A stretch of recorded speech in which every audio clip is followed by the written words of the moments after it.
Hey guys, welcome to my channel, and today we're going to take a look at another horrible case with you. In Ulster County, New York, it was the morning of November 29, 2011. In the parking lot of a Kingston Planet Fitness gym in Ulster County, New York, 44-year-old Thomas Coleman was discovered dead inside his vehicle. A compelling inquiry into Tom's unexpected death revealed a convoluted story of secrets, treachery, and potential foul play. As suspicions were directed at an unexpected person, the drama grew more intense. Will the whole truth about Tom's death ever come to light as we investigate this mysterious case? We're examining Thomas Coleman's strange case today. Let's get started on the story right now. Ulster County, which is situated along the Hudson River in New York State, is the setting for our case. This county, which has 181,851 residents as of the 2020 census, is named after the Irish province of Ulster. Kingston serves as the county seat. The demographics of the county are diverse. Although Spanish, Italian, and German are also spoken, English is the primary language of the majority of the population. With a wealth of cultural diversity and history, Ulster County is a thriving community. This was the exact location of our case. However, it all started on March 22, 1967, when Thomas Coleman was born in Queens, New York City. After graduating from West Babylon High School, he went to Stony Brook University. He also earned his undergraduate and graduate degrees at Damon College in Amherst, New York. He was the Director of Utilization Management at the Optum Health Physical Therapy Department and a physical therapist at Always There. He has been a resident of the area for over 20 years. The first wife of Tom was Michelle Coleman Weber. Even after their divorce, they stayed close. Bradley and Jillian are the names of their shared children. Tom married Linda following his divorce from Michelle. Before she married Tom, Linda had a child named Brooke, but Tom's son Ryan was also a blessing to Linda and Tom. Thomas Coleman was a 44-year-old man who loved life's small pleasures.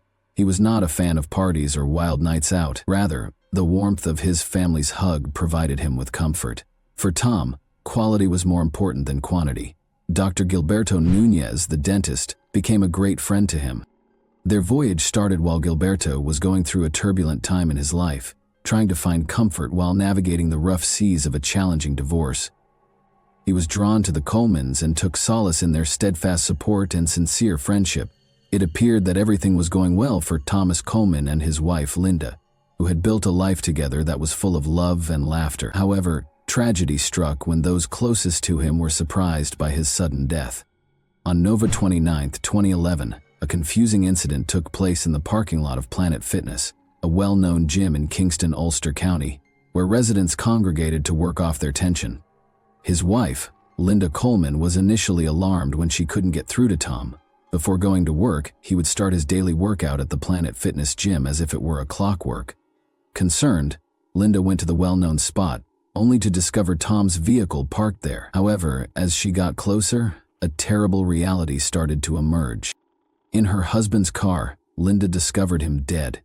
Given his weight and the prevalent health problems that beset men of his age, it seemed at first that Tom had fallen victim to the ruthless clutches of a heart attack.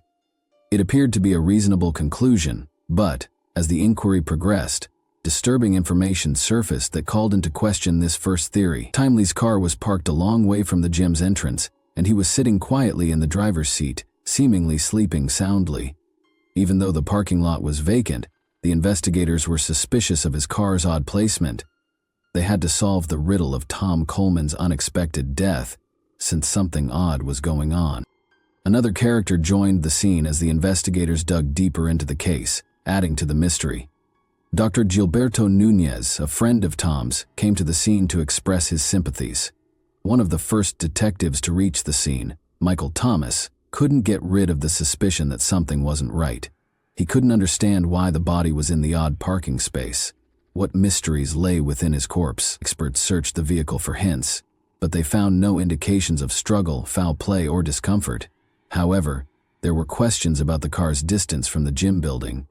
When they planned to work out in the morning, who would park their car that far away? The detectives were aware that the case they were working on was complicated. When the autopsy results showed an unexpected twist, the story became much more complex. Midazolam, a sedative primarily used by doctors, was in Thomas Coleman's veins when he passed away. It was parked next to Coleman's car in a largely deserted area at one point, according to the police's assessment of the footage from the cameras near the parking lot. 3 days after Coleman's killing, Tom's friend Nunez drove to the scene in the same SUV, which the lead detectives knew was the same vehicle. Nunez was invited to the police station by the investigator to be questioned. Detective Thomas was interested in learning more about Nunez's background and relationship to the victim. Nunez began to confide in the detective and chat a lot. A few minutes later, Nunez confessed to having an affair with Linda Nunez, Tom's wife, which had lasted for a year prior to the catastrophe. Dr. Nunez admitted to taking on a fictitious identity, acting as Samantha, and sending Thomas explicit pictures of the encounter, further complicating the already complex web of lies. He made a last-ditch effort to end the marriage and take Linda for himself. This took place a few months before Tom's passing. Nunez offered his office's IT guy $500, 0 cents, to pose as a CIA computer specialist and meet with the Colemans after learning that Thomas intended to hire a detective to investigate Samantha's letter. Nunez went on to inform them that he knew someone who could identify the text's origin. A fictitious CIA badge was intended to be displayed by the IT professional. However, Dr. Nunez turned to disclosing everything after his strategy failed. He pleaded for Tom's pardon after confessing to sending the incriminating images. Surprisingly, the two men stayed friends and continued to text each other frequently in the days before Tom passed away. Upon discovering the affair, the investigators felt compelled to look into Nunez. What they found was troubling. From the Dominican Republic, Gilberto Nunez was a well-known volunteer fireman and a distinguished dentist with a flourishing practice. Those who had the honor of working with him praised his professionalism and composure. Having worked as Nunez's dental hygienist for more than 10 years, Mary Ellen McManus attested to his mild disposition, stressing that she had never seen him become angry or lose his temper. But underneath this calm exterior was a narrative that was just waiting to be discovered, a story that would make people reevaluate their assumptions about him. The distinction between obsession, affection, and loyalty became more hazy as the study went on. Suspicion was directed at Dr. Nunez because of the white SUV in the video and the substance that was discovered in Tom's system. The investigators obtained a search warrant to search Nunez's office after he admitted to having an affair with Linda. They discovered that Nunez was in possession of midazolam. During the autopsy, the same medication was discovered in Tom's system. Dr. Nunez was taken into custody just under 3.5 years after Tom Coleman's death on charges of second-degree murder. By May 2016, the Kingston courthouse was ready for the prosecutor, Mary Ellen Albanese, to take center stage, although she warned the jury that the evidence she would offer would be entirely circumstantial, no fingerprints, DNA, or eyewitnesses. She reassured them that she had a plethora of motive, character, and strategy to demonstrate. Beginning with the identification of the midazolam in Thomas Coleman's system, the evidence in Albany's case started to take shape. However, this idea was not without flaws. The medicine only produced mild sedation because there was not enough of it for a fatal dosage. Something else would have had to be present for it to be lethal. The passing of Thomas Coleman made things much more difficult. He battled a number of illnesses, such as sleep apnea, obesity, and an enlarged heart. Nunez had voluntarily disclosed details regarding Coleman's health in a taped interview, stressing how serious it was. He had no idea that this ostensibly benign revelation would turn out to be a crucial component of the case against him. Albany contended that Nunez had taken advantage of Coleman's sleep apnea, hoping it would exacerbate the midazolam's effects. It was an ingenious way to deal with the problem of the low medication concentration. However, the jury would need to conclude that Nunez had the guile to come up with such a scheme, the brutality to carry it out, and the recklessness to risk its failure in order for him to be found guilty. Ultimately, there was no assurance Coleman wouldn't awaken wondering what had been in his coffee. Albany persisted in highlighting Nunez's wrongdoings prior to the murder in an effort to identify a pattern of conduct. Nunez had emailed Linda pretending to be his own mother. Before Tom passed away, he took this action to persuade Linda to stay with him. Even the unsuccessful meeting that Nunez set up between the Colemans and the supposed CIA specialist appeared more incompetent than malevolent. As the trial progressed, Linda Coleman's testimony caught everyone's attention. As she started her evidence, there was a flutter of excitement in the courtroom. Any remaining questions regarding Linda's possible role in Thomas's death were eliminated by the eerie recording of her 911 call, which reverberated throughout the courtroom. Love notes were the main piece of proof of her affair with Nunez, which presented a problem for Linda as she took on her new post and began testifying against him. Unfazed, she enthusiastically launched into her testimony. She once claimed that Nunez's gift-giving tendencies were a sinister aspect of his personality. She disclosed that he had lavished her with clothing, jewelry, and financial support, even providing Thomas with money to help with his schooling and divorce costs. However, Linda saw these movements as signs of evil intent. "It was very poisonous," she said. "Gil was all about money. He was the one always pushing money on people, always insisted on paying for everything. Every time I saw him, he would give me money." The prosecutor, Albany, went into yet another instance of Nunez's trickery. She asked Linda about the previous time Nunez had set up a fictitious CIA scenario. Linda received a few texts that implied Thomas was cheating on her. Uneasy, Linda asked for clarification, and Nunez volunteered to look into it outside the Holiday Inn. He showed her a letter purportedly written by a CIA agent. Albany tried to use the episode to highlight Nunez's manipulative nature, but Linda rejected it since it seemed like it was written by a 2-year-old. After being questioned further, Linda acknowledged that she finally realized the letter was an authentic CIA document. Some jurors couldn't help but giggle as Linda's evidence went on, hiding their faces with their hands to keep from laughing. They were aware of the bizarre circumstances where a badly written letter was used as evidence in a murder prosecution. An already intricate and engrossing trial took a dramatic turn when the proceedings assumed a ludicrous tone. Recognizing the abundance of material it offered, Albany latched upon the intricacies of the love triangle. The constant exchange of information between the three parties involved produced a huge amount of evidence from which different stories might be drawn. The goal of Albany's line of inquiry was to present Linda as a married woman who had been taken by surprise at first, but was now slowly coming to her senses. There was some truth to this characterization. Linda was clearly conflicted about her feelings. She talked about the depth of their journey together and their hidden heights in an 11-month anniversary card to Nunez. She did, however, also give off the impression that she wanted to call it quits. Nunez answered patiently and with a barrage of declarations and love. Occasionally, though, there were notes with a darker undertone that suggested they wouldn't let her leave. In the middle of this emotional upheaval, Linda and Thomas decided to take their kids to the Mohegan Sun Casino in Connecticut for a weekend getaway. The date of this outing was November 12, 2011, just over 2 weeks prior to Thomas's discovery. It turned out to be a pivotal moment when Linda came to terms with the fact that she still loved her husband and saw how self-centered her behavior with Nunez was. 2 weeks later, the day before Thomas passed away, a sequence of heartfelt emails between the Colemans emphasized the trip's significance in the story of marital reconciliation. It appeared from these communications that Linda wanted to end her relationship with Nunez but was afraid of his response. As Linda stated her intentions and Nunez implored and begged her to stay with him, the situation's emotional intensity was evident. A shocking discovery surfaced at the crucial point of the trial, casting doubt on the prosecution's story. Nunez's defense lawyer, Evan Lipton, deftly revealed a sharp discrepancy between what Linda told her husband Thomas and what she told Nunez. Lipton gave an alternative account of the events, while the prosecution's texts suggested Nunez's anxiousness and a sense of impending doom for their romance. During their journey to Mohegan Sun, Linda was communicating her love and desire to Nunez through loving words. But Nunez wasn't pushing her to break up with Thomas. Instead, he respected her wishes and advised her to wait until after the holidays to make any decisions.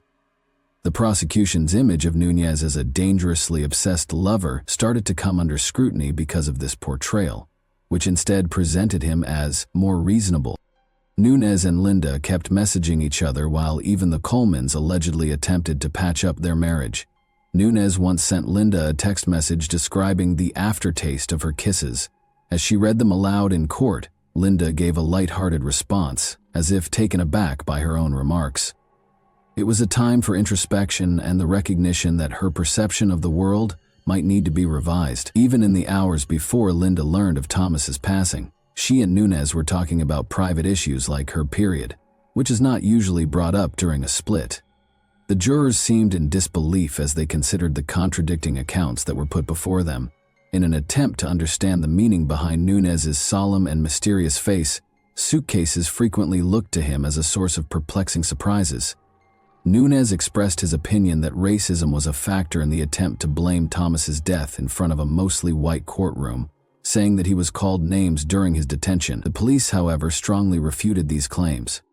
The prosecution produced a crucial piece of evidence during the trial's closing moments. Video footage purportedly demonstrating that Nunez's white Nissan Pathfinder was, in fact, outside the gym on the morning of Thomas Coleman's death, a fact Nunez had strongly disputed.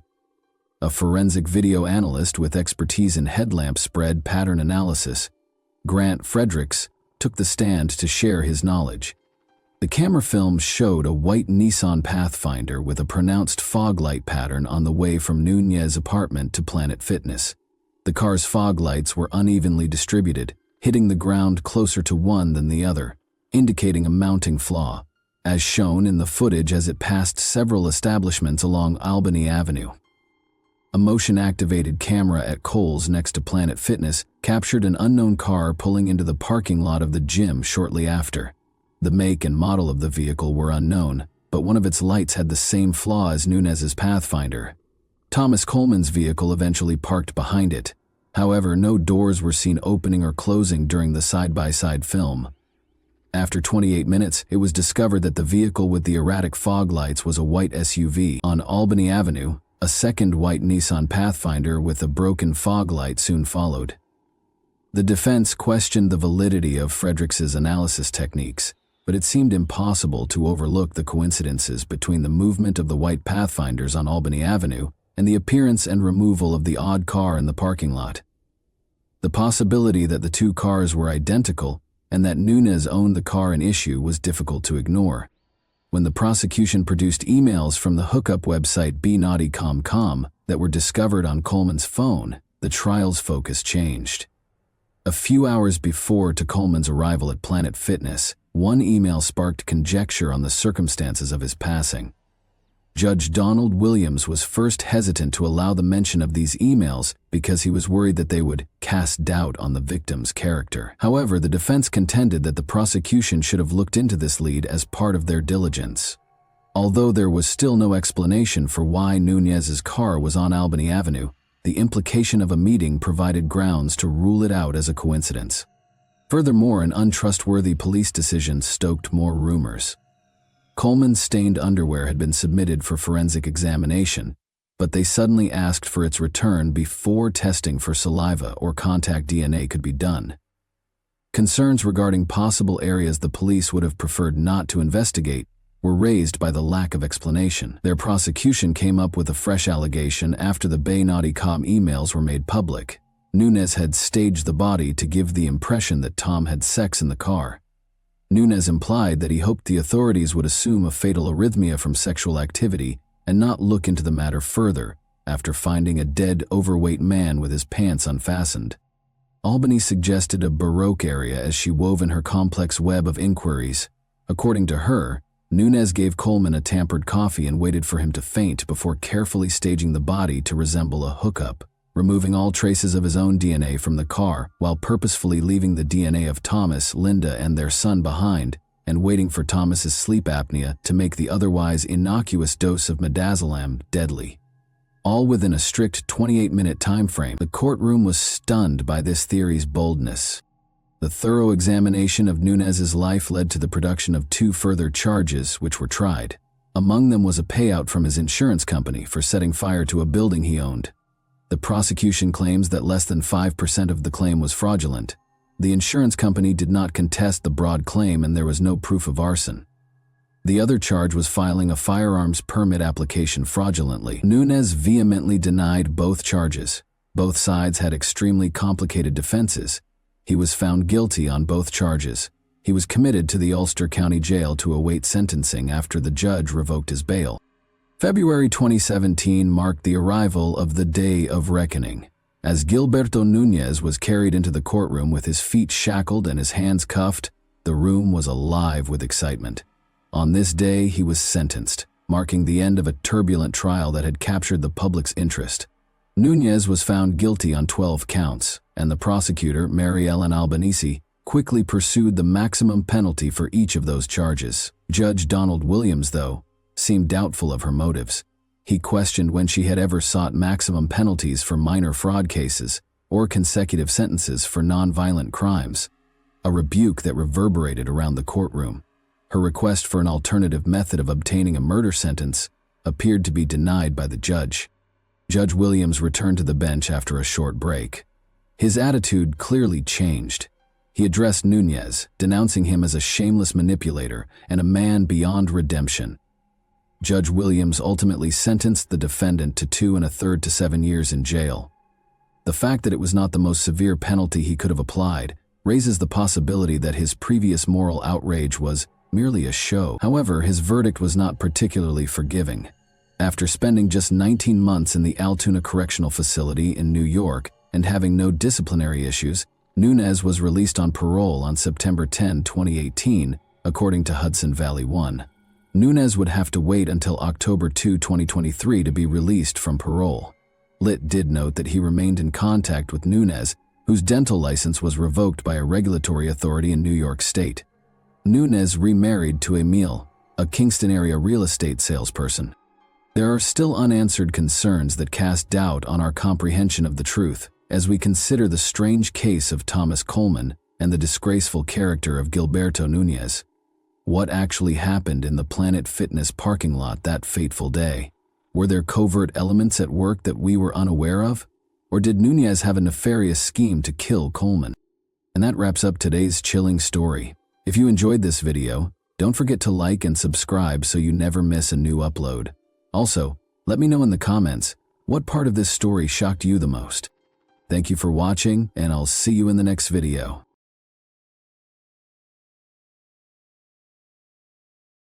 Hey guys, welcome to my channel, and today we're going to take a look at another horrible case with you. Timothy Ray Jones Jr., age 32, did an unimaginable atrocity on August 28, 2014. Timothy killed his 5 children, ages 1 to 8, at their family's mobile home on South Lake Drive in Red Bank, New Jersey. Why may this man have killed his own children?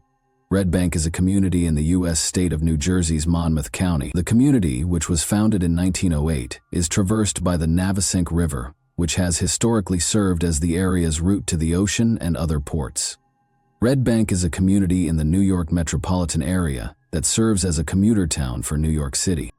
According to the 2020 U.S. Census, there are 12,936 people living in the borough. In August 2014, 5 young children died in this area in the most horrifying way. Cindy Jones, who was 16 when she became pregnant, and Timothy Jones Sr. welcomed Timothy Jones Jr. into the world in 1981. Unfortunately, Jones Jr. was only 18 months old when Cindy left the house. Timothy Jones Sr. remarried after this. As a child, Jones Jr. had legal issues in 2001 after being detained in Illinois on suspicion of car theft, check fraud, and cocaine possession. He served only 2 years of his 7-year prison sentence before being freed in 2003. From this point on, his life appeared to improve. In 2004, he married Amber Kaiser, whom he had met as a youth. 3 children were born soon after. Jones persisted in his studies, eventually graduating from Mississippi State University with a degree in engineering. Later, the young family relocated to Blythewood in search of brighter prospects. Mara, who is 8 years old, Elias, who is 7 years old, Nathan, who is 6 years old, Gabrielle, who is 2 years old, and Abigail Elaine, who is 1 year old, were their 5 children by 2014. Their marriage started to deteriorate over time, and Jones' conduct altered significantly as he started smoking, drinking, and using synthetic marijuana. In the middle of these difficulties, Amber gave birth to Abigail Elaine, their final child. Jones, though, wasn't sure if he was the child's biological father. Jones and Amber separated in 2013 as a result of this and other marital issues. Jones was granted custody of the children following the divorce. Jones was supposed to be the ideal father and do everything in his power to keep his kids safe. However, who could have foreseen the horror that would follow? Jones picked up his 2 youngest children from their babysitter and his 3 older children from school on Thursday, August 28, 2014. He disappeared. When Jones and the kids disappeared for a few days the following day, his family finally called the police, but only after they had been unable to contact him for a few days. Elk, the babysitter, attempted to call him at 9:36 a.m. the following day but got no answer. Elk was unfazed, and at 9:38, he texted Jones to ask about dropping off the youngest kids at daycare. Jones told her that the children would return on Tuesday, the day after Memorial Day, and said, "Don't worry about this morning. I'll see you next week." Roberta Thornsberry, Jones's grandmother, called him frantically from Mississippi, but he didn't answer. Thornsberry became increasingly alarmed on August 30 and texted Jones many times during the day before ultimately asking him why he was not responding at 5:13 p.m. On September 1 at 4:54 p.m., Elk politely reminded Jones to pack diapers when he dropped off Gabriel and Abigail Elaine. He later called Elk about 6:15 p.m. to tell him that he was going to leave South Carolina with the kids and start again. He offered her everything she desired from the items he left behind and asked Elk to tidy up his mobile home. Amber called at 7:00 p.m., but Jones didn't pick up. Since they were unable to contact him, his family contacted the police. Jones was reported missing and traveling with his 5 children, prompting the issuance of a nationwide alert in search of him. However, they wouldn't learn of his whereabouts until September 6. A startling find was made during a regular traffic safety stop in Smith County, Mississippi, on September 6, 2014. Around 7:00 p.m., Tim Jones Jr. was taken into custody. Around 8:00 p.m., Under Sheriff Marty Patterson arrived on the scene. He saw evidence of intoxication in Jones. A terrible stink came from an Escalade as he got closer to Jones' vehicle.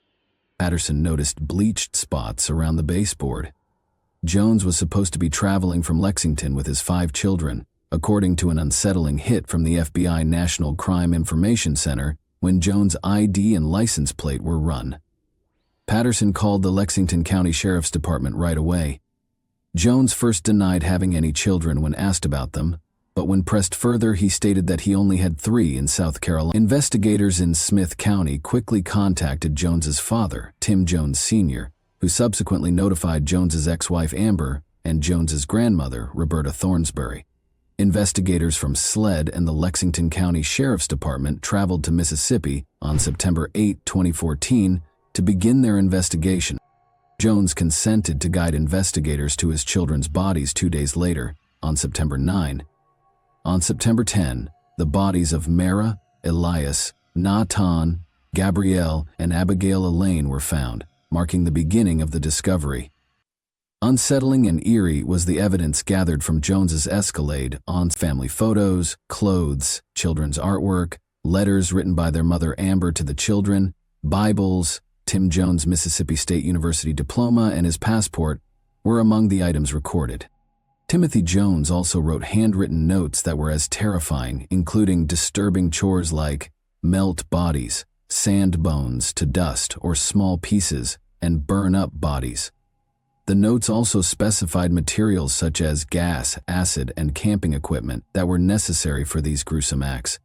The idea that this father had painstakingly planned to murder and dispose of the remains of all 5 of his children sounded unreal. Jones was booked into the Kirkland Correctional Facility on September 13, 2014, and kept apart from the rest of the inmates in solitary confinement.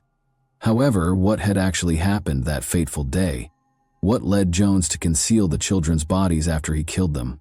The police's investigation and Jones's confession revealed the sinister reality about what Jones did during the week that he and his kids vanished. The terrifying series of events began in the afternoon of Thursday, August 28, 2014.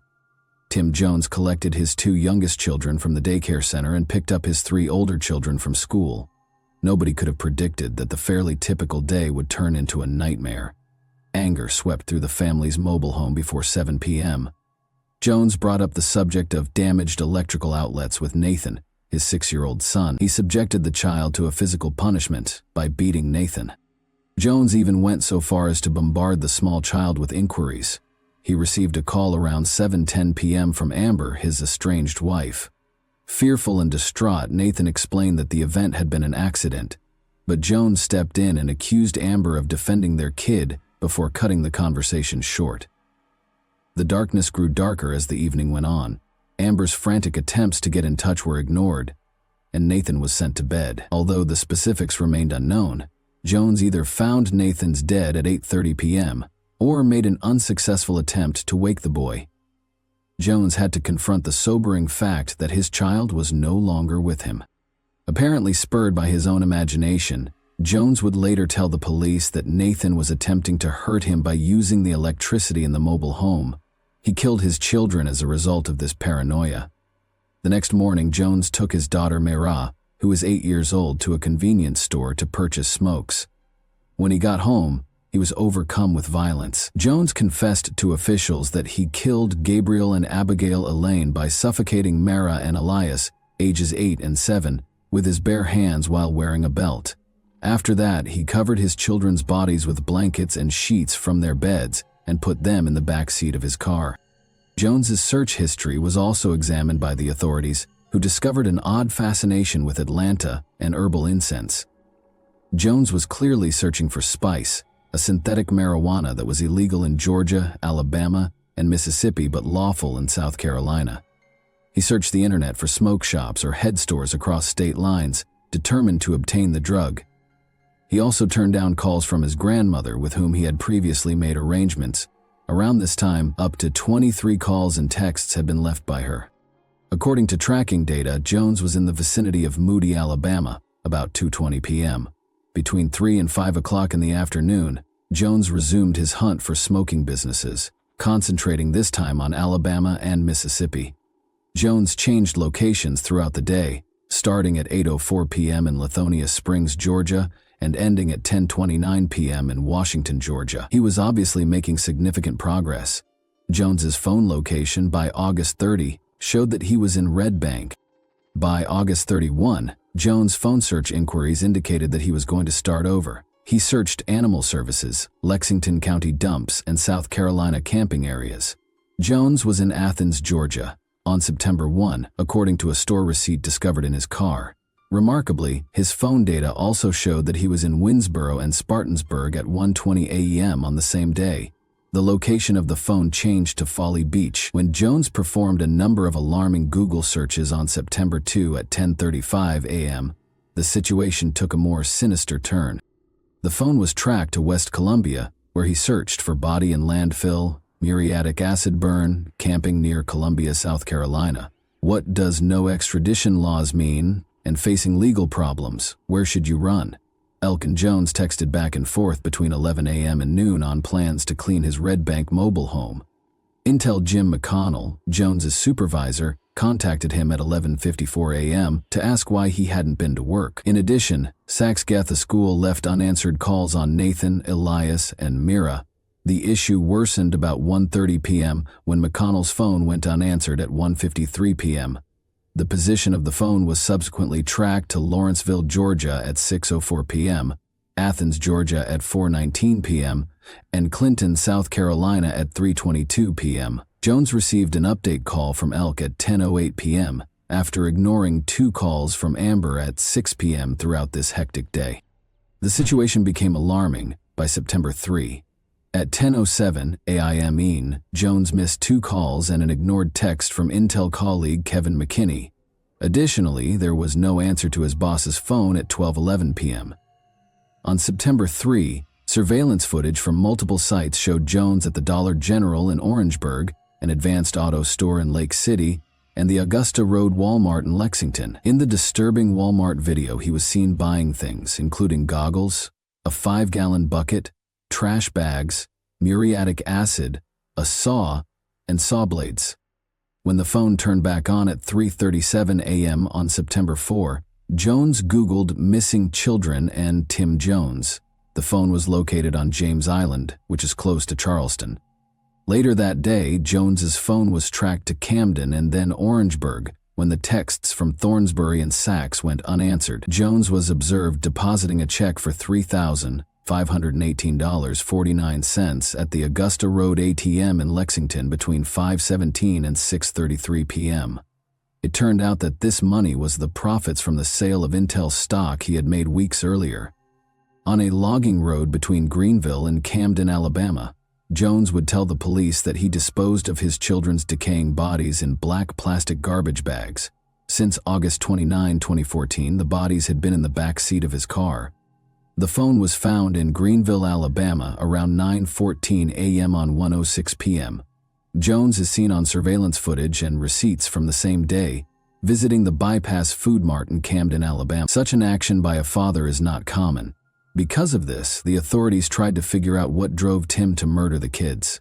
In order to confirm his mental state, an investigation was started. Following his incarceration, Tim Jones Jr.'s psychological condition was extensively monitored by mental health specialists. Although forensic and clinical psychologists and psychiatrists participated in the assessment, they disagreed on his diagnosis. Others proposed that he might have a personality disorder or schizoaffective disorder, but they disagreed on whether his use of synthetic marijuana could have affected his mental state at the time of the crime, or whether a traumatic brain injury he sustained at the age of 15 contributed to his underlying psychosis. During the trial, the jury was given these conflicting hypotheses to help them understand the causes of Tim Jones Jr.'s mental illness. 3 generations of the Jones family's history were mapped out and examined. The goal was to determine how Tim Jr.'s mental health might have been affected by a tumultuous upbringing and a family history of mental illness. The circumstances surrounding Tim Jones Sr.'s conception and delivery were explained to the jury throughout the trial. Tim Sr.'s mother, Roberta Thornsberry, became pregnant at the age of 12 after being abused by her stepfather. Interestingly, there was a familial history of mental illness in Cynthia, Tim Jr.'s mother. The young couple was barely out of their teens when Tim Jr. was born, but their relationship became tense, and Cynthia tried to remove Tim Jr. from his father. Tim Jr. was reared by his grandmother, Roberta Thornsberry, after Tim Sr. eventually obtained custody. When Cynthia was diagnosed with schizophrenia, Tim Sr. had her committed to a mental health facility in New York. In order to help the jury understand the complicated web of factors that may have contributed to Tim Jones Jr.'s mental condition, these complex family dynamics were offered as evidence. There were several problems in Thornsberry's marriage. Calls to the police for shootings, stabbings, drug possession, and physical and alcohol abuse were common during the marriage. The atmosphere did not appear to be steady. Tim Sr. had several marriages throughout the years, divorcing Cynthia and then married Carolyn, with whom he had 2 additional boys. Tim's family was fractured by the time he was 9 years old, and as the years passed, he saw his father get married again, this time to Julie when Jones was 16. Jones met Amber after being freed and the two married. Jones and his father did not get along well. They were silent for 18 months as a result of this, intensifying throughout the 2012 Christmas holidays. The last time Jones's father would see the kids was over the 2012 Christmas break. In 2019, the trial started on May 15. Testimonies from a wide range of people were coming in, illuminating Jones' horrible crime. Testimonies were given by law enforcement officers, mental health specialists, penitentiary officers, instructors, school authorities, babysitters, and even members of Jones's own family. Jones' culpability was evident right away. The evidence against him was strong and he had admitted to the crime. In spite of this, the defense aimed to prove that the individual was suffering from a serious mental illness and was therefore not fully accountable for his acts. But the jury categorically rejected the defense's reasoning when they returned a guilty judgment. After establishing guilt, attention turned to figuring out the proper penalty for the killings. Teachers and previous babysitters were asked by the prosecution to explain the trauma they experienced as a result of losing these innocent youngsters during the sentencing phase. Their testimonies demonstrated the effects of Jones's actions on those left behind. Despite the fact that they were not biologically connected, the defense mostly depended on pleading for mercy from Jones's family members, who favored a life sentence rather than the death penalty, although they did not bring in experts to support their position. In the emotionally heated courtroom, Jones's father and grandmother testified about Jones's troubled childhood and adulthood. However, their heartfelt testimonies strongly opposed the possibility that he would be executed. The next day, Jones's wife and the children's mother, Amber Kaiser, took the stand once more during the trial. Her initial appearance was characterized by tears and obvious misery, but this time she found the courage to ask for Jones's forgiveness. She understood her children's thoughts and thought they wouldn't have wanted their father dead, even though she herself wanted to hurt him. She boldly stated that she was prepared to accept the verdict of the jury. The state's final arguments during the penalty phase of the Timothy Jones Jr. murder trial were made by attorney Rick Hubbard. With a startling question, Hubbard addressed the jury. "Would you save execution for the worst? The worst of the worst? Isn't he pointing at Tim Jones?" "Yes, Tim Jones, who killed his 5 children in a ruthless manner," Hubbard went on, pleading with the jurors to take into account the type of guy Jones really was, a killer who ruthlessly betrayed the faith of his own flesh and blood, depriving them of their priceless youth. When Hubbard thought back on Jones's turbulent upbringing, he admitted that his family had attempted to protect him because they saw something unique in him. In spite of his own flaws, Jones's father had loved his son, and his grandmother had also shown her affection for him, while acknowledging his tendency toward selfishness. Hubbard emphasized how Jones had developed a sense of entitlement by learning to control his family, since he knew they would constantly approach him and apologize. Hubbard displayed 2 images. The first showed Jones's happy family, while the second showed the dead remains of the kids in black trash bags. Hubbard made it clear that Jones was to blame for the dissolution of this devoted family. Hubbard emphasized that Jones's decisions, not his family history, resulted in the sad act of leaving his children's bodies exposed. He said, "No father does this to his children." Hubbard forced the jury to face the truth about Jones' behavior by presenting them with images from the crime scene and the autopsy. Hubbard pushed the jury to consider whether a guy who perpetrated such an unimaginable murder merited mercy throughout his closing statements. The jury was allowed to decide Jones's fate after considering the seriousness of the offense and the weight of the evidence. Casey Secor, Jones's lawyer, fervently urged the jurors to sympathize with the Jones family. He made them think about the family's continued pain and anguish. Secor urged a fair verdict that recognized both harsh punishment and compassion, acknowledging the seriousness of Jones's conduct. The jury found Jones guilty after just over 6 hours of deliberation. Jones declined to testify in his defense during the guilt or penalty phase, despite the seriousness of the issue. Rather, a chilling 2014 audio confession that was unquestionable was played in the courtroom. The 12-member panel rendered its decision after only an hour and 45 minutes of rigorous discussion. The death penalty wasn't always the result. The jurors in this case unanimously decided to execute Jones after carefully weighing any extenuating circumstances. Before the judge legally handed down the death sentence, all 12 jurors had to sign a verdict form and concur. The case would not finish, but the Jones family stayed silent and did not react to the media as they sadly left the courthouse.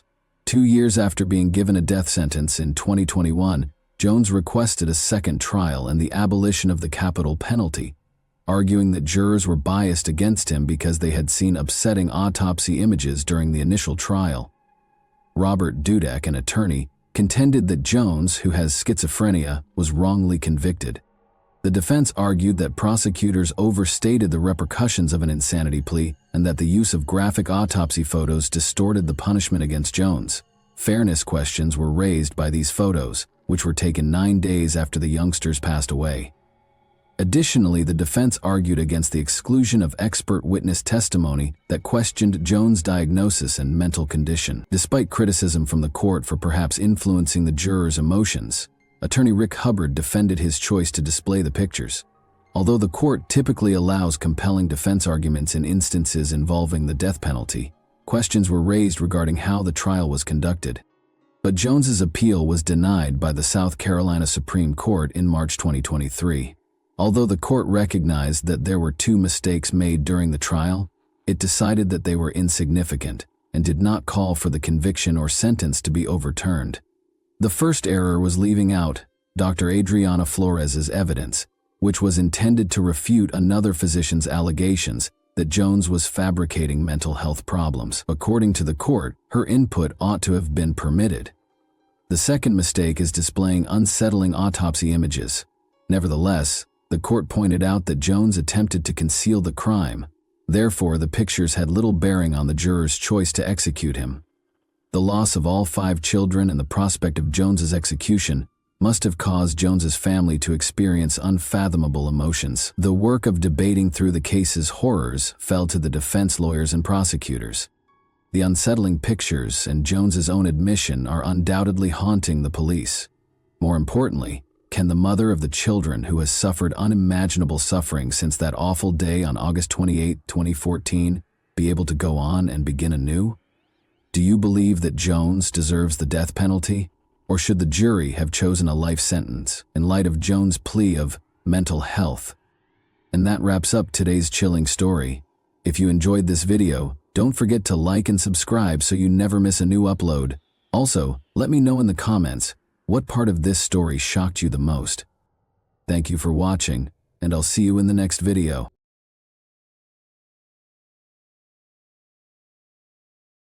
Hey guys, welcome to my channel, and today we're going to take a look at another horrible case with you. The American summer peaked in mid-July 1980. Law enforcement personnel in Kern and Ventura County, Central California, had to cope with two homicides that happened within days of one another on July 15 and 18, as the rest of the nation struggled with the heat. For decades, the murder mystery remained unresolved, until DNA technology filled in the gaps, giving police the advantage they needed to apprehend a deranged murderer. However, who were the victims, and how did they relate to each other? Today, the connected cases of the Kern County and Ventura County Jane Does transport us back to California in the 1980s. From golden beaches to glitzy cities, California has it all: sun, sand, surf, and mountains. Unquestionably, the West Coast state draws visitors from all around the world throughout the year. California offers something for everyone, whether you want to spend a day mingling with celebrities in sun-kissed Los Angeles as you walk down the Walk of Fame, or spend an afternoon admiring the vibrant environment of Venice Beach. However, despite its allure, California has a troubled past. Today, we examine two of these mysteries. A group of Delano, California maintenance workers headed through the almond orchard on the morning of July 15, 1980, in preparation for another workday. They noticed what seemed like a person sleeping on the ground, curled up in a fetal posture as they got closer to the 13th row of trees. They had to do a more thorough inspection out of curiosity, and what they found shocked them so much that they hurried to call the police right away. The body belonged to a woman who had obviously been murdered. After arriving to the almond plantation, teams of detectives and crime scene professionals started to rope off the property so they could start their investigation. It seems that the woman was either Hispanic or Native American. The absence of blood at the location was noted by investigators almost away, and they soon discovered tire tracks leading to and from the body. A bottle of abandoned Michelob beer was another hint. They speculated that their victim would have been picked up from Ruby's, a pub in Lemoore, which is an hour's drive from the farm. They started their inquiry right once, looking for hints about her identity throughout the farm. While other teams searched the fields, detectives were sent to Ruby's to question employees and customers about the woman's identification or any unusual conduct.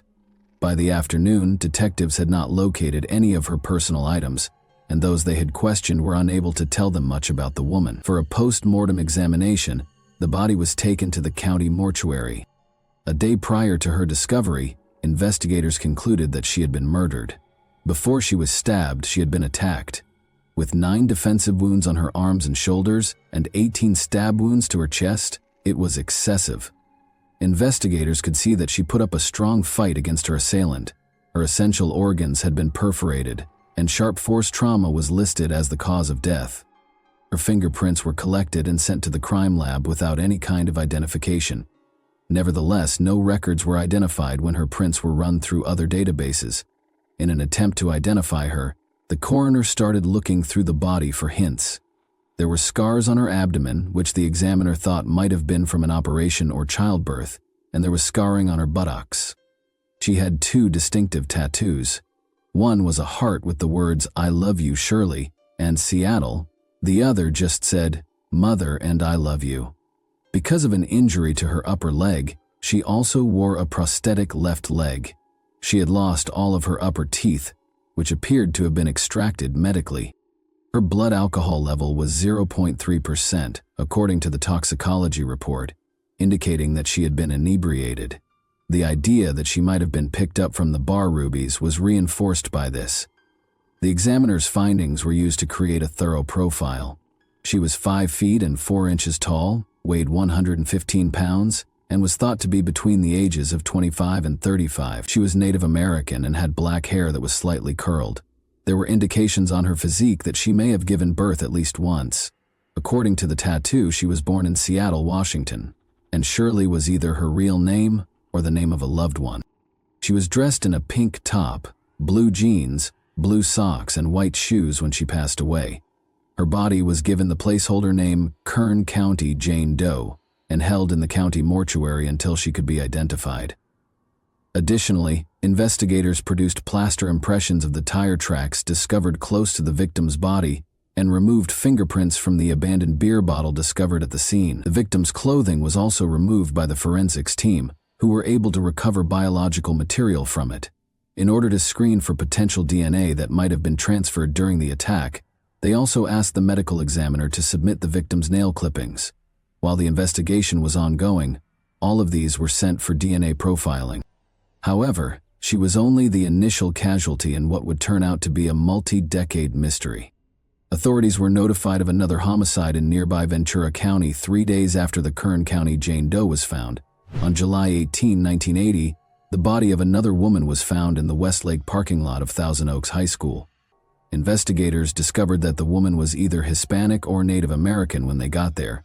She had multiple apparent defense wounds on her arms and had been partially undressed. Since there was not much blood found close to the crime scene, a search revealed that she had been slain somewhere else. A trail of blood from the edge of the tarmac surface to the body's location suggested that she had been dragged from a car and taken to the parking lot. Investigators knew that nearby Kern County had seen a similar attack 3 days earlier. At the time, investigators did not think the two crime sites were connected, despite their obvious parallels. Investigators searched the surrounding area but were unable to find any hints because they could not find any tire tracks or the victim's personal things close to the crime site. When questioned, the school custodian who discovered the body was only able to say that he had discovered her while performing his regular tasks at the school. At the moment, detectives could not help but notice that she was also pregnant. Her remains were forwarded to the county coroner for additional analysis. The woman was killed 12 hours prior to her body being found, according to the medical examiner at the coroner's office. She had died by strangulation after being stabbed 16 times. The victim had also been viciously attacked. She had battled her attacker to the very last, as evidenced by the wounds on her arm. According to the coroner, she was in the 20-30 age group. She weighed between 100 and 115 pounds and was reported to be between 5 feet 1 inch and 5 feet 3 inches tall. Investigators were given a thorough profile by the coroner, which included a description of the woman and identifiable body marks. With some Hispanic, Caucasian, Sub-Saharan, and Asian descent, the victim was predominantly Native American. She had penciled eyebrows because she had chopped off her natural brows, brown eyes and black hair with bleach blonde tips. She had her ears pierced and had extensive dental work done. She had a number of birthmarks and scars, including a scar on her left knee and 2 scars from vaccinations on her left arm. She was 5 months pregnant with a boy, they were able to ascertain. Before the attack, the infant had seemed to be healthy and had received the right prenatal care. Additionally, an episiotomy scar indicated that she might have previously given birth to at least 1 child. Like the Kern County Jane Doe, she had no criminal history, and a search of national databases yielded no results, despite taking her fingerprints. The victim had been wearing red jeans, a black bra, white underwear, and a white t-shirt. Her fingernail clippings and these were also collected and sent to be tested for foreign DNA that might be used to identify her killer. While detectives awaited the results, DNA was also taken from the fetus to do a paternity test. She was given the fictitious name Ventura County Jane Doe by the county coroner. Authorities in Ventura County and Kern County put in a lot of effort over the course of the following several weeks to identify both women. Officials from Kern County went back to the pub and spoke with other local residents.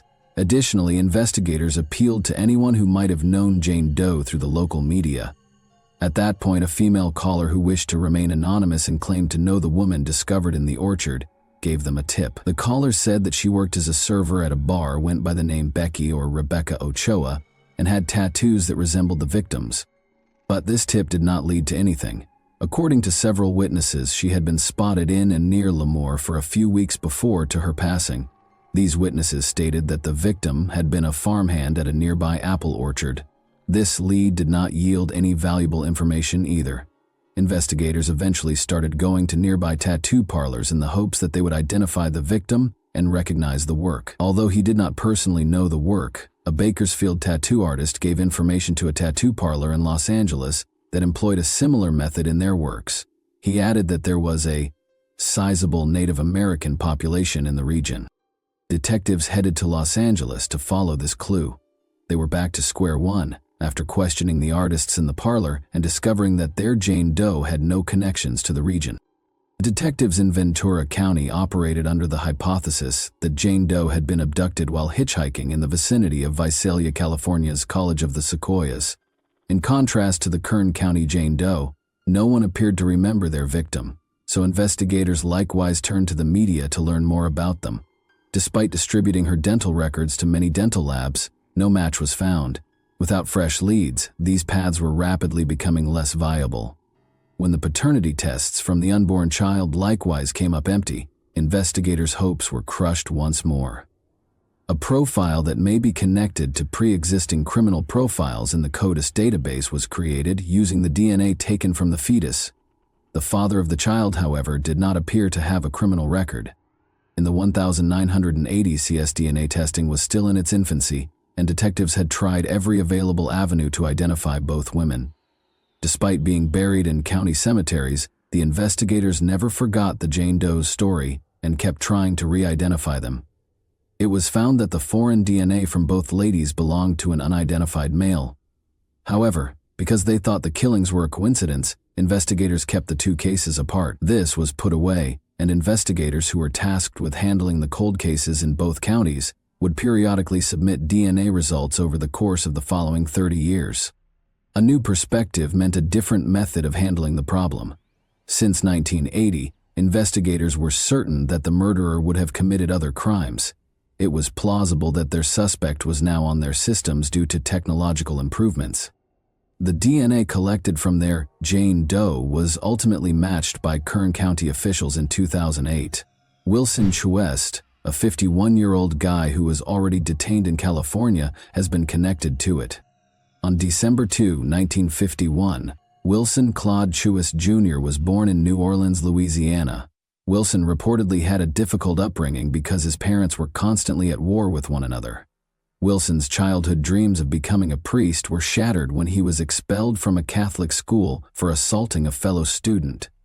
Before long, he succumbed to his darker side and started consuming drugs. He enlisted in the army at the age of 18, but was released because he was considered unfit for duty. Wilson made the decision to marry and go to Los Angeles in 1969 after coming home. Wilson's move to crime revealed rifts in the marriage, despite the fact that the pair appeared content and even had a daughter. In October 1977, he committed his first significant offense. A young woman who had been standing on the side of a road in Los Angeles had been offered a lift by him. After she climbed in, he kidnapped her and took her to a faraway place. Wilson then attacked her and tried to kill her by strangulation. When she went unconscious, he figured she was dead. She regained consciousness after he abandoned her body in a ditch and reported him right away to the closest police station. Wilson, unable to avoid the allegations, struck a bargain with the prosecution and was accused of kidnapping in November 1977. Although he was granted parole in June 1980, it was short-lived. 2 months after being freed in August 1980, he robbed someone. He made another attempt to kidnap a woman outside Visalia's College of the Sequoias that same month. He had threatened to use violence against her if she didn't comply, but 2 witnesses, who happened to be passing by at the same moment, stopped his plan. After she told him she was married, he released the woman he had kidnapped and assaulted in September 1980. In the end, he was apprehended, found guilty of all 3 offenses and given a 12-year-to-life term that same year. However, Wilson served 24 years before being granted release in 2004. However, after determining that he exhibited no remorse, the committee changed their mind. However, In 2016, he was eligible for another parole hearing. Investigators were able to connect Wilson's DNA to the DNA profile found on the Kern County Jane Doe while he was still incarcerated. He was not charged right away, though, and no explanation was ever provided. After learning that Wilson was connected to an unsolved murder in Kern County in July 1980, Ventura County officials sent the DNA profile of their cold case suspect to CODIS in 2012 so that it could be compared to any potential matches to inmates already listed on the system. It was a match in January 2013. DNA from their Jane Doe's clothing and fingernails had also connected her to Wilson Chouest. Investigators in both counties were perplexed by it because they had spent years looking into two instances that had striking parallels but were never connected. However, the struggle for justice was far from ended. DNA had not been able to identify both Jane Does, despite having connected Wilson to both killings. One of the lawyers decided not to pursue the cold case with unidentified victims when the case was handed to the Ventura County District Attorney's Office. However, John Barrick, a senior deputy district attorney, was unwilling to give up. Wilson was to be prosecuted for the killings of Jane Does in Ventura County. "I don't have to prove their identity under the laws of murder. All I need to do is demonstrate that they are human," he thought. "I felt it was worth the effort because if we don't, these women, even if we don't know their names, will never receive the justice they deserve, and there's a good chance Wilson will escape, and that is not a person who deserves to be out among law-abiding citizens," Barrick stated. On September 23, 2015, a court order sent Wilson Chouest to Ventura County while he was still in detention. He was charged and arrested on 3 counts of murder while he was being detained at the county jail, the deaths of Jane Does and her unborn child. Wilson initially denied any involvement in the attacks and killings of the 2 ladies. Barrick and a number of prosecutors from Ventura County and Kern County spent the next 3 years trying to make Wilson pay for his crimes by presenting a strong case. He was put on trial on May 14, 2018. In court testimony, 3 of the women who survived his attacks characterized Wilson as a predator. Their accounts were similar in that Wilson had approached them and enticed them into his vehicle. Patrick Scott Bell also came forward as a witness. In 1980, Patrick was a teenager who frequently stayed with Chouest, a family friend. He described to the court how Wilson had admitted to him that he had murdered an unidentified woman and disposed of her remains. He added that one evening, he and his brothers had assisted Wilson in cleaning his car, and that when their mother questioned them, Carolyn Bell had made up the story that Wilson had struck a deer. Carolyn Bell confirmed this confession in court, as well as in a prior 2013 interview. Prosecutors used tangible evidence discovered at the Kern County crime scene following the confessions. Wilson had previously been identified by DNA and fingerprints recovered from the abandoned beer bottle. Additionally, a positive match was found in the DNA taken from the Jane Doe's clothing and fingernails. Andrei Ninjev, Wilson's defense lawyer, made a feeble claim when he claimed that his client and the women had agreed to intimacy. Additionally, he contended that there was no tangible proof of Wilson's presence at the Ventura County crime scene. On May 31, 2018, Wilson was convicted of killing both adult victims following a 2-week trial. The jury returned a guilty verdict with a unanimous vote. They were unable to convict him of the unborn child's murder, though, because the legislation the prosecution cited to support their case had not been amended since 1994. Wilson's age and the dearth of witnesses who could testify on his favor prevented the death sentence from being sought. Wilson was given 2 consecutive life sentences without the chance of release on July 12, 2018.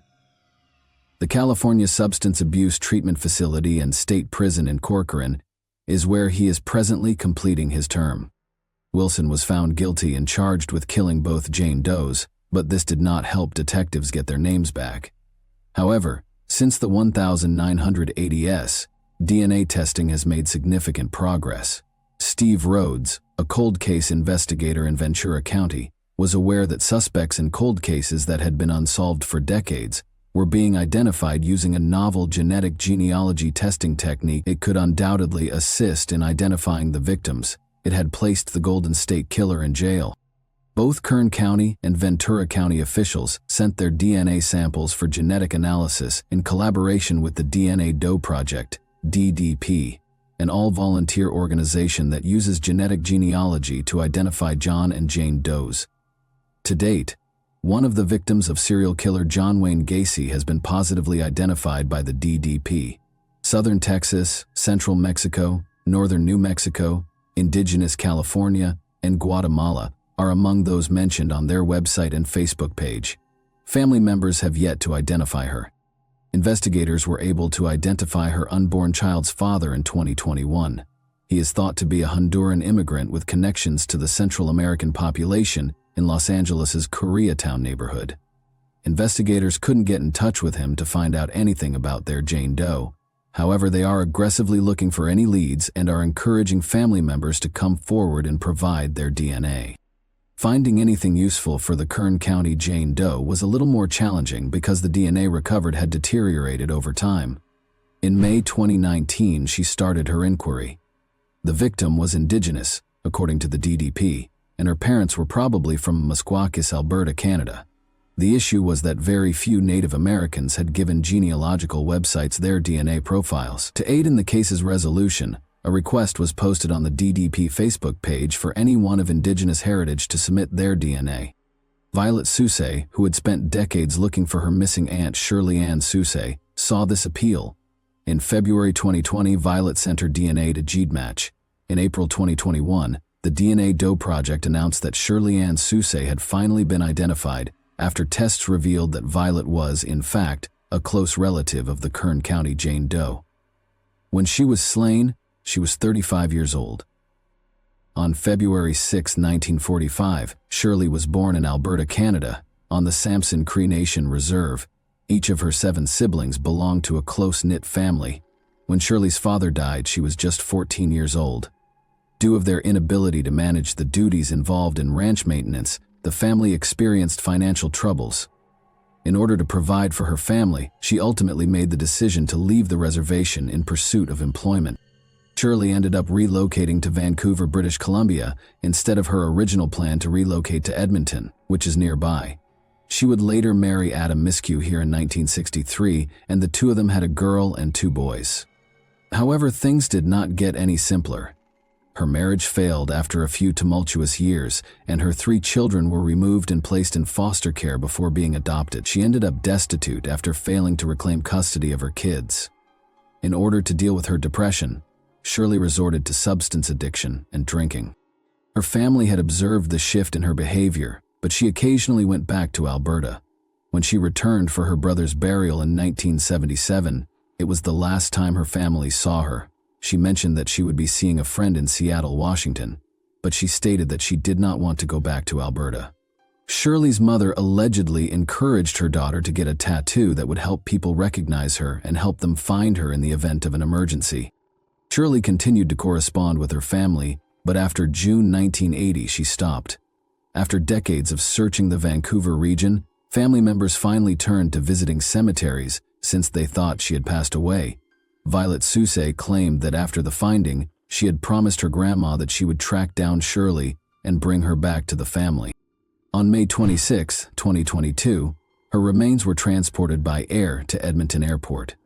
Members of California's Tule River tribe performed songs and offered blessings during a ritual before her casket was given back to her family. They were joined in bidding their final goodbyes by representatives from the Kern County Sheriff's Office. Violet felt relieved that she could finally keep her word. Shirley Ann Sousay was buried on May 27, 2022, in Riverside Cemetery, where her family is buried. In order to enable Indigenous people to perform their own forensic investigations, Violet now advocates for them to receive training in DNA research. She is still collaborating with investigators to use a genetic genealogy database to assist other Indigenous families in locating their missing loved ones. "I want to give people in similar situations to that hope," she said. Even though the task looked unachievable in 1980, investigators' relentless pursuit of justice, along with developments in DNA testing and technology, has finally brought a killer to justice and offered peace to a family that had been looking for their loved one for far too long. Over half of the war has already been won. However, there is still hope for finding the Ventura County Jane Doe. as technology advances. The instance of today has demonstrated that unwavering perseverance can produce incredible outcomes. How do you feel about the advancements in technology that have helped locate and provide closure to families who have been looking for answers regarding the location of their missing loved ones for years? And that wraps up today's chilling story. If you enjoyed this video, don't forget to like and subscribe so you never miss a new upload. Also, let me know in the comments what part of this story shocked you the most. Thank you for watching, and I'll see you in the next video.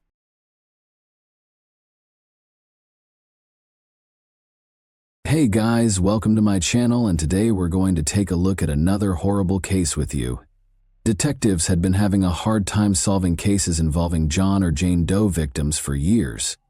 These victims could only be identified by looking through missing people databases for a match, or by a family member recognizing the victim. However, they now have a new tool at their disposal thanks to developments in DNA technology, which is enabling them to solve crimes that had been unsolved for years. Families are finally getting the closure they've long sought over their missing loved ones, while victims who had been anonymous and unrecognized for decades are finally getting their identities back. We'll examine two John Doe cases today where the victims were ultimately identified. After decades, the victims in both of these crimes were eventually identified in 2023 through the use of genetic genealogy, a groundbreaking new DNA technology. Let's get started on these situations right away. With a population of more than 640,000, Bucks County, the fourth most populated county in Pennsylvania, is the subject of our first case today. The city of Doylestown serves as its county seat. Its southeastern boundary is the Delaware River, and its entire size is 622 square miles. In 1986, a startling discovery was made here, close to the river. It appeared to be a calm Sunday morning in Buckingham Township, Bucks County, Pennsylvania, on June 15, 1986. After their late Saturday evenings out, most individuals slept in the morning because the weekend was coming to an end. Others sought comfort in their pastimes. A Buckingham Township fisherman chose to spend his morning fishing by the Delaware River, which was his favorite activity. Armed with his equipment, he left home in hopes of enjoying a leisurely day of fishing in the Delaware River. He could not have been prepared for what he was about to learn. He was planning to capture something completely different on the riverbanks instead of fish.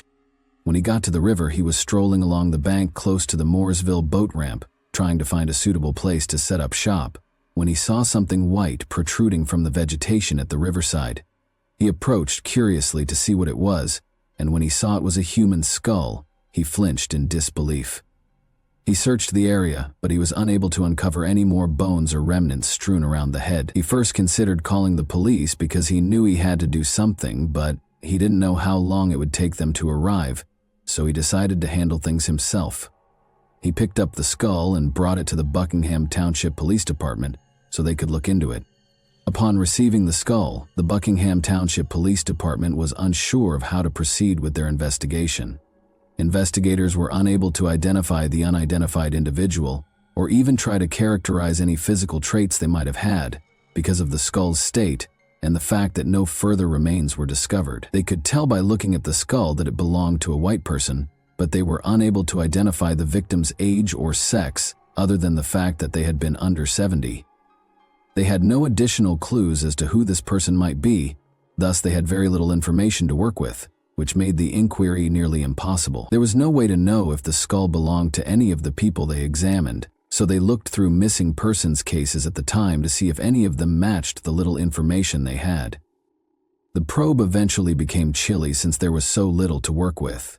The skull was kept as evidence because it was the only hint investigators had, and no funeral was held because only a skull and no other bones were discovered. They believed at the time that the skull will be useful in the future due to scientific advancements. The victim was labeled as unknown, and the case was closed because there were no further leads to pursue. Bucks County detectives acquired possession of the skull in October 2019, 33 years after it was first found near the Delaware River while investigating a homicide case, but they later turned it over to the Bucks County Coroner's Office. The skull was added to the National Missing and Unidentified Persons System, NamUs, database by the Coroner's Office later that year, with the ID up 62,000 362. Sadly, no one came forward because the victims' data were still insufficient to assist someone identify them. They hoped that maybe it might help trigger the recollection of someone who had been looking for their missing loved one for years. Even with scientific advances since the first discovery, all that was known at this time was that the skull belonged to a Caucasian guy who had been under 70 years old. Despite the fact that NamUs was updated with this information, the case ultimately stagnated for 3 more years.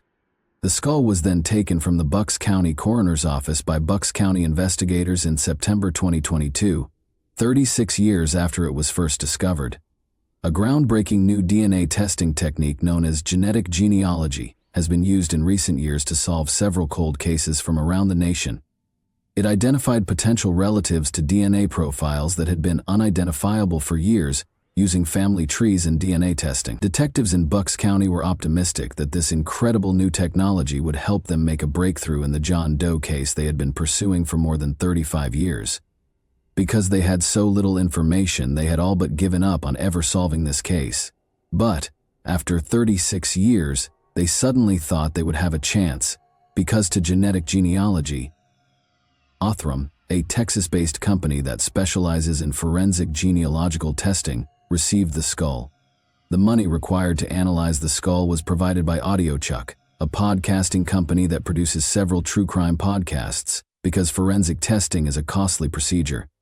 After the money was obtained, thanks to AudioChuck's assistance and kindness, Othram's forensic detectives began to work. To create a thorough DNA profile, they first created a viable DNA extract from the skull and then employed forensic-grade genome sequencing in order to determine whether there were any matches in their databases that would point them in the direction of John Doe's surviving relatives. In 2022, their in-house genealogy team next compared this profile to other profiles in their system. They were directed to a 49-year-old Florida resident whose DNA partially matched the profile they had created from the skull after a few short weeks of waiting for results. Othram experts thought this woman might be the daughter of John Doe, who had stayed anonymous for years based on the match percentage. They gave the police in Bucks County these clues, and on January 4, 2023, they proceeded to interview the woman to find out if her father had been missing for more than 30 years. The detectives learned from the woman, whose identity was kept secret, that her father had indeed disappeared when she was just 11 years old. A parent-child relationship between their individual samples was established by a follow-up test that compared the woman's complete DNA results with the profile Othram had created. When detectives ultimately managed to identify the John Doe, they discovered that Richard Thomas Alt had been his identity. The year 1954 saw the birth of Richard Thomas Alt in Trenton, New Jersey.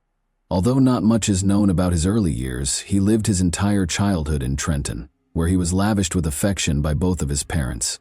As an adult, he stayed close to his parents and frequently spent time with them because they resided in the same city. He met Lori Sudman, a young secretary, maybe in his late 20s, and fell in love with her right away. They became romantically involved quite fast, and they were still together when Richard vanished. In the spirit of celebration, Richard visited his parents on Christmas 1984, the last time he was ever seen alive. They enjoyed a great day together, and his parents were unaware that this would be their final chance to see their cherished son. They started to worry more and more over the course of the following few days because Richard had not contacted them in any way, which was highly unusual. They attempted to phone him but received no answer. Additionally, they were unable to contact his girlfriend Lori when they attempted to call her to ask whether she was aware of his whereabouts. They finally called the police to report him missing in January 1985. A description of Richard was distributed to the public, and a missing persons report was created. He was 5'10" and weighed 140 pounds, according to it. He was a white male with blue eyes and strawberry blonde hair that was medium to long. In the hopes that someone who had seen Richard would come forward, the description was made public. However, nobody did. Lori, his girlfriend, was also reported missing at the time, but no one was able to locate her either. Tragically, Lori Sudman's body was discovered floating on the water 3 months later, on April 20, 1985, by 2 men fishing from a boat in Trenton's marina on the Delaware River. Since her fingerprints were in the system, and she had previously been arrested on a drug charge, they were able to identify her using fingerprint analysis when they called the police. Her death was never investigated, and it is still an unsolved homicide. However, at the time, authorities believed that Richard's abduction and her death were both the result of foul play. The circumstances behind Richard's and Lori's deaths are still unknown, and his skull was found more than a year later, but took more than 30 years to identify. Authorities in Bucks County concluded their inquiry into Richard's death and disappearance after he was recognized in 2023, since there was no proof that a crime had been committed in the county. The Mercer County Police Department, which has authority over the case, is currently conducting the investigation into his and Lori's deaths. They have requested that anyone come forward if they have any information that could aid in the investigation. I can't even imagine wondering and worrying about a lost family member for even a day, let alone for 37 years, said Matthew D. Weintraub, the district attorney for Bucks County, in a statement to the media. Mr. Alt's family no longer has to wait. He notably commended Othram, stating that the issue could not have been resolved without their technological expertise. I'm just glad that we could give them some peace of mind with this identification and the eventual return of his remains to his family, he said. In cases like this that have seemed hopeless for so long, he thinks that genetic genealogy and the knowledge of organizations like Othram will continue to yield results. Our second example involves Lolita, a tiny community of just over 800 people tucked away in the center of Humboldt County in Northern California. Beautiful forests and undulating hills encircle Lolita, offering a charming setting for outdoor pursuits including hiking, fishing, and camping. However, a horrifying discovery was made here in this picturesque location in 1998. A Loleta resident and his son were in a boat searching for driftwood on the Eel River on March 27, 1998. As they made their way through the twists and turns of the river, they noticed something odd close to Cock Robin Island. As they drew closer, they saw what looked to be human remains, but at first they thought it was simply another piece of wood stuck in the branches of a neighboring tree. When they were discovered, they were appalled and hurried to the Humboldt County Sheriff's Office to notify the authorities. This awful day, which would never be forgotten and would always be a part of this small town's history, left the residents of Loleta horrified and devastated. The sheriff's deputies were quick to react after learning the news. Unaware that this case would follow them for a very long time, they rushed to the Eel River via jet boat. Their worst fears came true when they eventually reached the spot where the locals had reported the discovery. There, a man's body was discovered in a state of advanced decay and only partially clothed. Despite his state of decay, the deputies were able to identify him as a white adult male, but they were clueless about his identity and how he entered the river. Even the most experienced deputies were surprised by the condition of the body, and the deputies were shocked by what they were witnessing. Immediately after removing the body from the water, they carefully examined the garments, in the hopes of discovering a sliver of information that would have helped them identify the deceased. They were unhappy, though, to discover that there was no personal belongings or identification of any kind, basically nothing that would have helped identify the victim. After being removed from the scene, the body was sent to the coroner's office for further examination. The autopsy's results were disappointing, but they gave the police a starting point. The coroner's report stated that the person's cause of death was drowning, and the autopsy revealed that he had been in the water for a month prior to his finding. Additionally, they were able to learn some basic details about the man, such as the fact that he was an adult white male, 5 feet 10 inches tall, weighed roughly 170 pounds, and was probably between 35 and 45 years old. But when they looked through the database, they couldn't find any Northern California missing persons that fit this description. In light of this, they launched an inquiry to identify the unidentified guy, and he was given the name of Humboldt County John Doe. Detectives felt a feeling of urgency as they tried to unravel the mystery surrounding the man they had found in the river before they could determine what transpired prior to his death. They realized they needed to find out who he was. They were certain that someone out there was missing a loved one, and they were determined to find out who this person had been, in the hopes that someone might remember to file a missing persons report and provide fresh information in the case. The investigators worked hard to make the man's description public. Weeks passed, but they were still unsuccessful despite their best efforts. Nevertheless, they clung to the hope that a single clue might take them to the solution, and they followed up on every lead to the best of their abilities. There was at last some optimism for the police when, later in 1998, the California Department of Justice found one latent fingerprint on the body. This was then examined using the automated latent print system. The investigators hoped that this would provide the necessary break in the investigation. When the findings showed that there were no matches in the system, their dreams were once more crushed. Nevertheless, the investigations gathered the man's DNA profile and entered it into several databases, such as the California Missing Persons DNA Database and the National Unidentified Persons DNA Index. Once more, they looked through the databases for any sign of a match, but they were unable to find anything. Since inquiries into missing persons cannot be concluded, the case remained open over the years. No profile matches were ever found over time, despite the DNA profile being regularly compared to profiles from other human remains and missing persons in the combined index system, CODIS. The case was unsolved for 25 long years, despite the fact that the investigation was still ongoing. There was no fresh information or leads for the detectives to pursue, thus the case remained inactive. The sheriff's office teamed up with Thallium, a Texas-based forensic genealogy firm, in December 2022. By using cutting-edge forensic DNA testing, the collaboration aimed to identify the man.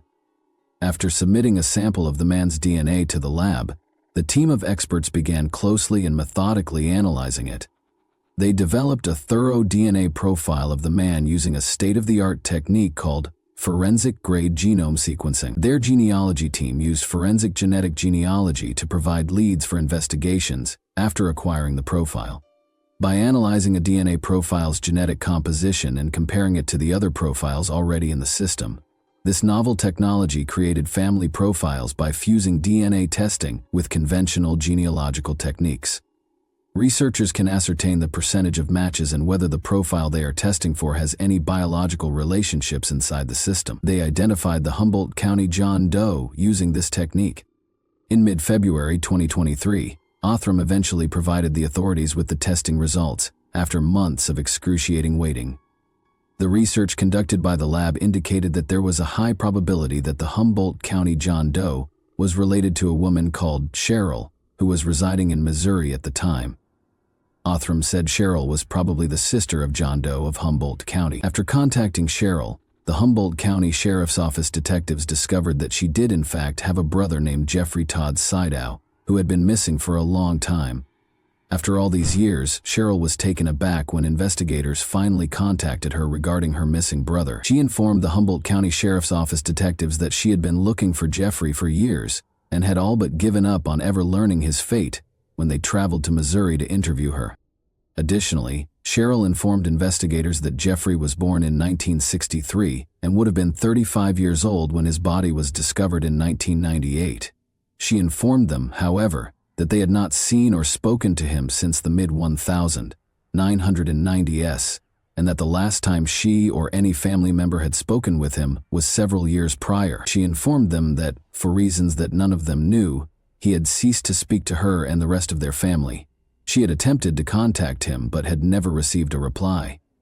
For this reason, she and her entire family believed that Jeffrey had chosen to leave their life on purpose, which is why they had never filed a missing persons report for him. It would seem that Cheryl's information and Thallium's DNA test would have been sufficient proof for the police to end the investigation, but they were determined to look elsewhere and definitively establish his identity. They accomplished this by obtaining Jeffrey's fingerprints and comparing them to a latent fingerprint that they had successfully removed from the body they discovered in the Eel River so many years prior. The fingerprints were a perfect match, proving that their efforts had been worthwhile. After 24 years, they were finally certain that Jeffrey Todd Cedau was the real John Doe from Humboldt County. The Humboldt County Sheriff's Office is currently coordinating with his family to ensure that his remains are returned to them so that he can be buried with his other departed loved ones now that his identity has been verified. She commended the detectives for their commitment to her brother's case and ensuring that it was handled after all these years, as she had been unaware of his whereabouts and fate for decades. The California Department of Justice DNA Lab and Thallium were commended by the Humboldt County Sheriff's Office for their exceptional efforts and support in resolving this case and giving the Cedau family some closure regarding their missing loved one. Despite their success, the Sheriff's Office is still curious about what transpired with Jeffrey in his last days. We encourage anyone who knows anything about his last known whereabouts or activities before he passed away to come forward and report it. And that concludes it, people. We hope you had a great time with us today and learned how these two John Doe's identities were ultimately discovered in 2023 thanks to genetic genealogy. We anticipate that more and more of these cases that have lain unsolved for years will soon be resolved because to these technological developments. And that wraps up today's chilling story. If you enjoyed this video, don't forget to like and subscribe so you never miss a new upload. Also, let me know in the comments what part of this story shocked you the most. Thank you for watching, and I'll see you in the next video.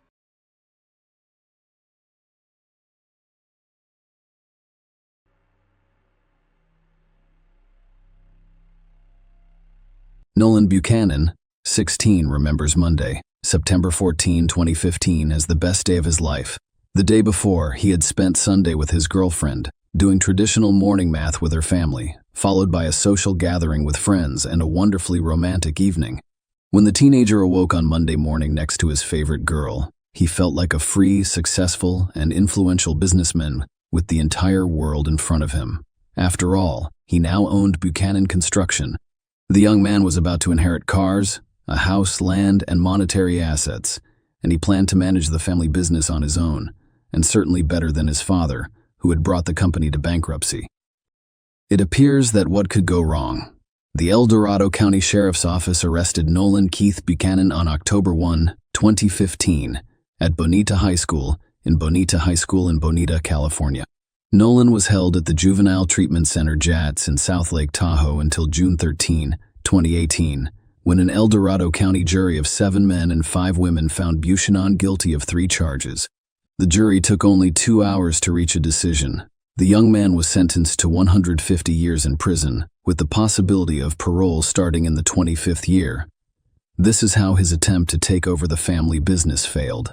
Nolan was praised by neighbors and classmates as a model student.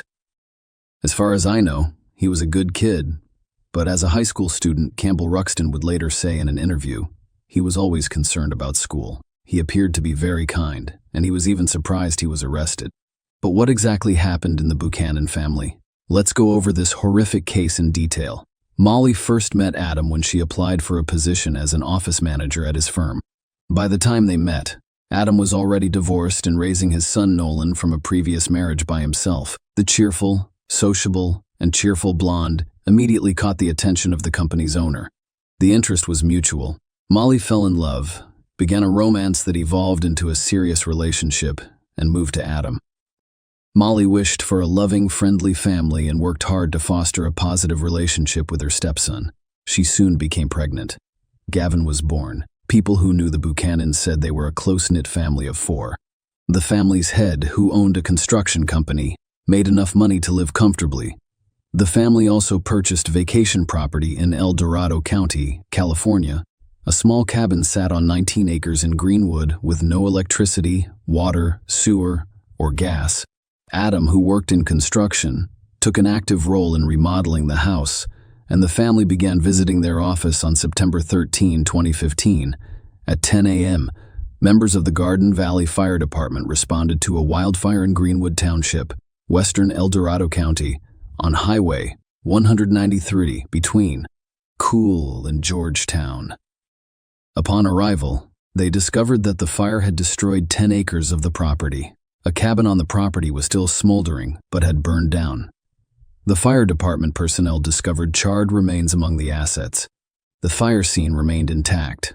At 11 a.m., firefighters called the El Dorado County Sheriff's Office. Nobody had realized what was going on. Firefighters were almost certain that the wildfire killed a pet trapped inside the house. The arriving coroner faced a daunting task. The remains of the house were still smoldering, and there was no way to examine the inside of the house without waiting for the flame to die down and the temperature to drop slightly. As the coroner examined the house, he detected the sweet odor of burnt flesh and discovered a human skull and a burned chest. It appeared that the tragedy had taken someone's life.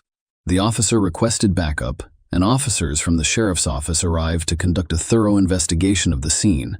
The conclusion was obvious. The small, secluded, and remote cabin was not the owner's primary residence. It was more likely a country cabin where people came to vacation. a Dodge truck and trailer were discovered on the property next to the cabin. It was possible to run the license plates and determine who owned the car. The owner may have been a victim of the wildfire.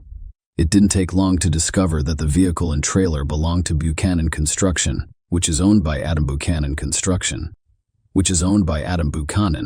The man in question lived in Bonita, California, 160 miles from the accident scene and about 3 hours away. This information confirmed the police's assumption that the house was simply a country retreat for those who wanted to get away from the hustle and bustle of the city. It remains to be seen whether Mr. Buchanan or someone else was inside. The name of the company's owner provided the detective with their first clue, prompting them to begin their investigation. The Bonita police officers were tasked with checking to ensure that all of Buchanan's family members were safe and at home. They went to the correct address and soon arrived in the Buchanan's driveway, where they noticed a white Ford pickup truck and a knock on the door. Adam's 16-year-old son from his first marriage has come out. He greeted the uniformed officers with surprise and inquired as to why they had come to him. To avoid frightening the family, the officer decided to first determine who was present in the house. Perhaps the company car was taken by someone from the company rather than the owner. Nolan Buchanan stated that his father Adam had gone away for the weekend to his country estate 160 miles away with Molly and their 8-year-old son Gavin, and that they were expected back in the evening. According to him, his father had left him to care for the house. Investigators did not have enough evidence to believe the remains in the cabin belonged to the Buchanans, but the information they received and the discovery of the remains led them to believe they belonged to two people. By the evening of September 13, it was sufficient to report the family missing in the El Dorado County fire. The following day, September 14, El Dorado County Police went to Nolan's house to speak with him further and determine who had died in the fire. Howard and Susan Buchanan, Adam's parents, met with the officers. They stated that their son, the owner of the burned-out cabin, performs his own home repairs and thus travels there frequently. The parents were extremely concerned because they had been unable to contact their son or daughter-in-law until now. The officers learned from the story that the house is powered by generators. However, there was no electricity at the time of the tragedy. There were gas cylinders inside this Cave 2 series, so the fire could have been accidental or intentional. By September 15, the fire had subsided, allowing investigators to collect evidence, including debris from a nearby fire pit. According to Denton James Peterson of the El Dorado County Sheriff's Office, new remains were discovered, which changed the course of the investigation. Police discovered a piece of skull with a bullet hole. At that point, we all realized there had been a homicide. According to the sheriff, the fire was not an accident. The remains were collected and sent for forensic DNA analysis. In the first set of remains, the bullet was lodged in the victim's thigh. The skull with the bullet hole based on its eyes belonged to a child. The version of a fatal accident dropped on its own. Murder became the dominant narrative. No one doubted that the fire was intended to destroy the evidence of the crime. It remained to determine under what circumstances the crime had occurred. Was this a botched burglary? Or did the family deliberately end their lives? But who committed the crime and why? Could it be related to Buchanan Construction, where Adam Buchanan was president and chief operating officer, and someone held a grudge against him because of a working relationship? Initially, investigators focused solely on the latter theory. They also investigated Molly's life to see if she had any enemies capable of the crime. When those lines of inquiry stalled, officers turned their attention to issues in Molly and Adam's marriage. There were plenty of them. Investigators discovered that Molly and Adam's relationship deteriorated over time, and at the time of the crime, they had been sleeping separately for quite some time. Molly's diary was discovered, in which she described abuse from Adam. Witnesses interviewed reported rough treatment and abuse. They claim Adam was rude not only to Molly, but also to the children. Molly's mother, Susie Flankers, admitted to investigators that there were times when she was afraid they'd kill each other during an argument. Molly did not end her relationship with Adam, but would occasionally take her son and leave to go to her parents' house, returning a few days later until their next fight. It also turned out that the couple enjoyed hunting in the area surrounding their country house. Since everyone was armed, the investigators assumed that during another argument, one of the spouses grabbed a gun and shot, and when he realized what he had done, he committed suicide. However, there was an inconsistency. If the tragedy occurred as a result of a conflict between husband and wife, The instrument of crime must have been near the remains of one of them, which it was not. Investigators speculated that the weapon may have been damaged in the fire and did not appear as obvious as anticipated. Over the course of 5 days, the forensic team members took turns removing assets from the house. The search was conducted with surgical precision, but the results were not as expected. There were no weapons found in the house. By this time, the forensic examination data had arrived. The DNA found in the bodies belonged to Adam Buchanan, Molly McAfee, and their 8-year-old son. All 3 victims had suffered gunshot wounds prior to the fire, and the angle of the bullet wounds ruled out the possibility that someone committed suicide. The lack of firearms indicated that there was another person in the house. A 4th person was found to have shot the Buchanans, and the investigation had to restart. Police had no choice but to turn to the deceased's 16-year-old son. Nolan told officers that the family left in an old Dodge truck. According to the son, his father chose to use the company vehicle over his personal Ford, which was parked in the driveway because he had loaded the truck and trailer with rocks to decorate the area near his country cabin. Police discovered this truck near the burned structure. When asked why Nolan did not take a vacation with his relatives, as in the first interview, the young man stated that he was responsible for the house and garden while his father and stepmother were away. Nolan also stated that they had a neighbor growing forbidden grass on the Buchanan property, which caused his father to have frequent disagreements with his neighbor, demanding that he stop planting the grass and threatening to call the police. When discussing the family business, Nolan stated that things were not going well. The company was downsizing, and the number of employees was reduced to 5. According to his father, the number of deaths associated with the business was rapidly increasing. So now the investigation had a wealth of useful information, and the detectives had a suspect, a neighbor, which was especially important given that violent crime in that area was frequently associated with illegal herb cultivation.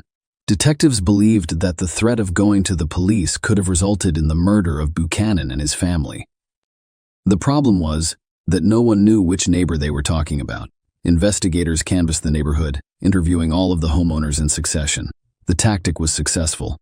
They discovered a man who confirmed the story of a fight with Adam over growing a forbidden crop. However, he stated that the conflict had been resolved following a heated discussion. The neighbor had an alibi, and another version proved to be untenable. What remained to be addressed was the financial crisis that had affected the family's business. On September 18, police officers went to Adam's company and interviewed the employees. Nolan's words were correct. The company was in a sorry state. It was threatened with bankruptcy because the debt exceeded $30,000. As a result, several employees were fired. It turned out that some of the former employees were extremely dissatisfied with the reduction and thus could have been involved in the crime. And that's where the investigators got lucky. Over the weekend, the local high school organized a community cleanup day, with students clearing debris from a business park less than a mile from Adam's construction company. It was present on September 19. A small purse containing a wallet and identification cards belonging to Molly McAfee and Adam Buchanan was discovered under one of the bushes. A .22 caliber rifle was lying nearby. Detectives rushed to the scene of the discovery. The county sheriff's office made a new assumption. The perpetrator used the found rifle to murder the Buchanan family and then stole their documents from the crime scene to cover his tracks. The discovery was significant because it indicated that someone had traveled all the way to Greenwood to murder the family and then returned to Bonita, dispose of the bag and murder weapon. It appeared to be a Bonita resident. The evidence found near the Buchanan construction site strengthened the theory that the boss was murdered by one of the disgruntled employees. Detectives placed the firearm in the bag of documents for examination and requested a warrant to search the company's records and premises. The investigators got lucky again. During the search, they gained access to a video surveillance camera located on the firm's premises. By happy coincidence, the camera's lens was pointed at the center of the parking lot rather than the company's territory. Following this discovery, the case was only days away from being solved. Because it was already known that the family had left town on Friday, investigators examined Friday's footage and were surprised to discover that Adam had attached a trailer loaded with rocks to a Ford F-150. It was not a Dodge truck, as Nolan had told them. Detectives discovered that the young man had deliberately manipulated the investigation. If the white Ford towed the rock trailer to the cabin, it must have been driven back and parked in the Buchanan family's driveway. Investigators interviewed Nolan to keep him safe while gathering as much information as possible. Nolan recounted his weekend, where he went and who he saw. But this time, they asked him what movie they had seen at the cinema, how he had paid for his mall shopping, and how he had paid for dessert on a date. Nolan, who had no idea, responded with his father's credit card number. The officers then applied for a warrant to search Buchanan's Bonita home, vehicles, and financial records. The Ford automobile remained parked in the driveway.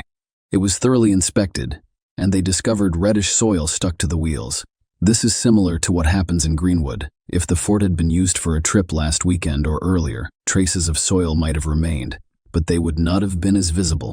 Unfortunately, the fire destroyed the wheel tread marks near the country house. However, the dirt buildup indicated that the car had most likely been in Greenwood recently. Detectives tracked the bank card payments and discovered that Adam Buchanan used his credit card on Friday, September 11. He stopped at Taco Bell on his way to Greenwood. Nolan, on the other hand, claimed he stayed at home, did not accompany his parents, and had the credit card in his possession. Detectives went to the diner to check the security cameras.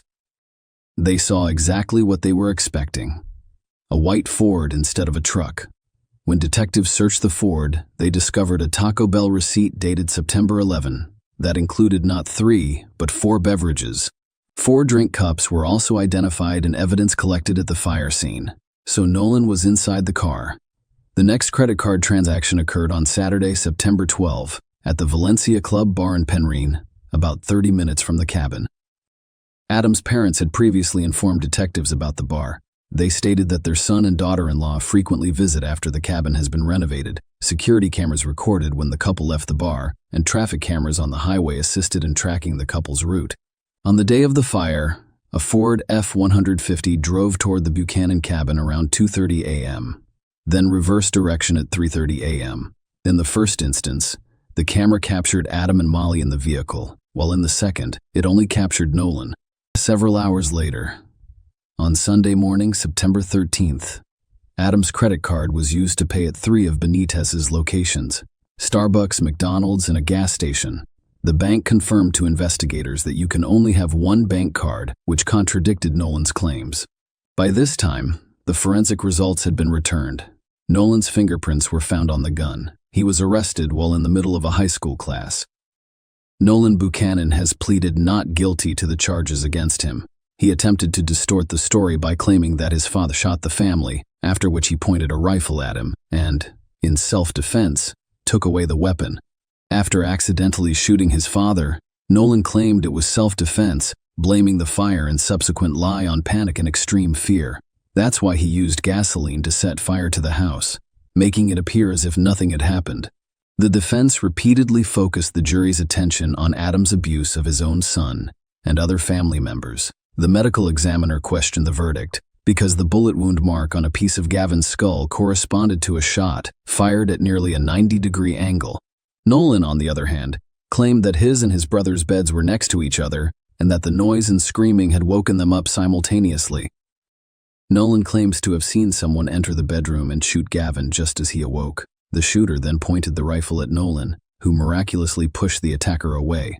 Under this scenario, the shot would have been fired at about a 45-degree angle, which contradicted forensic findings.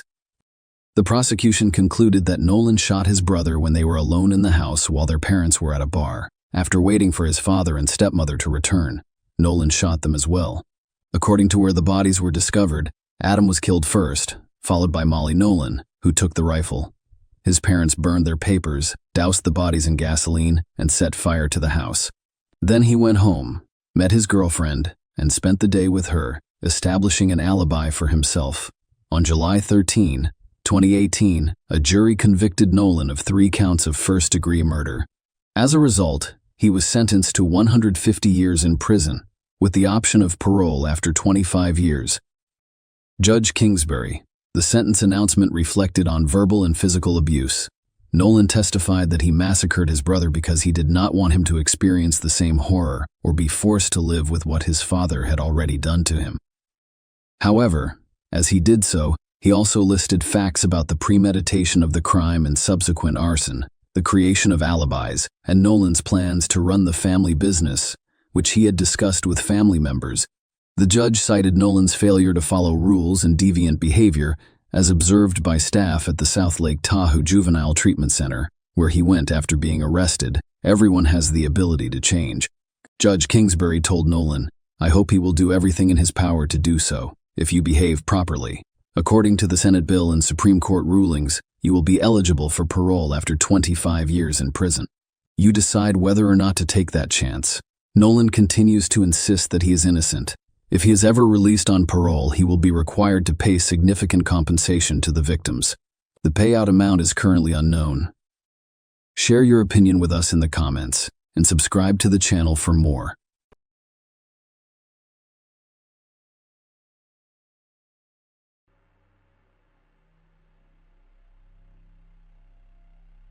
Greed, envy, and the desire to accumulate wealth with little effort frequently drive people to commit the most heinous and cynical crimes. It's difficult to imagine how cruel a person can be in the pursuit of quick riches. As an example, consider the murder of a close relative. The story of Elizabeth Vasquez is truly shocking and terrifying.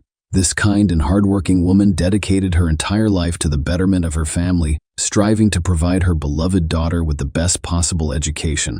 But the greedy heiress and her boyfriend did the unthinkable. For several years, this complex case sparked controversy and shocked the public with its inhumanity, demonstrating how a young woman can easily decide to murder her own mother. Let us try to understand how a prosperous and well-off family produced a true monster devoid of any feelings of pity, remorse, or conscience. The Vasquez family is large and happy. Elizabeth Lillian Vasquez Movila was born in Catamarca, northwestern Peru, in 1967. She was the oldest of 6 children born to Ernesto Vasquez and Maria Movila. Her parents were hard-working, simple people who worked hard to provide for their large family, including an education and a chance at a better life. The Vasquez family was friendly and happy. Elizabeth began helping her mother care for her younger siblings at a young age. She was an excellent student who graduated with honors, allowing her to easily gain admission to the prestigious university's Faculty of Law and Economics.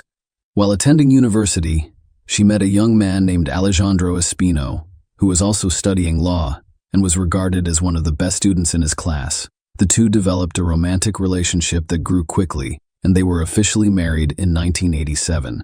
Elizabeth's parents supported her decision from the start and happily welcomed her son-in-law into the family. Alejandro was a serious, intelligent, ambitious, and purposeful man who could properly care for their eldest daughter. Initially, the newlyweds lived in the Vasquez family home. However, after 6 months, Elizabeth became pregnant, and they decided to move into their separate home with only their daughter about a year after their marriage in 1988. The couple welcomed their only joint heir, whom they named Elizabeth Vasquez Espino, affectionately known as Elita in the family. The girl became the focus of all her numerous relatives' attention, as well as her parents' greatest joy. Several years after the birth of their daughter, the couple, whose careers were steadily improving, decided to relocate to Peru's capital, Lima.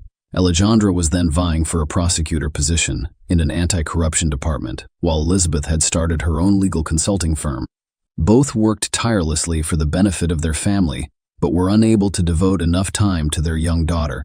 Confronted with an unsatisfactory experience hiring a nanny who did not perform her duties diligently, the young mother decided to send her daughter to her parents' entire market so that they could care for the heiress. Maria and Ernesto readily agreed and were overjoyed to have their granddaughter stay with them for a while. Notably, their youngest daughter, Giovanna, is elite. His aunt was only a few years older than Elita, so they got along well and interacted like sisters. Because of their complete dedication to work, the parents rarely saw their daughter and compensated by showering her with gifts during visits. Elita's stay at her grandparents' home lasted several years, and when her parents decided to bring her back to Lima, she had already begun school. It's worth noting that the abrupt change in environments did not help the girl, and she took some time to adjust to life in the bustling, noisy capital, after the quiet, almost provincial Catamarca and the difficult parent-daughter relationship. As a child, Elita was quiet and well-behaved. She strived for academic excellence by studying music and foreign languages. She had a close and trusting relationship with her parents, who tried to make up for the years of forced separation. Elizabeth aspires to be more than just his mother. She wants to be his best friend, someone with whom she can share her most intimate thoughts.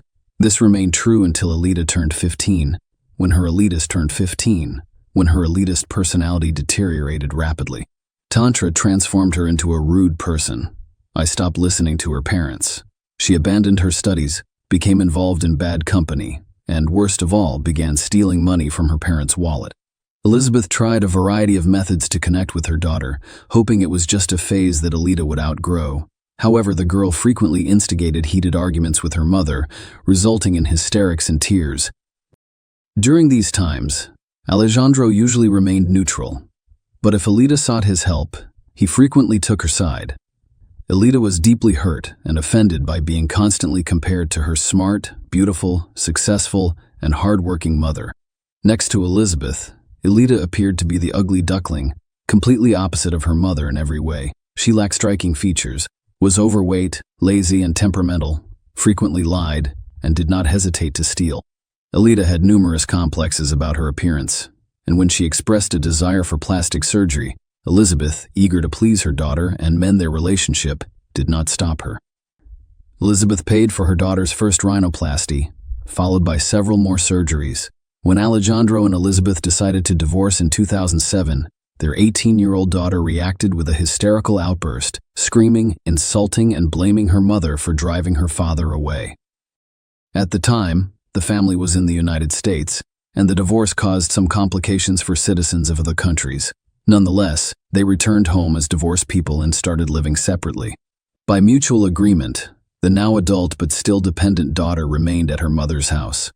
They continued to have heated arguments, and Alita would call her father crying and begging him to take her in.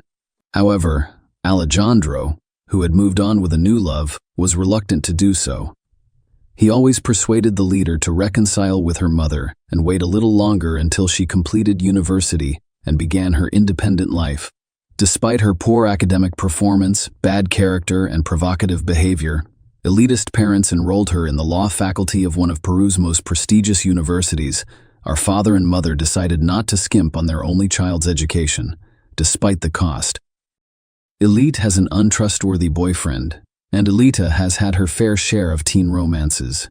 But at 19, she felt truly in love for the first time. It all began on a Sunday morning at church, where she met a charming young man named Fernando Gonzalez.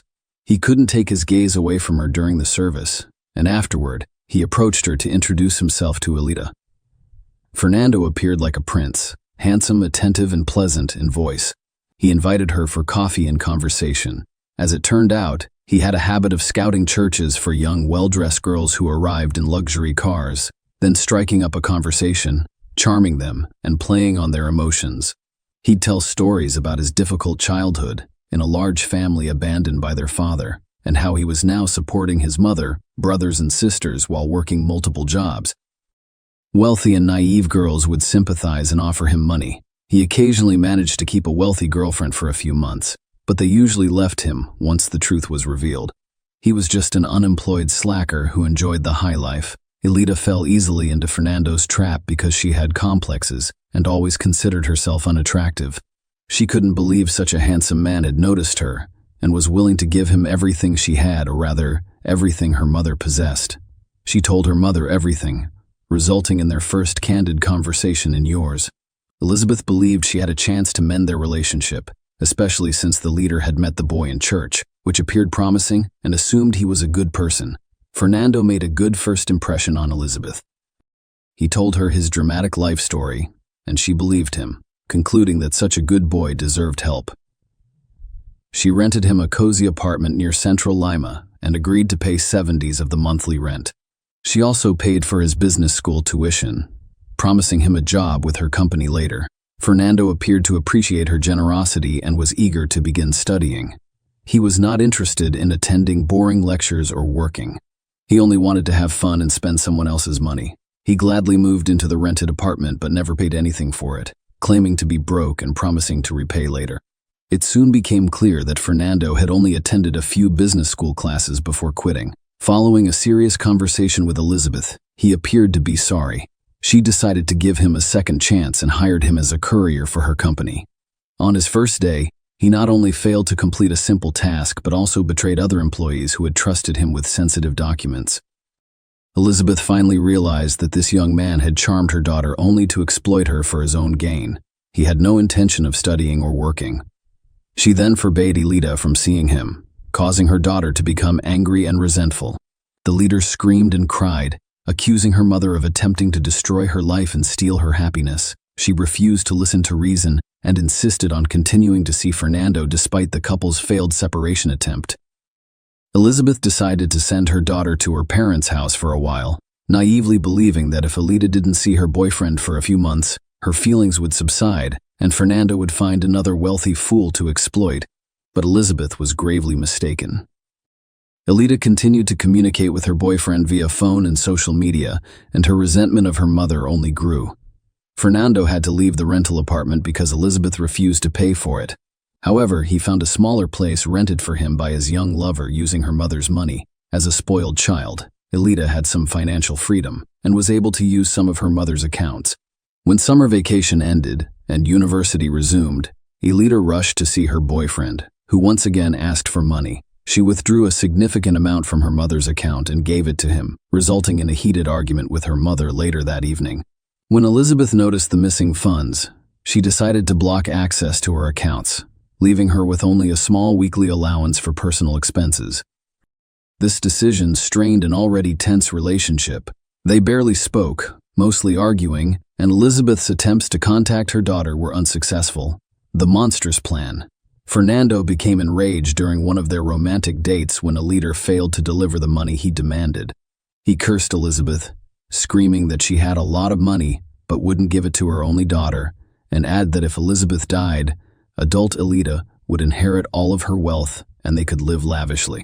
This terrible idea took root in the minds of the elitists and grew stronger with each day. She was constantly complaining about how much she despised her mother, blaming her for all of her misfortunes, and fantasizing about how wonderful it would be if she disappeared. The young lovers began to devise a monstrous and cynical plan to eliminate Vasquez, including who they could recruit as accomplices. At the time, Elizabeth had nearly $3 million in her accounts, a successful business that could be sold, a large house in an affluent area of the capital, several cars, and significant life insurance coverage. If she dies, her only child will inherit everything. Elita Elizabeth seemed to sense danger, and she realized she couldn't keep her daughter away from the mercenary and deceitful young man who had a negative influence on her. The situation was escalating and could end in the most unexpected way. Elizabeth, an experienced lawyer, drafted a will stating that in the event of her sudden disappearance or untimely death, all money and property should be transferred to Ernesto Vasquez, her father. She even managed to visit her parents and inform them of her decision. Meanwhile, Elita intends to stage her mother's kidnapping and murder by suspected criminals who will never be found. She and Fernando decided to enlist the help of a tough guy, or, at the very least, a courtenay holder, with the promise of generous payment for his services. He accepted the offer without hesitation, a crime against his own mother.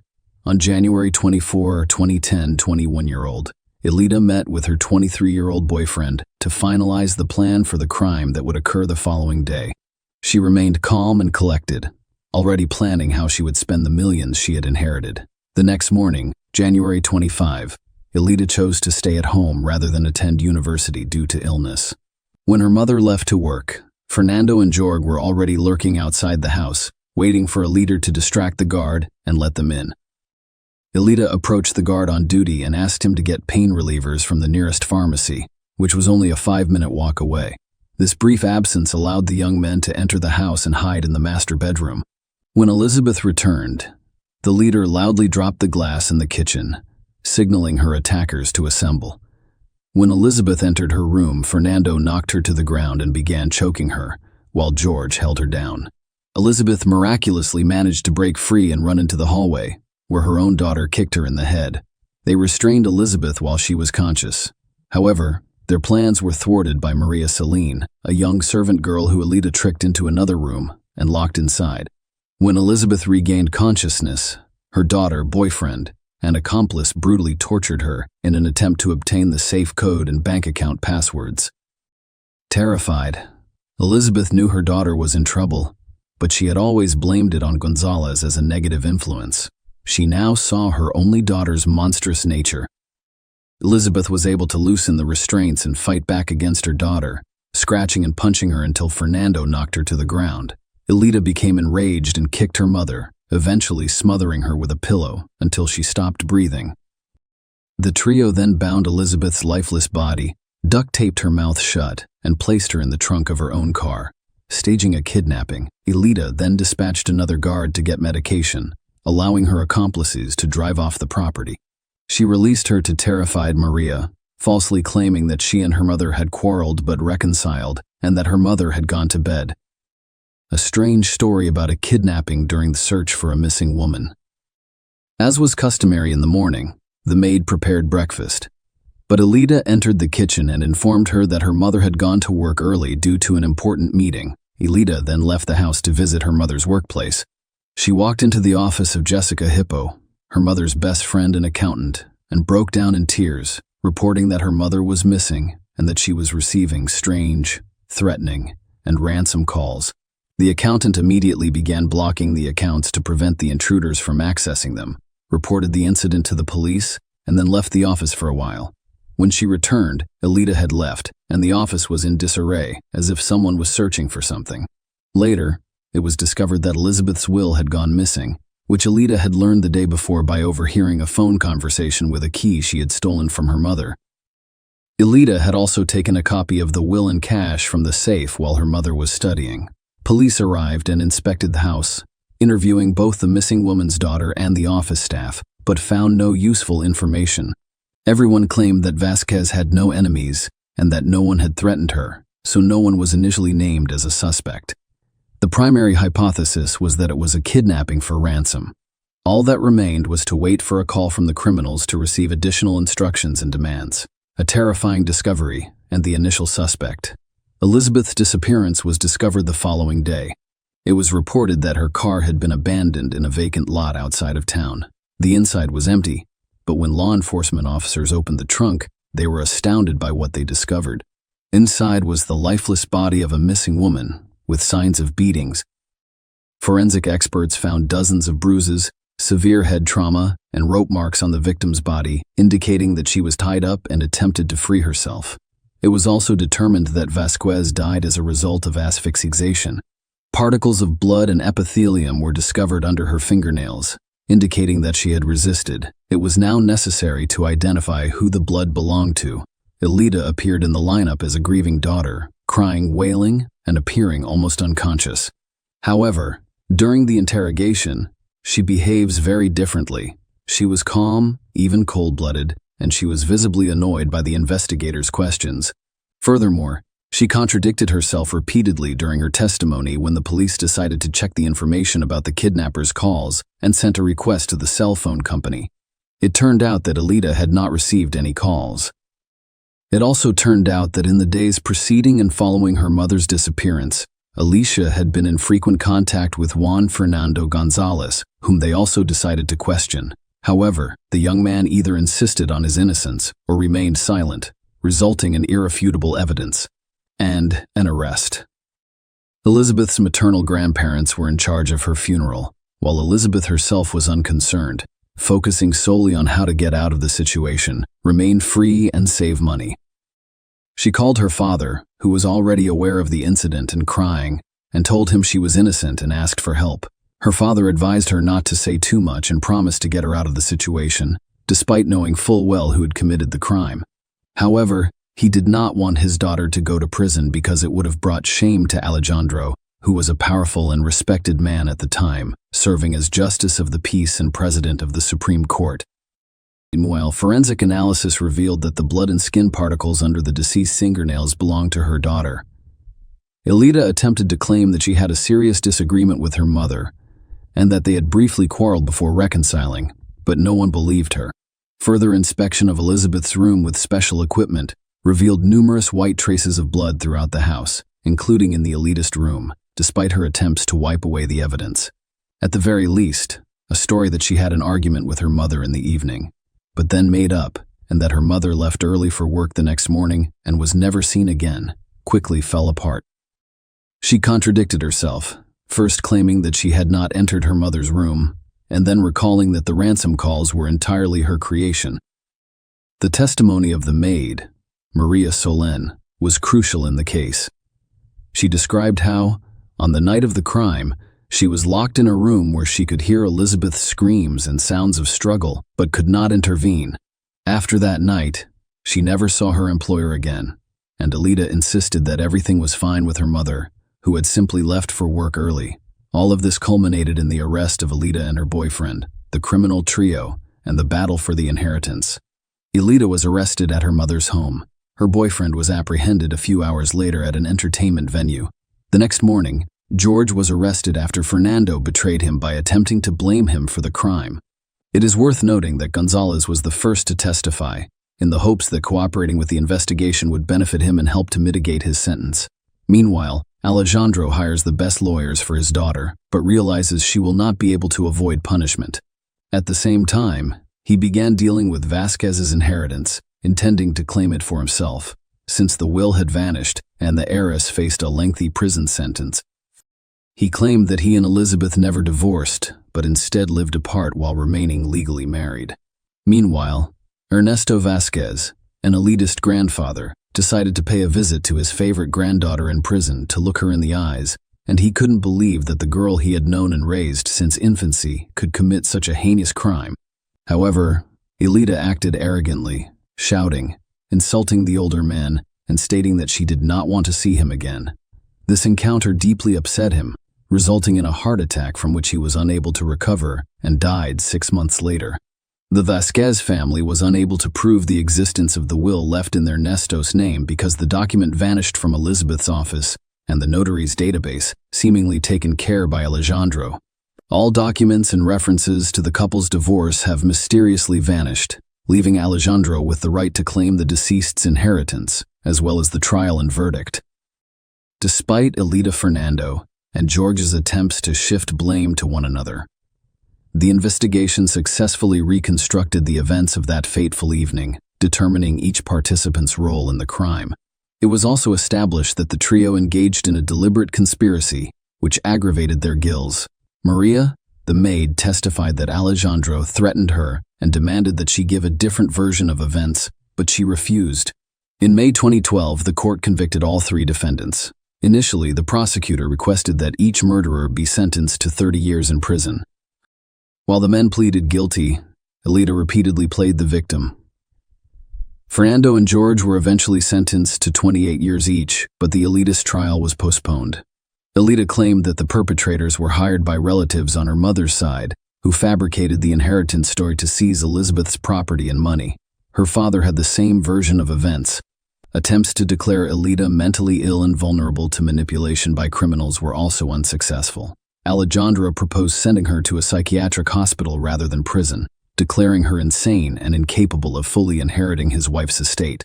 Finally, in December 2012, the court issued its final decision, sentencing Alida to a maximum of 30 years in prison. She and her accomplices are still serving their sentences in prison. The disputed inheritance remains unresolved. In the spring of 2021, Ala 100 died without becoming the sole heir. The Vasquez family, through the court, seeks to exclude Alida from the list of claimants to Elizabeth's property, citing her incarceration for murder. Currently, the primary claimant for the Maria Muvila is Elizabeth's mother.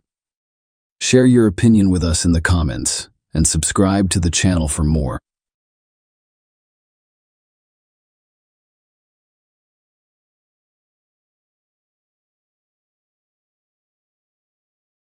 In November 1997, the Nists of Trenton, New Jersey, were preparing for their annual cruise, a tradition they had enjoyed since their wedding 6 years earlier. Julie, 29, and her husband Tim, 40, decided to change things up this year. Their main goal for their Christmas voyage was to strengthen their bond, so they left their 1-year-old daughter Katie with grandparents and traveled to San Juan, Puerto Rico. On November 1st, as they boarded their cruise ship, George Skiadopoulos, a crew member, was struck by Julie's vibrant and attractive presence. A colleague teased him, saying he was out of his league. George bet he could romantically engage with Julie. George, a 22-year-old junior engineer fresh out of college, carried himself with enough poise to pique Julie's interest. He misrepresented himself as the captain, exaggerating his age to 28 and making up achievements to impress her. Julie and George quickly became close, meeting on deck every day and engaging in captivating conversations. Julie, enthralled by the cruise's romantic atmosphere and George's captivating stories, was unaware of his true identity. Tim, who was used to his wife's sociable nature, observed their interactions but felt no jealousy. One evening, during a lively party on the ship, George invited Julie on a tour of the ship. She initially hesitated, but eventually agreed. In the deserted engine room, a spark ignited between them, resulting in a kiss. However, their relationship did not go beyond kissing. Julie confided in a family friend, Tony, about her feelings during the cruise back home, expecting her attraction to fade because she and George would most likely never meet again. Unexpectedly, George, the captain, sent Julie a message, and their daily phone conversations began, with George insinuating that Tim was unworthy of her. Tim occasionally overheard them conversing but trusted Julie enough not to investigate further. Julie, torn between her stable family life and the thrilling new emotions George elicited in her, became distant from friends and even cold to her daughter. Tim was concerned about the changes in her and hoped to rekindle their relationship. Tim organized a surprise 30th birthday party for Julie on January 3, 1998. It was a lavish event attended by numerous friends. Julie's request for another cruise on a specific ship and date was an attempt to reunite with Georgia. Tim reluctantly agreed, and they embarked on February 13th. On that voyage, during a dark night, George won a bet with his crewmates. Julie's intimate encounter with George on the cruise had her head over heels. Back home, she excitedly confided in Tony, a close family friend and Katie's godfather.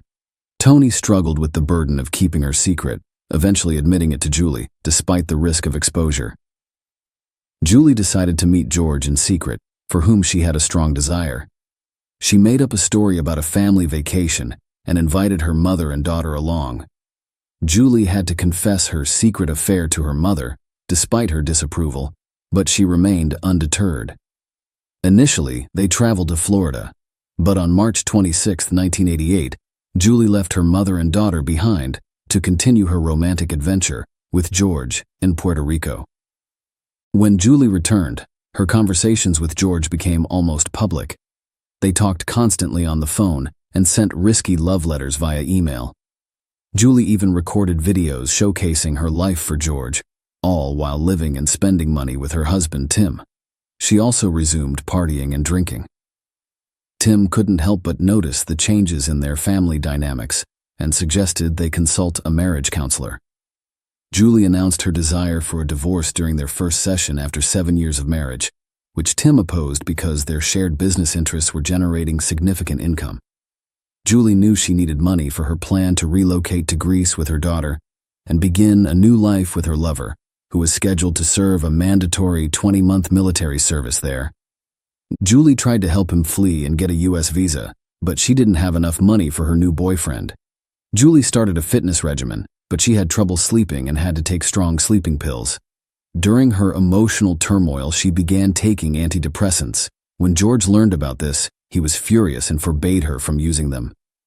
Julie lost about 10 kilos with the intention of returning to modeling to earn money, but George, unlike Tim, was extremely jealous and opposed the idea, forcing Julie to abandon her plans. Almost everyone, including Cheryl, who once helped Julie break into the modeling industry, disapproved of her relationship with the Greek man. They had followed Julie and Tim's lives since they met at an exclusive yacht club party. In July 1989, Tim, her 11-year-old senior, was a successful businessman with his own company and a new yacht. He founded his landscape design firm in the early 1980s, which grew alongside the U.S. real estate market boom. Initially, their relationship thrived, but Julie's jealousy became apparent when Tim waited for her at a bar with another woman. When Julie arrived, she assaulted Tim, leaving a bruise on his face and attacking the woman. It turned out she was Tim's longtime business partner's secretary. The conflict was resolved at that point. Tim was taken aback one day when he arrived at his office and found Julie sitting at his secretary's desk, smiling charmingly. She announced that the former employee would no longer be working there, effectively taking over her boyfriend's job and leaving him little choice but to accept her as his new assistant. This enabled her to work from home, giving her more financial flexibility. Julie had always wanted to be a model. One day, she saw a beauty contest advertisement in the newspaper and decided to enter, confident that she would win and supported by her loving partner Tim. They compiled Julie's best photos and sent them to the magazine that organized the contest. However, the publishers used a scam to obtain free photos for their men's section at the back of the magazine. Julie eagerly awaited the publisher's response to the contest, but it never arrived. Determined, she went to the magazine office and confronted the editor about her prize. He accepted her photographs and promised to include them in the next issue. Julie told this story to everyone preparing for the competition. The event was held at an elite hotel and featured 12 finalists, including Julie. Despite her efforts, only one judge supported her. However, this experience helped her become friends with the magazine editor Cheryl, which led to Julie becoming the magazine's face and appearing on billboards throughout the city. Julie began receiving modeling offers as her fame grew, and she soon became a local celebrity. Until the autumn of 1990, she continued to work for Tim and won some smaller beauty contests, but struggled on the bigger stage. Julie and Tim, both 23 at the time, decided to marry on November 16, 1991. The couple lived an active life, without any restrictions. Julie's modeling career was thriving by 1997, increasing her earnings. She began appearing on television, but soon began abusing alcohol. Their marriage had its ups and downs, but they were generally compatible and loving. Tim wanted children, and they were financially secure enough. Julie refused to put her modeling career at risk in order to provide for a child. Julie became pregnant in February 1995. Her friends claimed she continued to drink and smoke during her pregnancy. On November 26, 1996, the Nist family welcomed a daughter, Katie Scarlett. Becoming a mother had a profound impact on Julie. She embraced her new position. During this time, Katie's mother, Julia, actively assisted with her upbringing, though they frequently disagreed on parenting strategies. Julie quickly developed postpartum depression, which was caused in part by the significant changes in her figure that occurred after pregnancy. She retreated into herself, not attempting to revert to her previous state. Around this time, her relationship with Tim started to deteriorate. In April 1997, they sought family therapy. Julie believed the therapist sided with Tim, but the specialist genuinely attempted to address her issues and complexes, revealing positive aspects of her past. The therapist eventually stated that Tim was not paying enough attention to his wife, which was putting their marriage at risk. Julie, who was lonely, began spending more time with her friends and frequently returned home intoxicated. Tim decided to take Julie on a cruise during this difficult time, following the advice of the family therapist, in the hopes of rekindling the warmth and passion in their relationship. However, his hopes were dashed as Julie's newfound passion for another man wreaked havoc on their family life and her own well-being as a result of her secret affair. Julie's mental condition worsened. Julie refused to let Tim into her room one day, preventing him from accessing important business documents. The situation became so serious that he had to call the cops, and despite Julie's active resistance, Tim was able to get what he needed. Julie became paranoid, believing Tim had hired a private detective to follow her. The household atmosphere became tense, and it was clear that divorce was unavoidable. In midsummer, George and Julie met in the United States and secretly got engaged. Julie made no secret of her desire to relocate to Greece, which she planned to do the following year. Around this time, Tim discovered international phone bills ranging from $6,000 to $7,000 per month. He eventually realized his wife was having an affair with the cruise ship engineer and was communicating with him behind his back. Tim was furious and decided to divorce Julie, eager to cut all ties with her. Julie attempted to limit Tim's access to their daughter in response, hoping for full custody so that he could freely move to another country, but Tim refused as the couple attempted to resolve their differences. Julie's new lover, George, announced that he had quit his job and would be visiting her in New Jersey. Julie's constant arguments and conflicts with Tim caused her hair to fall out, but she blamed it on being separated from George. She was also envious of George's interactions with other women and required constant contact with him. When George arrived in New Jersey, their relationship descended into chaos. He was constantly inquiring about money and persuading her to spend more, forcing Julie to ask Tim for money, further limiting her interaction with her daughter, which irritated Tim. George frequently lied about his financial situation, and it was surprising how unremarkable he appeared, making Julie's obsession with him even odder. Friends and family strongly advised Julie to end the relationship, unable to understand how she fell for a balding, unemployed, hopeless man with bad teeth who was also manipulative and extremely jealous. Regardless, Julie was smitten. She even intended to use her divorce settlement to cover George's hair transplant and dental work. When Tim learned about all of this, he was furious that Julie had involved their daughter in the situation. He threatened that if she attempted to flee, he would take Katie and Julie would never see her daughter again. This threat seemed to dampen Julie's enthusiasm. She even told her friends that her relationship with George was over, but it wasn't for long. Within a few weeks, she and George traveled to Greece to put their relationship to the test. They met his parents, and Julie thoroughly enjoyed the weekend, despite having to conceal her marital status, daughter's existence, and modeling career due to George's parents' religious beliefs. Julie dreamed of completing her divorce and starting a new life with George. On December 6th, she received the divorce decree and was ready to leave the house she shared with Tim. She abandoned Katie and checked into a hotel, where she consumed copious amounts of drugs. Julie traveled to Greece on December 8th to marry George and begin a new life together. George quickly persuaded her to open a joint bank account, citing his limited knowledge of the Greek language. Julie, blinded by love, deposited $80,000 in the account, giving George an additional $188,000 in cash for additional expenses, all of her money. She then vanished, leaving no trace behind. On January 8th, George called Julie's friend to inform him that she had disappeared. He said they were supposed to meet outside McDonald's for a meal, but Julie never showed up, leaving him waiting for hours. With no cell phones, he was unable to contact her and reported her missing to the police shortly after. Julie called the same friend and told him about her feelings for Katie and issues with her fiancé. The friend assumed Julie was going to leave George and return soon, but she never did, and George's call raised serious concerns. He claimed Julie had vanished without her passport, allegedly left in her car, and was then apprehended by police. However, he couldn't find any witnesses to confirm that the police had taken the passport. It all sounded suspicious, so the friend turned to Tim, the only person who could help. Tim realized immediately that his ex-wife was in serious trouble. She had last contacted relatives in the United States.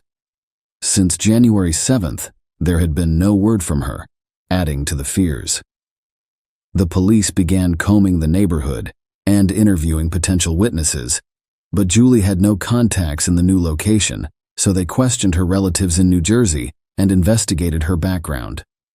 Julie Scully, the daughter of Julia and John Scully, was born on January 3, 1968.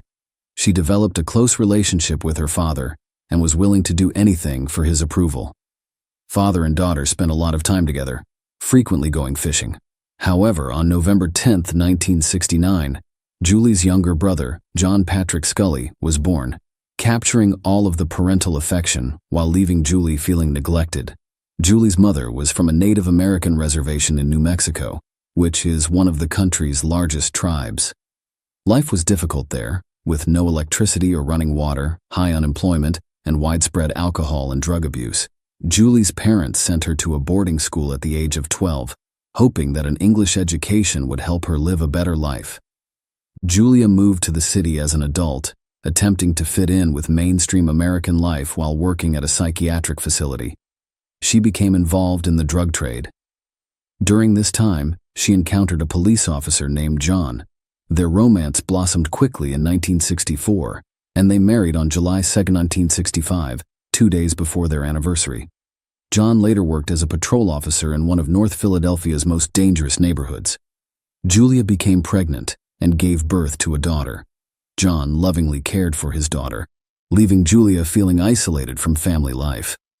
She kept her drug addiction a secret, but her erratic and unpredictable behavior was occasionally revealed. Her situation worsened as she experimented with more dangerous drugs, leaving her exhausted and unable to quit without experiencing severe withdrawal symptoms. Julia soon became pregnant again, and a younger son joined the family, which was already depleted. Julia Scully found it difficult to care for him. She overdosed on sleeping pills in 1973 while suffering from depression. John discovered her in time and called for medical assistance, saving her life. This incident exposed her problem within the family, complicating matters even further. She was once a beautiful Native American woman, but now she looked like a shadow of herself. She attempted suicide again, but was saved. The elder daughter, who was 9 years old at the time, was acutely aware of the turmoil in her parents' relationship. On Julie's birthday, her father abruptly left, leaving behind his wife and the guests with whom he was having an affair in order to escape Julia's addiction, which repulsed him. He stayed solely for the benefit of their children. His mistress arrived to pick him up, and Julia and their daughter noticed them as they followed John outside. John's flagrant disregard for the privacy of his affair deeply harmed both his daughter and his wife. Julie blamed herself for her family's problems, unable to comprehend the full scope of the situation. Julie, who had always been an excellent student, began experiencing academic difficulties. She gained popularity among her peers and fell into a bad crowd. Her school attendance and performance declined.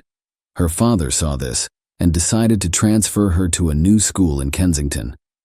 At 12, Julie's attractiveness drew a lot of attention from boys. The Scully family lived in a troubled neighborhood, which raised her parents' concerns about her future and the possibility of her succumbing to substance abuse like her mother. Julie's friends were supposed to sleep over one evening, but she disappeared from her room along with them. When her mother discovered their absence, she became panicked and called the police, who located the children in downtown Philadelphia. Julie's relationship with her mother deteriorated, resulting in frequent conflicts and scandals. Despite their close relationship as police officers, her rebellious spirit manifested itself towards her father as well. He always knew where and with whom his daughter was spending her time. Seeing his wife's failure to raise their children, he took custody of them and sent Julia to rehab for drug addiction. Despite Julie's efforts to please her father, the family environment calmed down during her absence. Her rebellious spirit grew as she matured, and she continued to spend time with her friends, resulting in missed classes and poor grades. Her father, enraged upon learning this, was shocked, especially since Julie was only 14. The close and warm relationship they once had appeared to have vanished. Julie expressed a desire to drop out of school, possibly as a cry for attention, which she had begun seeking on the streets. Her beauty made her the center of attention at every gathering. Julie earned her high school diploma in 1982. Her parents wanted her to get a specialized education, so her father, a police officer, helped her get into an engineering college. He asked the college director for special admission conditions, citing Julie's Native American heritage. His efforts paid off, and Julie was accepted to college. She was already living a sexual lifestyle in the fall of 1983. Despite their similar upbringings, Julie's brother took a different path in her 18th year. He enlisted in the Navy at the age of 16. Julie made the decision to leave college around the same time in order to achieve financial independence. She soon met Neil Ziegler, 6 years her senior. Their relationship grew quickly, and they secretly married. Julie's father, who was initially unaware of her marriage, eventually supported it, believing it was better for her than staying with her dependent mother. Nonetheless, the marriage ended in divorce. Julie returned to live with her mother in 1988, having found a new job but reluctant to contribute to living expenses. Her striking appearance drew attention everywhere, and many mistook her for a model. Julie gradually began to use her beauty to connect with wealthy men. Despite her outward confidence, she was vulnerable and desperately sought love, but only found fleeting relationships. During one such social gathering, she met her future husband, Tim Nist. Julie's mother went to therapy for years after moving out and eventually overcame her addiction. When Julie and Tim had a daughter, the grandmother eagerly took on childcare responsibilities, staying involved even when Julie fled to Greece with a new lover. After Julie's disappearance was revealed, her mother described George as truly pitiful. He was unattractive and unpleasant to look at, and he appeared to have no control over his actions. The missing woman's mother described how she fell victim to George's aggression during an argument with Julie. George shouted and insulted the woman before grabbing her by the throat and pinning her against a wall, refusing to let her go until he heard threats of police involvement. Julie attempted to end their relationship and called the police following the attack, which resulted in George's expulsion from the country. Despite this, she soon joined him in Greece. She actively defended her lover, even accepting blame for the assault. Julie's mother suspected George was involved in her daughter's disappearance. Following Julie's disappearance, George continued to participate actively in the search. Julie's close relatives attempted to contact the American embassy in Athens, but were unable to do so due to a language barrier, as the Greek police stations handling the investigation did not have English-speaking staff. The FBI from the United States joined the investigation. At this point, it was revealed that George had been carrying Julie's passport the entire time. He initially claimed to have found it, but after learning of the FBI's involvement, he changed his story to one of theft. His behavior became more suspicious. He attempted to withdraw funds from their joint account, but was unable to do so. On January 23, 1999, the couple was supposed to marry. During this time, news of the missing American woman was broadcast on television and radio. George angrily called Julie's friend, who had approached the media about the case. He claimed innocence and even made a public statement in the press, actively giving interviews in an attempt to defend himself. However, 16 days after Julie's disappearance, George was brought in for questioning as the primary suspect. George explained that after moving to Greece, Julie quickly became disillusioned with both the country and him. She grew to miss her homeland and daughter and wanted to return. George tried to help her, but the situation deteriorated, leaving him deeply concerned in her final days. She cried constantly, and George's mother eventually learned about Julie's former husband and daughter in America. She began to despise Julie and openly expressed her dislike for George, urging him to abandon the woman with a troubled past. The lovers' conflicts became more frequent and severe, prompting their eviction from a hotel. Julie wanted to call her family, but her lover prevented her from doing so, and even physically abused her. The police discovered that George's mother had schizophrenia and was frequently hospitalized as a result of her condition. George inherited some of these issues. He had high self-esteem and was always arrogant. His ability to manipulate others was noticed by the missing woman's family and friends. At the slightest disagreement, he aggressively attacked his partner. Aside from Julie's mother, who had been victimized by his violence, Julie herself suffered serious hand injuries but claimed they were accidental and continued to live with her tyrant. After 4 hours of questioning by the police, George was unable to maintain the story he had told the media and admitted to killing his lover. He claimed that it was an accident. Apparently, the lover deeply regretted what had occurred. He even cried during the interrogation. However, his confessions were perplexing and riddled with contradictions. Initially, on January 8, 1999, the couple embarked on their long-awaited trip to Athens. They were driving down a deserted 2-lane highway, enjoying the peace and quiet. A calm conversation turned into a serious conflict. Finally, George decided to pull over on a stretch of road with no one else around. In a fit of rage, he jumped out of the car and attacked his loved one, choking her as tightly as he could. He wanted her to remain silent and stop screaming. George told the police that he seemed to be watching everything from the outside and had lost control of himself. He couldn't stop himself until Julie stopped breathing. The lover claimed that the horrific moments lasted only a few seconds, but investigators were aware that strangulation takes at least 3 minutes. George was shocked afterwards. He devised the plan of burning his beloved's body, scattering her ashes in the sea from a cliff, and jumping after her to reunite with her. George explained that he attempted suicide by shooting himself with a pneumatic gun, jumping under a truck, and taking an overdose of medication. However, all of his attempts were unsuccessful. However, he was now at the police station for questioning, implying that all of his thoughts were a fantasy. In reality, he treated his beloved's body differently. Following the murder, George simply threw it in his car's trunk and drove to the nearest gas station. He bought gas and returned to the crime scene. George dragged the body away from the road near 2 small lakes, doused it with gasoline, and set it on fire. But the rain prevented the body from completely burning. At one point, he considered throwing it into the lake, but instead stuffed the charred corpse back into the trunk and drove to his grandmother's house. He found a large travel bag and decided to pack Julie's body in it, but it had stiffened and he couldn't bend it anymore. Furthermore, the head would not fit in the bag, so George decided to simply cut it off. He described how he took her head by the hair and lifted it to his face. He remembered seeing terror in her eyes, but she was still beautiful, so he kissed her on the lips before packing the body into the bag. Then he burned the bag and threw it in a swamp, leaving the head behind. Later, George drove to Kavala and threw Julie Scully's head into the sea. 19 days after Julie disappeared, her ex-lover and would-be husband assisted detectives in locating the murder site and the remains. Tim and the victim's family were informed by police that George had admitted to the crime.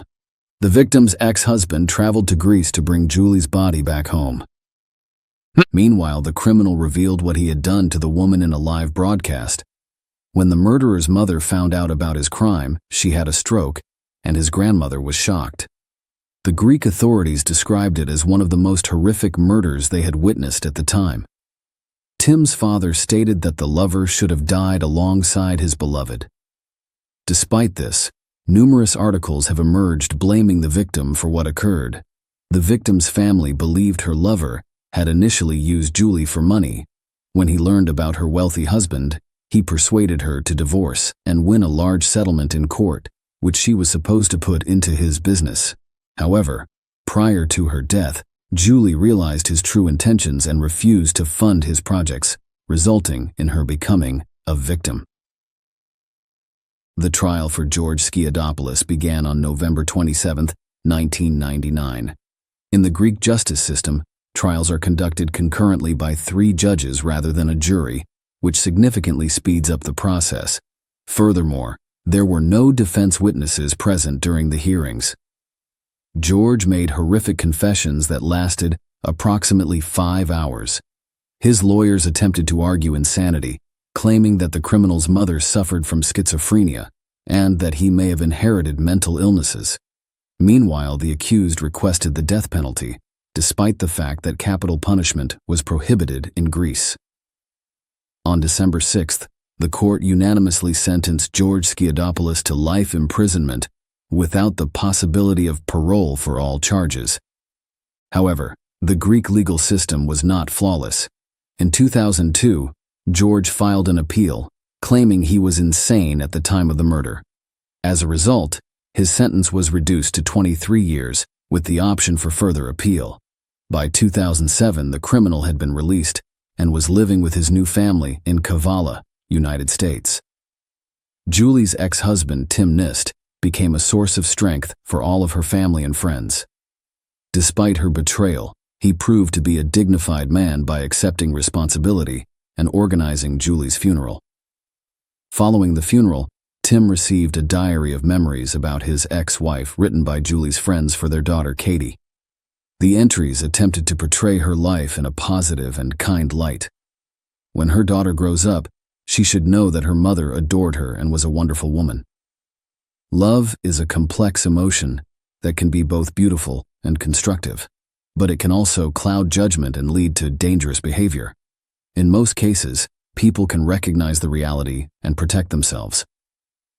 Unfortunately, Julie's circumstances differed. Her story serves as a reminder that everyone's safety and well-being should always be a top priority, even when it comes to love. Share your opinion with us in the comments and subscribe to the channel for more.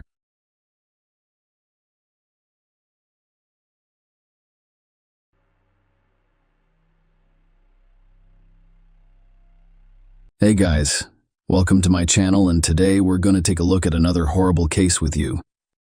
The betrayal of a loved one always surprises us, because that is why we consider people close when we fully trust them and do not expect to be stabbed in the back. However, criminologists understand that when it comes to a brutal murder, the perpetrator should be sought first and foremost among people in the victim's immediate surroundings. What if the plan could not be completed? The victim is unable to testify due to his serious condition, and the perpetrator is desperately trying to figure out how to cover his tracks without raising suspicion. It reminds me of the plot of a thriller. Unfortunately, this story occurred a few years ago in real life. Wang Nan, a pregnant Chinese woman, was involved in one of Thailand's most high-profile incidents. The perpetrator tried to get rid of his wife in one of the national parks by portraying the incident as a tragic accident. However, it appears that nature intervened to prevent the young woman and her child from being killed. When the truth was exposed, it literally shocked the detectives investigating the case, as well as the doctors who saved the victim's life, because they were certain that the husband was deeply concerned about his wife and child. But even more shocking was the motivation for such a heinous and cruel act.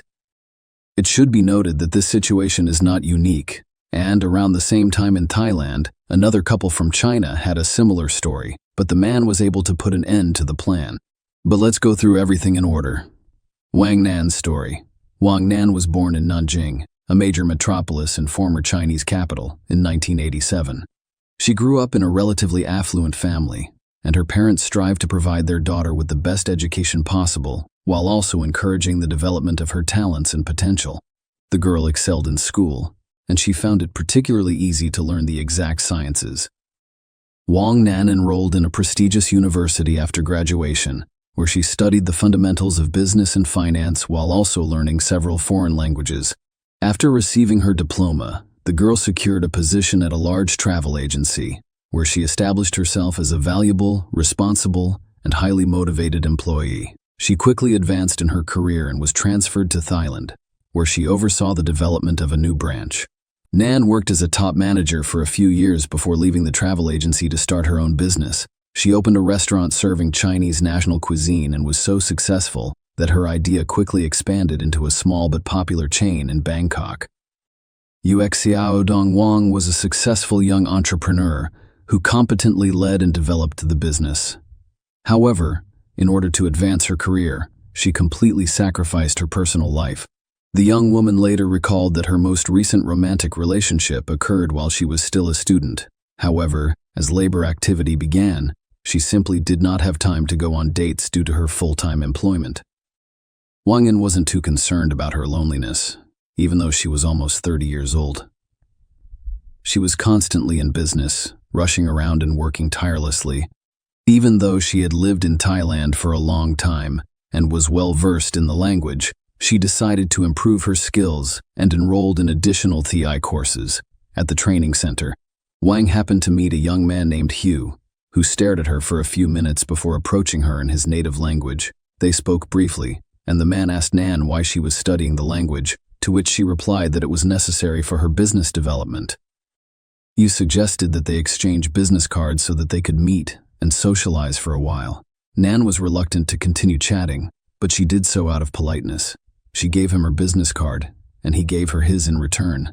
Xiao Dong's business card stated that he was in the export-import business in Bangkok. Wang was unimpressed and simply threw the business card into her purse, forgetting about it. Only Yu appeared to be genuinely interested in the young woman, and he called her the next day. However, she was too busy with work to hold a conversation for more than a few minutes, so she declined the invitation to meet for coffee. A few days later, the situation repeated itself, and Nan declined to go on a date, citing her busy schedule and preparations for an upcoming business conference. She intended to expand her business relationships and meet new partners there, but you arrived at the event with a luxurious bouquet of flowers. After waiting for Nan to be free, he approached her and asked her out again. Wang Nan was bribed due to her persistence. Because no one had ever tried so hard to get her attention before, she agreed to meet him for dinner and an unexpected romantic encounter. It appeared that you did not simply fall in love with men. He had literally lost his head. He constantly showed her affection, made pleasant surprises and gifts, delivered flowers to her door every morning with little romantic notes inside, and called at least twice a day to say good morning and good night. Wang's emotions were mixed. On one hand, she was annoyed by the guy's obsession, but on the other, she was flattered that someone was attempting to win her heart. So unexpectedly, for the first time in a long time, the young woman entered into a romantic relationship. Her boyfriend not only wooed her beautifully, but he also tried to be perfect in every way. He shared her interests and points of view on a variety of topics, learned to cook Wang's favorite dishes, tried to diversify their leisure time by purchasing tickets to various events, and was always willing to assist her at work and at home upon the first request. Wang Nan could not believe how happy she was. It appeared to her that this only happened in movies, but it was actually happening to her, except Yu was in too much of a rush. They had only been dating for a few months, but he was already planning a wedding and naming their future children. Wang was slightly embarrassed by this type of conversation.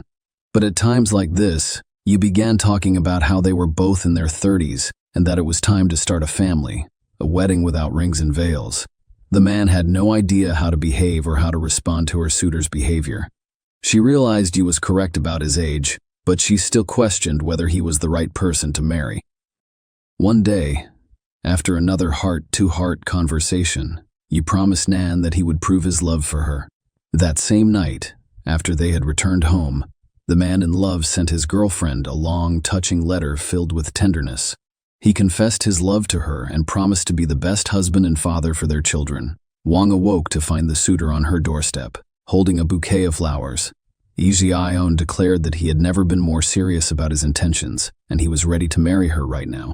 Ran Kofad said the courthouse wouldn't open until an hour and a half later, so you offered to go there right away. And if the door was open, they'd register the marriage right away. Wang agreed to the venture, knowing that the government office would be closed. To her surprise, the door was opened, and the authorized officer registering unions was already sitting at his desk. You had arranged everything in Ad Wang Si, requesting that an exception be made for him and his bride to marry early in the morning. It was an unusual wedding. No guests, no rings, no dress or veil, and no memorable photographs. Wang Nan couldn't shake the suspicion that all of this was a lie because she didn't even introduce the chosen one to his mother, with whom they had always been close. When she regained consciousness, she found herself holding a marriage certificate. Next to her stood a happy, newlywed husband. A tragic accident happened in June 2019. When Wang was 3 months pregnant, her husband persuaded her to plan a vacation and a short trip, reasoning that they would be unable to travel for a long time after the baby was born. Nan reluctantly agreed, and they chose the Thai National Park Reserve, which is known for its picturesque forests and unique rock paintings, estimated to be tens of thousands of years old. But on the morning of June 9, tragedy struck. Wang Nan fell from a height of 111 feet, while the couple was on one of the observation decks admiring the sunrise. When rescuers arrived on the scene, a crying Yu ran up to them and begged them to save his wife and the baby she was carrying. The man claimed they were enjoying the first rays of the rising sun when his wife became ill. She took a step to the side, but she became dizzy and fell before he could pick her up. The young woman had fallen from the 10th floor. She had multiple open fractures, and the situation appeared hopeless. Nan suddenly groaned and opened her eyes. Her husband abruptly stopped crying and wailing, and a look of horror crossed his face. However, he quickly gathered himself, loudly thanked the Almighty that his beloved was still alive, and then leaned into her ear and whispered something about Chinese unstable family life before dealing with the events of that tragic day. Let us go back 6 months and see how the couple's family life was. Wang regretted her marriage almost immediately after it was registered, but at first she hoped he would be a good husband, a dependable supporter, and a man to rely on. Unfortunately, her hopes were not realized, and soon the new husband revealed his true colors. He spent almost all of his time at home playing computer games, freely spending his wife's money while contributing nothing to the family budget. When his wife asked why he didn't go to work, Xiaodong explained that his business was at a seasonal low and that he could rest for the time being. However, this law had grown too long, so the young woman decided to inquire about her husband's job. That's when she discovered that his successful export-import business existed solely on paper and printed business cards. Wang realized the magnitude of her error at that point, as she had not even considered drafting a prenuptial agreement. So now her husband can freely spend what she earns, and if they divorce, he will claim her property. The couple had a serious conversation during which he cried like a child and was assured that he would overcome his temporary difficulties and find a good job. However, it quickly became clear that he was not going to look for anything and was quite content sitting on his wife's neck. He was a grown man who behaved like a child. He spent almost all of his time playing computer games, and if he did something around the house or helped his wife in the restaurant, he made sure to ask her for money for himself.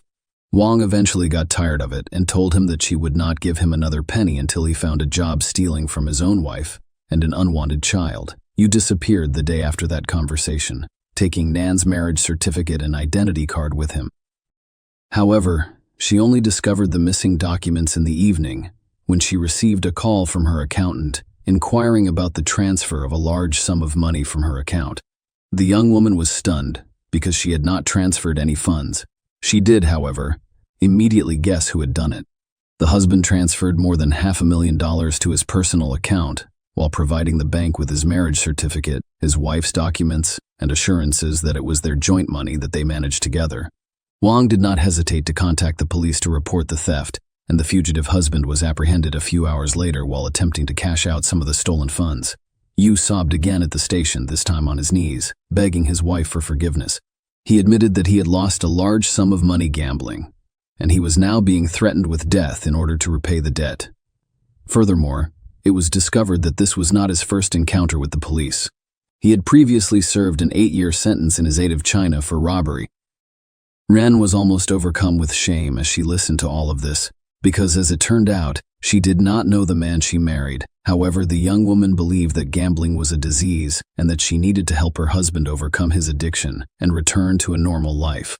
Wang not only agreed to pay off half of her husband's debt, but she also appointed him manager of one of her restaurants. Yu initially appeared to accept it gratefully and take the new position seriously. He even devised an effective strategy for the establishment's growth, but his enthusiasm was short-lived. Soon, he began to spend more time on computer games and entertainment. During that time, Wang discovered she was pregnant and informed her husband, but he reacted strangely, even aggressively. Yu claimed that he was not yet prepared for this and persuaded his wife to have an abortion, which she flatly refused. The husband then threatened divorce and stated that he intended to obtain a court order to divide the property. He didn't speak to his wife for several days before suddenly softening and apologizing. Yu admitted that he spoke nonsense about emotions. In fact, excited about the upcoming edition, I resumed caring, cooking, and helping around the house. A fateful journey.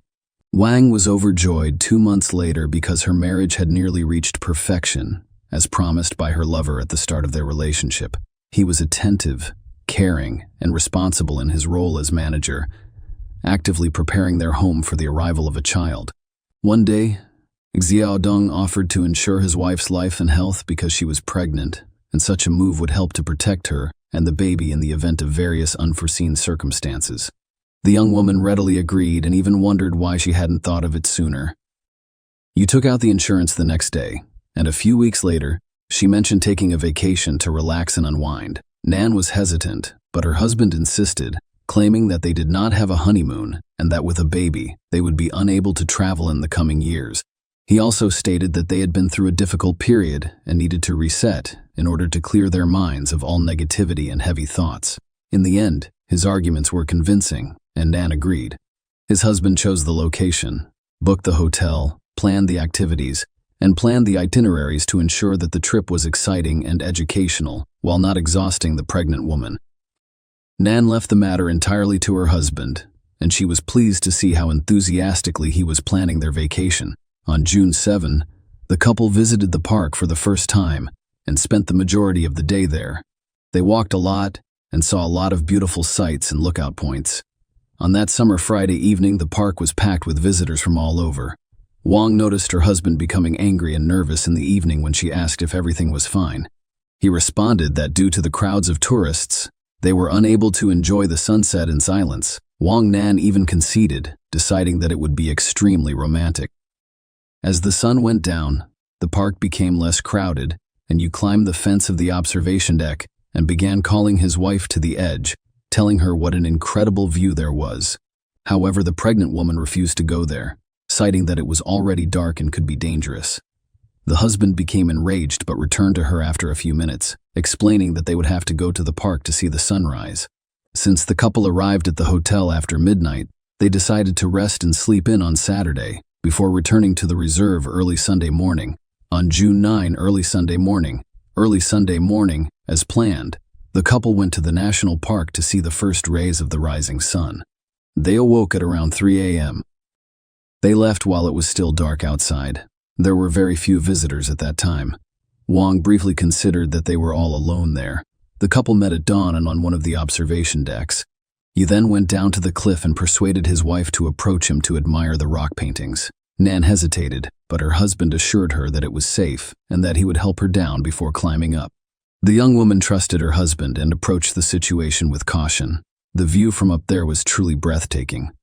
Yu hugged his wife and asked if she had any regrets in this life.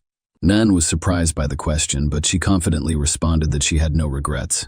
Yu ran his hand through her hair, kissed her on the cheek, and then leaned over to her ear and said, "Die."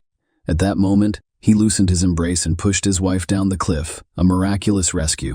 Yu looked around again to make sure no one had seen them, then looked down intently but couldn't see exactly where his wife had fallen. He listened. It was quiet.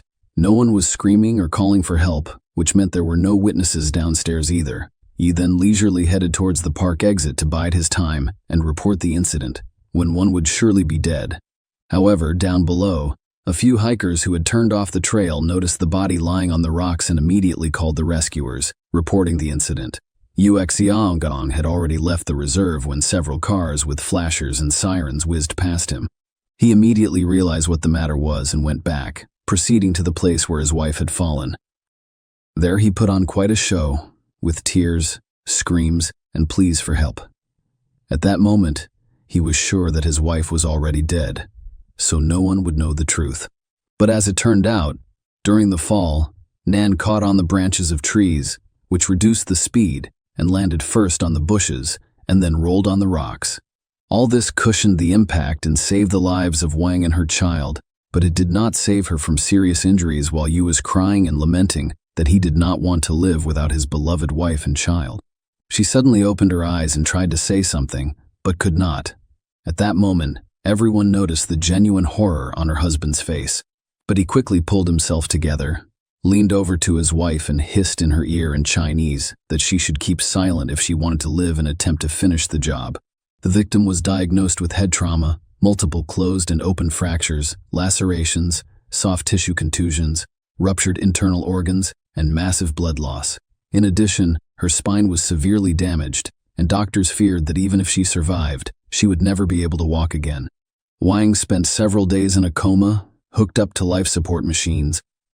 During this time, her husband literally never left her side, spending days and nights in her room. Doctors applauded such devotion and love, but in fact, every time he was alone with his wife, he thought about how to finish her without arousing suspicion. He scrutinized the apparatuses, but he still couldn't figure out how to disable them discreetly. The terrible truth and the loss of a child. When one came to her senses, her husband was scared out of his wits.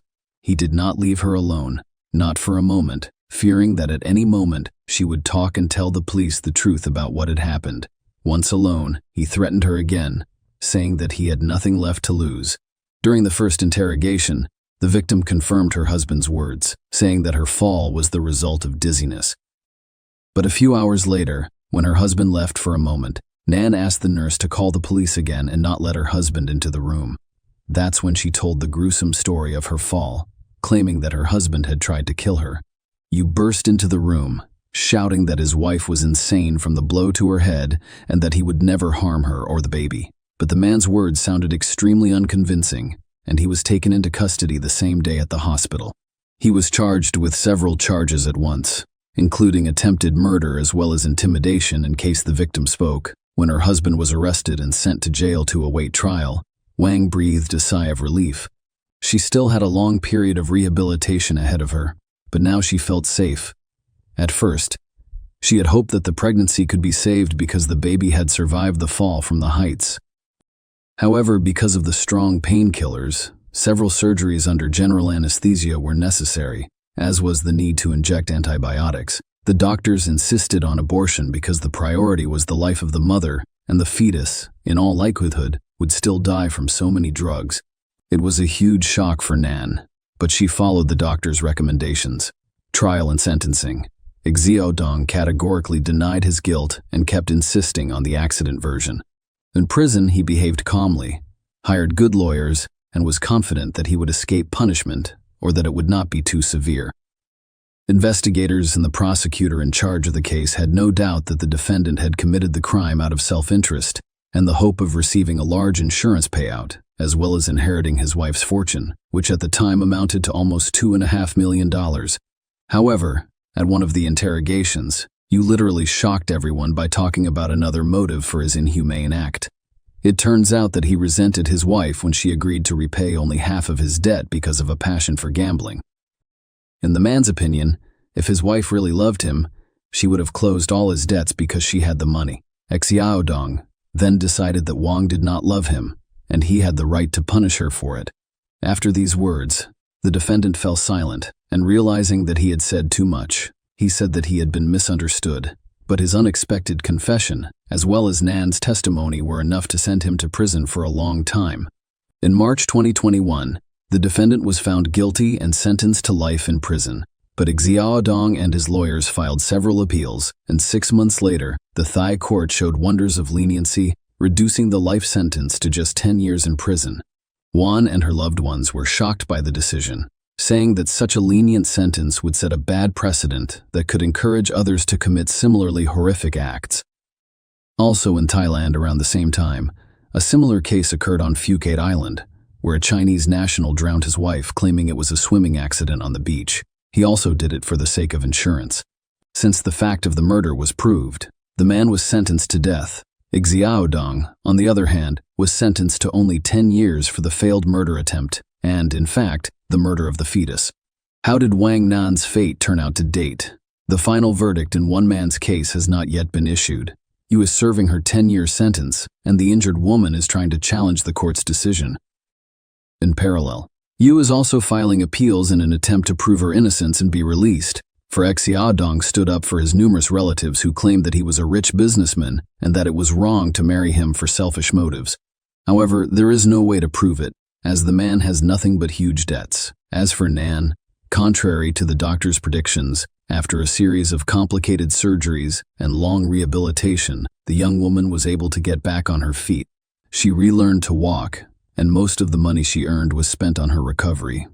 In 2023, Nan took up work again and was able to revitalize her once successful business.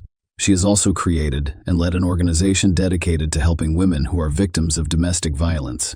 She also runs her own blog, trying to warn women against the mistakes she made herself. Share your opinion with us in the comments and subscribe to the channel for more.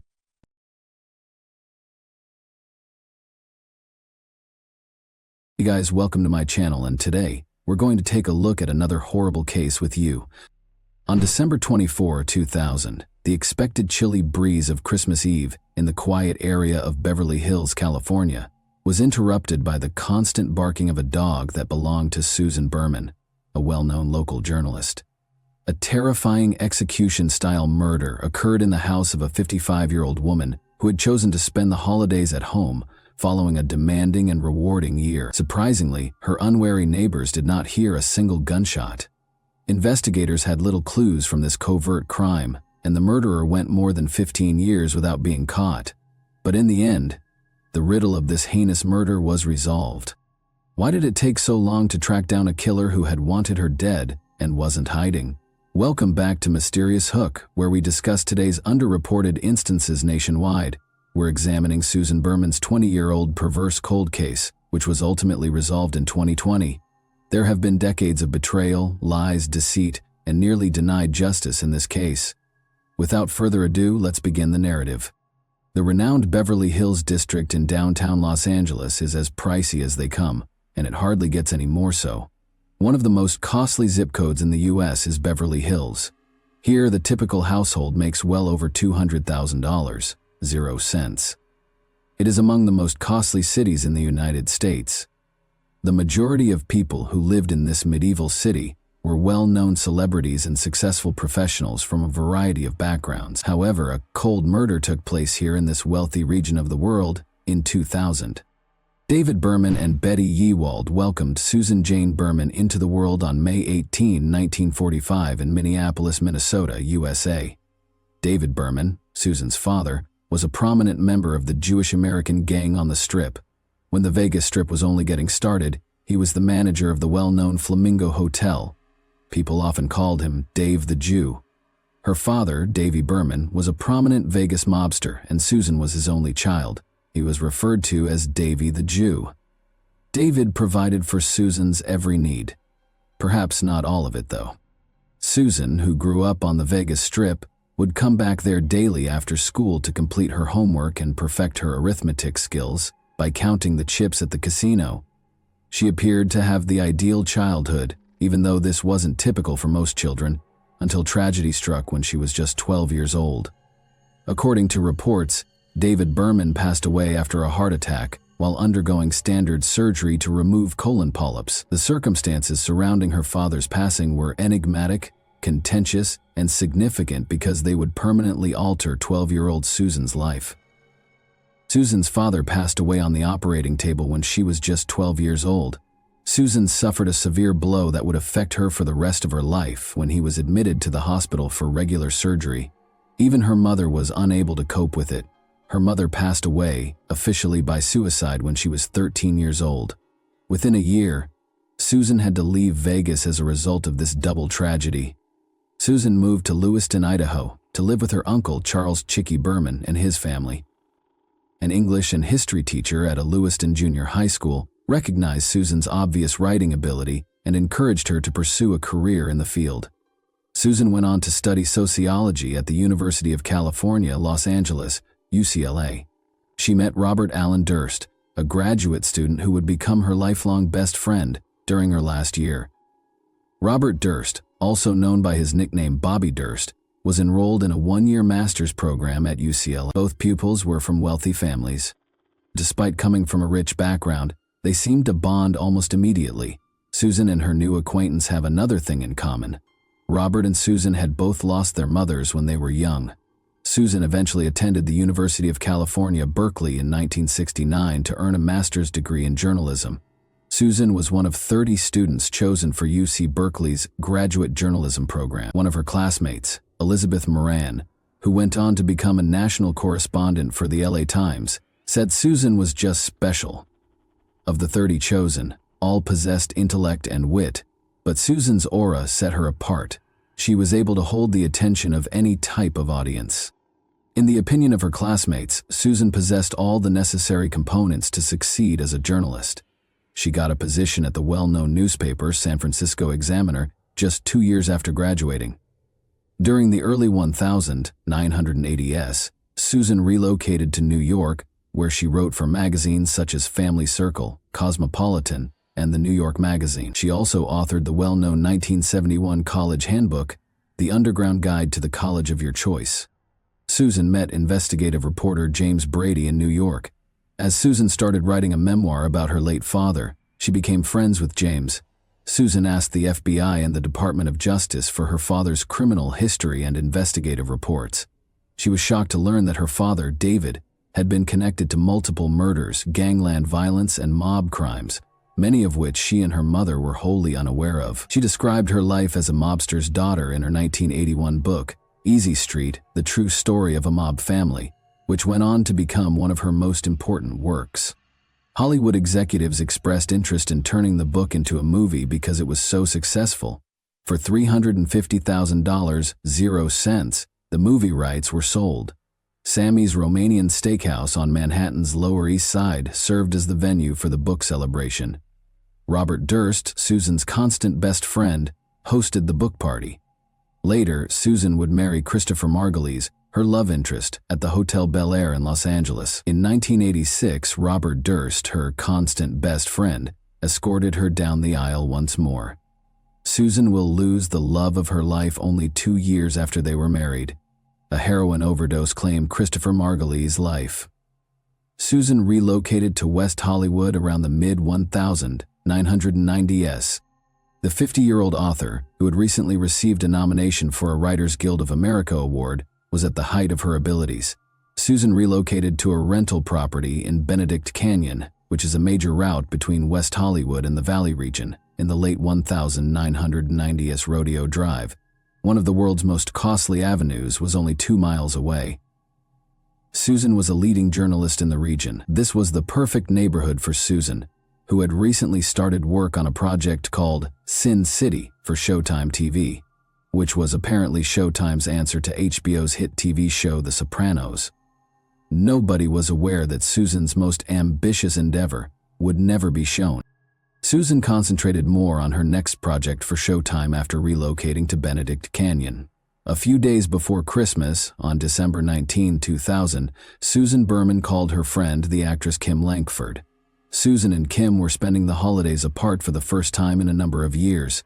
Susan appeared concerned and the call was highly rare.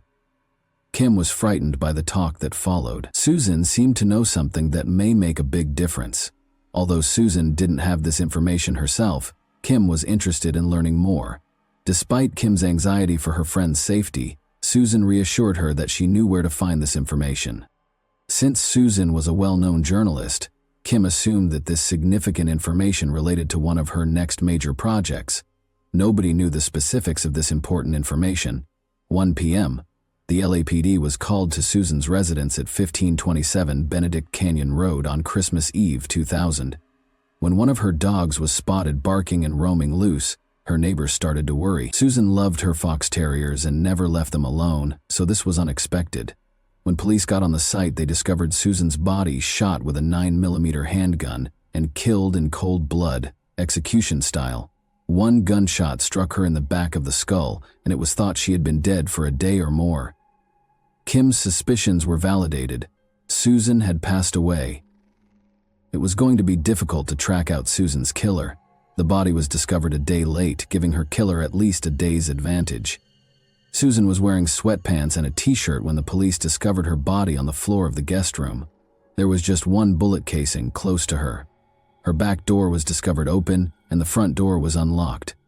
There was no theft. Since Susan's body showed no defensive wounds and there was no indication of a forced entry, police understood they were dealing with someone who had known the victim.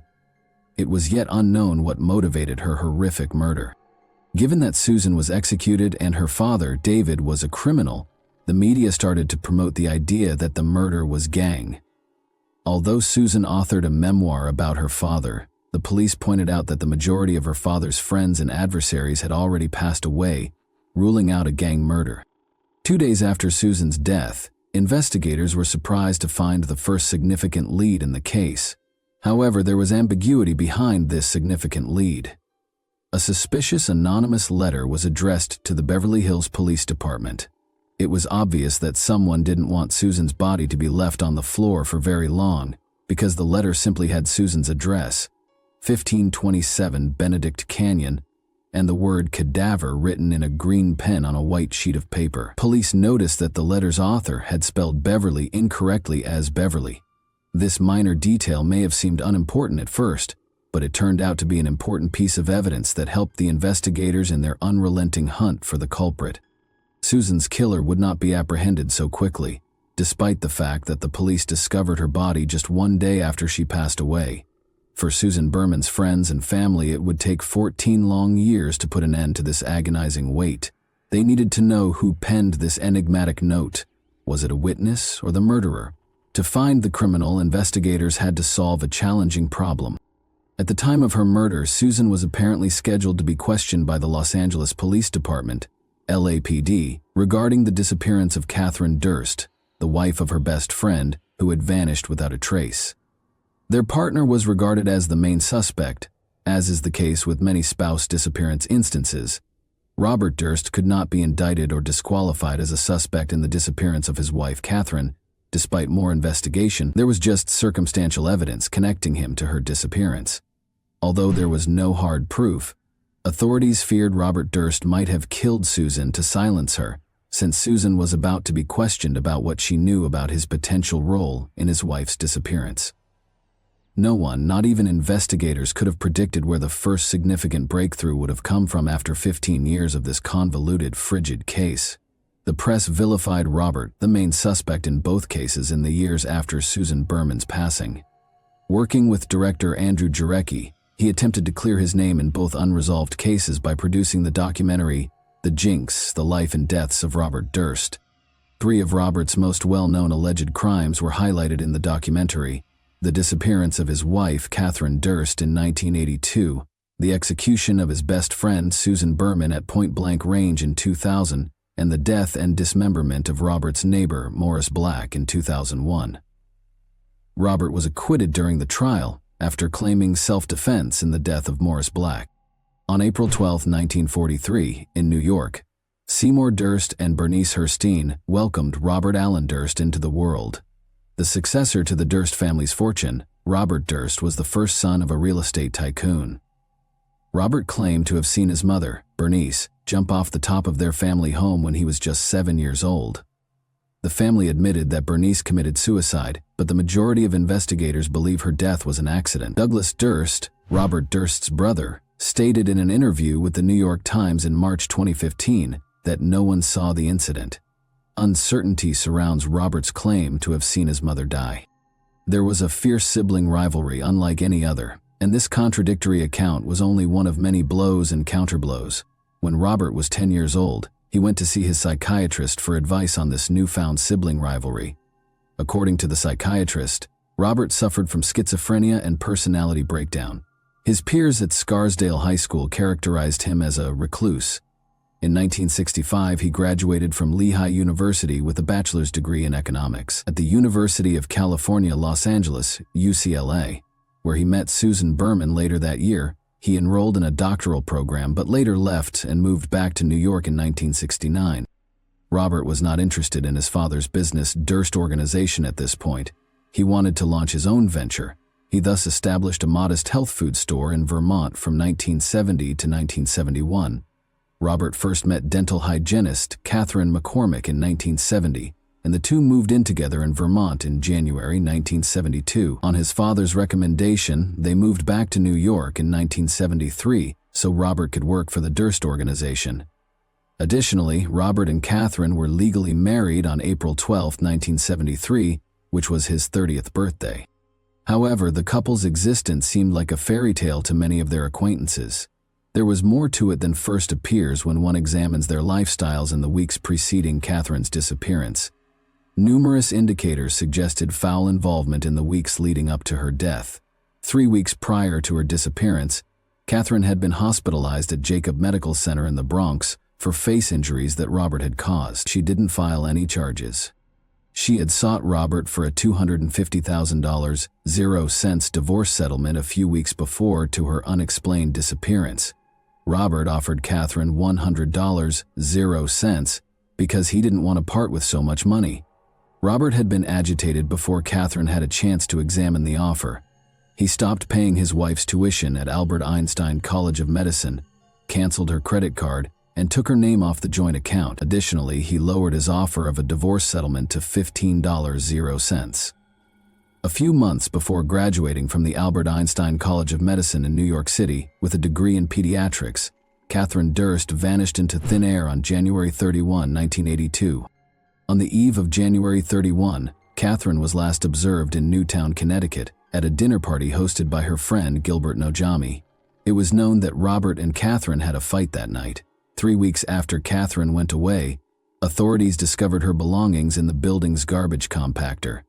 Shortly after her disappearance, her cottage was discovered torn apart. Although Catherine was formally pronounced deceased in 2017, the circumstances surrounding her disappearance are still unknown. Janine Pirro, the district attorney for Westchester County, had requested that the NYPD renew the investigation into Catherine's abduction months prior to Susan's murder. Friends encouraged investigators to interview Susan Berman after the probe was made public. Susan Berman had handled Robert Durst's media interviews following his wife's disappearance, since she was close to him. While his wife's disappearance was still a mystery, and his role in Susan's death was just suspected, she supposedly knew a great deal about the disappearance. Robert's subsequent action was more obvious. He was taken into custody on October 9, 2001, in relation to the passing of Morris Black, his elderly neighbor. Dismembered pieces of Morris's remains were discovered floating in Texas's Galveston Bay. He was released on $250,000 0-cents bond, but he did not show up for a court hearing on October 16. As a result, a warrant for his arrest was issued for bail skipping. Then, on November 30, Durst was caught stealing a chicken salad sandwich, a newspaper, and Band-Aids from a Wegman grocery in Bethlehem, Pennsylvania. Black's driver's license, directions to Gilbert Nojami's Connecticut home, marijuana, 2 firearms, and $37,000 in cash were among the suspicious items discovered in his rental car when he was arrested. In an unsettling use of his time while avoiding capture, Durst stalked his own brother Douglas, even going so far as to show up armed in the driveway of his home in Katuna, New York. In the end, he was sent to Texas to stand trial. Robert Durst was put on trial in 2003 for Morris Black's murder. Dick DeGurn, his defense lawyer, contended that Robert had acted in self-defense, and that when Morris threatened him with a .22 caliber pistol, the gun discharged as they grappled together. Before disposing of Morris' remains in Galveston Bay, Robert acknowledged using a knife, saw, and axe to dismember his body. It was impossible to verify or rule out Robert's account of a fight and the location of the gunshot wound because Morris's head was never located. Because there was insufficient forensic evidence to support capital murder, Robert Durst was found not guilty by the jury on November 11, 2003. However, he was sentenced to 5 years in prison for jumping bail and tampering with evidence. In July 2005, he was released on parole. Robert Durst's parole stipulated that he had to remain close to his home and obtain permission before traveling. Robert Durst returned to the murder scene of Morris Black without permission. He saw a surprising but well-known person while on his Defiant Crime Tour, Judge Susan Criss of the Galveston County District Court, who had presided over his murder trial. When they saw each other on this unapproved vacation, they were both taken aback. Robert Durst was sent back to prison after breaking the conditions of his release. In March 2006, he was then set free. Although Robert was the Durst organization's successor by default, his father made the harsh decision to appoint his younger brother, Douglas Durst, to lead the organization in 1992, further intensifying the already intense sibling rivalry. Robert refused to accept his father's explanation that he had chosen Douglas because of Robert's improper behavior. After being released from prison, he made the decision to sue his family because he felt he was the legitimate successor to the Durst organization. In 2006, after a protracted legal battle, Robert Durst was bought out for a one-time sum of $65 million, 0 cents. Durst's relationship with his family took a more turbulent turn as a result of this case. Instead of clearing the air, the Jinx ended up becoming a real Jinx for Robert. While filming the Jinx, Sarab Kaufman, the stepson of Susan Berman, discovered a letter Robert had sent to Susan in 1999, only months before she passed away. Both Robert's letter and the anonymous letter to the police contained the same typographical error, and the handwriting was nearly identical. The mysterious millionaire was left in a state of shock when Jarecki, the director of the Jinx, saw the letter and showed Robert Durst how to spell the word Beverly in both letters. He inquired which letter Robert hadn't written. Robert Durst was arrested by the FBI in New Orleans on March 14, 2015, the day before the last episode of the HBO series The Jinx, and he was accused with killing his best friend Susan Berman in the first degree. Investigators were able to track Robert down after he checked his voicemail box a few times. He was still in disbelief. He checked in under the fictitious identity Everett Ward, which allowed investigators to track him down to the Canal Street Marriott. A .38 caliber loaded pistol, a new phone, a flesh-tone latex mask, maps of Louisiana, Florida, and Cuba, and more than $200,000 0 cents in cash with Robert were also discovered. along with a phony Texas ID. He had taken out more than $315.00 in the previous 5 to 6 weeks based on bank activities. Since Cuba and the U.S. do not have an extradition treaty, investigators surmise that he intended to escape there. Robert Durst would eventually encounter justice after a lifetime of evading the law. While awaiting trial in the Susan Berman case, Robert Durst was first sentenced to 85 months in prison for his firearm charges. Due to Robert's surgery and the prosecutor's need for additional evidence to finally apprehend the elusive perpetrator, the trial was postponed. Judge Mark Wyndham of the Los Angeles County Superior Court ultimately determined in October 2018 that there was sufficient evidence to bring charges against Robert Durst for the murder of Susan Berman, his best friend. After a protracted delay caused by the COVID-19 epidemic, Robert Durst finally showed up in court to start his trial on March 2, 2020. May 17, 2021 was the new date for the trial. Robert's defense team requested a mistrial and a trial pause at least 3 times during the trial because of Robert's poor health, but each time the jury chose to go ahead with the trial. Robert Durst was convicted of Susan Berman's first-degree murder. He was ultimately given a life sentence without the chance of release on October 14, 2021. On November 1, 2021, he was placed in the custody of the California Department of Corrections and Rehabilitation. A New York grand jury accused Robert Durst for his wife's murder after nearly 40 arduous years, but he would never go to trial. 3 months after his imprisonment, Robert passed away at the age of 78 from cardiac arrest on January 10, 2022.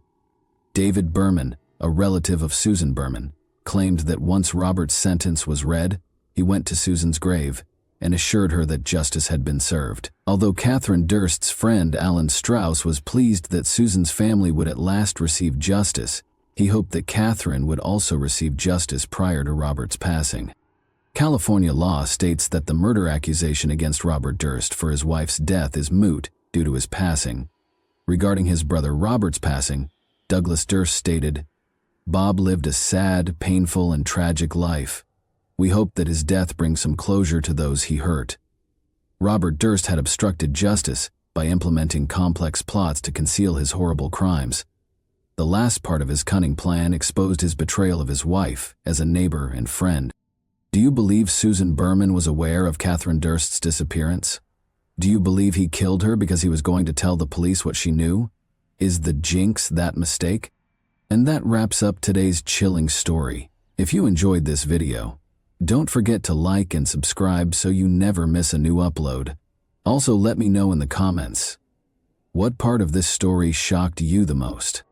Thank you for watching, and I'll see you in the next video.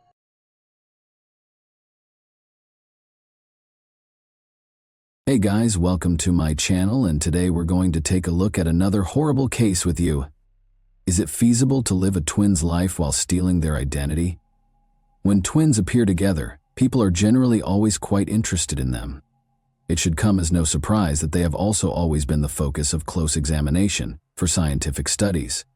From biology to psychology, such research is thought to be essential for understanding the genetics of their behavior. Even though they live far away, many twins say they can sense their sibling or sister's emotional state and occasionally even their physical suffering.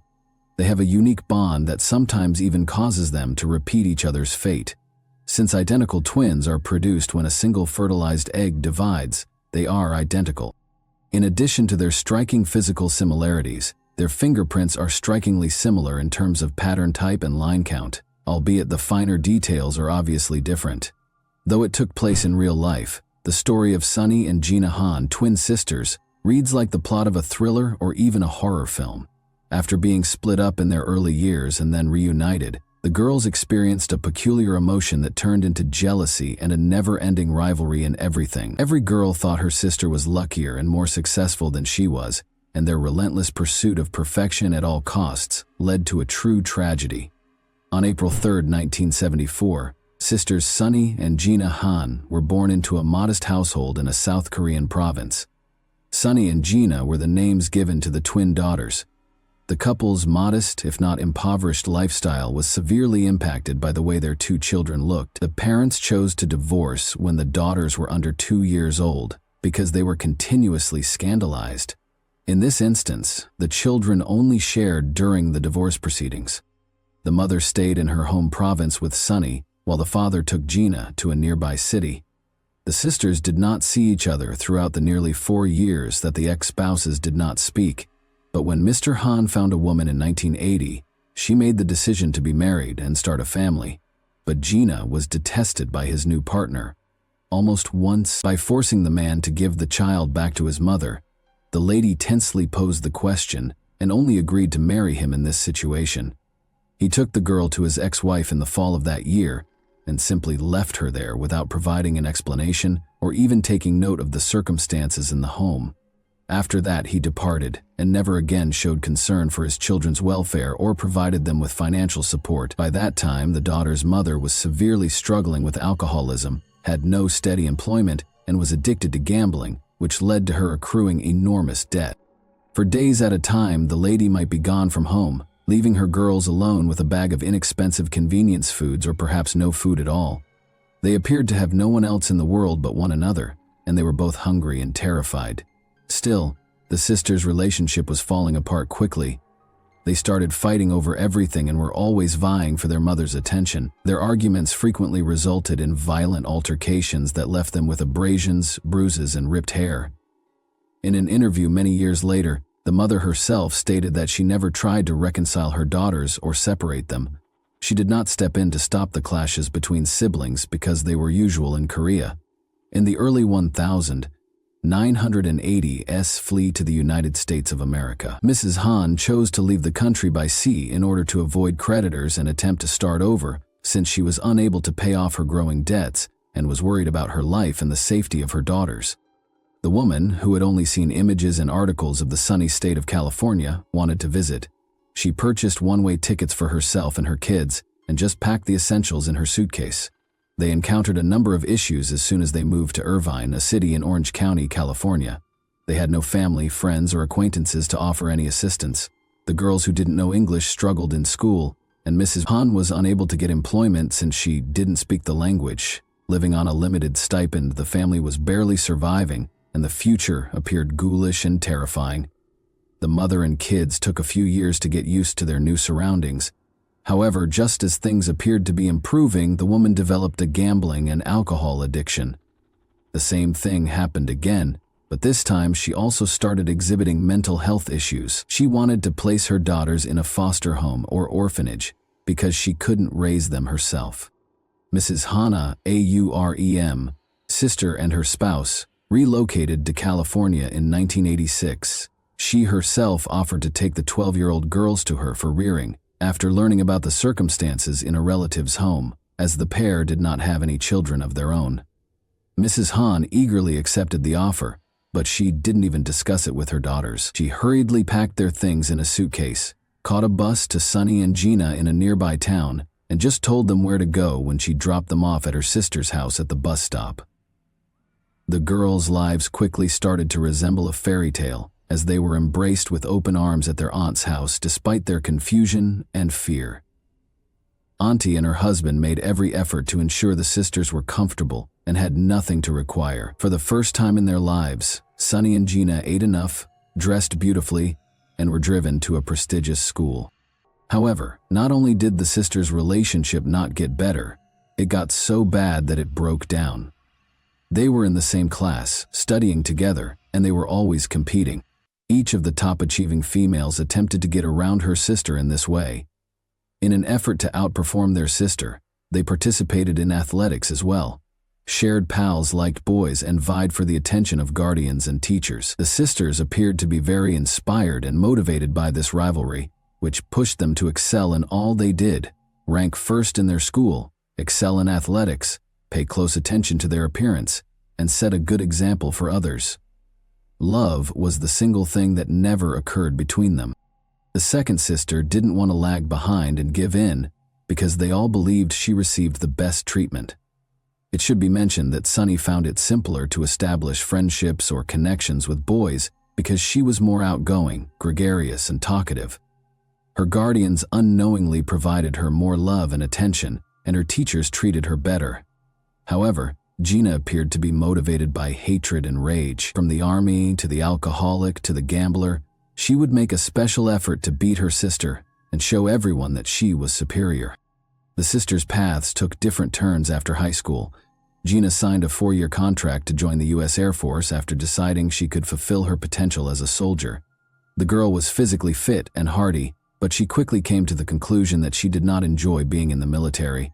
Strict order and discipline prevailed here. The soldier did not truly belong to himself, and orders were not debated. She tried to breach the contract for the first time after a year, but was unsuccessful. Another 6 months later, she pretended that she had to care for her father because he was gravely ill. Naturally, she was unable to obtain the medical certificate that the management required as proof. Gina was really suffocating without any personal freedom. After another 6 months or so went by, in Bexar County, Texas, at Lackland Air Force Base, her unit was moved. Enlisted members of the U.S. Air Force and Space Force can only get basic military training there. Furthermore, Lackland is most famous for being the sole place where the U.S. Air Force conducts military training. Although many individuals aspire to visit this base, Han felt that it was a true jail. Gina didn't want to wait for her contract to end for another 2 years. Thus, she chose to cheat once more. She approached a senior official and told him about her nonconformist views. Note that it was 1994, and at that time, a scandalous comment like that was a valid grounds to end the contract right away. After being released from her responsibilities, Gina went back to California and made her home in the Los Angeles suburbs. The attractive 20-year-old lady soon secured a position at a well-known casino, earning roughly $20,000, 0 cents annually. Even at the time, the amount was modest, but tips occasionally far outstripped her daily income. Gina's life appeared to be improving for a while. She had her own car, although a second-hand one, rented a residence in a nice neighborhood, made a solid living, and could afford to buy clothing and cosmetics from high-end stores. However, that was short-lived. She quickly developed an addiction to hot beverages and started using them virtually every day. It wasn't as bad as that, though. After working a shift one day, Han decided to try her luck and sat down at a slot machine after picking up her paycheck and collecting a respectable tip. She lost everything she had made in a matter of hours. However, she woke up with a genuine, excruciating excitement rather than remorse. Every day, once her work ended, she hoped to win back and hit the lottery. She sat at the machines where she lost all the money and drank. She initially only bet her salary and tips, but she soon started taking out loans from friends and co-workers, which led to her debt.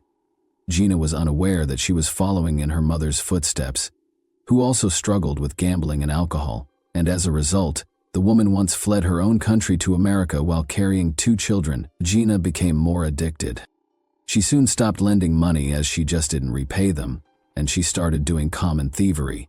She took money from her co-worker's purse for the first time, but after realizing the loss, the co-worker felt terrible for Han and chose not to call the police. The thief was brought to administrative accountability when the incident recurred, but she was simply given a fine and a suspended sentence. She visited her aunt, who reared her, in mid-1995 and stole from her a few months later. For the first time, Gina was given a real sentence after being found guilty of stealing. She was sentenced to 3 months in prison, but she was released early after less than a month. She was seen by the police a few more times for drunken revelry after that, but she was only in prison for a few days. Sunny, a successful twin, attended a renowned university after graduating from high school. She pursued a scholarship to study law, made many wealthy and accomplished acquaintances, moved around in high society, and led that painfully ideal life that many often boast about on social media. She rented a large apartment in a high-end apartment building in a posh neighborhood, complete with a gym and swimming pool. Sunny and Helena Smith, a fellow student and close friend who was the heiress of extremely affluent parents, split the rent. In addition to owning a pricey white BMW, Han was in a relationship with a young, attractive man from a bright family who was enrolled in medical school and aspired to become a surgeon. She appeared to be the total opposite of her sister, to have fulfilled all of her dreams and to have a long and contented life ahead of her. Sunny was almost forgetting about her twin sister. Since high school graduation, they had not seen or spoken to each other. She was aware from her aunt's statements that Gina had previously served time in jail for stealing, struggled with alcohol, and accrued debt due to gambling. The girl didn't try to locate her sister, get in touch with her, or offer assistance because she was too preoccupied with her education, relationships, and creating the ideal existence. But early in 1996, Gina called her sister out of the blue and requested assistance. Is it feasible to take another person's life? Gina called Sunny in April 1996 and requested to see her. For the first time in 4 years, the sisters saw one another, but they were not happy about it. Because it appeared as though they were seated in front of a mirror, the folks in the cafe across from them had their eyes fixed on them. Gina told her sister that she was having a lot of problems and was unsure of what to do. Unemployed and very indebted, Gina had no place to live and no one to turn to. Sunny truly felt sad for her sister and paid close attention to what she had to say. Without even talking to Helena, she recommended that Gina remain at her apartment for the time being. With just a bag and her possessions, Gina moved into her sister's apartment that same day. Gina had heard that Sunny wasn't impoverished, of course, but she hadn't anticipated seeing such an opulent and comfortable apartment in a nice neighborhood with all the amenities one could want. Gina, of course, did not pay for the apartment and lived at her sister's cost for almost a month. Envy and loathing consumed her more and more each day. She was always wondering what might have happened in her life. In what way was her sister superior to her now? Gina had an apparently insane idea. After all, she and Sunny had the same appearance, and only her mother and aunt had ever been able to tell them apart. What if the twins simply vanished, and Gina was able to lead her ideal life? Since Gina had virtually no friends and her family, to be honest, didn't like her, she believed that no one would even notice the changeover or her disappearance. Such thoughts quickly became obsessive. Over time, a sneaky scheme developed in Gina's brain. She closely observed who her sister spoke to, where she went, and how she dressed and spoke. She also meticulously imitated her hair, cosmetics, and mannerisms. In an effort to get to know her sister's friends better and keep them from noticing the changeover, Gina made every effort to interact with them. The sisters continued to argue and struggled to find common ground. Sunny's constant threats to evict her sister were the primary point of contention, but she simply gave up and bottled up her resentment since she had nowhere else to go.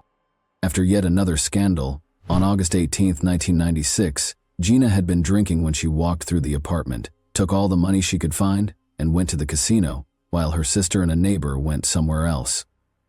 The property was in disarray, and the money was gone when Sunny and Helena got home. They could no longer stand Gina's pranks and went to the police as soon as they understood what had transpired. That same evening, the girl was taken into custody in the casino.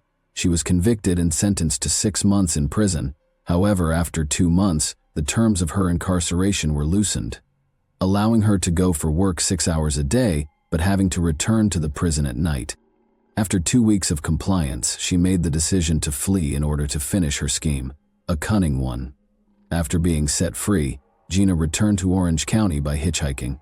The hunt for her was not a full-time job because she was not a dangerous criminal. Gina had to spend the night in a homeless shelter in a highly underprivileged area since she had no money. She wanted to replace her sister and kill her as quickly as possible, but she couldn't do it by herself, and she couldn't afford to hire a hitman. Then, after meeting 2 local adolescents in the same problematic neighborhood, Gina recruited them.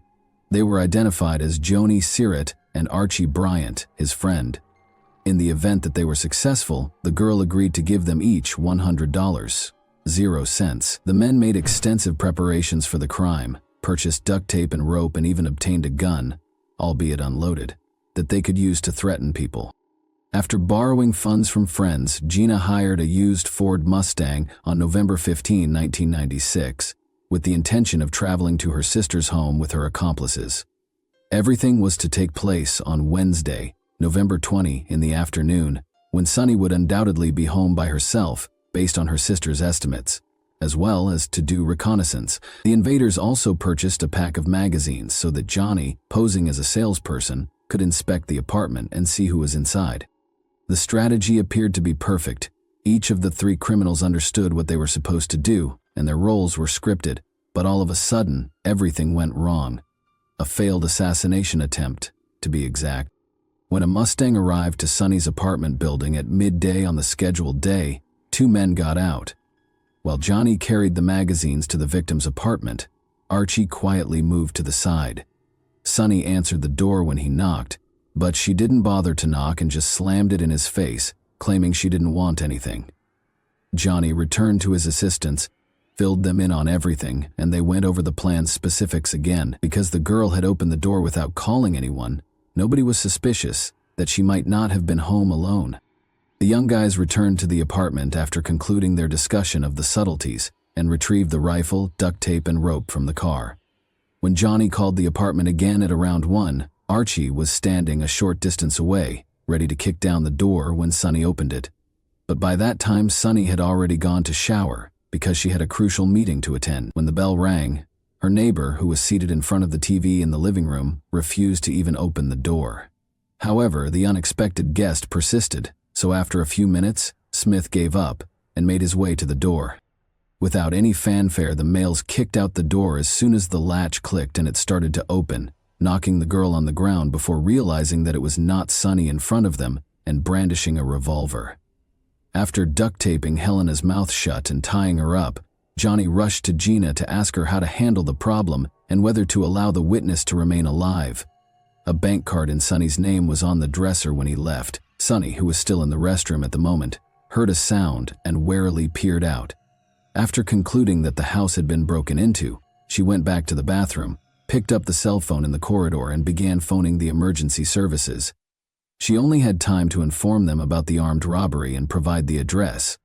The friends anticipated being tortured to discover where the money and valuables were in the house, or being abused when Archie grabbed a terrified Sunny by the hair, tied her up with rope, taped her mouth shut, and threw her on the floor next to a bound Helena when the connection was abruptly cut off and the room door swung open with a powerful kick.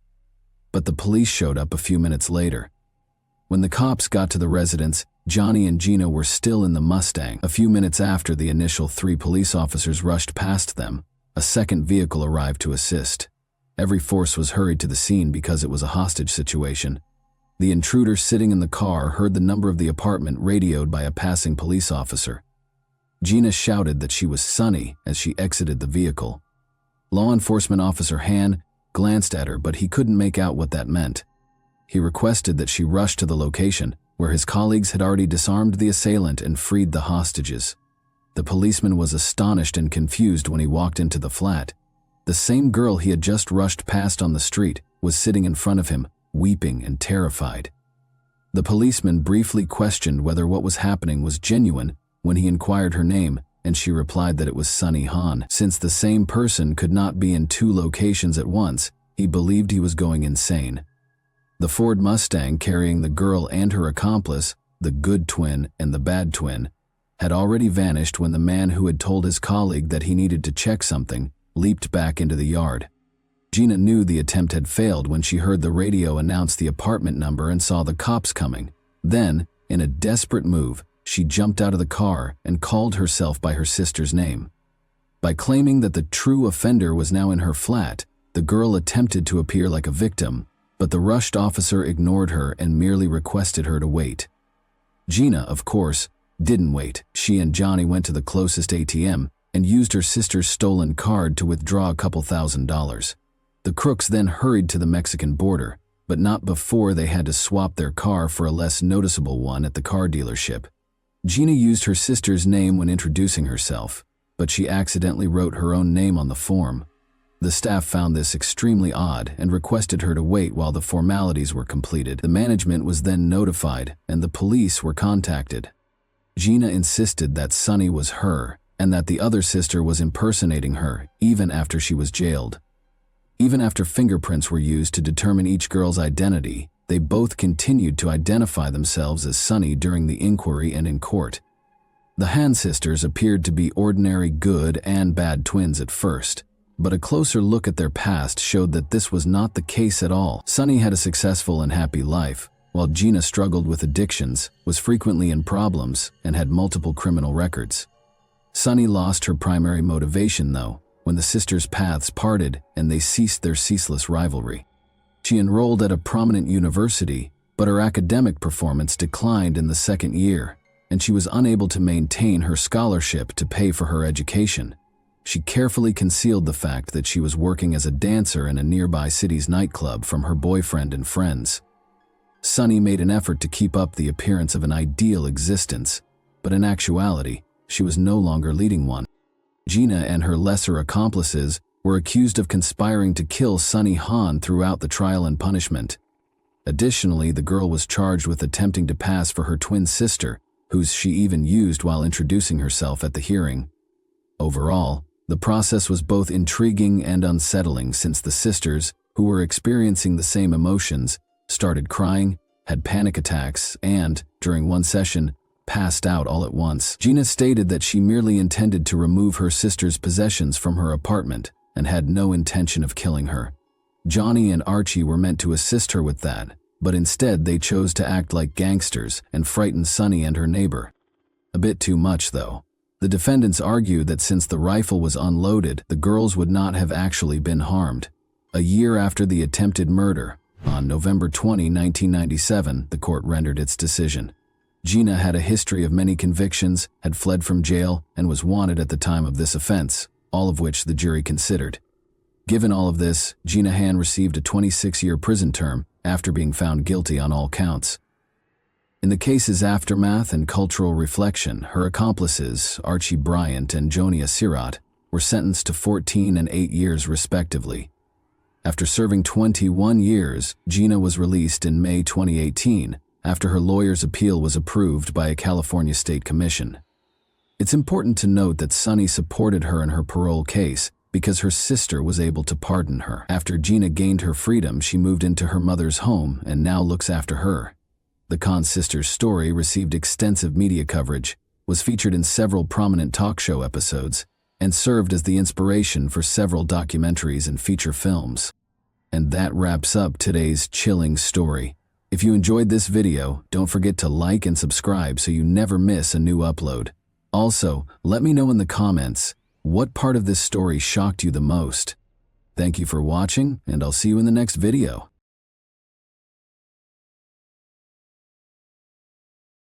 Hey guys, welcome to my channel, and today we're going to take a look at another horrible case with you. Taylor Wright, 33, a recently divorced private investigator, was having a good time with her lover, Cassandra Waller, on September 8, 2017. Despite the tense divorce processes Taylor was going through with her ex-husband, the two had recently moved in together and everything was going smoothly. Taylor went out of the house that day to hang out with a friend. However, this choice altered not just her life, but also the lives of those in her immediate vicinity. We shall thus examine the events that took place in Pensacola, Florida, today. April 23, 1984, was Taylor's birthday. She first met Jeff Wright at the age of 19. Despite their relationship's ups and downs, they remained in love. They made the decision to be married 3 years after they first met. Taylor accepted a position as a police officer in Jacksonville, North Carolina. Taylor and Jeff had a kid in 2011. They encountered certain difficulties, just like many other newlywed couples. Their relationship gradually deteriorated, and in 2015 they began the difficult procedure of getting a divorce. Jeff thought Taylor was unfaithful to him. Jeff's suspicions were confirmed when Taylor soon relocated to Pensacola and moved in with Cassandra Waller. Because Taylor and Jeff couldn't agree on who their son would live with, their divorce was a challenging procedure. In this process, the financial element was equally significant. By this point, Taylor had left the police force and started working as a private investigator. She had followed Jeff when he was picking up their son and had attacked him multiple times. Taylor's actions damaged her reputation after she was detained multiple times. Taylor became enraged when Jeff was granted full custody of their kid in 2016. Taylor had no intention of giving up, filing a new case, but the ex-spouses were unable to reach a consensus. They had significant financial disagreements.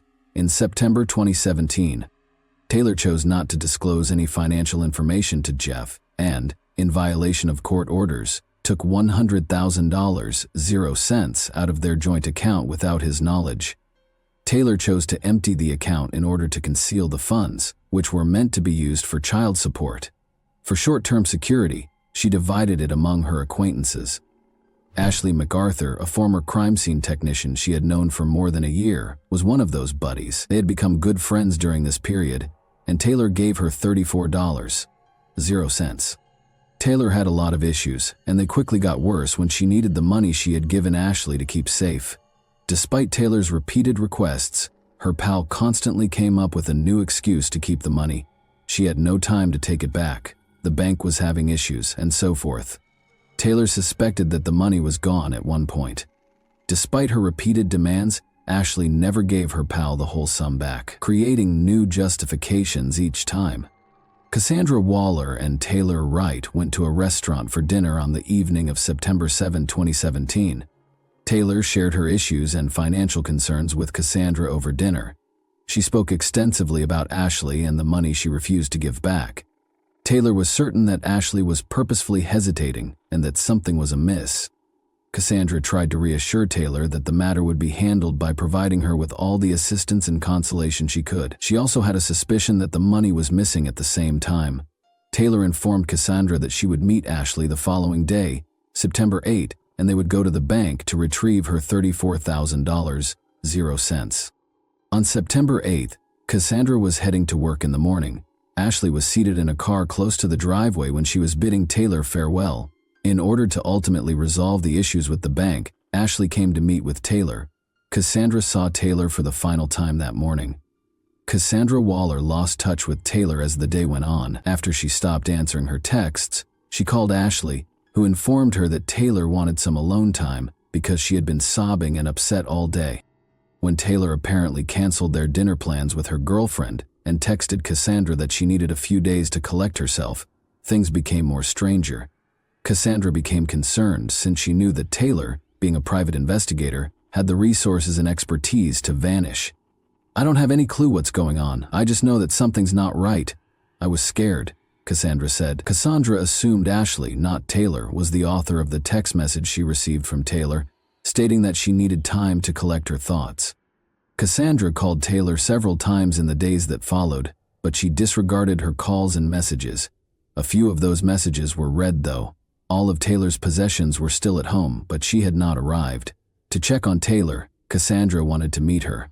The fact that Taylor abruptly vanished, especially without first getting in touch with her little kid, was very concerning to her loved ones. Following that, Cassandra went to the police, who advised her to get in touch with Taylor's ex-husband, Jeff Wright, so she could do her own independent investigation. Jeff informed Cassandra that their son had attempted to contact Taylor as well but had not received a response. He then gave Cassandra a shocking warning, asking her to exercise caution since Taylor might become upset with her for bringing the police into her affairs. Disturbed, Cassandra started phoning local hospitals and kept looking for her companion. Authorities launched an investigation after Cassandra filed a missing persons report after a week had gone by with no trace of Taylor. Because Cassandra lived with Taylor and knew a lot about her, the investigators questioned her. Additionally, they searched their home and discovered cash, a revolver, and Taylor's identity credentials. Cassandra claims that the firearm was never used and was purchased only for self-defense. There was nothing else suspicious discovered. However, why didn't Taylor bring her ID, cash, and possessions with her if she had made up her mind to travel somewhere? Cassandra sat in the questioning room asking herself a lot of questions in her head. It soon became clear to her that the police were searching for information that would enable them to connect her to Taylor's disappearance. She nevertheless persisted in helping the investigation to uncover the truth. Following confirmation of her account, the investigators turned their attention to Taylor's friend Ashley MacArthur and her ex-husband Jeff. Since ex-partners are frequently implicated in these types of situations, the idea that Taylor's disappearance was caused by her ex-husband seemed very plausible. They had money disputes and were still battling for custody of their son. However, as Jeff had been in North Carolina the entire time, the theory that he was responsible for Taylor's disappearance was swiftly disproved.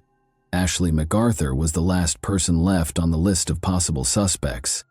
Ashley was the last of Taylor's friends to see her before she disappeared, so they made contact with her. Ashley appeared to be acting strangely when she was questioned at the police station. She appeared unconcerned by her friend's absence and was flirty and cheerful. She claimed that Taylor had taken $34,000 out of the joint account she and her ex-husband had shared a few weeks prior and gave it to her to keep safe while the divorce was being processed. Additionally, she asserted that Taylor took the money, placed it in a travel bag, and departed the day they met. Ashley said she didn't believe her friend could have suffered any harm. Ashley told the police in her initial interview that she had picked Taylor up early on September 8 and that they had spent the day driving about before heading to MacArthur's family home to ride horses. After that, Ashley said, they returned to her house where Taylor had taken an Uber to a pub. In the police interview, Ashley can be heard saying, "I don't believe Taylor's been harmed. I think Taylor is doing what Taylor does, but I don't know. You know, she's always come across as being tough. She's always carrying weapons, whether it's knives or guns or whatever. She's not an easy target." Ashley claimed that after Taylor got into the Uber and drove off, she had not seen or spoken to him. Ashley apparently made numerous attempts to reach her on the phone at that period. The investigators discovered multiple texts pertaining to money after going through Ashley and Taylor's correspondence. The email made it clear that Ashley was often coming up with fresh excuses for not giving the money back. Upon reviewing Ashley's comments, the detectives were unable to verify that Taylor had made an Uber call. Considering all of this, the police started to suspect Ashley of concealing something, but they lacked sufficient evidence to bring any charges against her. Ashley was released since the detectives had just suspicions thus far. Almost daily, she called the police to check on the progress of the inquiry. She had previously stated that she believed Taylor was okay, so it seemed odd. Recalling the fresh information from that day, Ashley attempted to assist the detectives. She mentioned a number of dubious individuals she had previously seen Taylor with. Ashley made every effort to demonstrate her interest, but the investigators continued to look into her potential connection to her friend's disappearance. Taylor was expected to get her $34,000 back from Ashley. The investigators did not rule out the idea that Ashley may have disposed of her buddy in order to avoid returning the money, because they were aware that some criminals operate for far less money. She might have spent it already. She was therefore stalling in every manner she could. Maybe she made the decision to eliminate the source of her issues when she recognized that Taylor wouldn't leave her alone. Ashley's actions supported this hypothesis. Ashley was on the suspect list for another significant reason. Previously, MacArthur worked as a crime scene technician. Her knowledge would enable her to meticulously conceal the evidence of the crime. Ashley could perhaps have had ties to the police officers because her husband Zachary was a former deputy sheriff. The date of Taylor's disappearance was September 14, 2017. Ashley MacArthur was questioned a second time in October. Significant behavioral alterations were seen by the scientists. She was really apprehensive now, but she used to be gregarious and even seductive. She understood that the police had some evidence against her if she was being questioned again, and she was correct. Even though Taylor didn't show up for weeks, the case didn't move forward until the detectives were given access to Taylor's phone records. They found inside them that the phone records did not correspond with Ashley's account of where she and Taylor had gone on the day she disappeared. After focusing on Ashley, the police started looking through her and her husband's phone and financial records. They soon discovered that Ashley had made multiple calls from a separate MacArthur's home in a different area of town than the one she had initially claimed to have been in on the day Taylor was last seen alive. Authorities also discovered Ashley had transferred Taylor's $34,000 check to her bank account. Despite the fact that Zachary was not in the vicinity on the day Taylor vanished, suspicions about Ashley persisted. Authorities were successful in obtaining a search warrant for the MacArthur's 3 separate houses. To keep Ashley out of the way, they asked her to come down to the station for an interview on the day they intended to execute the warrants. Ashley was found to have falsified Taylor's signature on the check, but there might have been a darker motive at play. Ashley lied about where she and Taylor were on the day Taylor vanished, according to mobile phone data. A representative for the sheriff's office attested that MacArthur was employed from roughly June to November 2006 as a sheriff's office crime scene technician. The official stated that MacArthur's resignation was voluntary. Ashley was in the interrogation room and was rather anxious as the police searched the MacArthur's properties. Her responses to the questions become increasingly ambiguous. She could not think of anything to justify it. Ashley maintained that Taylor had taken an Uber to purchase illegal substances before returning to the property when police brought up the disparities between her claims and the data gathered during the investigation. The detectives were intrigued by the fact that she had never discussed it previously. They were interested in learning why this crucial information had been kept secret. In response, Ashley said she didn't want to damage Taylor's standing. Taylor's work as a private investigator might have suffered if everyone knew that she occasionally used illegal substances. However, if Ashley's companion was expected to return but never did, why didn't she notify the police immediately? She might have been in danger after all. Ashley made an effort to express her worry, but she made no effort to locate her companion. She was summoned in for questioning, but why didn't she pay attention to what was going on? The detectives were certain Ashley was lying to them, and all these questions were still unsolved. The woman wanted a lawyer and refused to answer any further questions after realizing the police knew she was lying. Despite Ashley's denials, a search team searched the farm, where phone records indicated Ashley and Taylor had been together on the day of Taylor's disappearance. Investigators were compelled to free Ashley after they first came up empty-handed. It was October 19, 2017, early in the morning. The policeman who kept searching the farm with police dogs later that day discovered something unsettling. It was a tiny pit that had just been excavated and sloppily concreted using a construction instrument. When the police began excavating there, they discovered a human skull with a bullet hole in it. The bodies were in a shallow grave that had been concreted over after being covered with dirt and construction debris. Clearly, someone was making every effort to conceal the body. When the investigators started to remove the body, they discovered a necklace that Taylor had been wearing in a picture. The identification of Taylor Wright's remains was verified by the examination. Ashley MacArthur, 40, was taken into custody that same evening on October 19, 2017. She had been accused of killing Taylor Wright. In August 2019, the trial got underway. Ashley MacArthur's defense lawyer informed the jury during the opening statement that there was no evidence connecting his client to the crime. However, the prosecutor contended that security footage and mobile phone data will be used in the trial to connect Ashley Britt MacArthur to Taylor Wright's death in 2017. John Barrowset, Ashley MacArthur's defense lawyer, said in his opening statement that there was no tangible evidence in the case. Barrowset informed jurors that there would be no eyewitness or scientific testimony to prove beyond a reasonable doubt that his client was involved in Taylor's death. In addition, he questioned Taylor Wright's mental health, citing reports that she had used illegal drugs at the time of her abduction. Assistant State Attorney Bridget Jensen, the prosecutor, contended that Ashley had a definite reason for killing Taylor: money.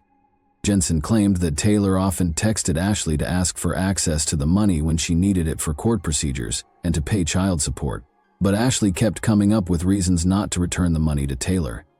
Ashley and Taylor decided to have a face-to-face meeting to talk about the money on September 8, 2017. That following day, Ashley disappeared. Another of Ashley's secrets that came to light during the trial was mentioned by Jensen. Taylor had spent about all of the money, so Ashley was unable to give it back to her. It was revealed that married woman Ashley MacArthur had a covert liaison with Brandon Beatty. It came to light that Ashley had purchased a boat for her covert lover using Taylor's money. Brandon acknowledged in court that Ashley frequently bought him pricey presents, but he was unaware of her financial source. The prosecutor informed the jury that, based on cell tower records, Ashley MacArthur was far from the farm on the day Taylor vanished, despite Ashley's testimony to detectives that she and Taylor were riding horses at the farm on that day. "I was there," she said, on a plot of property owned by the MacArthur family. Taylor Wright's body was discovered in a shallow grave in October 2017. Concrete and potting soil were spread over the grave. Assistant State Attorney Bridget Jensen, the prosecutor, said jurors that security footage of MacArthur buying concrete and potting soil at a nearby Home Depot in the days following Taylor Wright's abduction will also be shown. According to Detective Richard Gigliotti's testimony, the only remnant of Wright's body that the investigators discovered was a skeleton hidden beneath potting mix and concrete. According to Gigliotti, a projectile was discovered embedded in the back of the skull, but it was hard to identify it as belonging to a particular gun due to its condition. Ashley's lawyer defended her by saying she couldn't have moved Taylor's body because of back issues. The defense attempted to challenge the prosecutor's version, arguing that Taylor was physically more prepared. The lawyer's strategy was predicated on the police's lack of concrete proof of Ashley's guilt. There were no witnesses, no crime weapon, and no DNA evidence. The lawyer contended that none of the firearms the prosecution had produced as evidence could be reliably linked to the kind of bullet that killed Taylor Wright. Ashley's defense lawyer attempted to portray Jeff, Taylor's ex-husband, as someone who had a reason to kill Taylor, despite the fact that he was screened early in the inquiry and removed from the list of possibilities due to a credible alibi. These efforts were unsuccessful. Ashley was found to have boasted about her plot to kill Taylor during the trial. Audrey Warren, a local bartender and Ashley's acquaintance, said in court that she had informed Taylor of her intentions to overdose her on a potent, illegal narcotic. She declared that she would add the drug to Taylor's drink. Audrey stated, "She said this world would be better if Taylor wasn't here, and she wasn't a good person. Once that she was too small to hurt anybody, so she'd just shoot them." Ashley MacArthur was charged with more than only the death of Taylor Wright. Jurors heard testimony during a week-long trial that MacArthur stole thousands of dollars from customers, including the Azalea Cocktail Lounge and Seville Quarter, when she worked at her family's company, Pensacola Automatic Amusement, from 2015 to 2017. For 40 years, Pensacola Automatic Amusement maintained jukeboxes and other amusement devices for a variety of customers in the Pensacola region. Witnesses at the trial stated that Pensacola Automatic Amusement usually operated under a contract, in which the business divided the profits from the rented machines 50/50 with customers. By allegedly keeping half of the cash proceeds, payments made using credit cards, debit cards, or smartphone apps. For herself, MacArthur allegedly broke the terms of the arrangement.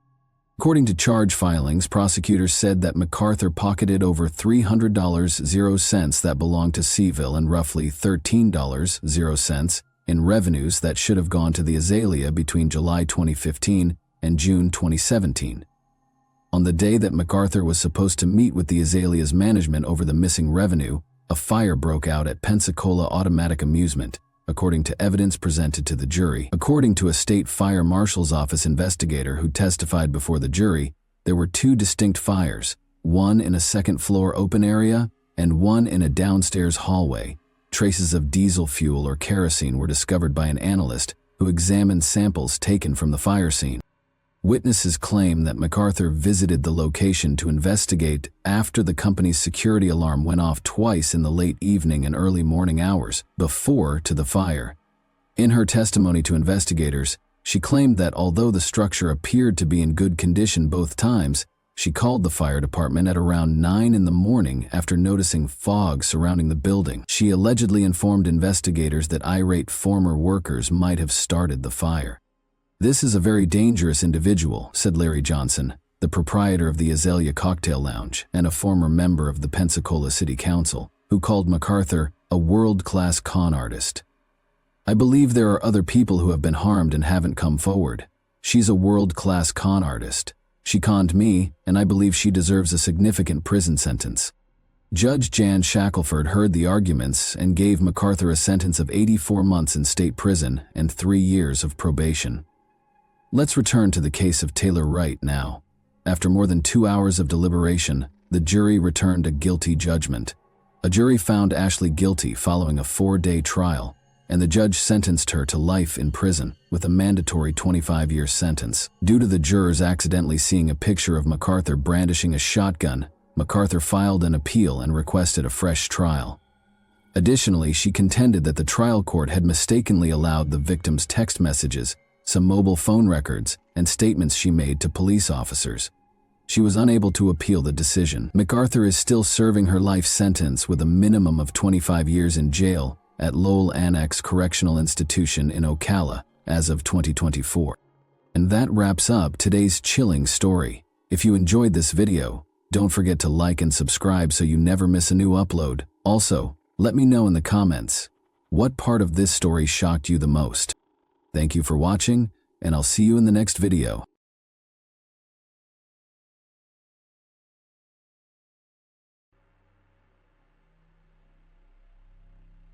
Hey guys, welcome to my channel, and today we're going to take a look at another horrible case with you. On the far reaches of the Aegean Sea, where the horizon appears infinite and the water stretches all the way to the sky, the Royal Caribbean was moving. George Smith and Jennifer, a young couple who had recently married, stood on deck, feeling the wind in their hair and reflecting on nature's majestic beauty. The Aegean Sea stretched out before them like a vast life full of possibilities and plans. Thus began their wedding journey, which became more than just a cruise, but a story became a mystery. On July 5, 2005, around 8 a.m., 16-year-old Emily Rush of Chicago was getting ready for a new sunny day on Deck 7, in one of the Royal Caribbean's cabins. Emily became concerned when she noticed something strange outside her cabin window. She noticed something that looked like blood smeared across the canopy, which served as a sort of shield for the lifeboat. Nearby, she also noticed bloodstains near the very edge of the canopy, as if someone had been injured and fallen there before going overboard. Emily couldn't help but notice the strange footprints and quickly reported them to the liner's staff. A slew of other passengers from neighboring cabins discovered the same frightening signs. On Deck 7, there was a lively and exciting discussion about what could have happened. Thus began a story that made front page news in numerous international publications. A happy young couple left for their honeymoon Mediterranean cruise a few days later. The happiness of young people was abruptly cut short by an inexplicable, terrible event that occurred in cabin 9062. The explanations for what happened were various and confusing, including an accident, a possible robbery, and even premeditated murder. The investigation became a puzzle for the police. Traces and evidence discovered on board pointed to several suspects, each with their own secrets. It appears that many were on the line or knew far more than they were willing to admit. What exactly happened that dark night on board? That is the question that detectives, journalists, and everyone else involved in this mysterious case are asking themselves. George Smith was a cheerful, inquisitive, and intelligent young man. He was born in Greenwich, a small town in Connecticut. His childhood was happy, filled with the joy and support of his family, which came first for George, and he remained close to his parents and sister Bray. His father, George Smith, sir, owned a liquor store and ran it himself. He saw the family business as more than a job. It was his true passion. George Smith, the younger, graduated from Babson College in Massachusetts in 2000 with a business degree. Following graduation, he spent several years in Boston as a computer data mining analyst. However, his heart has always been with the family business. George made an informed decision and returned home to help his parents run the store. Under his father's supervision, he would learn the ins and outs of the family business so that he could eventually take over the store and allow his parents to take a well-deserved vacation. In 2002, at one of his friend reunions, George Smith met a girl who later became his life partner. Jennifer, a Connecticut native, had recently received a job offer as an elementary school teacher. She was bright, beautiful, and ambitious, much like George. The young people were completely smitten with one another. George's parents were equally pleased with his chosen one.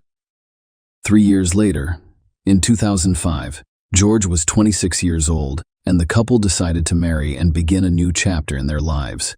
They married at the Castle Hill Inn in Newport, Rhode Island, with the ceremony taking place on the ocean front. It was the ideal setting for such an important event in their lives. Following the ceremony, the newlyweds embarked on a wedding cruise aboard a luxury liner, one of Royal Caribbean's majestic ships. The 12-day tour involved sailing the beautiful waters of the Aegean Sea. Their journey began in Barcelona on June 29 and included stops on France's Côte d'Azur, then followed the coast of Italy. On the ship, George and Jennifer quickly made friends with another couple and a young man named Askin from California.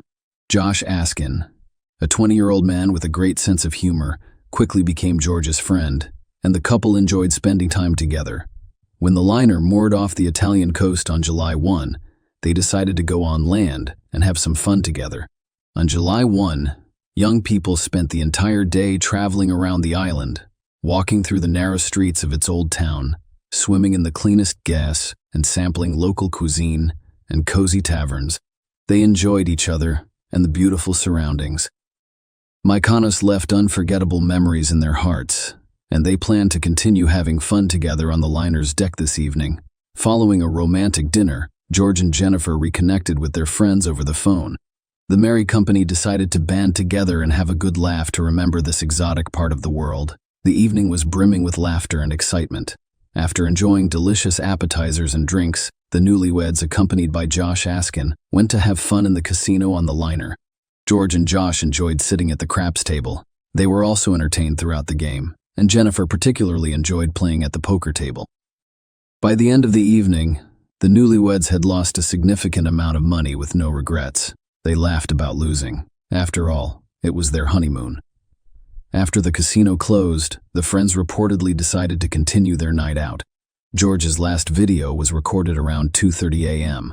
on one of the liner's numerous surveillance cameras. The video showed George leaving the casino, but that did not mean he would return to his cabin. A mysterious plot began to unfold early on June 5, 2005, on the Greek island of Mykonos.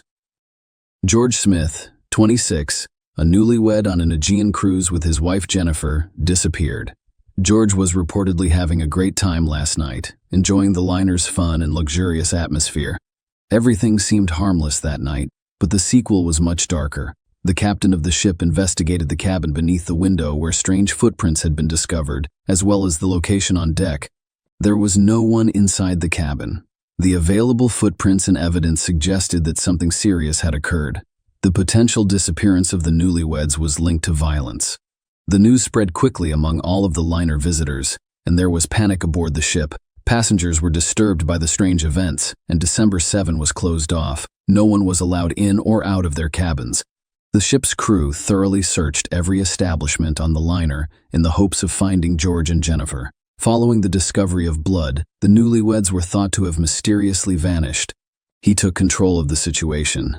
The senior officer went to their stateroom to investigate what was going on. Based on all available traces, it was speculated that George may have fallen overboard the ship. Meanwhile, on the other side of the ship, the search for the young couple was ongoing. By 10 a.m. Jennifer was discovered in the ship's spa, where she was enjoying a pre-arranged massage session. Her facial expression conveyed deep surprise and concern. She claimed to be unaware of her husband's whereabouts and hadn't seen him since the previous night. Jennifer revealed that when she awoke this morning, her husband was not present. At first, she didn't think it was unusual because he had spent the night with friends and woke up in another cabin.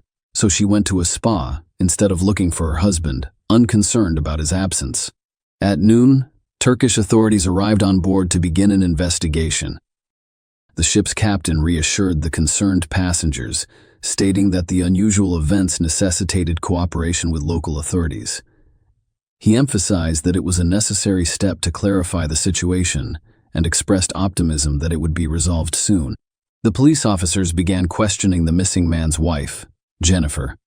Her agitated demeanor and apparent lack of knowledge about her husband made her the primary suspect. She stated that she had not seen George since the previous night and that men in white uniforms from the Royal Caribbean had arrived at her door, announcing that her husband may have fallen overboard. They also noticed blood on the boat's awning. After that, there was no room for doubt. Something terrible had occurred to George. Investigators examined cabin 9062 aboard the cruise ship. This cabin was a mess. Perhaps it was the result of a hasty search, or even a struggle. In the bathroom, fingerprints were found on the balcony railing, as well as small drops of blood on the carpet and towel. Turkish investigators also discovered 2 small bloodstains on the bedding, each measuring about 2 centimeters long. The samples were identified, and the blood belonged to George. All evidence suggested that George had been traumatized inside the cabin prior to his mysterious disappearance. The investigators' attention was drawn to a chair on the balcony that had been repositioned so that they could sit next to the railing. They discovered marks on the railing that appeared to be caused by someone sitting on it. Many, including the ship's captain, suspected George had fallen from the balcony. However, the high railing and the presence of blood on the boat's awning and inside the cabin raised suspicions that a murder had occurred. Investigators began reconstructing the events of that night, attempting to determine who George was spending time with and what may have caused the tragedy. The investigation had only just begun, but it was clear that they were dealing with a complex and dark story filled with mysteries and unexpected twists and turns. When Turkish authorities entered the ship to investigate George Smith's disappearance, they decided to begin by questioning the group of boys with whom the newlyweds had spent the previous night. The situation remained mysterious, and any detail could be crucial in solving it. Members of the company revealed that George and Jennifer had drank too much that tragic night. According to them, George was intoxicated, so they assisted him back to his cabin, where they put him to bed, removed his shoes, and left him alone. They also said they couldn't find Jennifer and assumed she'd return to the cabin later. However, Josh Askin's testimony contains a number of discrepancies. He claimed that he witnessed Jennifer leave with a casino employee named Lloyd. Josh believed the two of them had a passionate connection, and they made no effort to hide their feelings in George's presence. However, video camera footage revealed that Jennifer stumbled away at 3:30 a.m., leaving George with her new friends, and Lloyd's keycard data indicated that he returned to his cabin at 3:25 a.m., as confirmed by his girlfriend, whom he woke up upon entering the cabin. These discrepancies raised additional questions for investigators, leading them to believe that Josh Askin may have had his own reasons for concealing some critical information. The investigation continued, and with each new detail, the story became increasingly mysterious. Greg Rosenberg, a 19-year-old man, was on a cruise with his family and friends with this company, which also employed his cousin Zach Rosenberg and a close friend Rostislav Kaufman, all of whom, despite their Russian roots, held American passports and lived in New York City. The excitement began in the casino, where Jennifer and Greg Rosenberg decided to try their hand at poker. The mutual gambling continued until late at night. When the casino closed at 2:30 a.m., the group of guys decided to continue having fun together. They went to the disco and continued to dance and consume alcohol. Lloyd, the casino manager, was also spotted at their workplace. He joined in the fun as the young man continued with their nightly entertainment. The events of the night, as described by the witnesses, then begin to diverge as the group's individual members dispersed to their cabins. Deep into the night, the boys were visibly drunk and rowdy. According to the ship's rules of order, delivery for people who are loud and behave inappropriately will be blocked. When the liner's staff refused to serve drunken passengers, the young people remembered that they had a bottle of absinthe purchased on a walk on the island of Mykonos. However, cruise passengers were not permitted to consume their own alcohol. Josh eventually returns to his cabin on the same deck to retrieve a special bottle of absinthe that he had planned to use. As it turned out, the absinthe was unusually strong, with an alcohol content of more than 70, making it one of the most potent drinks available. George decides to help his friend and conceals the bottle behind the waistband of his shorts. After 3 o'clock in the morning, when the liner was already completely silent, the astute janitor noticed something strange. A group of young men, including Greg, Zach, Rostislav, Josh, and George, were drinking absinthe. This incident was not overlooked, and it became an additional element in the investigation. However, it wasn't just the guys who were inebriated that evening. Jennifer, who had appeared relatively sober and calm at the start of the evening, began to change noticeably. She began to stagger and even leaned on the casino manager, Lloyd. Witnesses formed various opinions about her behavior. Some assumed she was attempting to maintain her balance, while others perceived it as flirting. It is also unclear what happened next between the young spouses. Witnesses reported a conflict between the couple. Perhaps they were just talking about the previous evening, joking or seriously, but Jennifer eventually hit George. It was unclear whether this was done in a playful or angry manner. After that, Jennifer left the disco. Jennifer, stumbling and visibly intoxicated, exited the entertainment venue around 3:30 a.m., leaving George with his new friends. This was the turning point of the night. The testimony of staff witnesses was critical in determining the details of the incident. Jennifer's staggering walk down the hallway drew the attention of the janitor, who had previously noticed the young men enjoying their absence. He supported her, assisted her to the elevator, and watched her turn right as she approached her deck. However, there was an unusual discrepancy. Her stateroom was to the left, but she went in the opposite direction. Jennifer was later discovered asleep in the hallway, far from her room. 2 guards and a female duty officer used a wheelchair to return her to her quarters. When they arrived, the clock already read 4:52 a.m., but George was not there. The curtains on the balcony doors were tightly drawn, and they remained stationary despite the breeze. This raised the question of whether George could go out to the balcony on his own, after his new friends abandoned him in bed. Deputy Chief of Police Chet Hyman and his wife were resting in a neighboring cabin when they witnessed the events unfold. The couple had been sleeping for quite some time, but by 4 a.m., they were startled awake by a noise on their floor. They first heard loud noises in stateroom 9062, where the newlyweds were staying, and immediately contacted guest services to report the noise. He also pounded on the wall and yelled at his neighbors, causing a brief silence. Then there was some loud talking for about 3 minutes. A loud argument broke out on the balcony. Chit and his wife heard someone say goodnight several times, as if they were attempting to chase people out of the cabin. This was followed by sounds like furniture moving, and then a loud thud resembling an object falling. Chet Hyman decided to see what was going on and opened the door. He saw 3 men he couldn't recognize. Several other passengers reported hearing a loud noise which sounded like a body hitting the boat's canopy, followed by a woman screaming. However, none of the eyewitnesses provided conclusive evidence that a woman was inside the cabin at the time. According to witnesses, 4 young men entered the cabin, but only 3 were visible when they exited. A question arose. Could one of them have stayed inside trying to find money from the newlyweds, who may have wanted to steal intruders after a generous game at the casino? The story about a failed robbery seems the most plausible. However, there are alibis for the 3 boys, Greg, Zach, and Rustislav, who were allegedly in another stateroom just minutes after Chet Hyman noticed the 3 unknown men. The Georgia stateroom's keycard records confirmed that the boys entered at 4:05 a.m. Their testimony revealed that the fact that they entered the cabin again was not recorded. Thus, there are several theories about what happened to George Smith. Version 1 robbery. The version of a possible robbery represents one of the major ones. George and Jennifer appear to have gotten drunk quickly that night. However, according to eyewitnesses, they appeared to be sober when they left the casino at 3:30 a.m., but they were no longer able to return to their cabin on their own, implying possible drug use. This theory is supported by the testimony of other casino visitors, who claimed that George and Jennifer openly discussed having large sums of money, possibly as wedding gifts or casino winnings.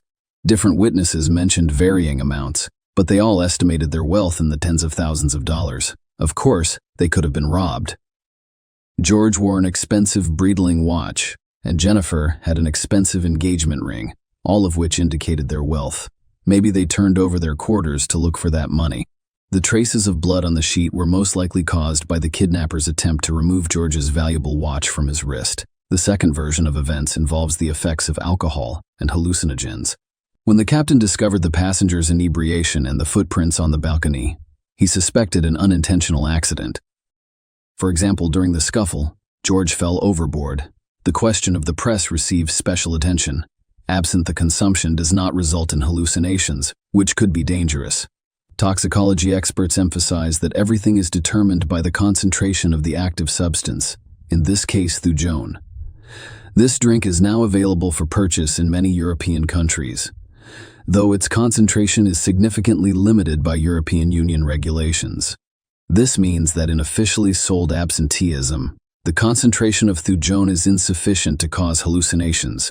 However, illegally produced drugs with much higher concentrations can be found on the black market, potentially causing hallucinations. This appears unlikely in this case, as the Smith couple's absinthe was purchased legally in Europe and could not have caused such effects. According to experts, achieving hallucinogenic effects with official absinthe would necessitate consuming a massive amount that would be difficult for the body to tolerate and would almost certainly result in fatal alcohol intoxication. Thus, the version about the influence of alcohol and hallucinogens in this case appears unlikely and lacks compelling evidence. The interview of suspected company members in the George Smith disappearance case is a critical component of the investigation. FBI agents conducted polygraph interviews with several key players in the case, including Jennifer and casino manager Lloyd, both of whom passed the test. However, Josh Askin failed the polygraph examination. This could indicate that he had some secrets about George's disappearance, but it could also be the result of special interrogation techniques used to extract more information from him. There was also a videotape of 3 men, including a Russian, joking about what had happened. This tape proved to be valuable evidence, and FBI agents took it into account. One of the unidentified men on the tape said, "We gave him a lesson in paragliding without a parachute." This phrase may refer to an incident or joke involving George in 2009. FBI agents interviewed all 4 guys, Greg, Zach, Rustislav, and Josh Askin, as witnesses, as part of the ongoing investigation into George Smith's mysterious death. Zach Rosenberg and Josh Askin refused to provide direct answers, citing the Fifth Amendment of the United States Constitution, which guarantees the right not to testify against oneself. Their testimony was ambiguous, and it appears that they were unwilling or unable to provide a complete account of what occurred. Greg Rosenberg, one of the young men who were entertaining that night, testified in the George Smith investigation. He claimed that they had ordered food for their cabin that day, which serves as a crucial alibi for the Russian boys. However, there are some contradictions in this claim. The ship's service logs do not show such orders, and the delivery service had been blocked for their cabin the day before. The staff was even instructed not to serve them that night. Greg cannot say for certain which of the cabin passengers placed the orders. When asked about George and Jennifer's relationship, witnesses provided varying responses based on their observations and recollections. Greg claimed that the heavy alcohol consumption made it difficult to determine how good the newlyweds' relationship was. He emphasized that everyone in the group was extremely intoxicated. His testimony made it impossible to draw firm conclusions about the nature of their relationship. Josh Askin reported that Greg left the cabin after ordering food. Greg, on the other hand, denied leaving, claiming that he never did. These contradictions complicated the investigation even more and necessitated additional verification and fact-finding. What was important about Greg's words was that he had no idea whether Jennifer or Lloyd were both involved in George's disappearance, but he insisted that the event was not accidental. The young man claimed that something bizarre occurred that night, which would be revealed to everyone sooner or later. Greg Rosenberg was murdered in December 2019, and the case is still unsolved. Police are investigating a potential link between his murder and the death of George Smith. George Smith's mysterious disappearance became a true mystery, casting a shadow over his family. The situation became increasingly complicated, and the actions of the relatives following the tragedy drew the attention of both the public and law enforcement agencies. The Smiths continued to press the authorities, demanding that the truth and justice be revealed. The investigation into George's disappearance was transferred from the FBI's Connecticut regional office to the New York office. Their persistence, and more importantly, their ability to capture the public's attention through the media, produced few results. To attempt to solve this dark secret, the family offered a $100,000 reward for information that could help find and punish the perpetrators. They also called for a boycott of the ship owners' company, which they believed was attempting to cover up the incident in order to maintain profits. The relationship between George's parents and his young wife, Jennifer, was strained. Following the incident, a thorough investigation into her behavior began. In public, she appeared to gather information to assess her reluctance and unwillingness to share enough information, raising suspicion. She claimed to be following FBI agents' instructions and doing exactly what she was told. In their pursuit of justice and truth, the Smith family eventually lost faith in Jennifer when she accepted the judgment company's offer to settle the lawsuit independently for $1 million. They interpreted the move as a betrayal and an attempt to avoid further allegations against the cruise organizers. The Smiths were disappointed by the lack of transparency in the Turkish authorities' investigation, and they believed Jennifer was too quick to accept the offer. They were convinced that Jennifer was concealing something and was not genuinely interested in discovering what had happened. Jennifer claimed to remember almost nothing from the night after 2:30 a.m. and was completely unaware that the liner staff had found her in the corridor and returned her to her cabin. The Smith family has been dissatisfied with the Turkish investigation and their belief in justice. Skeptical of the official findings, they decided to take matters into their own hands and enlisted the assistance of independent forensic scientist Henry Lee. Henry Lee conducted a series of studies in the cabin and on the balcony, but the results were not included in the official investigation. These investigations would reveal crucial information about what had occurred, potentially confirming one of two major versions of events: murder or accident. According to Henry Lee, the height of the balcony makes a fall from it unproven. It could have been caused by a third party pushing George or by George being insane. He could have climbed up on the chair by himself and fallen. However, the latter version raised numerous questions and concerns. The expert planned to conduct an experiment using a dummy to simulate a fall from the balcony.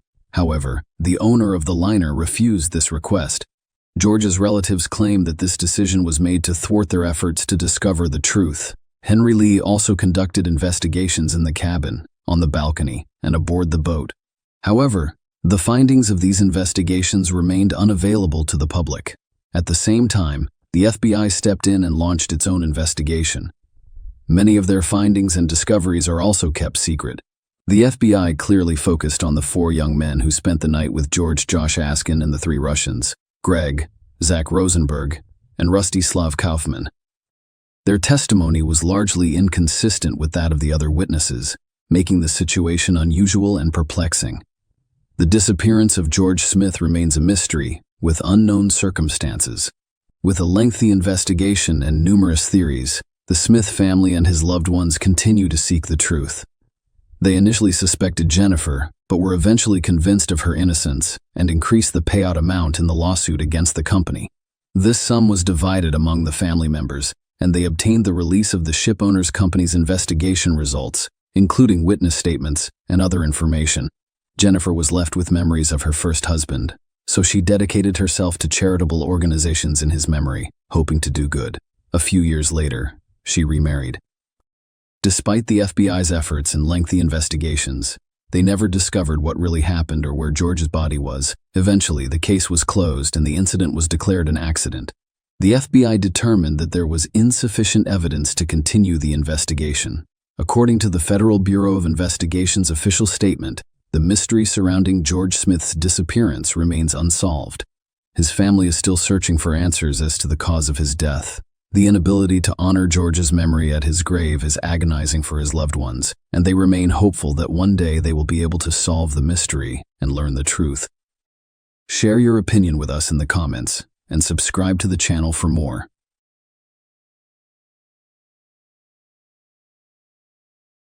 Hey guys, welcome to my channel, and today we're going to take a look at another horrible case with you. Peggy Carr, 41, was working as a waitress at a neighborhood eatery in Alturas, Florida, on October 23, 1988, when her heart started pounding and her hands started to perspire. On March 3, 1989, around 5 months later, Peggy would lose the battle against her illness and die. Until a courageous undercover investigation into Peggy Carr's odd illness and death exposed a dark conspiracy to kill off an entire family, the case remained a mystery. Alturas, a small, tight-knit village in Polk County, Florida, with a population of slightly over 4,000, was where Peggy Carr and her family resided. Alturas is renowned for its lovely orange groves and tranquil atmosphere. Alturas is now a safer neighborhood than the majority of U.S. localities, with a violent crime rate of 21.8%. However, in 1988, when the events of this case occurred, Alturas was a considerably safer neighborhood, the kind where it was acceptable to leave your front door open at night and where neighbors watched out for one another. Peggy Carr, who was born in 1947, had a difficult life. From an early age, she had to go out and find jobs that could put food on the table for her family because her parents were deaf and extremely poor. Peggy's lack of education made it difficult for her to get a decent work. The ones she did find, such as waitressing positions at remote truck stops on the highway, earned pitiful wages or were exceedingly hazardous. Nevertheless, she maintained a bright attitude and tried her hardest to make ends meet. In order to cope with the risks of her work, such intoxicated males trying to prey on a woman waitress working in a remote location in the middle of the night, Peggy has developed a very tough demeanor. For a long time, Peggy's tough exterior made it nearly impossible for her to find a romantic partner. However, she eventually fell in love with a man who is still unidentified, and she married him. Jelena, Alan, and Dwayne were the 3 children that Peggy and her husband would have over the course of the following 2 years.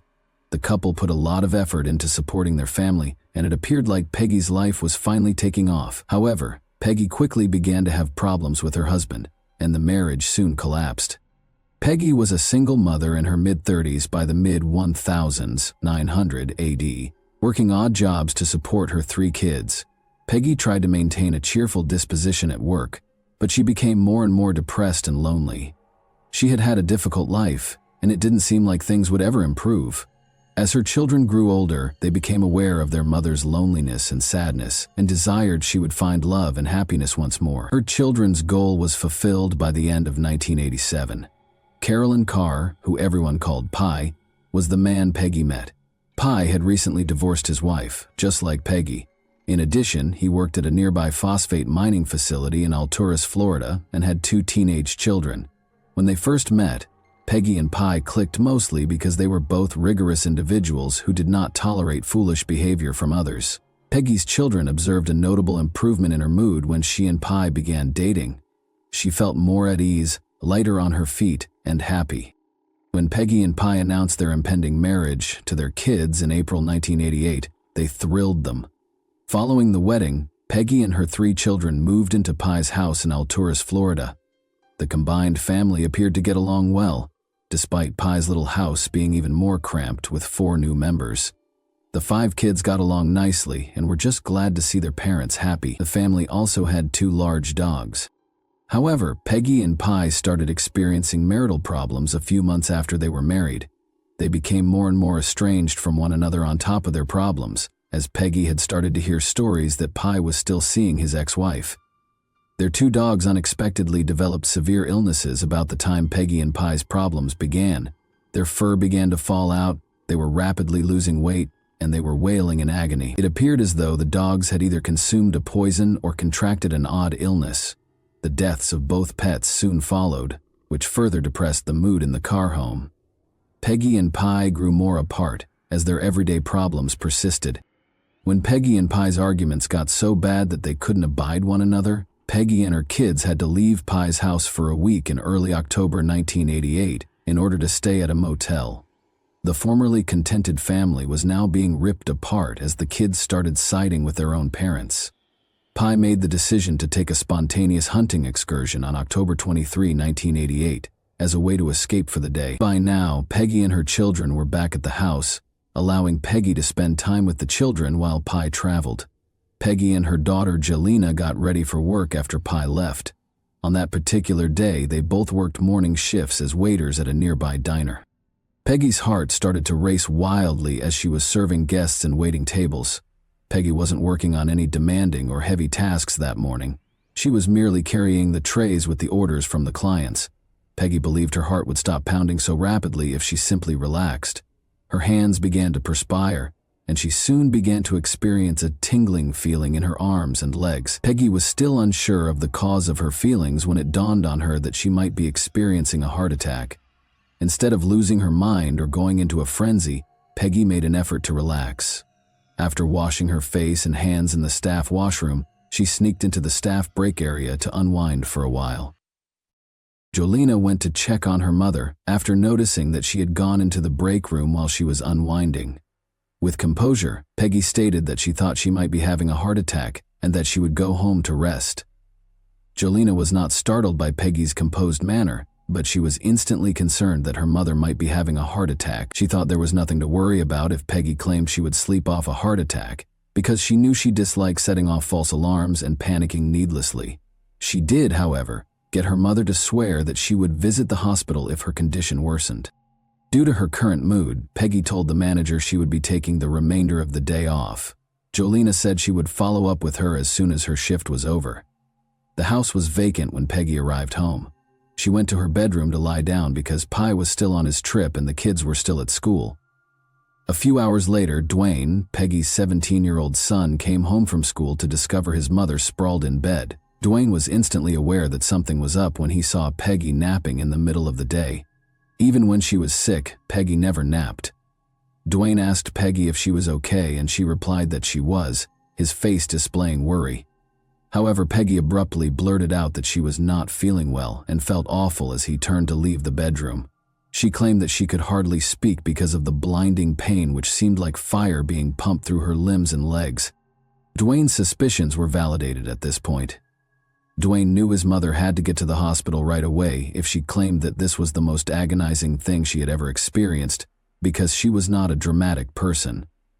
Fortunately, Pi got home from his hunting expedition at that very moment, and Dwayne informed him right once that they needed to take Peggy to the hospital. To his surprise, however, Pi just waved him away, stating that he was certain Peggy was only ill with the flu and would recover in a day or two. Since Pi didn't intend to take Peggy to the hospital himself, Dwayne called his sister right then and asked her to come home so she could do it. Jelena's condition had deteriorated to the point where she was unable to walk or stand, so Dwayne had to assist Peggy to the car when she got to the house. The true issue started when they arrived at the hospital and Peggy was brought into the acute care unit to start treatment because neither Dwayne nor Jelena knew what might have caused Peggy to feel the way she did. Peggy was now limited to lying down and groaning in agony. Her limbs still felt like they were on fire. Her heart was still pounding, and she was now throwing up and feeling sick. Peggy underwent a battery of tests in an attempt to identify her condition, but every test came back negative or indicated that she was in perfect health. The doctors were genuinely perplexed by this. Peggy was writhing in agony, and since the tests they had performed had revealed nothing wrong with her, it appeared as though her illness had struck out of the blue. The physicians chose to keep her in the hospital and monitor her because they had no other option. Peggy's symptoms appeared to get better after she was in the hospital for roughly 3 days. She was able to communicate, eat, and move around a little, but she still had intense agony in her limbs and her heart continued to race. The physicians made the decision to release her so she could recover completely at home because she appeared to be on the mend. On October 26, 1988, Peggy arrived home and slept in bed to recuperate. She saw that she was getting better. However, all of the symptoms returned after a day, this time with considerably greater intensity. She was feeling sick, her heart was pounding, her arms and legs felt like they were on fire, and she had dropped so much weight that she was a shell of her former self. However, Peggy's family decided it might be better for her to stay at home rather than go to the hospital, because they understood that even the doctors didn't know what was wrong with her. However, it appeared as though Peggy was collapsing before their very eyes. She was unable to eat, sleep, walk, or even speak. The anguish she was experiencing was so great that she was only able to lie in bed, writhing in agony and occasionally screaming into her pillow. Her family finally gave in and agreed to take her back to the hospital on October 30. The physicians recognized Peggy from the week before and that they had been unable to identify the reason behind her symptoms when she arrived at the hospital, but they were doing everything they could to be sure. To find out if they had missed anything, the physicians decided to give Peggy another round of tests. They checked for all the common illnesses that may afflict a 41-year-old woman, including food poisoning, since they believed Peggy had consumed something that was making her stomach hurt. However, the test results once more indicated that Peggy was in perfect health. Once more, the physician's only option was to place Peggy in a room and watch her. Peggy's cries of excruciating pain reverberated through the hospital corridors as she lay in her room, audible to other patients and personnel. Peggy had started to drift in and out of consciousness by October 31. However, things were going to become worse. Dwayne, Peggy's son, and Travis, Pi's 16-year-old son, were both sent to the same hospital as Peggy. The symptoms that Peggy had been experiencing for more than a week had suddenly started to affect them as well. Similar to Peggy, Dwayne and Travis underwent a battery of tests to find out what was wrong with them, but the results were likewise inconclusive. However, one of the neurologists treating Peggy, Dr. Robert Van Hook, observed something about their symptoms that caught his attention right away. Travis, Dwayne, and Peggy were all experiencing hair loss. The neurologist suspected that he understood the precise reason of their disease based on the other symptoms they were experiencing, but first, he ordered a very particular test kit to confirm his assumptions.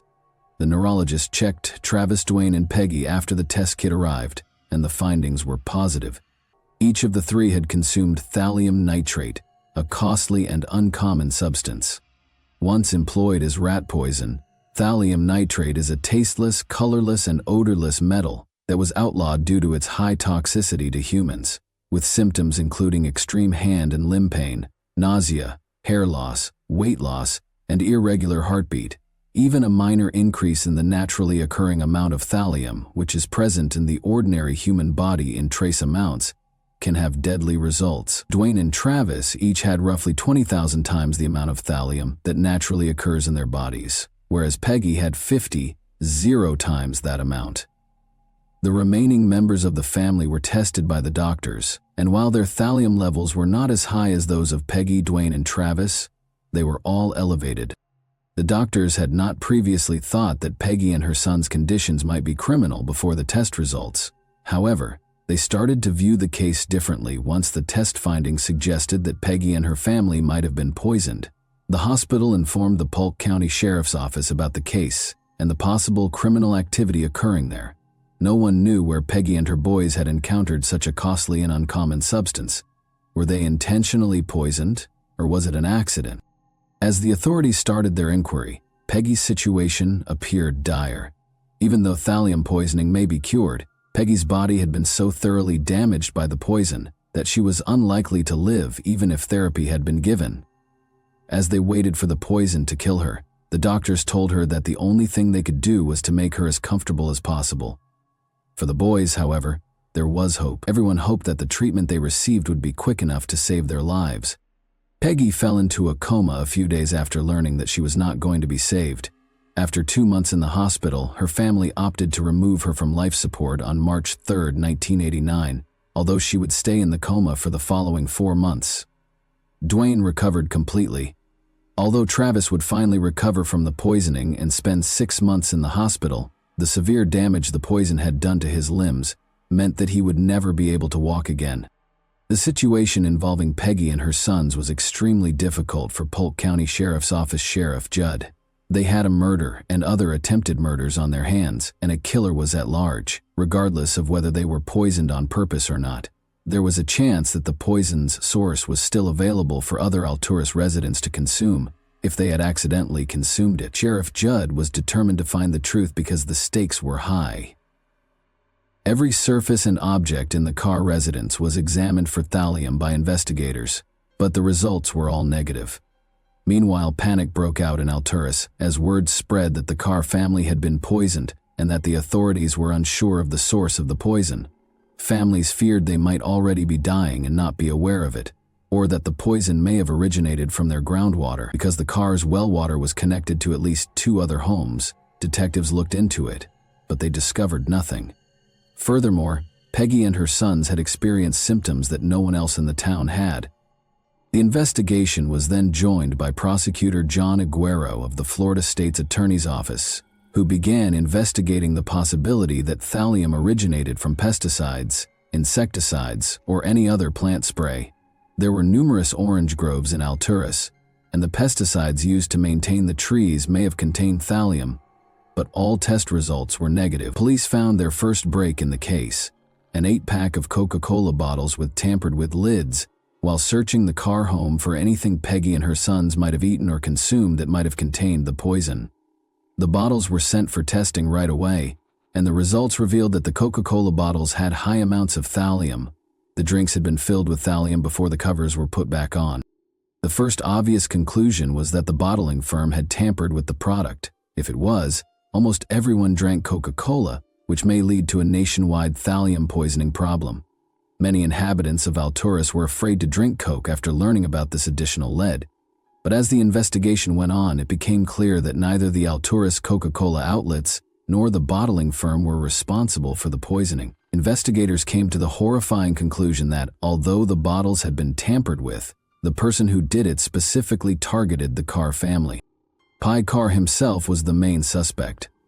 On October 23, the day Peggy had started exhibiting symptoms, Pi had abruptly made the decision to go hunting, which kept him gone for the majority of the day. Investigators thought this might have been an attempt to hide his identity.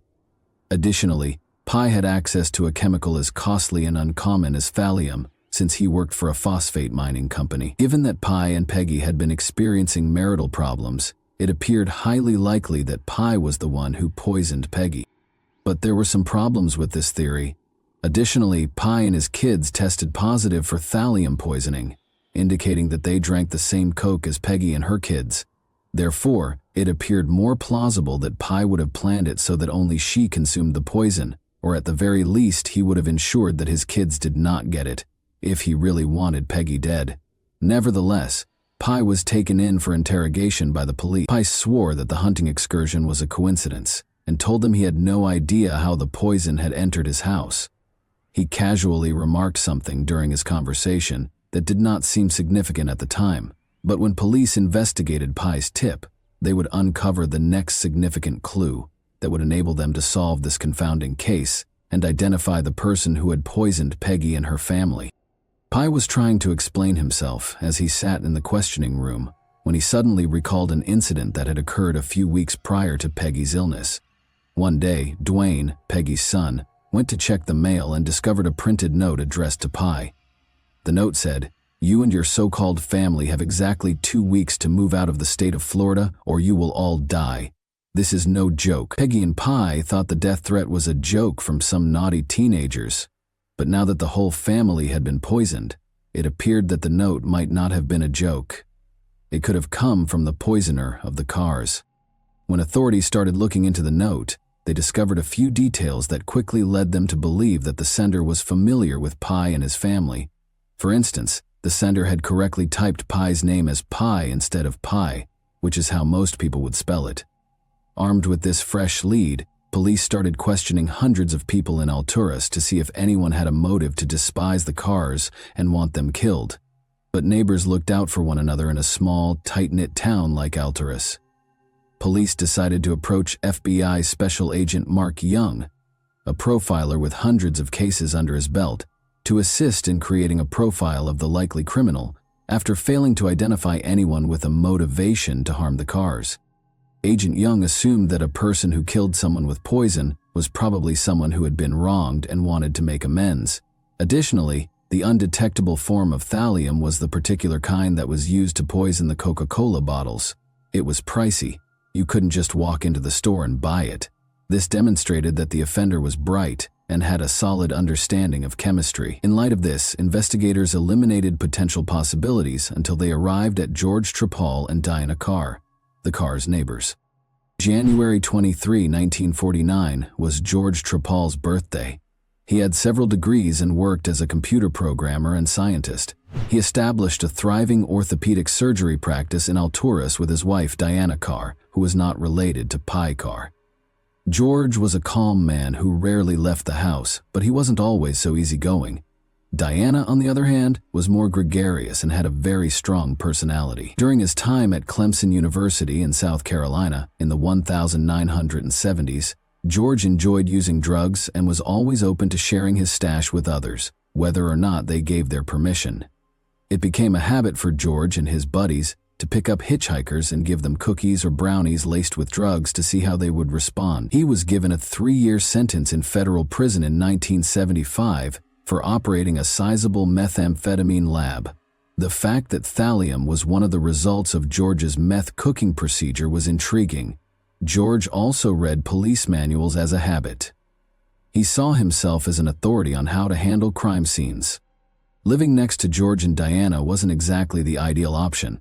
From complaining that their dogs were barking too loudly to claiming that Peggy and Pi and their kids were laughing or playing music too loudly, they were constantly having issues with them. The cars were a nuisance to Diana and George, and despite Peggy's best efforts, they were never on good terms. Diana would constantly gripe about the cars, whom she particularly detested. George, however, appeared more amiable. In private, George detested the cars just as much as his wife did, but he waved and grinned at them and did not gripe as much. George accused Pi of breaking zoning restrictions in March 1988 when he attempted to turn his garage into an apartment for his stepdaughter Jolena and her infant daughter. As usual, Diana raced to the car house to complain 2 days before Peggy became ill. When they reprimanded her, she yelled, "You won't get away with this. This isn't over." In addition to being highly successful in their respective industries, George and Diana were exceptionally bright individuals who belonged to the esteemed Mensa organization.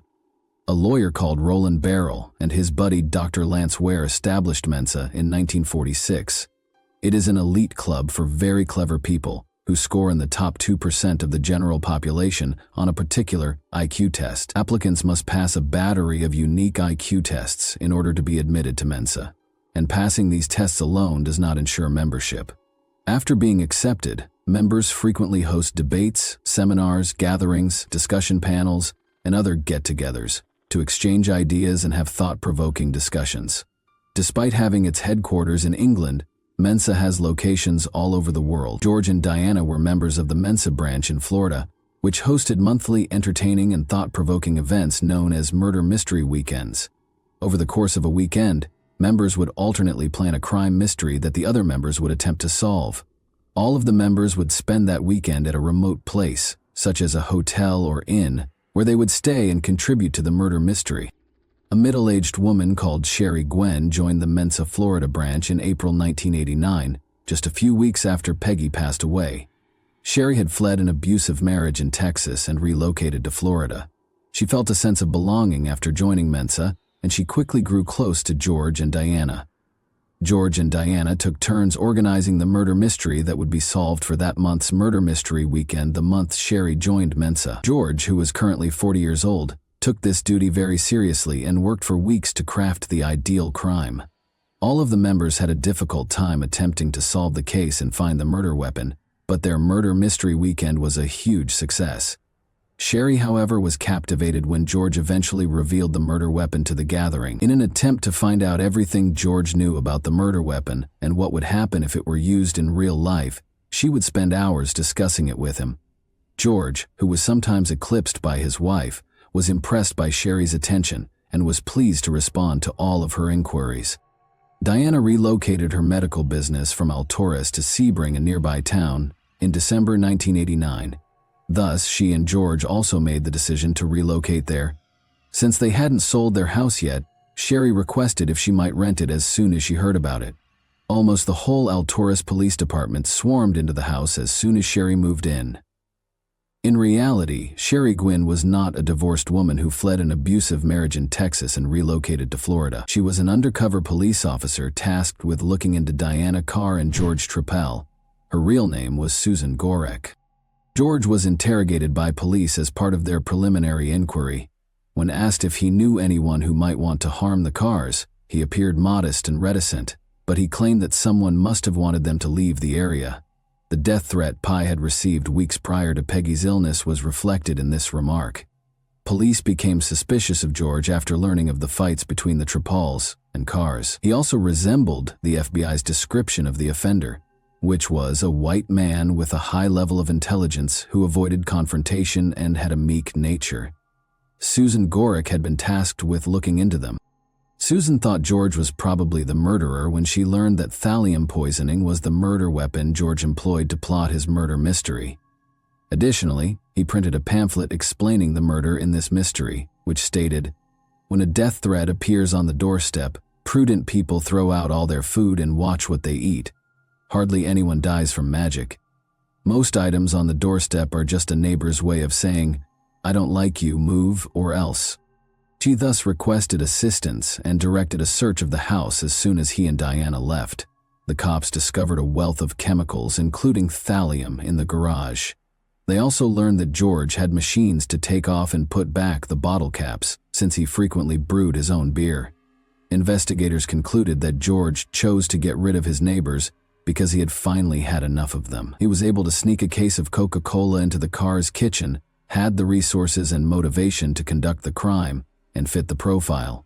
People in the neighborhood of Alturas rarely closed their doors, and it was common to walk by and greet a neighbor. The police had sufficient evidence to bring George in for interrogation. George was bashful and avoided making eye contact with the interrogating officers when he first arrived at the Alturas police station. Despite all the evidence, he insisted he was not involved in the poisoning. The investigators didn't believe it. 1 count of first-degree murder, 6 counts of attempted first-degree murder, 7 counts of food or water poisoning, and 1 act of tampering with a consumer product were among the charges brought against Trappell on April 5, 1990.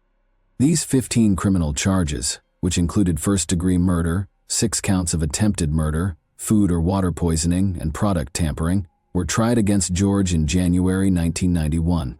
Following a 4-week trial that took place between January 7 and February 7, 1991, the jury found George guilty on all counts. He received a death sentence.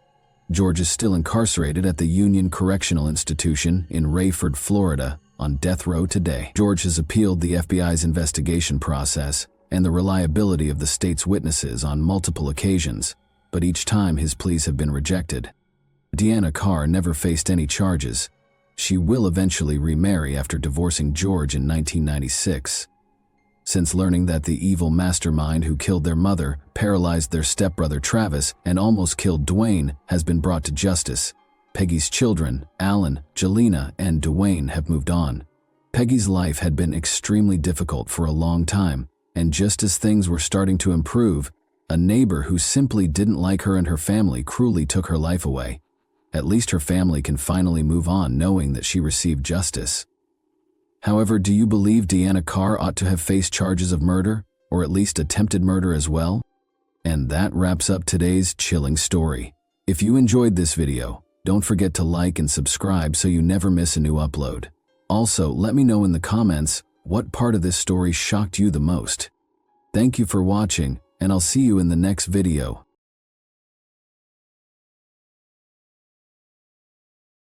Hey guys, welcome to my channel, and today we're going to take a look at another horrible case with you.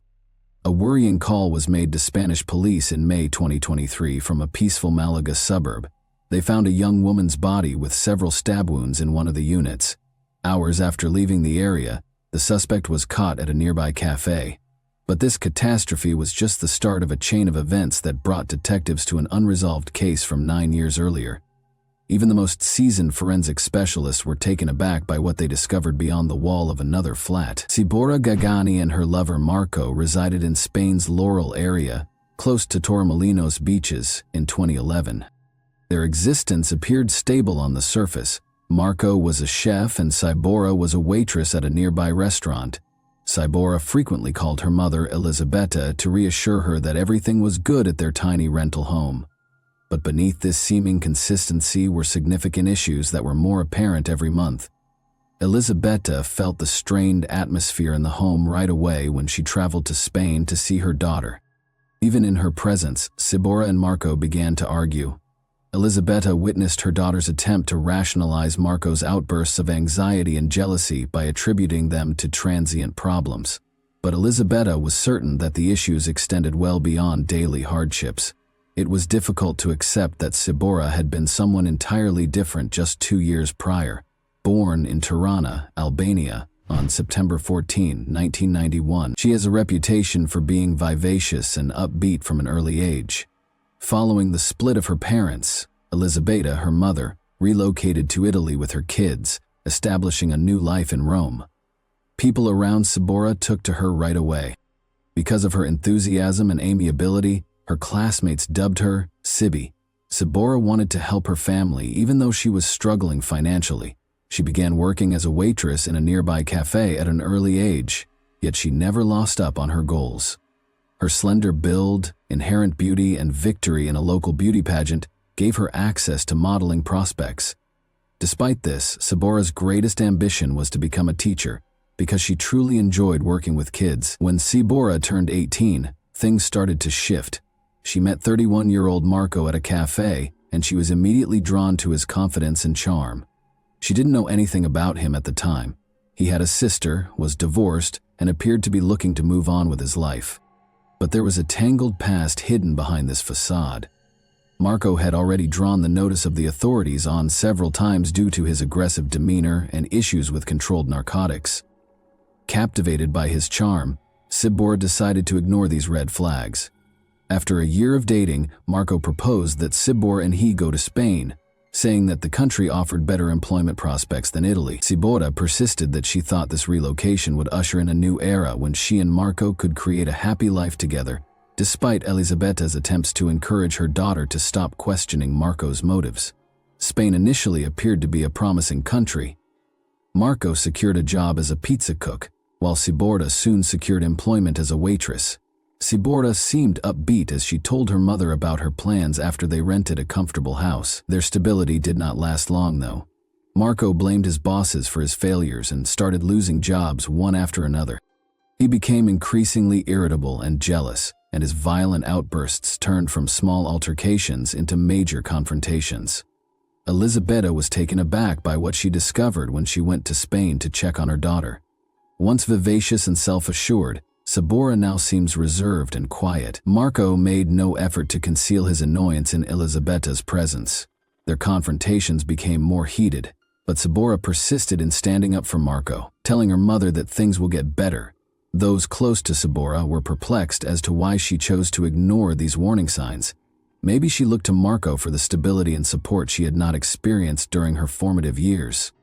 After relocating from Albania to Italy, her family had experienced hardship. Elisabetta put in a lot of effort to give her kids a better life, but Siba had to take on responsibilities at a young age.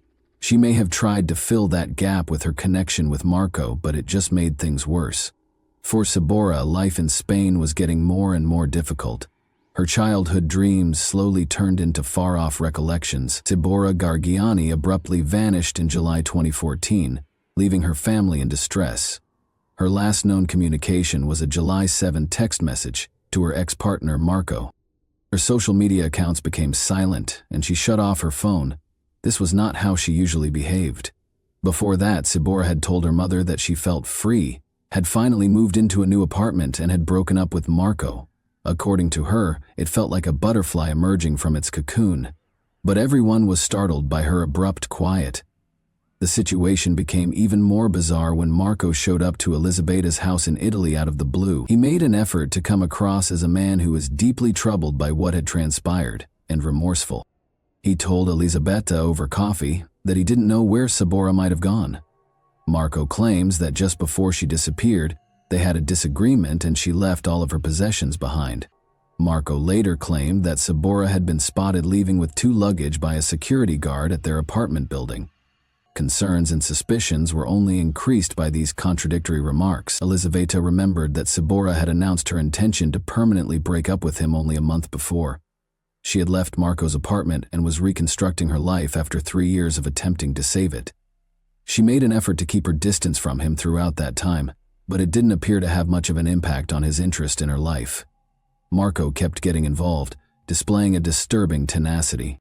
He abruptly called Elisabetta at the beginning of July to inquire as to whether Siba had returned to Italy. Elisabetta found the question strange, especially considering how recently they had broken up. In 2013, Siba had tried several times to break off contact with Marco. She even went back to her mother's house in Italy, intending to abandon everything. She acknowledged at the time that she didn't see their relationship going forward, but Marco wouldn't let it go. Presenting himself at their Italian home, he begged Siba to change. He even asked her to marry him. Siba fell into his promises because she was exhausted from the never-ending battle, but the cycle quickly started up again. Her sense of calm was once more destroyed by aggressive conduct, jealousy, and control. She once told her mother that she might have to entirely vanish if she ever made the decision to leave Marco permanently, because she thought he wouldn't leave her alone. Siba visited Italy often in the months that followed, most likely due to the expiration of her Spanish residency permit. According to some stories, she traveled with a fake Italian ID. Elisabetta saw that her daughter was becoming more and more afraid. Although Siba seldom ever talked about it, she merely stated that she was trying to find a way out of her challenging circumstance. Siba attempted to start over by moving into a new apartment by June 2014. She informed her mother that she had no plans to visit Marco again. She briefly appeared to be free again, but worries about her safety persisted after Marco said she had departed and left all of her possessions behind. Her family saw right away that something was amiss. Siba would never have cut off communication with her mother, and brothers in particular. The family could only wait and hope that Siba had really chosen to go into hiding in order to avoid Marco's control, but her contradictory statements and total lack of communication only made matters worse. Despite the efforts of Siba Gagani's family and law enforcement, the inquiry into her abduction had not advanced much by 2015. Her mother, Elisabetta, had been the impetus behind formally reporting the incident to the police. Since Marco Zaboris was the last person to have seen her before she disappeared, she continued to believe that he was somehow connected to the incident. His actions during the probe, however, only served to heighten suspicions. Marco repeated his version of events while being questioned. After an altercation, he said Siba had fled their house with only a few items. It was odd, though, since a lot of her personal belongings, such as clothes and identification papers, were still in the flat. Marco never called the police to report her missing, despite his claims. Rather, he claimed to have printed and distributed leaflets across their area in an attempt to find Siba on his own. Additionally, he presented contradictory speculations regarding her location, at one time speculating that she may have visited Argentina or that she had been spotted with an unidentified male with whom she allegedly had an altercation. These claims lacked coherence and empirical backing. Because she didn't trust Marco, Elisabetta started looking for her daughter on her own. She contacted the media as well as a specialized group that assists in raising awareness of missing person instances. News outlets in Spain and Italy started to publish images of Sabora and appeals for help. No fresh leads were found, in spite of these attempts. Marco seemed to have a fairly normal life while Sabora's family persisted in their quest for answers. In an apparent attempt to avoid drawing attention to himself, he modified his look by shaving his head and growing a beard. He started 2 new relationships during this period, but both terminated with the ladies complaining about his violent conduct. Nevertheless, Marco continued to live in Spain, regularly going to the gym and joining a shooting club, which worried many who knew about his past. The family of Sabora persisted. Elisabetta begged the police to step up their inquiry on several occasions. Law enforcement started going through the case files in the interim, looking for any information that might have been missed. They examined Marco's allegations, which had seemed contradictory from the start.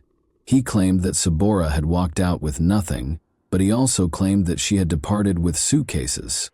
There were also inquiries as to why he had not called the police right away after she vanished.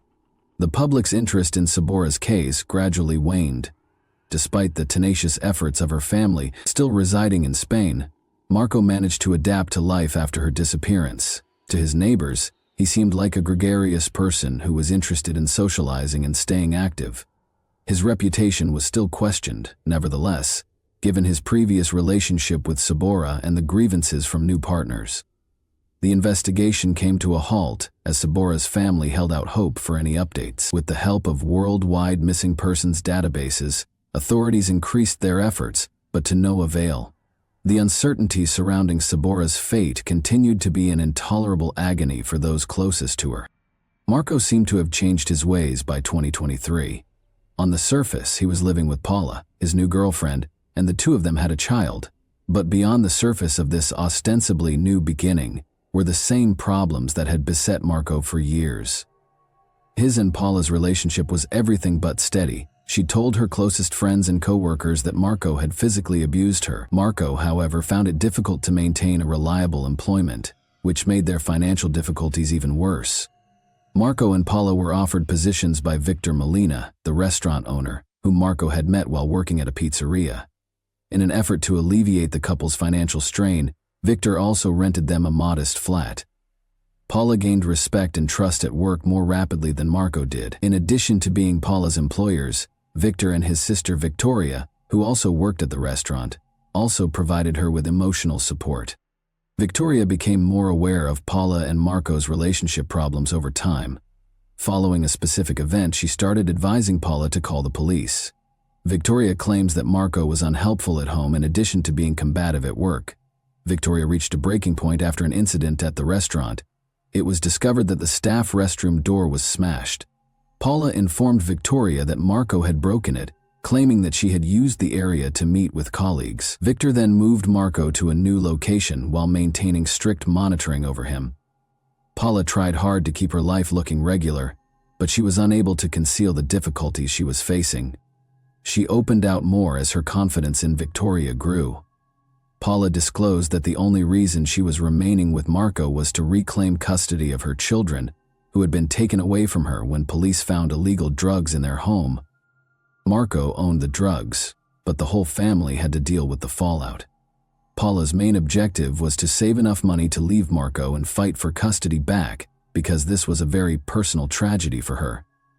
Marco's circumstances, however, kept becoming worse. He often grumbled to Victor about his financial difficulties, saying he worked just to support his family. However, his demeanor and actions conveyed a different message. Victor questioned if it was worth the trouble to retain him on staff because of his aggressive behavior and lack of interpersonal skills. Victoria, who was aware of how serious Paula's circumstances were, persisted in urging her to stop putting up with the abuse. Paula, however, refrained from engaging in any combative behavior out of concern for her safety. She acknowledged to Victoria that she had once been kicked and hit 4 times by Marco, but she played down the severity of the incident for Victor and Victoria. This was unmistakable proof that Paula's condition needed immediate attention. Paula spent her day off on Tuesday, May 16, 2023, feeling upbeat and eager to relax. She told her coworkers that she planned to have a productive and restful evening. Victoria, Paula's coworker and close friend, was curious about her evening on May 17, the next day. However, at roughly 11:30 a.m. that morning, the day took a gloomy and unexpected turn. Although Paula and Marco frequently argued, the shouting that came from their apartment this time sounded much more furious. Paula's voice was clearly calling for assistance.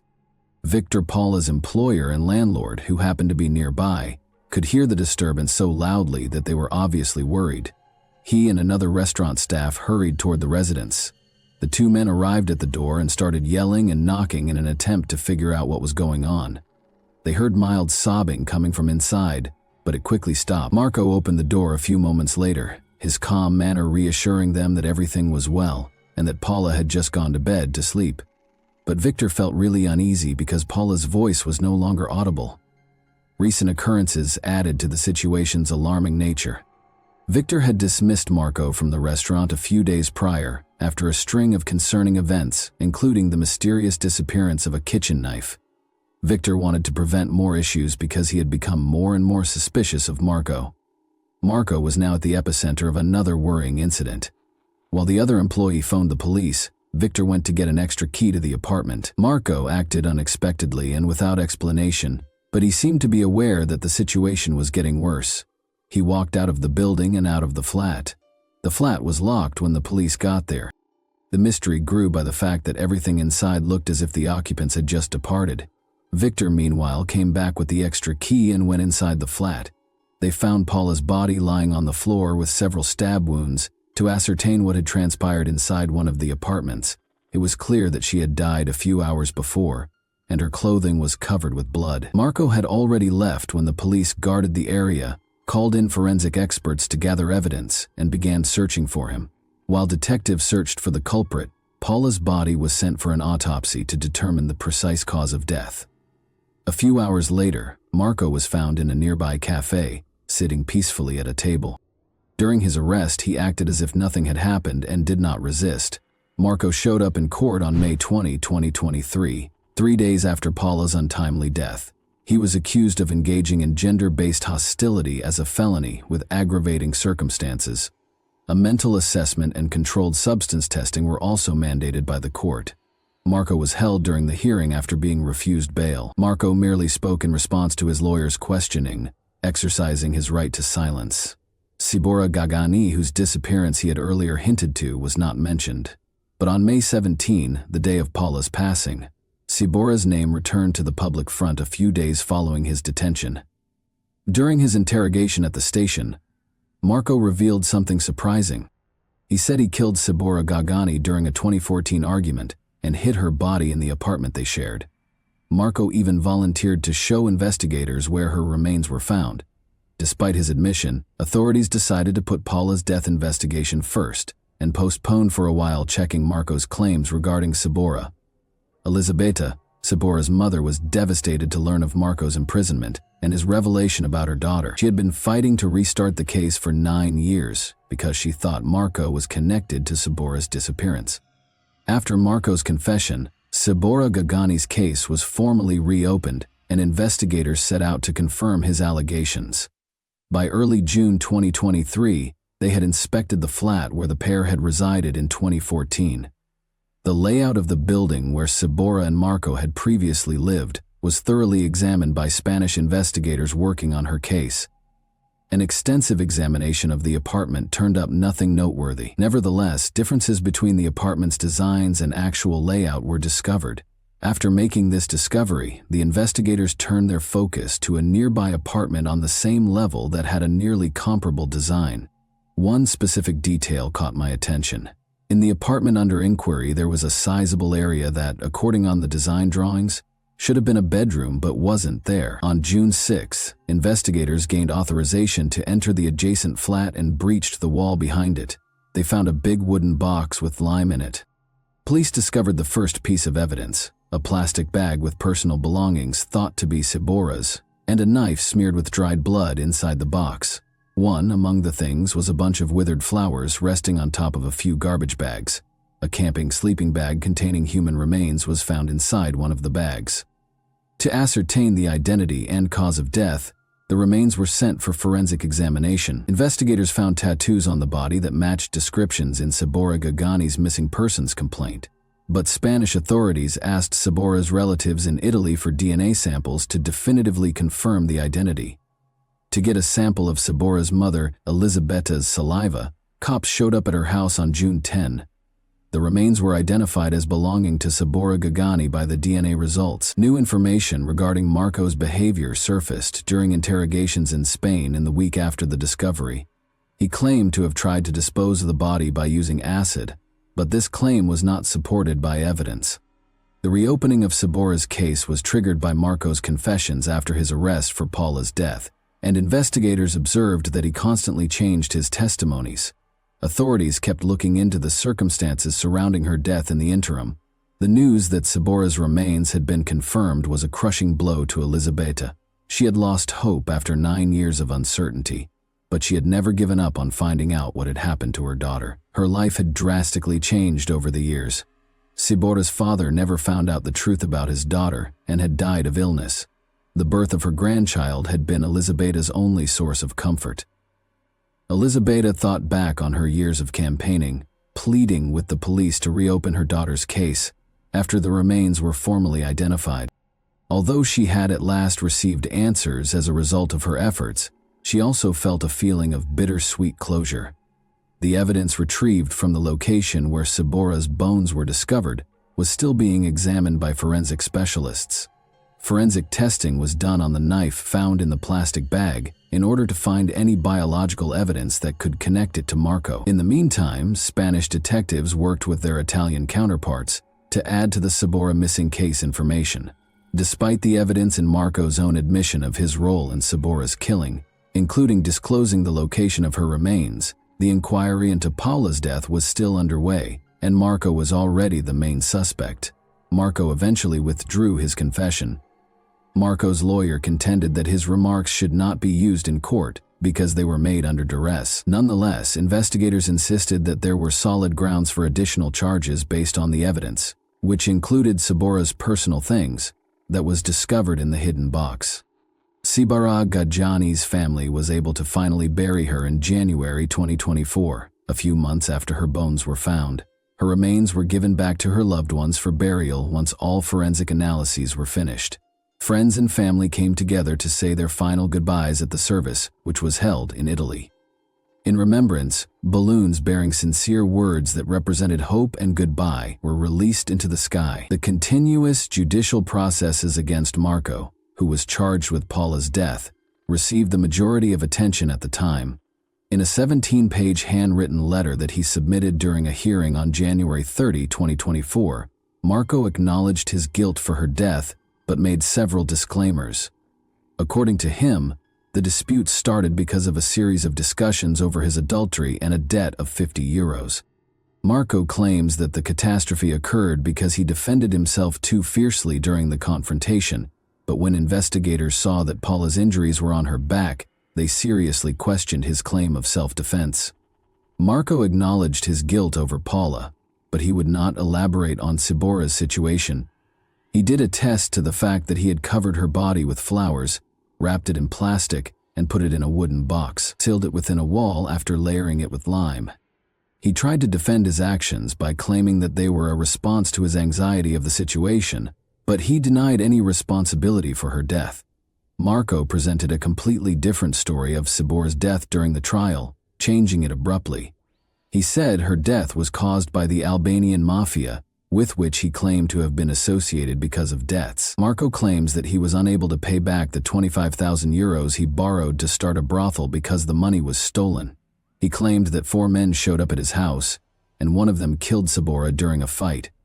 Marco said that in order to prevent more repercussions, he was then compelled to dispose of her body while facing danger to his own life.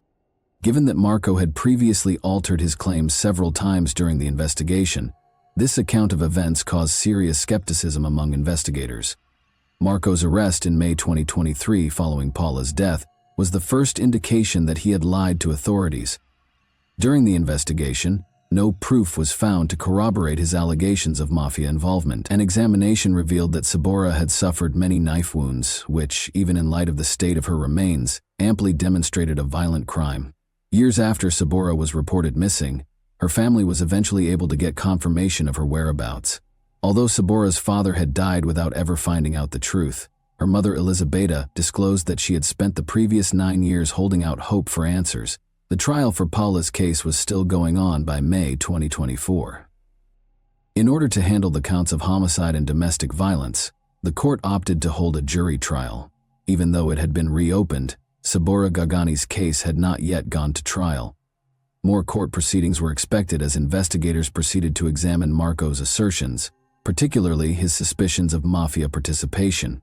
As seen by the experiences of Siba Gagani and Paula, aggressive and manipulative relationships can have disastrous outcomes. The same individual betrayed Paula, who was trying to take back control of her life, and Siba, who had hoped for a bright future. Their tragic outcomes serve as a sobering reminder of how critical it is to spot abusive conduct early and take action to stop future catastrophes. And that wraps up today's chilling story. If you enjoyed this video, don't forget to like and subscribe so you never miss a new upload.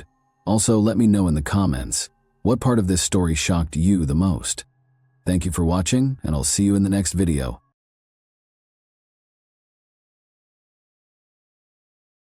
Hey guys, welcome to my channel, and today we're going to take a look at another horrible case with you.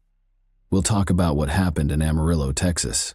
On October 23, 1981, Robin was born in Altus, Oklahoma at Altus Air Force Base. In 1995, she relocated from North Dakota to Amarillo. Robin began working at a neighborhood cafe. She met Jeremy Spielbauer one day while working. When Jeremy told Robin about his experiences in the Army, Robin was immediately impressed. He made her think of her dad. The bond between Robin and Jeremy grew rapidly.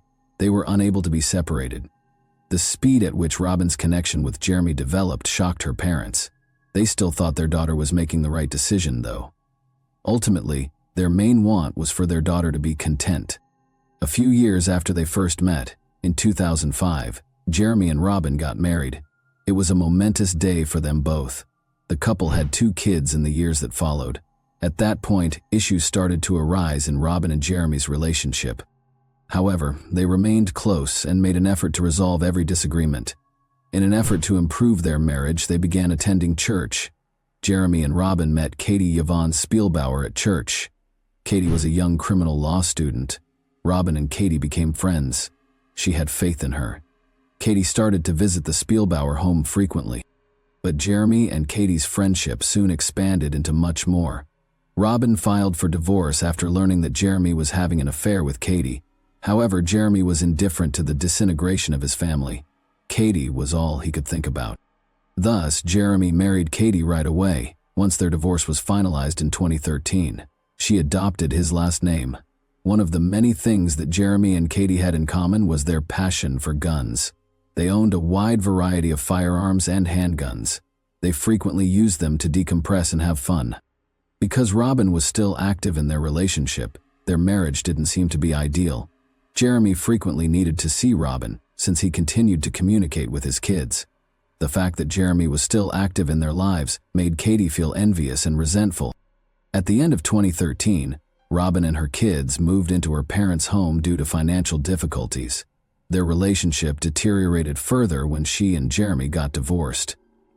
They frequently argued about visitation rights and child support. The $400.00 that Jeremy borrowed from Robin, which she got as child support, was one of the main arguments. He claimed that in order for him and Katie to support their household, he needed the money. Jeremy did not fulfill his commitment to give Robin the money back. The fact that Robin's parents lived on the same street as Jeremy and Katie presented another issue. She was upset about Jeremy and Katie's marriage, but since she was living at her parents' house, she had to see them frequently. Robin was unable to forgive her ex-husband Jeremy for his infidelity. She also felt deceived by Katie, whom she had previously allowed into her home and whom she had formerly thought of as a friend. Everyone knew that there was a great deal of animosity between them. Everyone was aware of it. The situation was bound to spiral out of control at some point. Following a string of messages on her cell phone, Robin put her kids to bed on the evening of April 7, 2014, and informed her mother that she would be coming home later. However, she never returned. On Helium Road, a motorist saw an SUV parked at the curb the next morning. Beside it, something resembling a body lay on the ground. Police and an ambulance arrived at the scene shortly after. When Robin's mother awoke, she discovered that her daughter had yet to come home. Her bed was undisturbed, and her bedroom was deserted, and her automobile was gone. Because Robin occasionally spent time with friends, her parents weren't overly concerned at first. However, they began phoning her after a few hours. Every effort they made failed. There was no response from Robin to any SMS or calls. She also disappeared from her social media accounts after leaving. The more time passed, the more anxious her parents were. As a result, at approximately 11 a.m., Robin's father phoned the police. To collect a missing persons report, Amarillo Police Department officers showed up at their residence. A family acquaintance later that day told Robin's father about a news story about a black SUV stopped at the curb with police cars all around it. When Robin's parents came across this piece online, their worst suspicions were validated. They were able to identify their daughter's vehicle. According to the Post, a woman who had been the victim of a crime was standing next to the SUV. The investigators saw pink marks on Robin's car's window while they were at the crime scene. The window was repeatedly struck by a hard metallic object, leaving scratches and bits of pink material behind. After Robin's body was examined, it was discovered that her face, neck, and head had sustained many blunt force injuries. She appeared to have been severely beaten. There was no ID, purse, or phone at the scene, according to the cops. The authorities identified the victim of the incident after looking through the license plates of the car. The officers thought it was a heist gone wrong, because Robin's phone and handbag were gone. When the police department got in touch with her parents around the middle of the afternoon, they verified that the victim was their daughter, Robin. An investigation was started by the police. Naturally, it was not long before they learned about Robin's personal struggles. They learned that Robin had separated from her husband and that he had wed a lady she had once regarded as a friend. As a result, the investigators went to Jeremy and Katie Spielbauer's home. According to Katie, the only information she was aware of concerning Robin's passing came from other people and the press. The same thing was reported by Jeremy, who claimed to have no knowledge that could aid in the investigation. He claimed that he had no idea what had happened to his ex-wife. The Spielbauers were formally questioned by the authorities in the days that followed. Around 9 o'clock at night, Jeremy informed the police he spent the night at his uncle's house where Robin passed away. That night, he texted Katie. Katie was at a friend's house with her son. Jeremy claims that he dozed off on the couch after returning from his uncle's house. He also remembered that at about 6 o'clock in the evening, he texted Robin, but she didn't reply. Although Robin's phone was not found at the crime site, the police were able to get the information from her network operator. The investigators discovered from her text conversations that Jeremy and Robin were scheduled to meet on the evening of April 7. According to this information, Jeremy lied to the police while they were questioning him. Questioning him once more, they told him that they had read Robin's texts and discovered that he had not given them the complete truth. He was requested to clarify the contents of these text messages by the investigators. Jeremy acknowledged that he hadn't been truthful with them in the initial exchange. "I was supposed to meet Robin that evening," he added. As previously said, Jeremy stated that they will meet at his home. His house and Robin's parents' house were on the same street. According to him, they wanted to talk about some future plans, the approaching school year, and kid visits. But Jeremy claims that Robin never arrived at his house. Since the divorce, Robin and his new wife Katie had had a strained relationship. Jeremy kept this meeting a secret for that reason. Jeremy informed the investigators that he opted to meet Robin at his house, since he knew Katie was going to spend a few hours at her friend's house. The investigators were curious as to why Robin and Katie were at odds. There was a reasonable explanation for Robin's behavior toward Katie. She was unable to forgive her old friend for replacing her. Because Katie believed that Jeremy and Robin continued to have a close relationship after the divorce, she mistreated Robin. After all, Jeremy had an affair with Katie when he was married to Robin. Now Katie believed he was having an affair with Robin while he was married to her. Jeremy received around 300 angry messages from Katie 4 days prior to Robin's death. Katie wrote in one of the messages, "I'll take care of this myself." Following the autopsy's findings, this case took an unexpected turn. It was discovered that the original cause of Robin's death was incorrect. Experts discovered a bullet in Robin's head during the examination. Therefore, a gunshot wound from a .22 caliber firearm was the cause of her death. But the bullet that was taken out of Robin's brain was so badly distorted that a complete ballistic analysis could not be performed. The police did not discover the shell casing while they were at the crime scene because they initially thought Robin had died from multiple head injuries. But now that they had the autopsy results, the investigators went back to the SUV's parking spot on Helium Road. The search for the shell casing began. They discovered a .22 caliber case after searching through the parched grass and dirt. However, they discovered other pieces of evidence as well. 2 little metal pieces that seemed to be broken pieces of a weapon or rifle were also found by the cops. They started searching Katie's social media for a .22 caliber weapon after sending the cartridge case for ballistic analysis. They noticed a picture of her shooting a .22 caliber gun in pink and black. The police required a warrant to examine her home in order to verify this version, even though it might have been the weapon of the crime. They knew what to look for when they arrived at the house with the warrant. A black and pink .22 caliber gun was among the nearly 20 different firearms the police discovered during the search. The pink paint on Katie's gun matched the pink paint on Robin's car window. The gun's upper portion was also chipped off. The metal pieces that investigators discovered at the crime scene matched it. Experts came to the conclusion that someone was using a gun to strike Robin's automobile glass. The weapon sustained mechanical damage, and the hits were so powerful that they left paint and scratches on the window. The cartridge case that was discovered at the crime scene was verified by ballistics to match Katie's firearm. Since Katie was now the primary suspect in the case, the police summoned her in for interrogation. She denied having anything to do with Robin's demise. She did, however, accuse Jeremy of having an affair with Robin in the text message she sent him. According to a text message Katie sent to her husband approximately 8 hours prior to Robin's passing, "I'll take care of this myself." The investigators therefore believed that Katie did in fact handle this. She had a purpose, she possessed a firearm, and she was proficient with it. Jeremy altered his testimony once more when the detectives chose to interrogate him again. He now asserted that he met Robin on Helium Road. They were seated in her car when Katie unexpectedly showed up, surprising them. Jeremy claims that once Katie and Robin started fighting and arguing, he got into his car and left them alone. When Jeremy left, he reported that Robin's SUV's window was undamaged. After he drove off, Jeremy thought that something horrible had happened. Katie admitted to the investigators during the interrogation that she had visited a friend's house that day and departed at approximately 11 p.m. However, this was not confirmed by her companion. Although she was unable to provide a precise time, she believed Katie had gone at around 9 or 10 o'clock. She therefore had ample time to carry out the act. However, Katie denied any involvement in Robin's demise. Additionally, Katie asserted that Jeremy had lied when he claimed to have caught him on Helium Road with Robin. Katie claims that she wasn't present at all that evening. Although Katie acknowledged that they were at odds, she stated that she did not want Robin to pass away.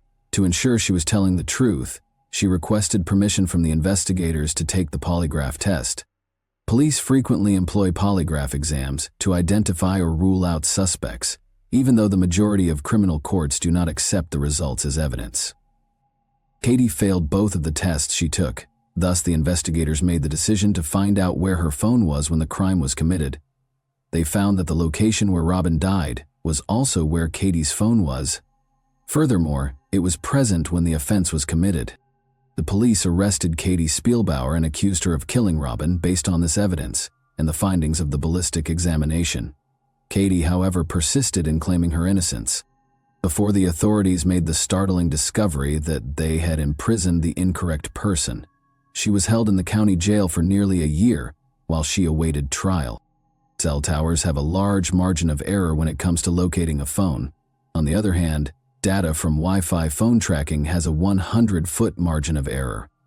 Katie Spielbauer was not on Helium Road when the crime was committed, it turned out.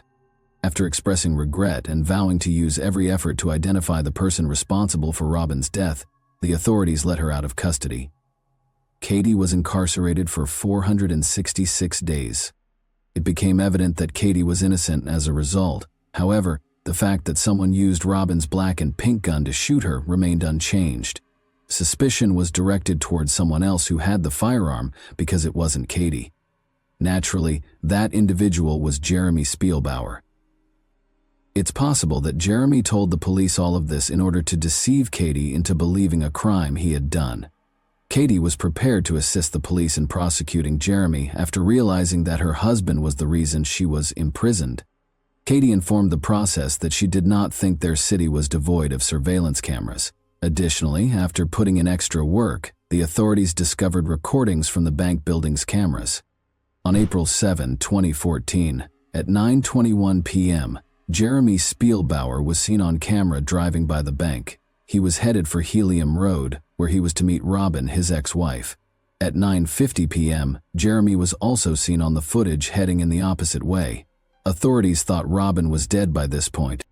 However, more proof was required before the police could file charges. Jessica Huffman, Jeremy's ex-girlfriend, told them she might divulge crucial information if they would shield her from Jeremy. She spoke up when they assured her that they would keep her safe.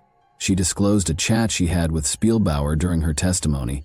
She claimed that when the crime first occurred, she was too scared to report it to the police. Huffman claims that Spielbauer informed her in 2014 about the problems with Robin and his inability to visit their children. To ensure he could see his kids, Huffman advised him to go through the legal system.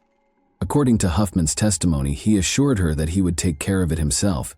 He declared his desire to permanently remove Robin from their lives.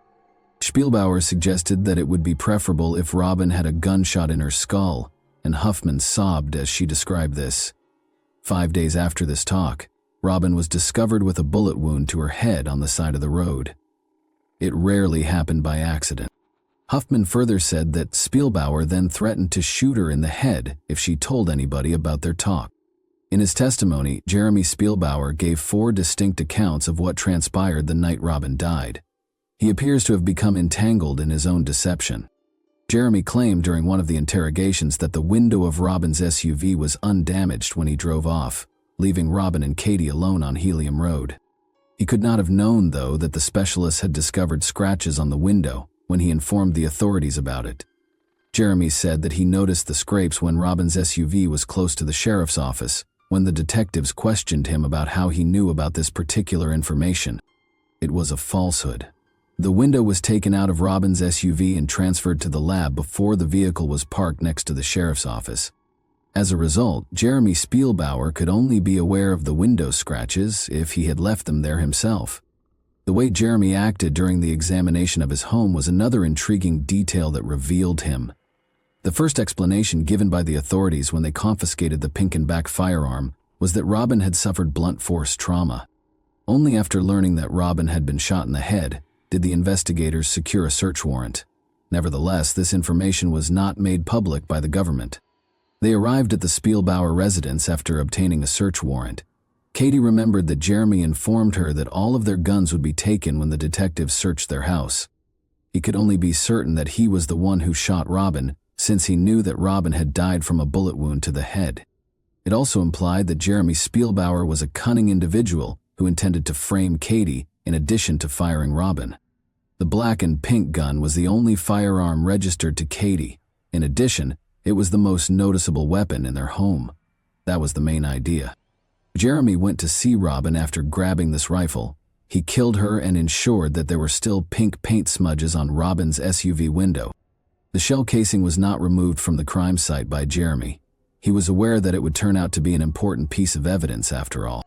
Spielbauer went back home and replaced the gun, anticipating that the police would soon arrive with a search warrant. His strategy was nearly flawless, but during the probe, something went awry. It was discovered that, in addition to her own Social Security card, Robin also carried their children's cards in her wallet. The children's Social Security cards were eventually discovered by the police in Jeremy Spielbauer's vehicle. Nor was it favorable to him. Katie served as a prosecution witness during Jeremy's trial. She claimed to the jury that Jeremy had taken care of the issue after grabbing her and pinning her against a wall in their home. Katie told jurors that she believed Jeremy was accepting responsibility for denying his ex-wife her life because of the altercation that followed her questioning him about Robin's death. She clarified, "There's no refunds for lost time. I've lost my career, my car, my home, and my kids. Kids are 1,500 miles apart from each other." Even though she didn't shoot Robin, Katie also expressed regret to her family throughout the interview for her part in her demise. In response to the question of whether she firmly thought Jeremy was to blame for Robin's passing, Katie hesitated, rolled her eyes, grinned, and shrugged. "That's not the man that I married. He doesn't even look like the man that I married," she replied. Jurors were informed by Alicia Osborne, who claimed to be close friends with both Jeremy and Robin, that a few days prior to her death, Robin had informed her over the phone that she had found a new lover and was preparing to conclude an affair with Spielbauer. According to Osborne, Robin informed her that she wished to initiate legal action in order to definitively determine the amount of child support that Jeremy was expected to pay.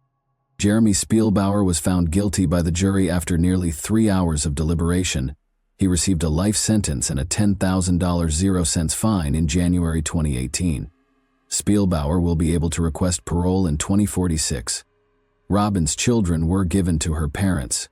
Jeremy Spielbauer is presently serving his life sentence after failing to appeal the verdict. And that wraps up today's chilling story. If you enjoyed this video, don't forget to like and subscribe so you never miss a new upload. Also, let me know in the comments what part of this story shocked you the most. Thank you for watching, and I'll see you in the next video.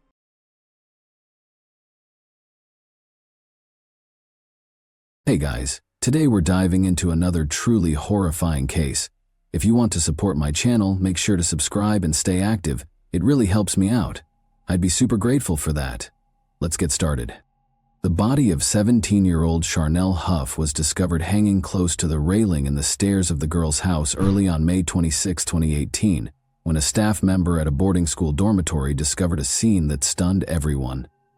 Authorities found a second victim, Marna Engelbrecht, her best friend, a few minutes later. Everything initially suggested a double tragedy, but minute discrepancies in the specifics started to show. What started off as a devastating loss quickly turned into a terrifying and intricate study that revealed hidden aspects of life, entwined intentions, obsessions. In Delareyville, a small village in the northwest province of South Africa, Charnel Huff lived on a farm with her father, Ronnie, her stepmother, Anna, and Anna's son, Eston, whom she considered to be her brother. Despite their early divorce, Charnel's parents maintained a cordial relationship. Her mother, Sonia, worked at a tourism lodge in a nearby resort region, and her father farmed cattle. Charnel lived with her parents for 3 weeks on the farm with her father and 1 week with her mother before she started at Stella boarding school. She visited her mother's house less frequently after she started school, though. Charnel's unexpected reconnection and rekindled friendship with Marna Engelbrecht coincided with this shift in her routine. Since they were young children, the two girls had been close friends, but after Charnel moved, their relationship deteriorated. They were reunited in the Stella school setting. For years, there had been a close bond between their families. Ryanette, Marna's mother, had performed at Charnel's parents' wedding. Due to their shared farming heritage, the two families frequently met at local gatherings and Sunday services. Prior to their separation due to personal reasons, Charnel and Marna's bond had grown during their kindergarten years. Both families resided in a rural, agriculturally oriented northwest province, with savannas and shrublands as its predominant scenery. The majority of the population made their living from farming. Even as their influence diminished when apartheid ended, descendants of Afrikaners, European settlers from the 17th century, continued to live according to their traditional ways. The Huff and Engelbrecht families were united by this cultural continuity, which reflected their common history and ideals. Charnel and Marna reunited at Stella boarding school 8 years after their childhood separation due to fate. The two girls were in the 8th grade, and they soon became friends again. The boarding school was far from Charnel's farm, in a little town. Life marked a dramatic change from her family's comfort zone to the independence of boarding school. Her mother, who lived far away, and her father, who was busy running the farm, were less involved in her day-to-day activities.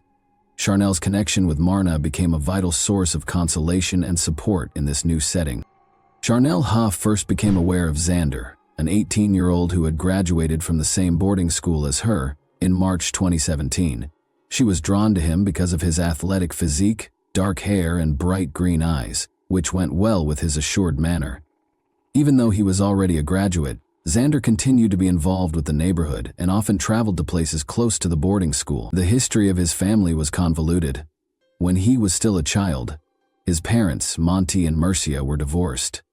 About 50 miles from Stella, Xander lived on his father's farm, but he occasionally went to see his mother, with whom he had a less intimate relationship. Charnel's days were full of adventures and common interests before Xander came into her life.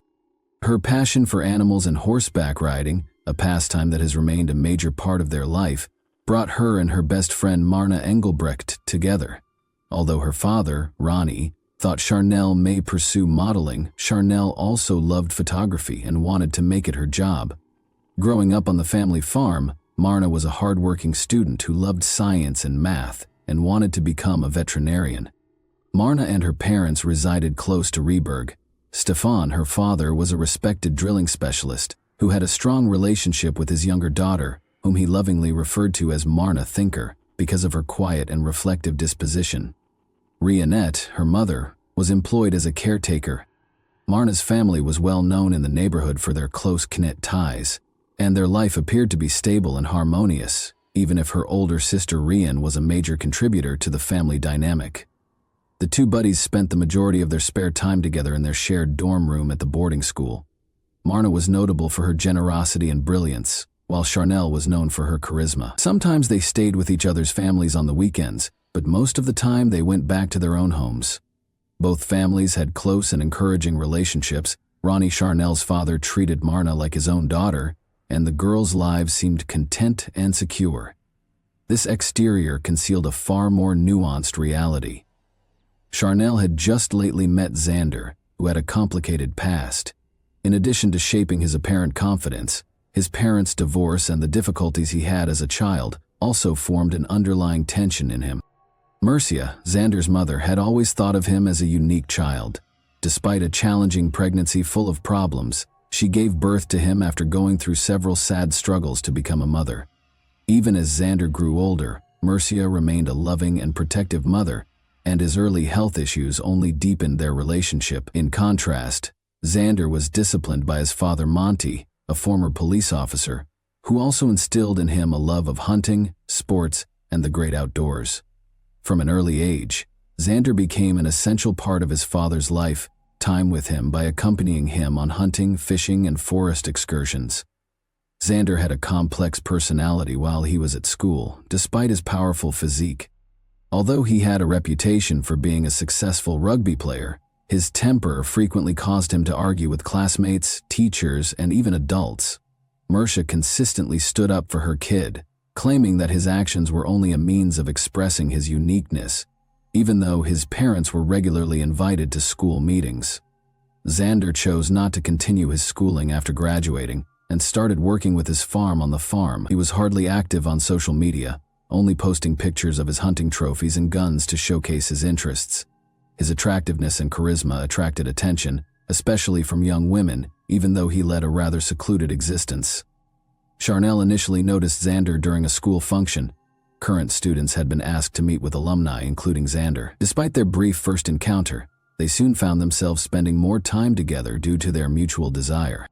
As a senior in high school, Charnel was enthralled with his charm, athletic build, and self-assurance. The first several weeks saw a quick development of their bond. Xander gave Charnel all of his attention and tried his hardest to make her happy. He struck me as a loving and committed companion. Xander was anxious to make a good impression when it came time to meet her family. The encounter with Ronnie Charnel's dad went more smoothly than anticipated. Ronnie was wary at first, but she quickly warmed up to Xander's enthusiasm for farming. In the end, he accepted Xander's offer to assist with farm chores.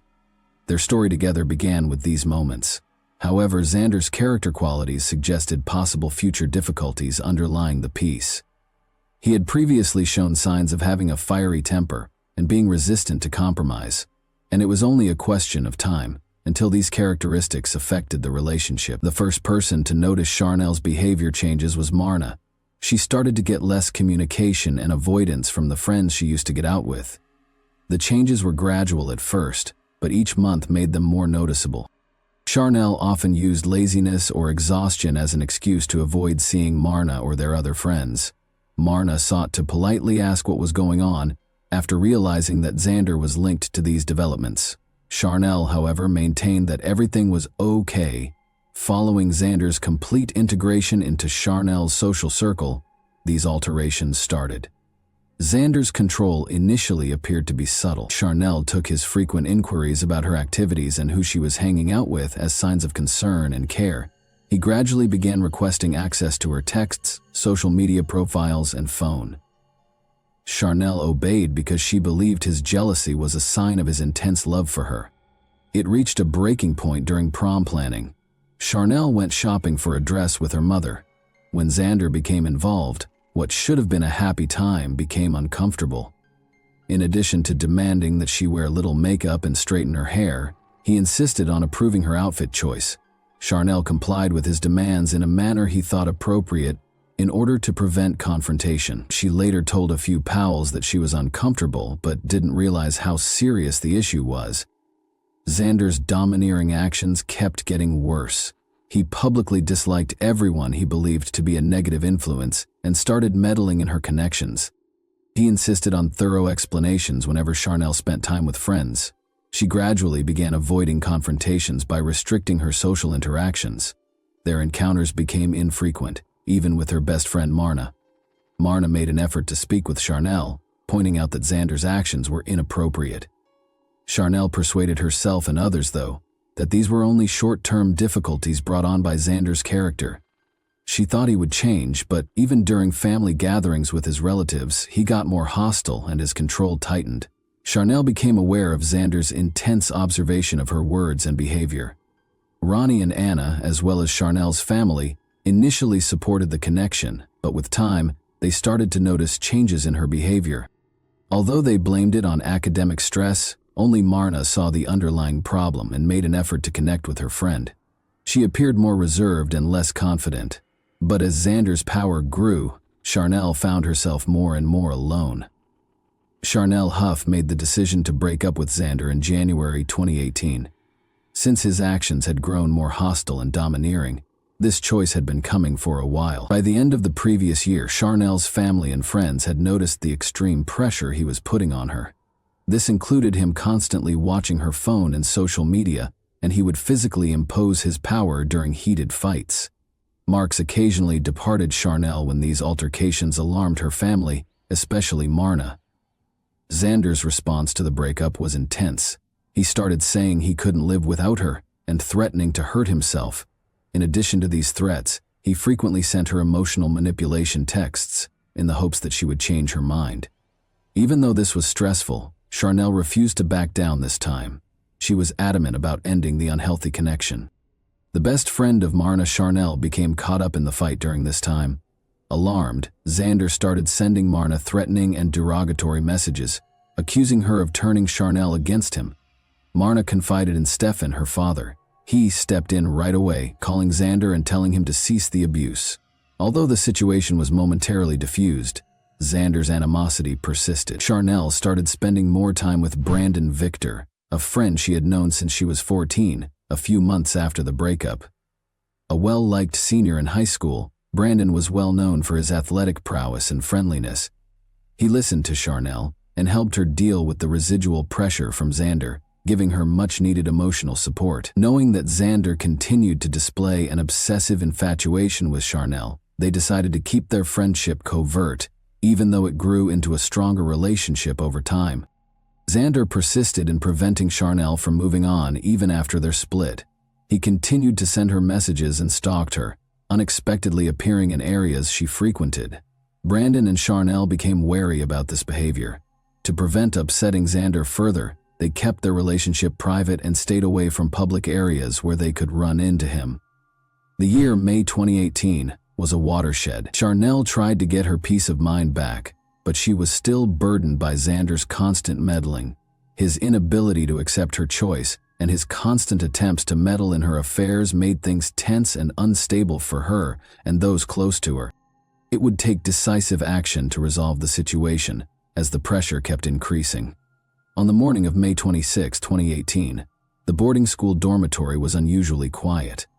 Christelle, a staff worker, started her day by checking to see if pupils were awake in the hallways at around 6 in the morning. She was walking past the bathroom when she noticed some dark hair on the floor. She didn't give it much thought at first because she thought it was just hair left over from brushing. But as she got closer to the bottom-level stairway, she saw a green nylon rope fastened securely over the railing. Shortly after, Christelle stopped when she noticed a pair of white-socked feet hanging above the ground.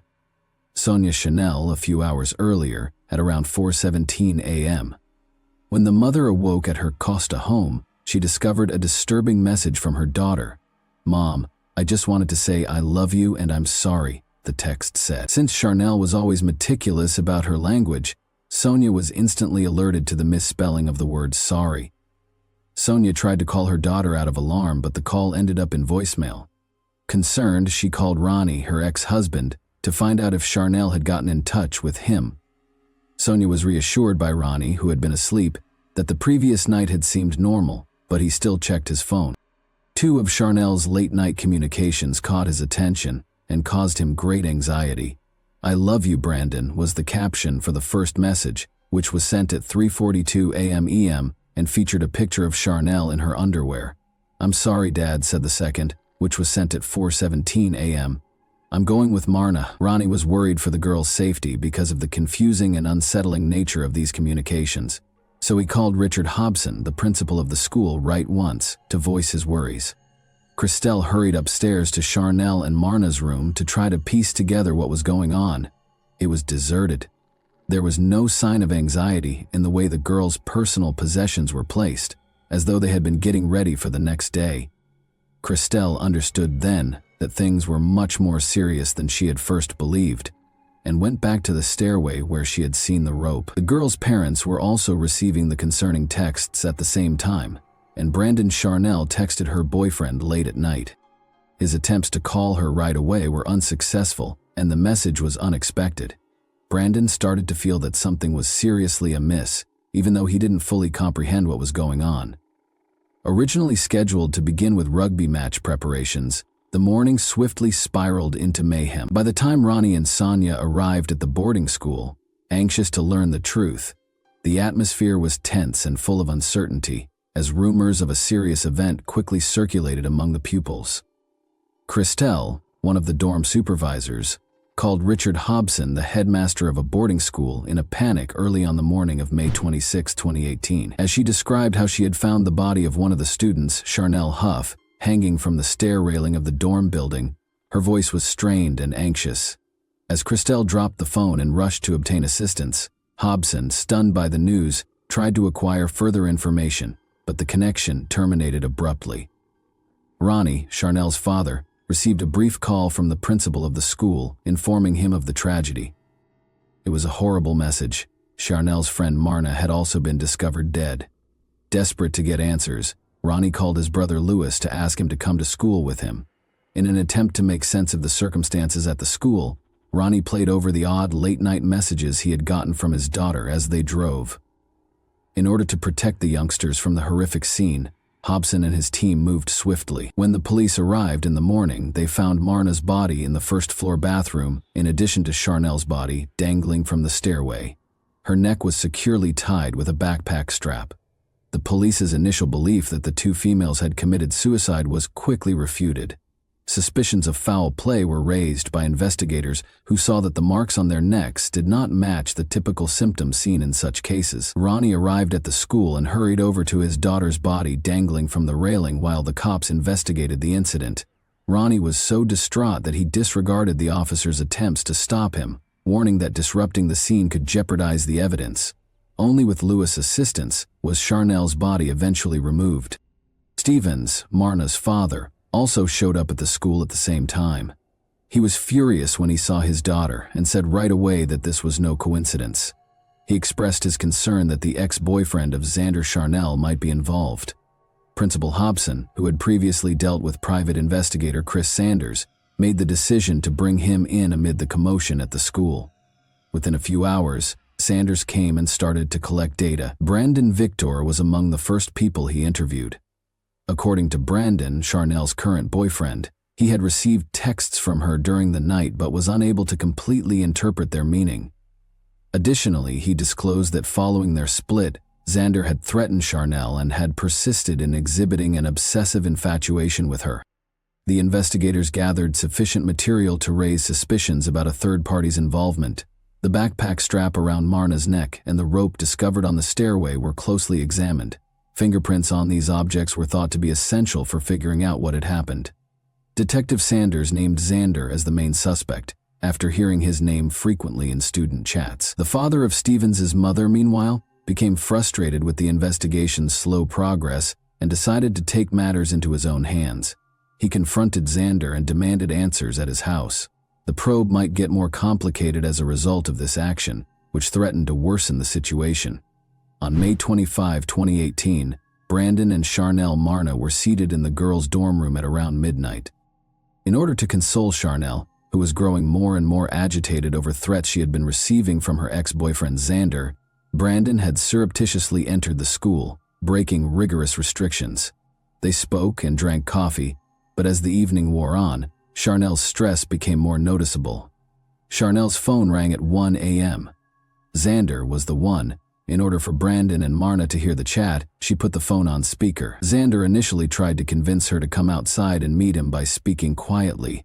His tone changed drastically when she refused. He started to threaten, saying, "You'll regret what I'm going to do tonight," before hanging up. Charnel looked shaken. Despite Brandon's willingness to stay, she asked that he go back to the boys' room because she was afraid he would be punished if anybody found out. Brandon departed at around 2 in the morning. He saw the girls alive for the last time. After hearing of Charnel and Marna's deaths, Stevens, Marna's father, rushed to Xander's house the next morning, May 26, intending to find out more. When he got to the property, he went up to Xander and his dad, Monty. In his sorrow and hatred, Stevens blamed Xander for the catastrophe. Chris Sanders, a private investigator who had just arrived on the scene and was acting calmly, broke up the heated debate that rapidly broke out. Sanders persuaded Xander to go with him to the police station and got Stevens to back off. Sanders started interrogating Xander while driving there, exerting constant pressure. After a while, Xander lost it and admitted to the crime. He acknowledged that he had slain Marna to get rid of a witness after killing Charnel out of jealousy. At the scene, Sanders used a voice recorder to capture the confession. The police had already begun gathering evidence. The circumstances surrounding the girls' murders and the marks on their bodies suggested foul play, and Xander's confession confirmed the suspicions of the detectives. Upon reaching the station, Xander recounted his story while being questioned. In order to avoid suspicion, Xander explained how he had planned the crimes and intended to portray them as free acts. He explained how he entered the hostel covertly and did what he had to do. Messages, pictures, and journal entries on his phone were also found by investigators to be unsettling proof of his fixation with Charnel. The main emphasis of Xander's trial, in March 2019, was his actions and motivations. Anastasia Fesser, a friend of Xander's from fishing contests, provided one of the most important pieces of testimony. She described how, the day before the catastrophe, he called her and passionately said that he would not let Charnel to live her life without him. Now, his terrifying declaration that he would make her life intolerable stood out as a clear foreshadowing of what was to happen. Although Anastasia acknowledged that she had dismissed Xander's remarks as an emotional outburst and hadn't taken them seriously at the time, she now regrets not alerting the police or anybody close to Charnel and Marna to his remarks. Her testimony proved to be an essential component of the trial, providing insight into Xander's fixation and the deliberateness of his conduct throughout the proceedings. Key testimony was given by Charnel's new lover, Brandon Victor. Brandon described how, on the night of May 24, 2018, he crept into the girls' dorm to hang out with Marna and Charnel. They attempted to defuse the stressful situation by conversing, laughing, and talking about recent occurrences. However, Xander called to interrupt their evening. In order for Brandon and Marna to hear the chat, Charnel put the phone on speaker. Xander tried to get her to meet him by speaking softly at first. His tone changed to one of threat when she refused. concluding with the chilling declaration that she would come to regret her choice. Despite her obvious fear following the call, Charnel demanded that Brandon go back to the boys' dorm because she was afraid they would be in trouble if anybody discovered he was there.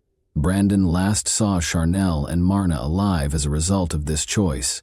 When police found their bodies the next day, the investigation that finally resulted in Xander's arrest began. Recordings of Xander's admissions and testimony from private investigator Chris Sanders undermined the defense's attempt to contest the veracity of the evidence by claiming that Xander's confession had been forced. According to psychological assessments, Xander was emotionally unstable and had a pathological obsession with Charnel. The tragedy was caused by his jealousy, compulsive need for control, and incapacity to handle their divorce. Xander's family's involvement was also questioned. His mother, who had been too protective of him since he was a toddler, had always stood up for him, even when he displayed troubling behavior. At first, his father, former policeman Monty, admitted his son's culpability and said justice had to be done. However, Monty changed his mind after the punishment, which included 2 life sentences, and hired attorneys to challenge the decision on behalf of Charnel and Marna's families, claiming that the court system was unfair. The knowledge that the 2 best friends were now buried next to one another brought some solace. This case emphasizes how crucial it is to identify latent problems in interpersonal relationships and take preventative action to avoid disaster. It also calls into question how a person's character is shaped by their upbringing and emotional support system, as well as how unresolved emotional issues can have disastrous results. Thanks for watching, everyone. Your support means a lot to me, and you can help my channel grow by hitting that like button, dropping a comment, and sharing this video. Your engagement really makes a difference. See you soon, you.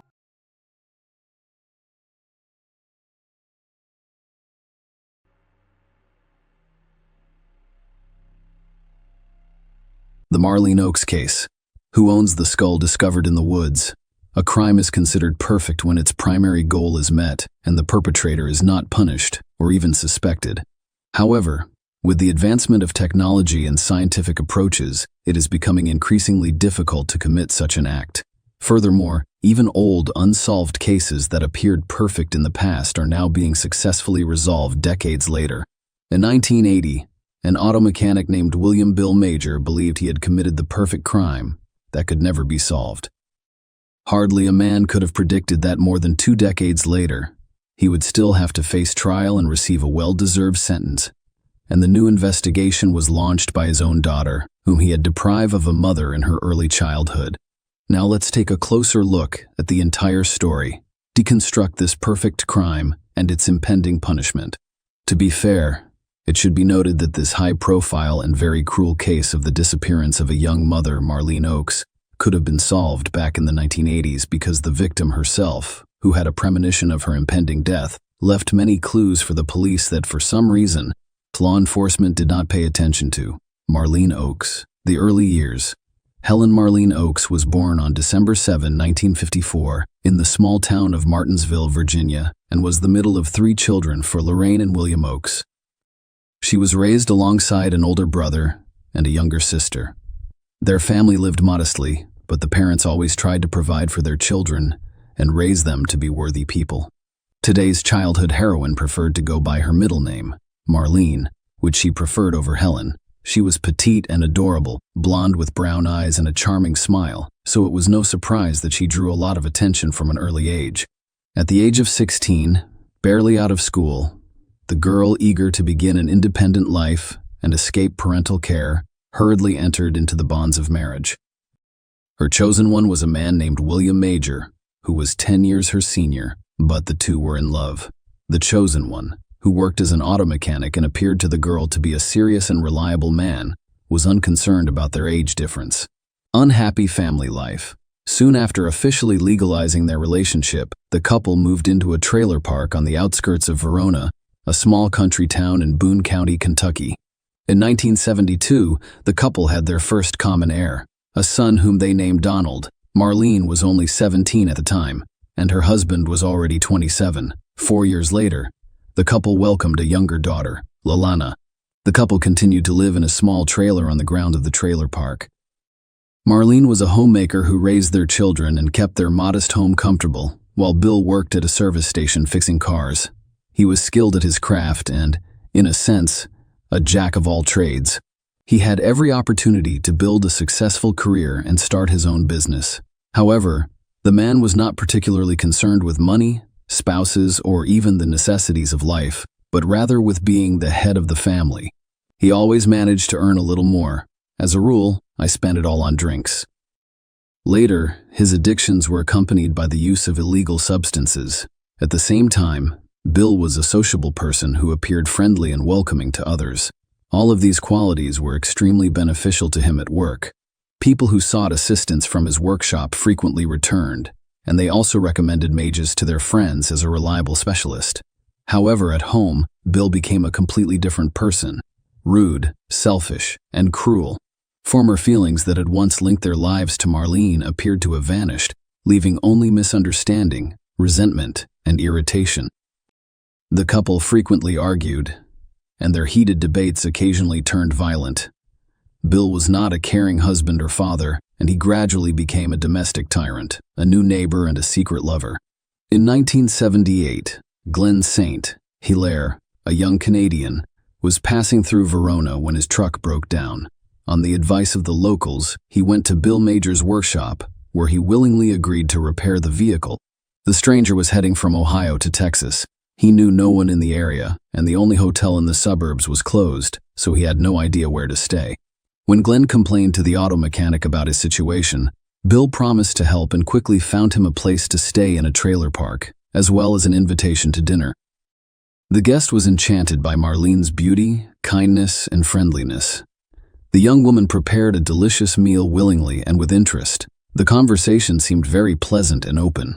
2 weeks later, Glenn returned to Verona to thank Bill for his assistance, and after another month, he decided to stay for a while.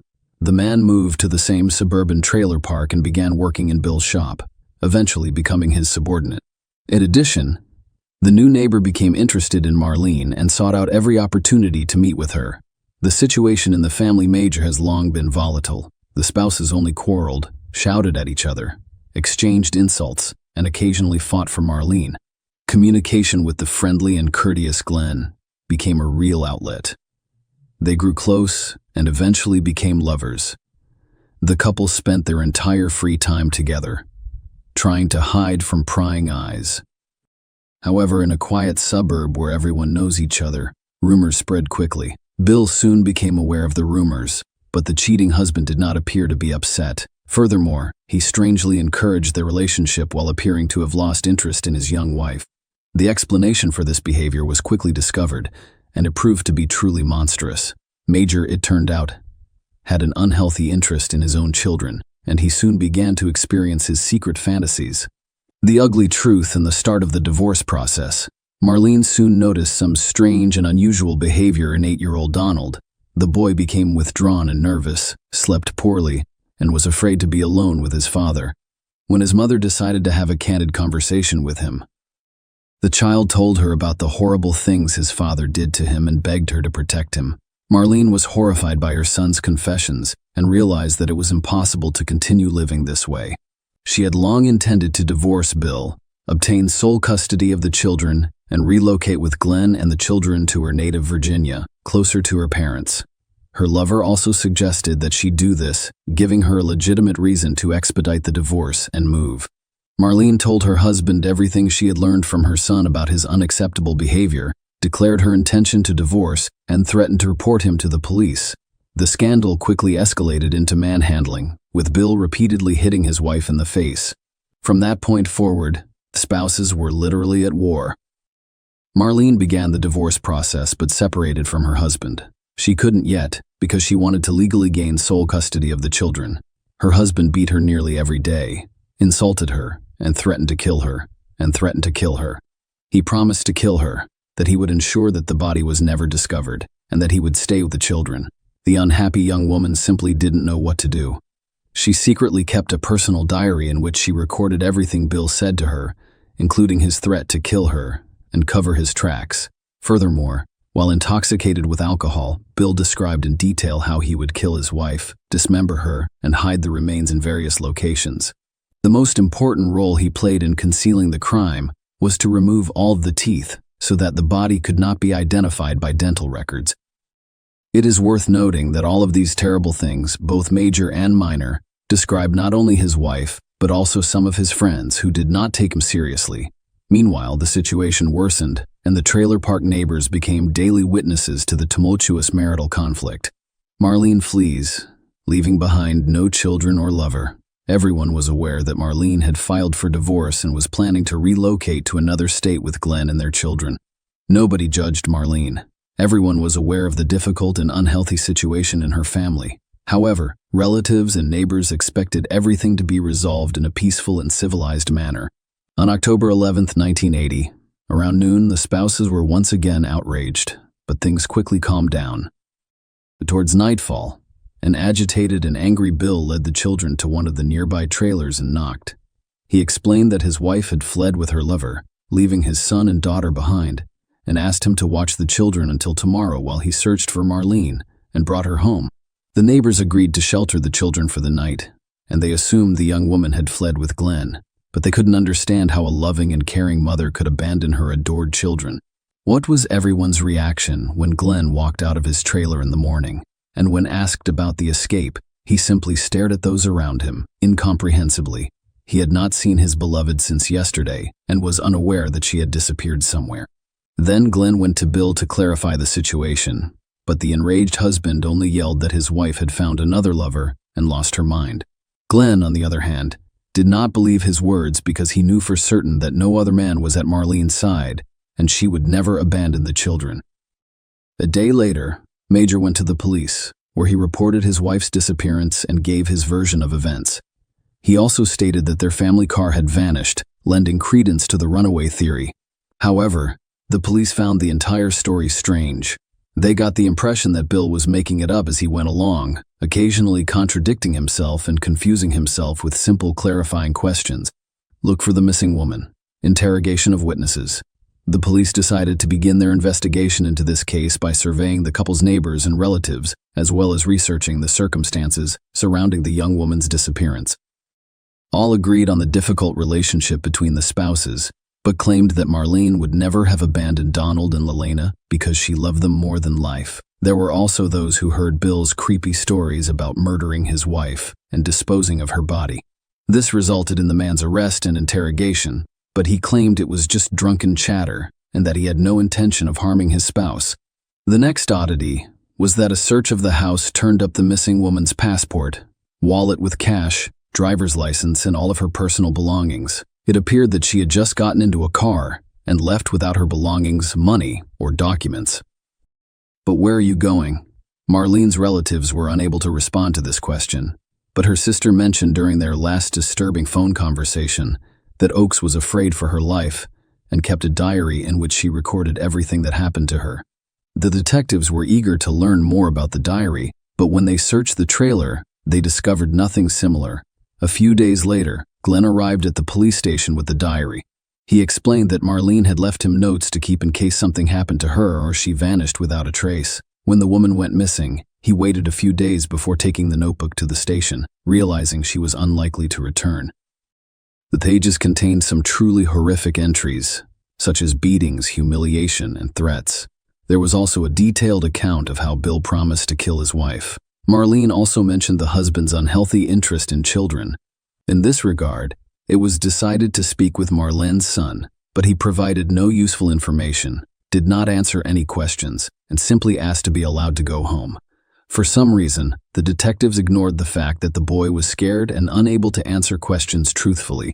Donald's father had interviewed him beforehand, and he was afraid to say anything unnecessary for fear of angering his parents. They chose not to traumatize 4-year-old Lelena and did not question her.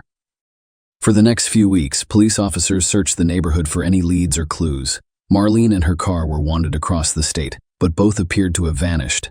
There was no reason to think she was dead or murdered. The investigation has come to a dead end. The move appears to be an escape, despite the fact that relatives and neighbors testified against Bill, and the man himself was repeatedly summoned for questioning. No reason for his arrest was ever found. No body or conclusive evidence that Marlene had been seriously injured was discovered, and she remained missing. Major began quickly selling off his property, explaining that he was moving closer to his parents because it was difficult for him to manage 2 children following his wife's escape. Among other things, he sold his weapons, which included a rifle, a shotgun, and several pistols. His strange behavior resembled an ordinary escape for the children, rather than a preparation for moving. Bill kept telling them that their mother never loved them and therefore abandoned them. He claimed that Marlene was an alcoholic and that she had numerous lovers who were more important to her than her family. Bill worked hard to turn his son and daughter against their own mother, attempting to make them despise the person they loved the most. It should be noted that he did quite well because Donald and Lelena were still young and blindly trusted their father.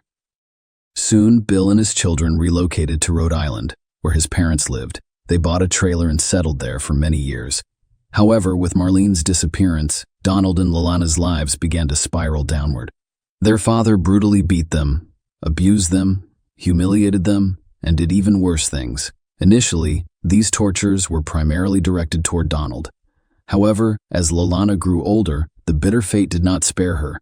About a year later, the man met a new lover named Pauline and began living together, but they were unable to legally marry because the Major was still married to the missing Marlene. Nonetheless, the couple had a child together, and for a while the family lived a quiet life until one day. Pauline did not see what Bill was doing with his own son. She immediately went to the police and told them everything, then left with her child. Bill was eventually arrested, and his children went to live with their maternal grandparents in Virginia. A grisly discovery in the woods. Around a year and a half after Marlene's mysterious disappearance, a hunter discovered a terrifying sight in a wooded area near a Verona trailer park. He noticed that his dog had begun digging in the ground, revealing what appeared to be a fragment of a human skull. The man immediately reported it to police, and the arriving experts confirmed his suspicions. It was indeed a severely damaged skull. The discovered remains were immediately sent to forensic experts for a thorough examination, and the experts' conclusions were extremely frightening. The skull was missing its lower jaw and lacked any teeth. There were 2 bullet holes, and the shots were fired at point-blank range. Experts also discovered chop marks from a large knife or axe on the bones, indicating that the head was likely separated from the body. It was impossible to say for certain who this skull belonged to, but based on the size and condition of the bones, it was assumed to be a young woman under the age of 30. The story of Marlene's disappearance immediately came to mind. The entire area within a radius of several kilometers was thoroughly searched, but no other remains or belongings were found. So the discovery was dubbed Jane Doe, which means unknown, and the search was halted. A new investigation 20 years later. When Donald and Lelena moved into their grandparents' home, their lives gradually improved. Most of all, they feared the day their father would be released. However, after his release, Bill showed no interest in his adult children and did not contact them for a long time. Lelena avoided talking about her mother because she was angry at her for abandoning them with a tyrant father. However, during a candid conversation with her grandmother, Lelena inquired as to why her mother had abandoned her and her brother after falling out of love. The old woman responded that she did not believe the story of the escape and believed that her spouse had dealt with her. At this point, the girl's world flipped upside down. She looked at the situation from a completely different perspective and realized the grandmother was correct. The girl decided to conduct her own investigation to solve the mystery surrounding her mother's disappearance. Lelena began by keeping a notebook in which she recorded everything she could recall from her childhood, as well as everything her older brother knew and remembered.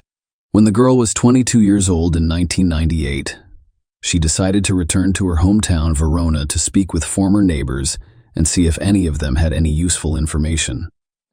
As it turned out, Glenn still lived in those places, and he remained hopeful that one day the mystery of his beloved's disappearance would be solved. His personal life hasn't developed. The man was lonely, worked at a local factory, and was obsessed with the investigation into Marlene Oak's case. Glenn Lelena learned about her mother's diary, which she gave him to keep safe before her disappearance. This diary was later added to the case file and eventually lost on the shelves of the police archives. Lelena was able to obtain permission to view her mother's writings and was astounded by the contents of the diary. Not only did her mother know she was about to die, but she also revealed the identity of her killer, the method of death, and the process of concealing the evidence. After reading the notes, the girl rushed to see her father, whom she hadn't seen in over 10 years. In order to discover the truth, it should be noted that Bill remarried after being released from prison, but in 1995, he suffered a stroke and has since been confined to a wheelchair.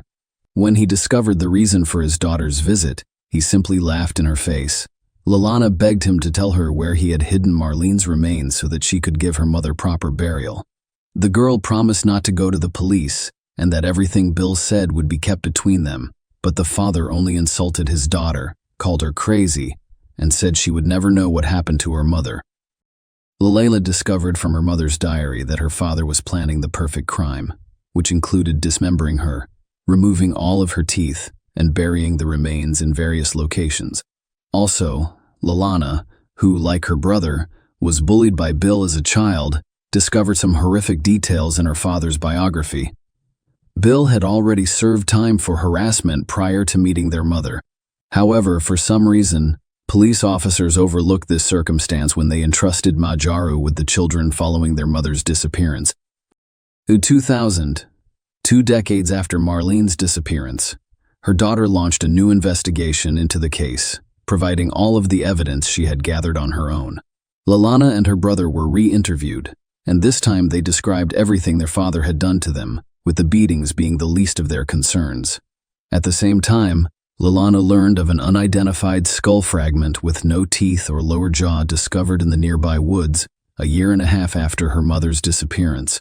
She began to insist on DNA testing, but the procedure was prohibitively expensive at the time, and government agencies refused to pay for it. However, Lalana did not give up and organized a fund to pay for the procedure. Relatives, neighbors, and concerned citizens all chipped in, and by the beginning of 2001, Lalana had raised enough funds to complete the identification process. The analysis determined the girl's kinship with the previously unidentified remains and confirmed that the skull fragment discovered belonged to the missing Marlene Oakes. Then, having already received the examination results, Lalana went to her paternal grandfather to speak with him and see if he knew anything. The elderly man was shocked by the news and agreed to testify against his own son. Bill's father claimed that in 1980, while his son was intoxicated, he told him that he killed his wife with 2 shots to the head, dismembered her body with a hunting knife, and buried the remains in separate locations that were a significant distance apart. At the same time, he removed the lower jaw and teeth with great care. Marlene's car was thrown off a cliff into the river, but the police were unable to locate it or its fragments for more than 2 decades. The turbulent mountain river either carried the vehicle far downstream or completely destroyed it, grinding it against sharp rocks. A trial and a fair verdict, regardless of the new circumstances and evidence discovered. There was still no probable cause to arrest Bill. The police then decided to play a trick, asking Bill's father to bring his son to a frank phone conversation in which he confessed to everything. The trick worked, and when Major learned that his daughter wanted to resume the investigation, he told her that she would be unsuccessful because he had safely hidden all of his wife's body fragments, her car, and the instrument of crime. Bill's words became the reason for his arrest as he confessed to everything. The man was arrested in July 2001 after listening to a recording of the telephone conversation and learning about the skull's identification. He admitted what he had done.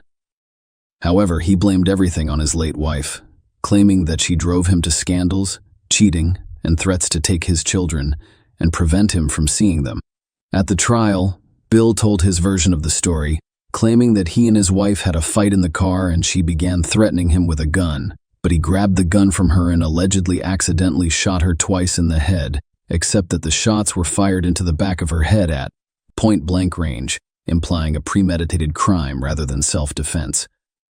Bill's trial did not begin until the summer of 2003, 23 years after the crime. The 59-year-old defendant arrived at the hearing in a wheelchair. He himself remained calm and confident that he would be able to avoid punishment.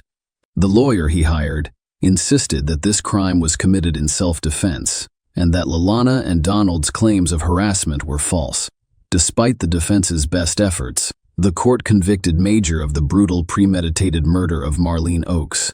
The man was surprised to learn that he had been sentenced to life imprisonment. In December 2016, Bill attempted to apply for parole but was denied. A year later, he died in prison from a second stroke. Share your opinion with us in the comments, and subscribe to the channel for more.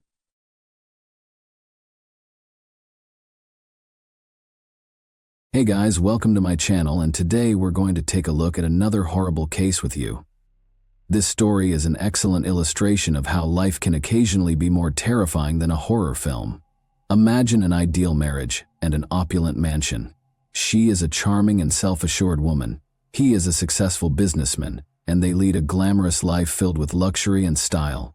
The twist is that there are sinister truths that will chill you to your core beneath that gleaming exterior. I want to tell you about Mike and Susan Reichel, who were viewed by everyone as the model couple, but who were unaware of the sinister secrets that were kept inside their house. Nobody could have predicted that all would end in tragedy. An emergency services call, and skin-chilling accusations on a chilly February night. Do you know what they say? This story demonstrates the adage, the devil is in the details, as the small details, text messages, casual remarks, and scarlet droplets on the floor, combine to create an image that is impossible to ignore. Wealthy. In order to provide the impression of a perfect married life, Mike Reichel and his wife Susan were frequently spotted out together, dining at upscale restaurants and taking vacations at opulent resorts. With a sparkling pool, a well-kept lawn, and sleek contemporary interiors, their mansion in the affluent Naplesville, Florida neighborhood gleamed as brilliantly as their romantic union. Everything Mike touched seemed to turn to gold, and Susan, his prize, was no different.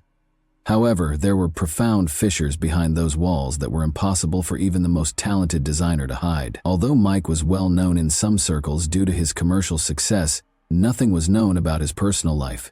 His past, which dated back to his early years at the University of Florida, where he first fell in love with Dee Hoffman, was rarely discussed. He was already making big plans and moving up the professional ladder at the age of 19, and their young passion developed into a marriage that lasted for 25 years. Dee described him as a trustworthy and gentle man who never raised his voice or even his fist. However, a successful career came at a price. Mike turned into a workaholic who abandoned his family to spend months abroad on business travels. Their discreet divorce in 2005 was ultimately the result of this. Although Dee moved on, the memories of the past persisted. Mike met Susan, a young nurse he found on an internet dating service, and she took over. From the first messages, he was drawn to the 38-year-old woman. He invited her into his universe without hesitation because of her fascinating energy, charm, and love for life. The space that had once belonged to Dee was soon occupied by Susan. Once replete with memories of Mike's first family, the estate became the site of a new union when they were married in August 2007. However, the tranquility of this new life was upended on February 3, 2018, just before daybreak. The quiet was broken by a call to emergency services, and Mike's tremulous voice announced a break-in. He and his wife had been attacked by an unidentified assailant wearing a mask and carrying a knife. Despite their fast arrival, police and paramedics were astonished by what they discovered. The mansion's enormous windows reflected the siren's flashing lights, creating ominous shadows on the glass, and the yard remained eerily silent, as though it was witnessing everything. On the surface, everything seemed ideal, but those who knew them well saw that their marriage was not as easy as it seemed. Susan had a strong hand in running their home, affecting many facets of Mike's life, and she wasn't afraid to assert her dominance. She used to work at a hospice, where she provided care for patients with life-threatening conditions, but she quit to concentrate on her new social standing and household duties after getting married. Mike bought a dental clinic to be nearer to Susan and stopped traveling for work, but every year that went by increased the stress in their home. A very different reality existed behind the facade of success and luxury. As the police officers moved through the mansion's hallways taking note of details that had previously gone unnoticed, a troubling picture started to take shape. Mike would tell his friends that he had found in Susan someone with whom he could start a new life, but his hesitant attempts to deepen their bond were frequently met with a cold, distant attitude. These details suggested that things had been hidden within these walls, things Mike had never openly discussed. Everyone was anticipating responses. What had led the man with the mask to this house? Who was he? And, above all, what was lurking beneath the surface of a happy and successful marriage? However, before delving further into those horrifying incidents, let's pause and examine this couple's history. The main reason for their increasing stress by 2015 was that Mike and Susan's relationship was no longer as ideal as it appeared to the outer world. Was the complex relationship between Mike and Susan related to his daughters, particularly Caroline, his oldest? Susan's distaste for Caroline was not concealed, and occasionally she would text Mike about his daughter in a sour mood. She thought Mike was spending too much time and energy on Caroline. Caroline, on the other hand, was not fond of her father's new wife and accused her of attempting to remove her from Mike's life. According to Caroline, Susan frequently drank a little too much. She frequently drank 5 or 6 glasses of wine or martinis in a single evening, but even after having too many, she was able to maintain her poise and carry on a discussion. The family was at a breaking point in terms of tension by the fall of 2017. When Caroline began organizing her wedding, things became more heated. Mike set aside $100,000 0 cents for the event because he wanted her special day to be flawless. Although it was a significant sum, Susan grudgingly consented to allow him to pay for it. Susan became enraged when the wedding's expenses continued to rise, and, by the time everything was finalized, the budget had risen to almost $250 0 cents. 3 weeks following the November 2017 wedding, Susan was still furious when she learned how much Mike had spent on the party, despite efforts to find common ground, particularly throughout the wedding planning. Mike confided in Caroline that he had been physically attacked by Susan multiple times.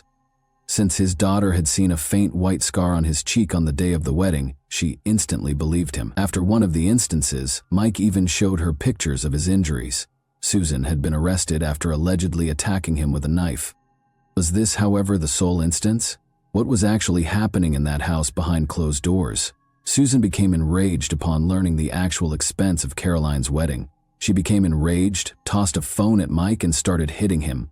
Everyone who believed they know this couple was shocked by the incident. Unexpectedly, Susan was the one who contacted the police after assaulting her husband. She had always attempted to keep control of the situation, so this decision seemed odd. It's possible that she wanted to give her version of events first in order to avoid being charged, but things didn't work out that way. A smashed phone on the floor, overturned furniture, and a heated environment between the couple were among the obvious evidence of a recent argument that the police found when they arrived at the Rochelle residence.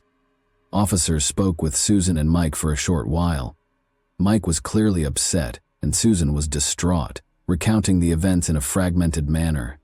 The officers concluded that Susan needed to leave the house for a bit in order to collect herself and think about what she had done. She merely verbally agreed. Presuming the problem had momentarily fixed, the police departed. 30 minutes had gone by, but Susan was still inside the house, urging Mike to stay with her and hash out their differences. The quaint restaurant's soothing candlelight and the sound of the running water gave the impression that it was a quiet evening. But Mike and Susan Rochelle's table was anything but. Things had seemed odd that morning. Instead of a welcoming grin, Susan's face had a stern expression, and their talk soon turned to familiar, tense issues. Mike had thought that this dinner would be the beginning of a truce, a chance to go back to the days when everything between them was simple. She used to be the one who brightened his life, but now she was the primary cause of his tension and worry. Frustration and miscommunication simmered between them like water in a pot that was about to boil. Let me now give you a detailed account of what happened that day. The evening ended almost as suddenly as it had started. Mike got up, threw some money on the table, and walked away. Susan sat there looking at nothing, as though she was trying to take in everything that had been said.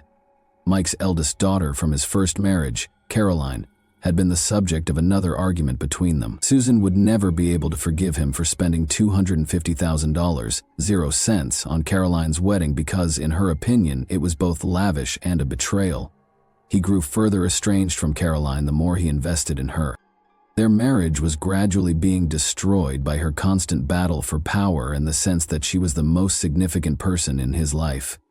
Susan was lost in contemplation as Mike departed the restaurant. Although she had no idea what to do next, she was certain that she wasn't going to lose control of the situation. After a few minutes, she got up, picked up her phone, and texted him, Good luck with your daughter. I'm going to file for divorce." It was a declaration of her goals rather than a threat. She sent another SMS after learning that their talk was far from over. "You have significant problems with your daughter. I will not put up with this conduct." Susan called a cab and went home as soon as she made up her mind. There was silence in the house. Long shadows were thrown across the corridors by the lovely moonlight that spilled in through the enormous windows. Unaware that this evening would offer a test she would never forget, Susan walked into the guest room. Mike emerged in the doorway as the door abruptly opened as the clock struck midnight. His eyes were filled with a wildness that made Susan uncomfortable. They got into a heated argument once more, which soon turned into a full-fledged altercation, but this time it went beyond than it had before. They were soon fighting against one another after Mike's rage got the better of them. Susan experienced a searing pain in her stomach. She was horrified to see that Mike was brandishing a knife, and she made a valiant attempt to free herself. It all happened so quickly. She had no time to comprehend how a furious dispute had devolved into a nightmare. He hit her again in a matter of seconds, and blood began to slowly run down her arm. This was no coincidence. This was deliberate. Mike was surprised by one thing, though. She had no intention of giving up. He attempted to hold her back, but was hesitant due to Susan's will to live. She understood that she might not see the morning if she couldn't persuade him to stop. "All right, I'm not going to get a divorce. I will not abandon you." In a desperate attempt to get him to stop, she whispered through the agony. Something shifted in Mike's eyes as he froze, perhaps realizing what he had done. He started to put the knife away in a panic, gathered his belongings, and hastily made up a new story. It was an unknown individual. We'll pretend it was a person wearing a mask and all will be well. "You understand what I'm asking you to say?" Susan acknowledged that she had nothing left to lose, but she gave her version of events as soon as she was taken to the hospital and felt secure. The following few hours passed quickly, filled with heated conversations in the hospital hallways, police calls, and urgent announcements over the intercom. Susan told investigators, physicians, and anybody else who would listen. Mike, meantime, insisted that they had been the victims of a late-night invader in an attempt to persuade everyone of his story. In an attempt to remove any evidence of what had actually transpired behind their home's walls, he even erased the security camera recordings. Officers were shocked to see no evidence of a break-in when they returned to the Rochelle property. The windows were still in place. There was no damage to the locks. They quickly came to the conclusion that Mike's story was not credible. However, he had a contingency plan and promptly implemented it. He made a thorough effort to convince the police that possibly someone had entered while they were asleep because the doors had been left unsecured. His portrayal was so compelling that it briefly appeared possible that this might have been an isolated incident. Then the pieces began to fit together once the investigators got footage from the restaurant security cameras. They witnessed Mike and Susan leaving apart without exchanging words, then coming inside and going to separate rooms. These scenes obviously had nothing to do with a fictitious invader at night. Suspicions started to arise since everything seemed strange and unbelievable. Investigators realized that this was only the beginning as they attempted to fit everything together. No one could have predicted the complexity and depth of the story Mike had attempted to present as an attack. Mike persisted in promoting his version of events, but his story was beginning to fall apart. The house's shadows, which seemed serene on video, were concealing things that nobody anticipated discovering, and they served as the backdrop for a new, far more terrifying turn in this story. Mike Royce called his daughter's cell as soon as he was taken into custody. He spoke in a trembling but resolute voice, as though he could eliminate any uncertainty with pure willpower. "I didn't do anything, Caroline." He said it again. "He insisted that you phone my attorney. Get me out of here, please." He was aware that he had little chance of escaping without her help. His daughter Caroline was more than that. She was his unwavering ally and the only one who could protect his reputation both in the public and in court. However, Mike was known in some circles as a successful and calm businessman, and everything that had transpired in the past few weeks didn't fit that image.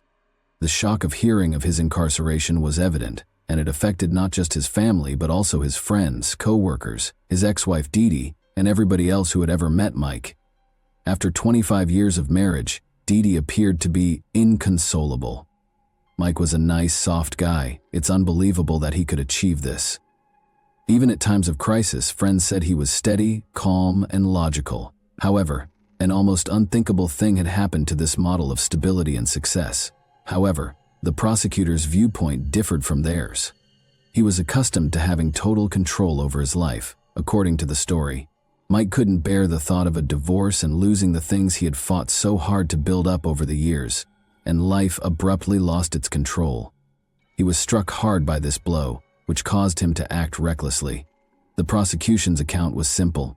Mike was motivated to try to find a permanent solution because he was afraid that Susan would take half of his fortune after the divorce. It was now up to his lawyers to demonstrate that Mike had nothing to do with the attack, that the intruder's narrative was true, and that Susan's injuries were caused by a terrible accident rather than deliberate action. Mike initially gave a public account of what happened at the initial court hearing in mid-February. His story sounded earnest but unpersuasive. He acknowledged that he and Susan had in fact argued at the restaurant on the evening of February 2, and that they had both gone home separately, going to their own rooms. After his rage subsided on this cold evening, Mike made the decision to try to talk to someone and make amends in the guest room. He wanted to make amends, but upon entering, he saw something unsettling. Susan had a knife in her hands and was kneeling by the bed. She appeared desperate, he said, and he thought she might hurt herself. According to Mike, he attempted to get Susan to put down the knife, but she resisted. A struggle broke out, one that was more desperate and awkward than aggressive, like two people caught up in their own feelings. At one point, Mike said he felt the cool blade brush against her stomach. The knife slipped out of her grasp and cut him as well. Blood was slowly seeping through Susan's clothing, and she was breathing deeply. He said he was merely attempting to stop her and that it was an accident. One significant contradiction, however, occurred that same evening when the couple allegedly chose to fabricate a narrative about an intruder to hide the occurrence. According to Mike, they sat on the bed discussing the future while attempting to block out their wounds. We were talking about life, vacations, and our travel plans. Our talk was among the greatest we'd had in a long time. He smiled almost nostalgically as he remembered. However, who could be gravely injured and speak of a bright future? It sounded ridiculous to the people listening. New information was slowly coming to light during the trial and investigation. Bloodstains were noted in the police report on the bed, the walls, the floor, and even the bathroom mirror. Another concerning element, however, was that the room smelled stifling and humid, and the bed was not only blood-stained, but also contained signs of vomit and feces. Their version of events offered no explanations, and Mike was unable to explain how this occurred. The idea that the situation was more darker than anyone could have envisioned in court was strengthened by all of this. Another odd incident involving their dog jumping on the bed was also described by Mike. Susan was able to slit her wrists with the knife once he became distracted. She was sobbing and muttering that she was afraid of going to jail and that she was unsure of how to deal with it. Mike claims that he recognized he had to take action because he knew the cops would discover the surveillance tape. To avoid being accused, he said, he turned off all the cameras. He then made the decision to phone emergency services a few minutes later, fabricating a tale about an intruder who had entered at night, but a lie-based narrative started to fall apart due to its own contradictions. It became evident that no one had broken into the residence when investigators searched the area and looked over the security tape.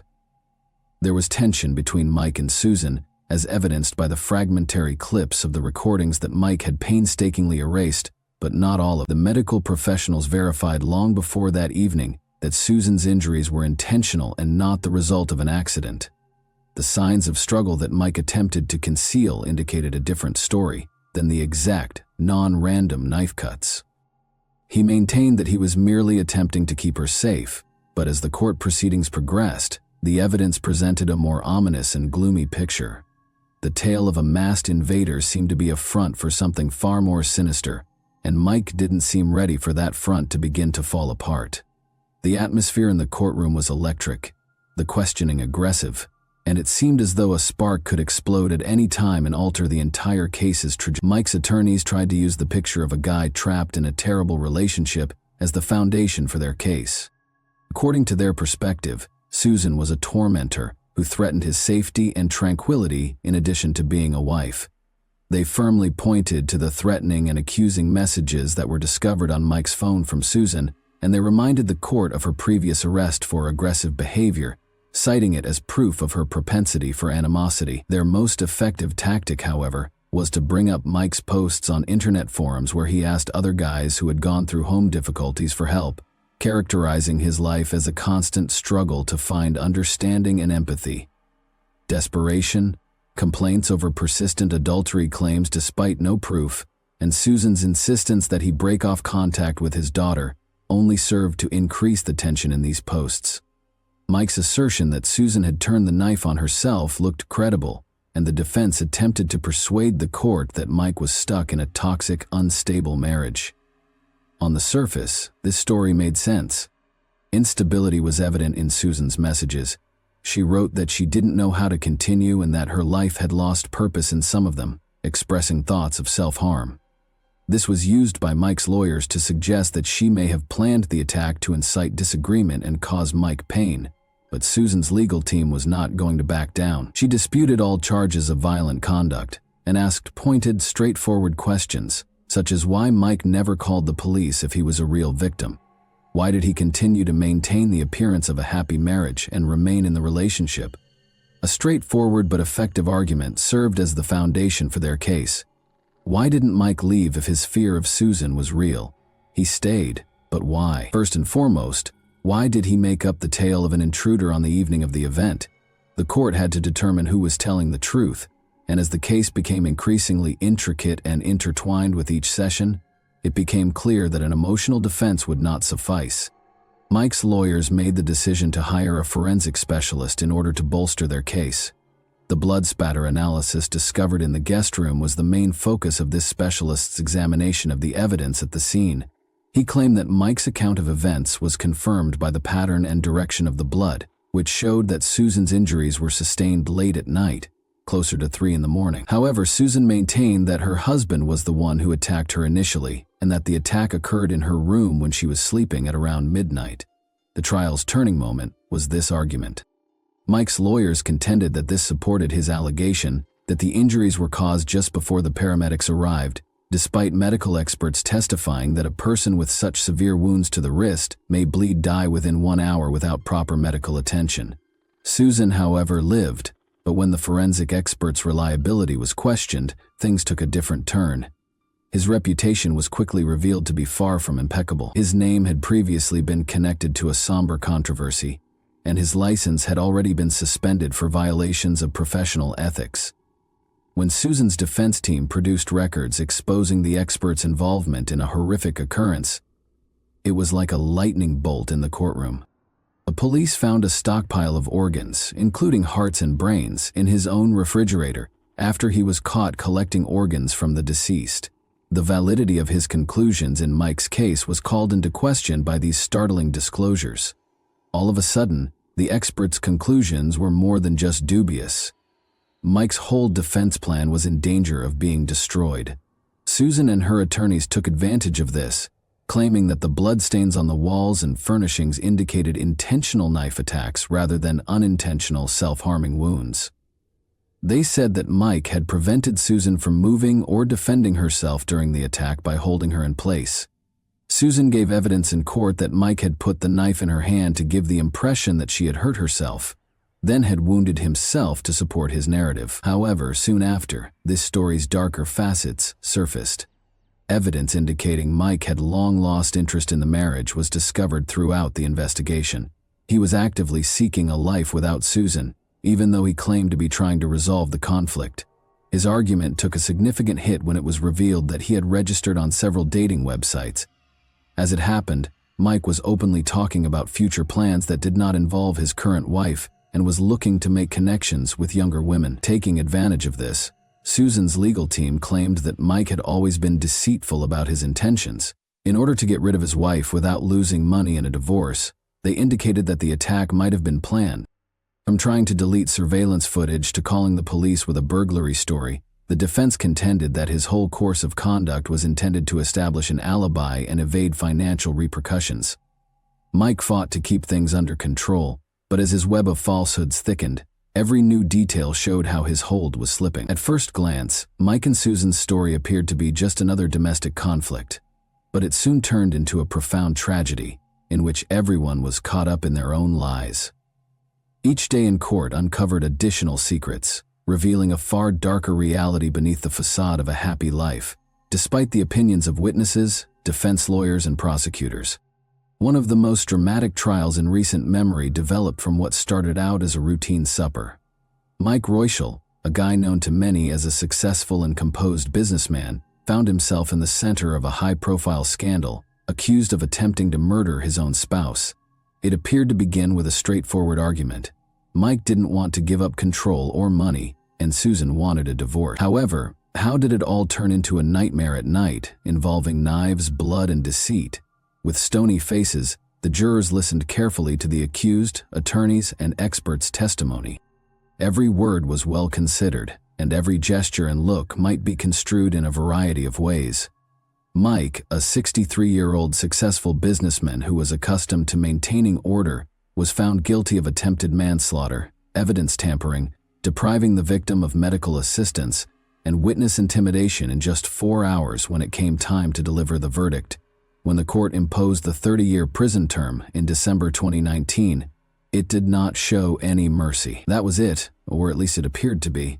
Mike had no intention of giving up. The court rejected his attempt to appeal the decision. He is currently incarcerated in a Florida institution with little to no possibility of being released early. However, the case continued to attract attention despite this. Following his incarceration, there were speculations that Mike was looking for someone to look after Susan while he was in custody. Even after he was imprisoned, he was allegedly planning to get rid of her. The public was agitated by these rumors, which led the police to launch a fresh inquiry. Mike was spared further punishment because there was insufficient evidence to file new charges, but the tale got much more sinister, and his reputation more damaged. After all of the trauma, Susan made an effort to lead a regular life. She pushed for a speedy divorce procedure and filed for one as soon as Mike was jailed. She stayed out of the spotlight. No interviews, no public remarks. Unlike her husband, all she wanted to do was go on. One problem remained, though. Their home, which had once represented their love but had since become the scene of nightmares, was now the location of a fresh court case. Susan was adamant about getting her portion. Despite Mike's best efforts to leave her with little, she claimed that she had every right to a share of his assets. Ironically, this opulent home that had once appeared to be a stronghold for their union had now devolved into a battlefield. Even from behind bars, attorneys on both sides were attempting to claim triumph by scheming against one another. Through his lawyers, Mike made every effort to deny Susan her claim to the joint property. The house was more than simply a financial concern for Susan. It was about putting her past behind her. She wished to forget how her blood had smeared those shiny floors and how she had sat there, gripping her stomach, pleading with Mike to call for assistance. There was more to her battle for the house than just the law. She was fighting to get rid of the ghosts of her past. Will Susan have a happy ending? Her life would never be the same because she lost so much more than she had won in court. After a bloody end to what began as a peaceful dinner conversation, her husband was sentenced to 30 years in prison, and Mike, a man accustomed to luxury, attention, and control over his destiny, now spends his days and nights alone in a cell without fancy suits, fast cars, or the people who once looked up to him. What can we see here then?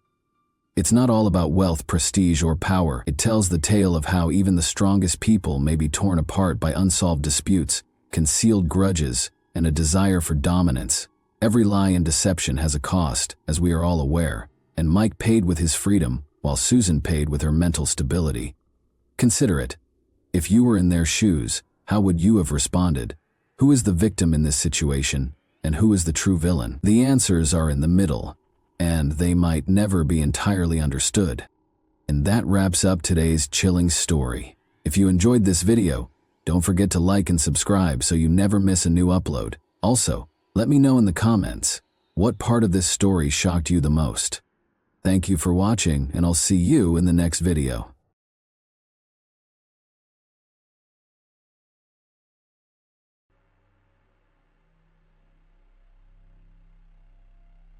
The Vaughn family case. What happened on a deserted road on June 14, 2007? Kimberly Vaughn, 34, and her 3 children, 12-year-old Abigail, 11-year-old Sandra, and 8-year-old Blake, were found dead on a highway near Bluff Road.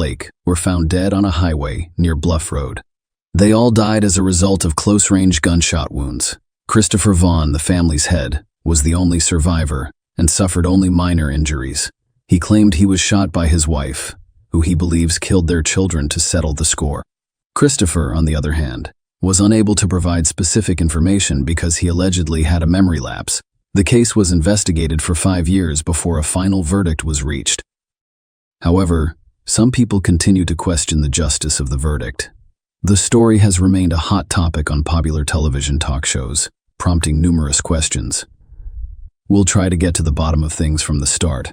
Kimberly Phillips and Christopher Vaughn have been together for over a decade, have 3 children, and appear to be a happy and friendly family on the outside. Kimberly Vaughn, real name Phillips, was born in the small town of St.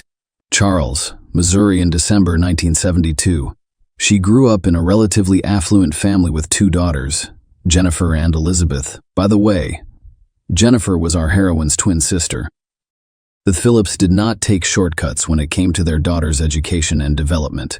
Kimberly, like her sisters, attended a prestigious school and participated in sports. She had many friends who described the girl as outgoing and friendly. Christopher Vaughn was born in September 1974 in St. Louis, Missouri, a nearby city. He was one of 3 sons in a modest yet welcoming family. During his school years, the young man was very interested in soccer and also enjoyed hiking, camping, and family vacations out of town. The couple met in the early 1990s. They quickly developed a romantic relationship. Kimberly's parents opposed the union from the beginning because the chosen daughter was a few years younger than her and did not yet have a stable job. Furthermore, as previously stated, I grew up in a modest, if not impoverished, household. However, the young people were so in love with one another that they refused to listen to anyone else. Kimberly soon became pregnant, and the couple got married in the summer of 1994. The groom was not yet 20 years old when the wedding took place, and the bride was only a few years older. They both seemed to be well prepared for family life, however. Their daughter Abigail was born 4 months after the wedding, in October of that year. Just a year later, the couple welcomed their second daughter, Cassandra. 3 years later, their youngest son, Blake, was born. The spouses' early years of family life were peaceful and happy. Young people fell in love, made big plans for the future, raised their families, and organized their homes. All of their children were gifted, grew well, participated in a variety of sports, loved music, and performed in the school drama theater. Kimberly, a homemaker, was constantly raising her voice. She oversaw her school's PT. The young woman also led the scouting group, which included all of her children. In the meantime, the family patriarch founded and expanded his own small cybersecurity company. A few years after their wedding, the family moved to Washington State, and in early 2000, they settled in a small town in Illinois, where they could afford to buy their own large home. Kimberly then decided to pursue a law degree and enrolled in one of the local universities. She received her diploma just a month before the tragedy. At first glance, this family appears to be happy and strong. However, few people were aware that the couple's relationship deteriorated soon after the relocation. Christopher frequently traveled to another state for work, and he developed an affair with a woman named Jill. This relationship lasted approximately a year, and Kimberly eventually became aware of it. A serious scandal erupted within the family. The husband and wife had separated and were getting divorced. However, after weighing all of the pros and cons, the couple decided to stay married for the sake of their children.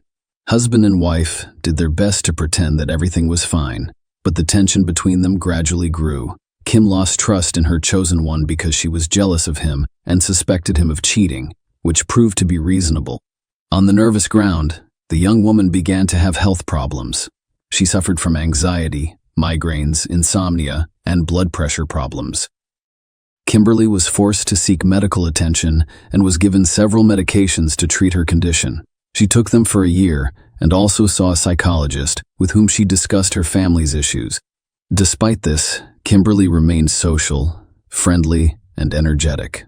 Others described her husband as a withdrawn introvert who rarely showed emotion during a fateful trip in June 2007. On the eve of their 13th wedding anniversary, the couple planned a family trip to an amusement park in Springfield, Illinois. Christopher selected the location, and the rest of the family supported his decision. So, in the early hours of June 14, after settling into their SUV, the entire family set out. A few hours later, a passing vehicle picked up the Vaughn family's bloodied head as it drove down the highway. Christopher was wounded in the leg. He calmly reported that he had been shot by his wife, but he couldn't go any further because he allegedly had a sudden memory loss. The victim stated that he and his family were driving to an amusement park when his wife became carsick and asked him to pull over. He pulled over to the side of the road and exited the passenger seat to inspect the roof rack. Then he heard a gunshot. Following that, everything unfolded like a horror film. Christopher realized his wife had fired, saw blood running down his leg and fled, unconscious and unaware of the children in the cabin, only to be picked up by a random car. Christopher was unable to locate his SUV, but police discovered it almost immediately. They found 4 bodies in the car with gunshot wounds. Except for Kimberly, who was killed with a single shot to the head. Everyone had been shot twice previously. Christopher admitted that he had a gun at home, which was probably loaded and carried by his wife. Christopher believes she murdered their children, shot him, and then took her own life. While telling this, he did not show much emotion, and even when the police showed him pictures of the deceased family members' bodies during the station interrogation, Bond remained remarkably calm, which could only raise suspicions. Kimberly's parents learned of their daughter and grandchildren's deaths from an impolite reporter who called them at home to inquire about their son-in-law and whether he had harmed their loved ones. During the initial interrogation, everyone insisted that Christopher could not have killed his own family and that the crime was most likely committed by someone else on the road. However, the police officers who witnessed the crime scene had a different perspective from the beginning. They stated that the crime was entirely domestic in nature, with only family members suspected of involvement. Initially, no specific suspect names were given. In subsequent interrogations, the family's surviving head could not recall any new information, but he was confident that his wife could have done it all, killing the children, wounding him, and then shooting herself. Christopher blamed the pills she'd been taking for a year, as well as the crisis in their relationship caused by his infidelity, which they couldn't overcome. Vaughn dismissed the loss of memory caused by being shot, and for the same reason, he did not immediately contact the police or emergency services, instead rushing away, oblivious to the pain in his injured leg. His words sounded unconvincing, but they were insufficient to get Christopher arrested. The family's home was searched, and a couple of laptop computers were taken for inspection. While the preliminary investigation was underway, Christopher remained at large, busy planning his wife's and children's funerals. The funeral was scheduled for June 23 and would take place at one of the city's funeral homes. A large crowd gathered to pay their final respects, and nearly everyone noticed the conflict between the Vaughn and Phillips families. Soon, a police car approached the building. Christopher was arrested shortly before the funeral service began, accused of murdering his family. He remained calm and walked silently with the police. However, his parents were furious about what was going on. They expressed disappointment that their son was not even allowed to say goodbye to his wife and children. While his guilt had yet to be proven, this difficult case had already received widespread media attention. Members of the Vaughn family speculated that Christopher's arrest at the funeral was intended to draw even more public attention. At the same time, the Phillips family was pleased with the results. In an interview, Kimberly's mother expressed relief that her daughter had been cleared of a crime against her children. The investigation questioned Christopher's words from the start, but he stubbornly blamed everything on a lapse in memory, claiming that he couldn't reconstruct the timeline. But he was certain his wife had committed this heinous crime. He was simply fortunate that the bullet struck only the thigh's soft tissues, avoiding the larger vessels. During the investigation, it was discovered that Christopher had his wife's insurance policy, which included a $1 million payout in the event of her death. As the investigation into this case progressed, the police became more convinced that the husband was the primary perpetrator of this terrible tragedy. The investigation lasted more than 5 years, and Christopher was held in custody throughout. Despite his continued efforts to prove his innocence, Vaughn was charged with several serious offenses, and if convicted, he faced death. As a result, under state law, He was entitled to attorneys paid for by a special fund established to protect people facing the death penalty. Christopher's defense attorneys were thorough in their efforts to shift blame for what happened to his late wife. They discovered that Kimberly had a number of mental disorders that she developed during the marital crisis caused by her husband's infidelity and the resulting health problems. And the drugs she was taking allegedly worsened her condition rather than improving it. Lawyers nearly succeeded in proving that the wife took a loaded gun from home on a family vacation, massacred the children, injured her husband, and then shot herself in the head. The evidence and materials presented appeared to support this version, so the case was left to be decided. However, the state is currently implementing reforms to abolish the death penalty, and as a result, Chris has lost his lawyers whose work had been funded by the foundation. They requested $250,000 to complete the case, but Vaughn didn't have much money. Christopher was assigned a public defender who had to handle the case from the start and devise a new line of defense. This time, the attempts to exonerate the defendant seemed far less credible. The defendant's personal laptop, which was seized during a home search, contained an unusual and lengthy correspondence with a Canadian resident named Steve Weiland. The two had met on a social networking site about 10 months prior to the tragedy and began corresponding almost daily. Christopher told his new friend that he was deeply unhappy and that his marriage and family life were dragging him down. The men talked about the advantages of living in the wilderness, away from civilization, like hiking, camping, and survival skills in the forest, deserts, and mountains. Vaughn eventually persuaded his new friend to help him fake his own death in order to flee his family. Steve, on the other hand, was opposed to the idea and declined to participate. Chris then stated that he would still abandon his family and city life to flee to a Canadian province where no one could find him. About a month before the tragedy, the accused started writing about a girl named Maya, whom he planned to take with him and allegedly loved. The police were able to easily find and bring Maya in as a witness. She turned out to be a dancer at Christopher's favorite strip club, and the two dated for several months. Throughout this time, Christopher complained about his unhappy family life. He once offered to run away with her. But Maya saw this plan as a foolish adventure, so she refused. Vaughn also had an affair with another young dancer to whom he falsely claimed to be single and child-free. I want to impress the girl. He spent a lot of money on her in a short amount of time, and even offered to take her to another country with him. The two girls and their pen pal were called as witnesses at the trial. Their testimony revealed that the defendant intended to flee with one of his mistresses rather than preserving his marriage. Christopher Vaughn's trial began in the fall of 2012, and it received extensive media coverage. Evidence revealed that he had purchased a gun shortly before the tragedy and had gone to shooting ranges several times to practice using it. Notably, the last time he fired at targets was the evening before his family's trip.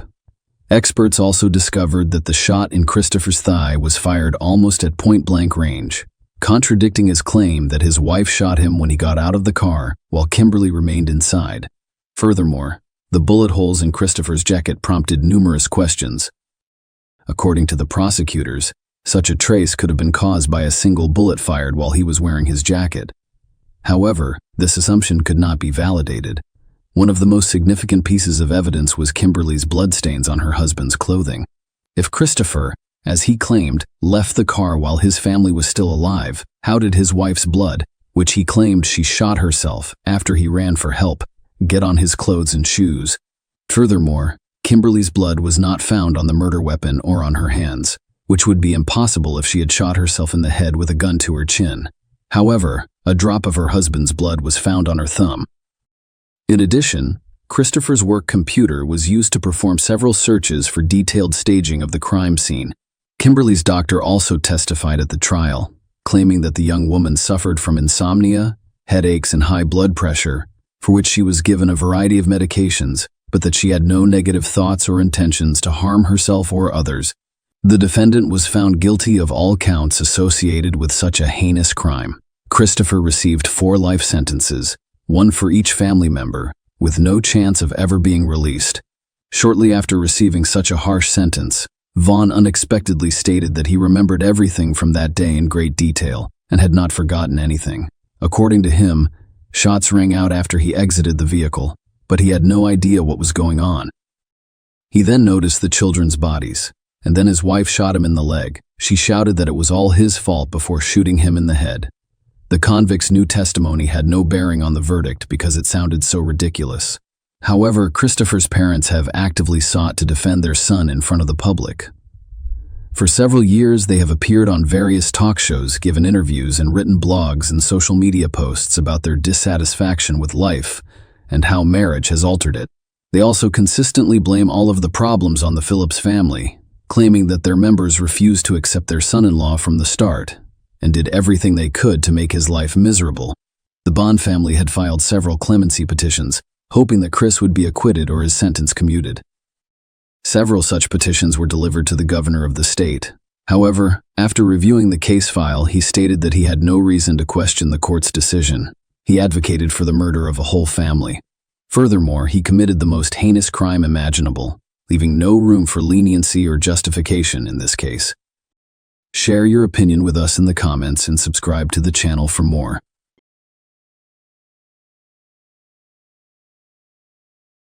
Hey guys, welcome to my channel, and today we're going to take a look at another horrible case with you. It became a nightmare on New Year's Eve. Statistics show that a crime's nature is significantly influenced by the time of day it is committed, such as during the day. Domestic violence occurrences are more widespread in the evening, as are economic crimes such as robberies, thefts, scams, etc. However, crime and the most heinous acts of evil occur at night, when the streets are dark and almost empty, making it difficult to identify a criminal. It is common knowledge that it is dangerous for women in particular to stroll alone on city streets at night. However, there are situations when it is unavoidable. The narrative of Rachel Moran, a young British woman, started this way. She had to go back home on New Year's Eve after spending time at her parents' house. Rachel never made it home this time, vanishing 150 feet from her destination, even though the distance was just roughly 1 mile along a path she walked every day. After a month of searching in the hopes that the young girl might still be alive, the shocking revelation stunned Ireland as a whole. Rachel Moran was who? On January 17, 1981, Rachel Moran was born in English Call, Ireland. In the family of Wanda and Ray Moran, she was the youngest of 4 children.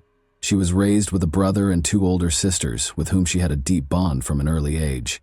Rachel's passion was dance. Seeing her interest, her parents signed her up for a ballet class, which she continued to attend for many years. She even intended to pursue a career in this industry, either as a choreographer or a ballerina. But as she got older, her opinions and tastes started to shift. After graduating from high school, Rachel enrolled in a prominent university to study management information systems, because she was an exceptional student who had a preference for the exact sciences. About 2 years into her studies, Rachel came to the conclusion that her career choice had been a mistake.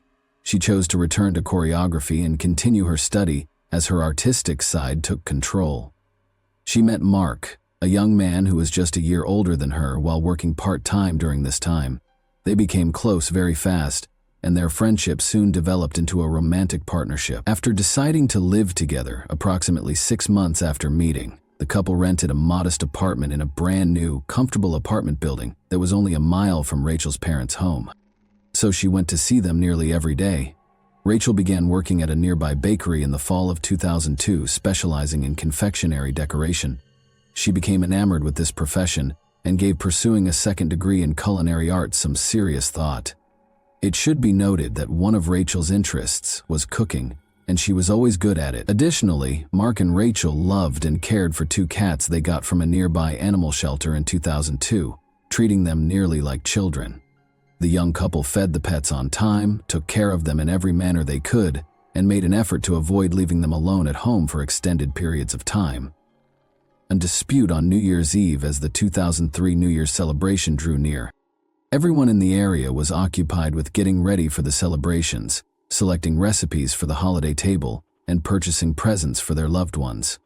Rachel was trying her hardest to stay up to date for the holidays while juggling a lot of orders at work. Since one of their cats was ill and required special attention, she and Mark wanted to see both of their parents without leaving them alone at home all night. The location and manner of the couple's New Year's celebration had already been decided. Mark had planned to see his parents after spending some time with them at home, but he was expected to return to the apartment he shared with Rachel after midnight. Rachel planned to visit her parents' house before midnight and remain there till dawn, but she had made plans to meet her brother at a bar. The evening proceeded as planned for the most part. Following a romantic supper and glass of champagne at home, Rachel's brother picked her up as Mark went to see his folks. After hanging out with her brother until about 11 p.m., Rachel and her brother headed to her parents' house, where her mother, father, and sister were waiting for them at the celebratory table. Rachel contacted her lover on their home phone at 1 in the morning, but he didn't pick up. She tried calling his cell phone a couple more times without luck. She asked Mark where he was after he responded. Mark acknowledged that he couldn't say no to a close friend's invitation to a party, even if he had gone home as they had planned. They had decided not to leave the animals alone until morning and that someone should be at home at night to care for them, including one that wasn't feeling well, which infuriated Rachel. Rachel, following a brief argument. Mark insisted that nothing significant would occur during those few hours and promised to return by 6 a.m. Rachel, however, was furious and insisted that someone must remain with the animals. The discussion ended in a furious dispute, though, as her lover refused to back down. Even though it was already past midnight and it seemed dangerous to go alone on the street, Rachel was upset and furious and started getting ready to head home.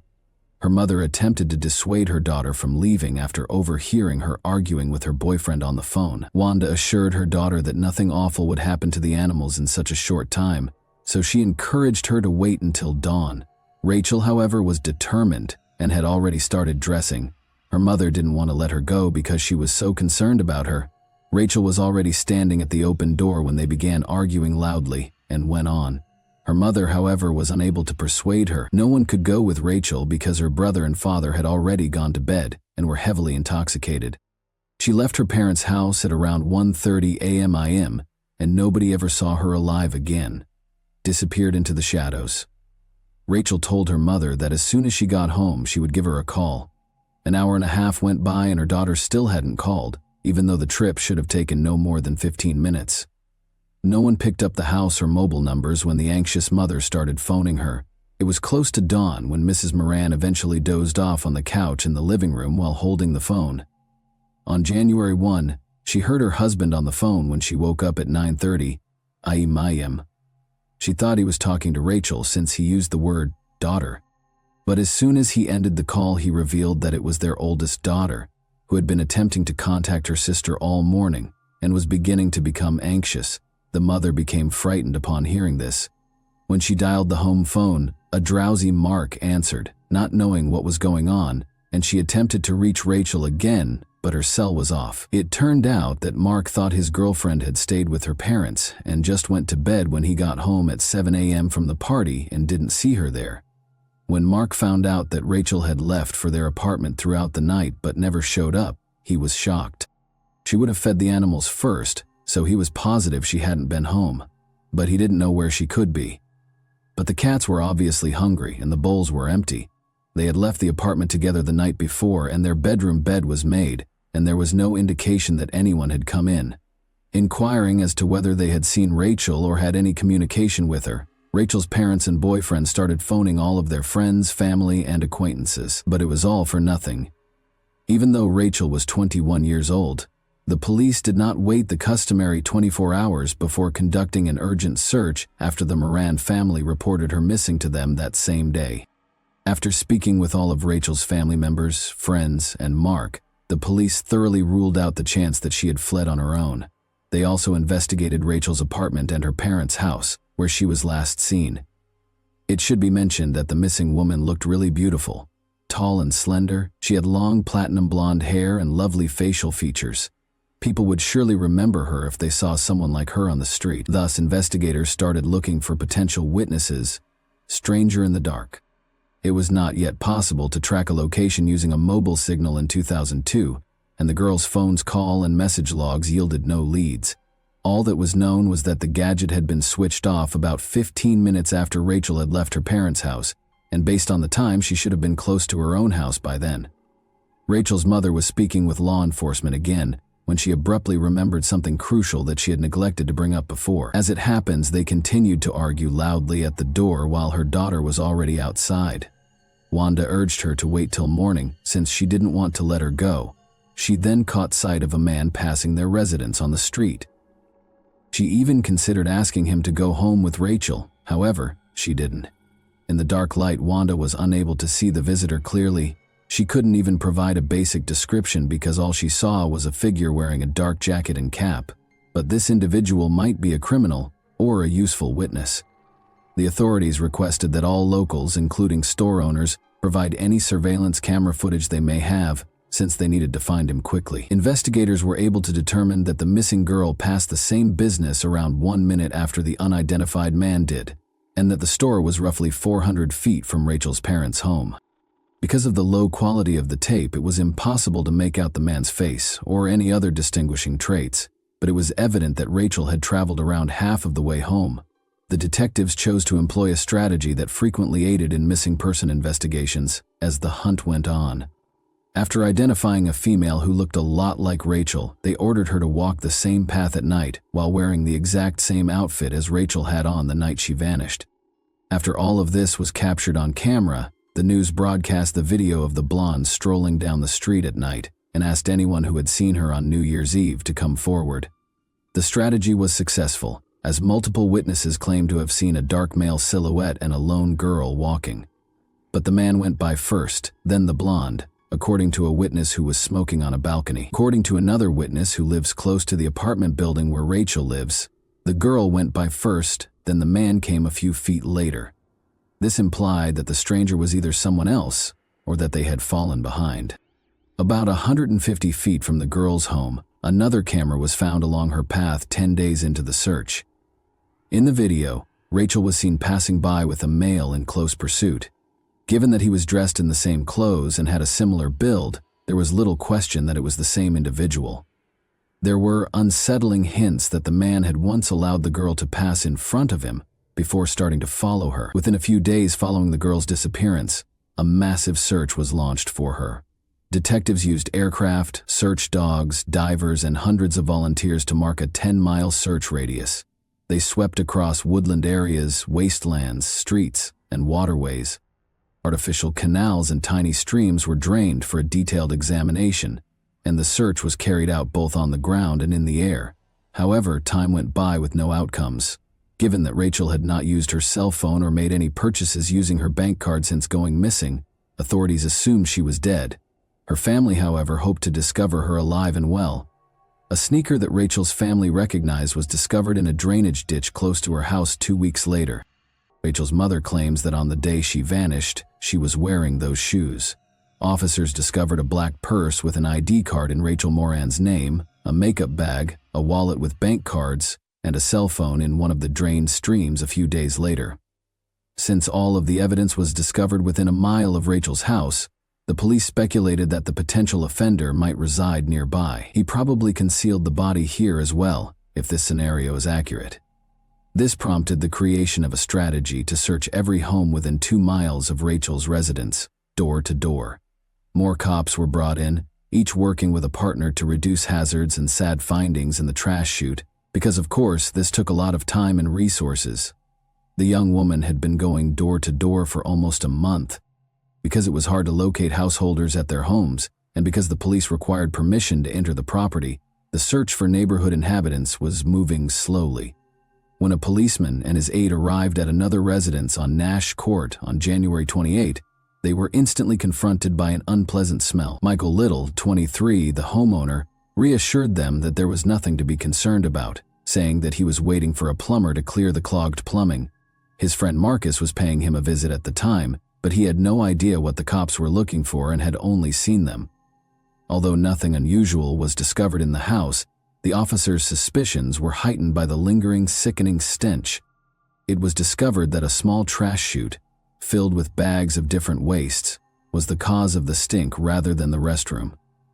After deciding to examine its contents more closely, the cops removed a number of bags and found a human within, an egg protruding. The homeowner and his visitor were taken into custody by the police, who promptly requested reinforcements. While his companion had a full-blown meltdown when he saw the dead female, Michael was totally composed and even detached during the entire ordeal.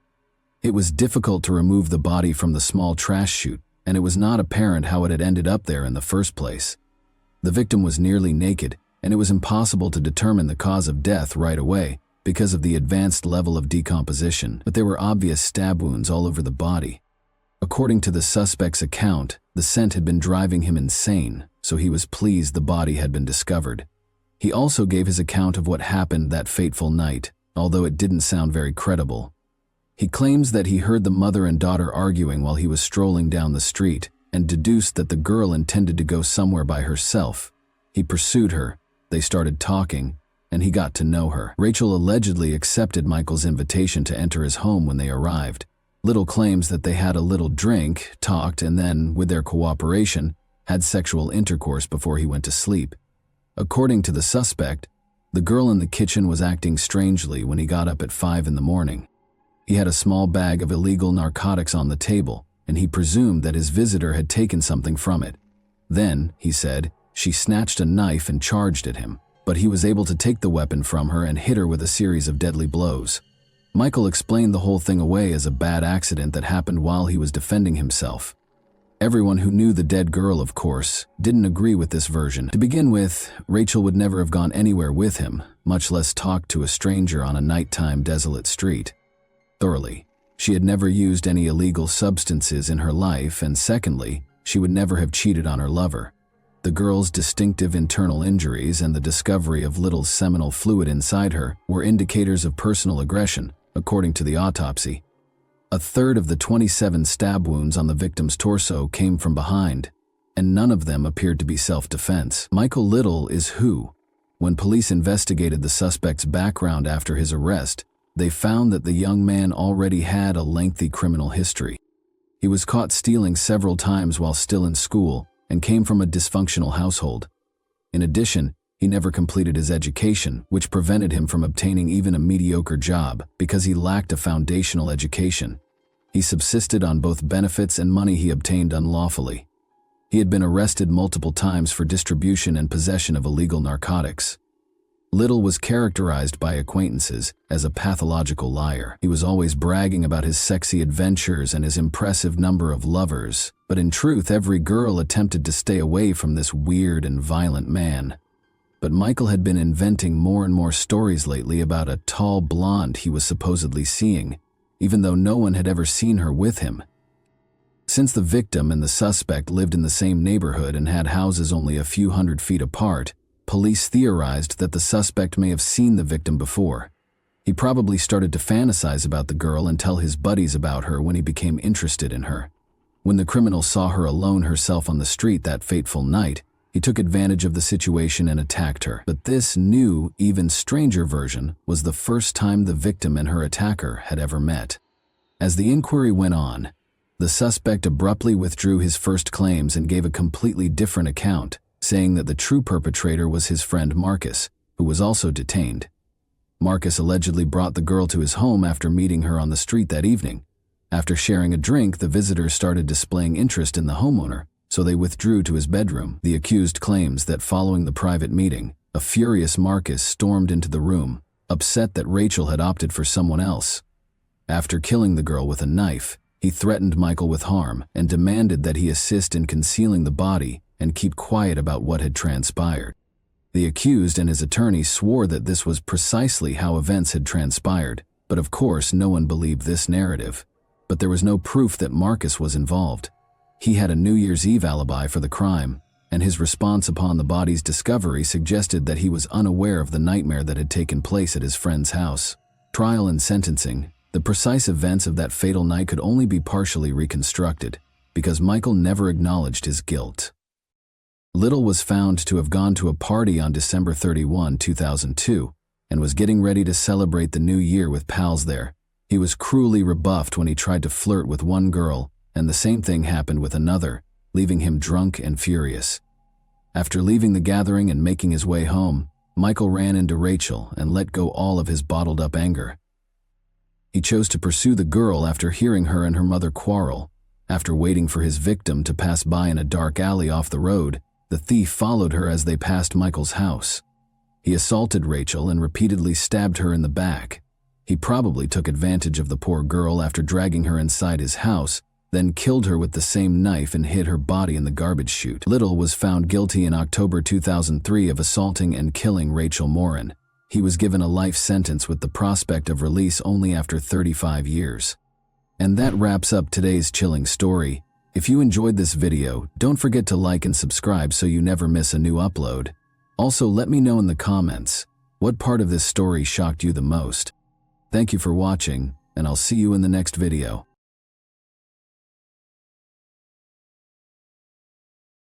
Hey guys, welcome to my channel, and today we're going to take a look at another horrible case with you. Imagine living in a peaceful, tight-knit neighborhood where crime is uncommon, and everyone appears to know one another. A teacher, a loving mother, and a devoted member of her neighborhood church. Sarah Starr was always smiling and paying attention to everyone around her. One morning, however, she abruptly disappeared, and a few hours later, she was discovered dead in her own driveway. She was instantly killed by 2 shotgun rounds. The odd thing is that Jason, her ex-husband, was the primary suspect. Despite witnesses' accusations that he had threatened her, he maintained his innocence and even offered a strong alibi. What is actually happening here then? Was there anyone else engaged in this unfortunate turn of events? Why, in spite of the absence of concrete proof, did the authorities still suspect him? We'll go into a multi-year, intricate inquiry today. You will uncover the mysteries that lie beneath the surface of this idyllic community and see the extent to which desperation and a desire for vengeance can drive a person. Are you prepared to learn the truth about Sarah Starr's true fate? It all began on a bright morning on November 27, 2017. Coffee County, Alabama's emergency services received a troubling call at around 9 in the morning. Despite his composure, the man on the telephone made it clear what he was saying. Sarah Starr, his acquaintance, had probably committed suicide, he said. Officers hurried to the location right away, which was a tiny church-owned home. Originally constructed to accommodate the pastor, this house had been rented out to churchgoers exclusively for years. The church had given Sarah Starr, a woman with a complex past, unique terms to live there. After going through a 2-year divorce procedure and being left alone with her 4 children, the house had become her haven. At the age of 38, she was making an effort to move on from the unpleasant memories and disputes of her past. In 1979, Sarah was born in Colby, a small Kansas town. She was always seen as gifted and kind, particularly with regard to children. She decided to become a teacher, and after completing college, she began working as a literature and writing instructor at a nearby school. Many people characterized her as a cheerful and attentive teacher who had no trouble connecting with her students. In 2001, she and Jason got married. She was 22 years old at the time and had recently graduated with a bachelor's degree in education. Jason had just returned from the service and was 6 years older. Their relationship appeared to be harmonious. Both seemed content and had aspirations of starting a family, but, as is frequently the case, problems were simmering beneath the surface. Their marriage appeared to be harmonious at first. After settling in Colby, the couple had twins, then another pair 5 years later, but Jason found it difficult to handle the obligations of parenting. He grew more and more agitated, yelling at Sarah because of the children's commotion, the ongoing mess, and his lack of sleep. He became increasingly irritated with every year that went by, and he didn't think twice about disparaging her, even in public. Sarah took comfort in her beliefs and made an effort to maintain harmony. The local Baptist church eventually became her second home, and she became a dedicated member. She gained friends easily because of her gregarious demeanor and gentle disposition. To escape the chaos at home, Sarah immersed herself in hobbies, taking up gardening and photography. When Sarah's life appeared to be more stable in 2016, she began teaching 4th grade. She was still seen as a kind and amiable individual, but there were hidden problems beneath that kind veneer. Tension in their marriage increased as Jason, who was becoming more and more resentful of his duty as a father to 4 children, became more violent. Sarah ultimately made the decision to file for divorce after multiple attempts to keep their relationship intact. She left the house to Jason and took sanctuary in a house that the church provided. She thought moving to Alabama would give her a new beginning, but her financial condition deteriorated, and the divorce process took a long time. Jason claims that Sarah started to spend excessively, which made her problems worse. It didn't go as well as she had planned, even though the relocation was meant to be the start of a new chapter in her life. Sarah asked two close friends, Dana and Lawrence, to assist her with the move the day she left Jason's residence. They remembered her being agitated, rushing around, losing stuff, and pacing back and forth. Dana and Lawrence felt Sarah was terrified of something because of her erratic conduct. That was her biggest worry, that Jason might arrive and start a fight, and her worries weren't unjustified. Despite the help of her church, Sarah, a single mother now, felt that her life was getting harder and harder. She was lonely and had a lot of debt. Jason did actually show up when Sarah and her kids eventually made it to the new home the church had supplied. He went to the front door, but Lawrence refused to let him in, knowing that a confrontation would not be beneficial. After a while, Jason departed. However, Sarah reacted as though she had seen a ghost, according to Lawrence. She was crying and trembling. Jason had threatened her, she said, and now her darkest nightmares were real. The divorce process was eventually completed 2 years after the incident. The court decided that both parents will split custody of the children. Jason's financial condition was severely disrupted when he was ordered to give Sarah child and spousal support. He was forced to forfeit over half of his salary. While Jason relocated to a different adjacent property and stayed with his mother, Sarah remained in the residence supplied by the church. With one significant exception, Sarah didn't arrive for work. The morning of November 27, 2017 began as any other. Her co-workers, who were aware of her exceptional punctuality and responsibility, were instantly alarmed. Sarah's disappearance appeared totally out of character, and she was not returning calls or reading messages. Concerned, one of her co-workers drove to Sarah's residence to see how she was doing. Her co-worker discovered Sarah's lifeless body on the driveway when she got there. Blood and many bullet wounds suggested a violent crime. Although emergency personnel were immediately contacted, Sarah had already lost her chance. When the police first got on the site, they thought it might have been self-harm, but after looking over the crime scene, they soon determined it was an act of hostility. It was later discovered that the shots were fired at close range by an unidentified assailant who had been waiting for Sarah with a shotgun at around 6:30 a.m. as she was leaving her home. Her head was struck by the second bullet, and her chest by the first. The gunshot were heard by the neighbors, but they paid little attention. Such noises were not unusual in the rural area where hunters were prevalent. Nobody thought they were listening to Sarah's last moments. When forensic specialists got to the location, they couldn't find any tire tracks or fingerprints. Although the offender had exercised caution, the police's suspicions naturally shifted to Jason, given the recent divorce and the strained relationship between Sarah and her ex-husband. Detectives initially spoke with Dana and Lawrence, Sarah's acquaintances. They acknowledged that Sarah had had an especially difficult few months. She frequently talked about how afraid she was of Jason, and even implied that he might do anything to get even with her. Their remarks made the probe more tense. Jason, Sarah's ex-husband, lived a short stroll from her house, so he had enough time to go there early in the morning and then sneak out. Investigators who were suspicious of Jason kept looking into the incidents, concentrating more and more on his possible role. Jason, however, maintained his innocence when they brought him in for interrogation, saying that he was eating breakfast at a cafe with his children when the crime was committed. His alibi was supported by surveillance footage and witness statements, but the police were still hesitant to rule him out. His reasons were obvious: a difficult divorce, child support, and debts that were seriously affecting his finances. Police were regularly informed by Sarah's relatives and acquaintances that she was terrified of Jason.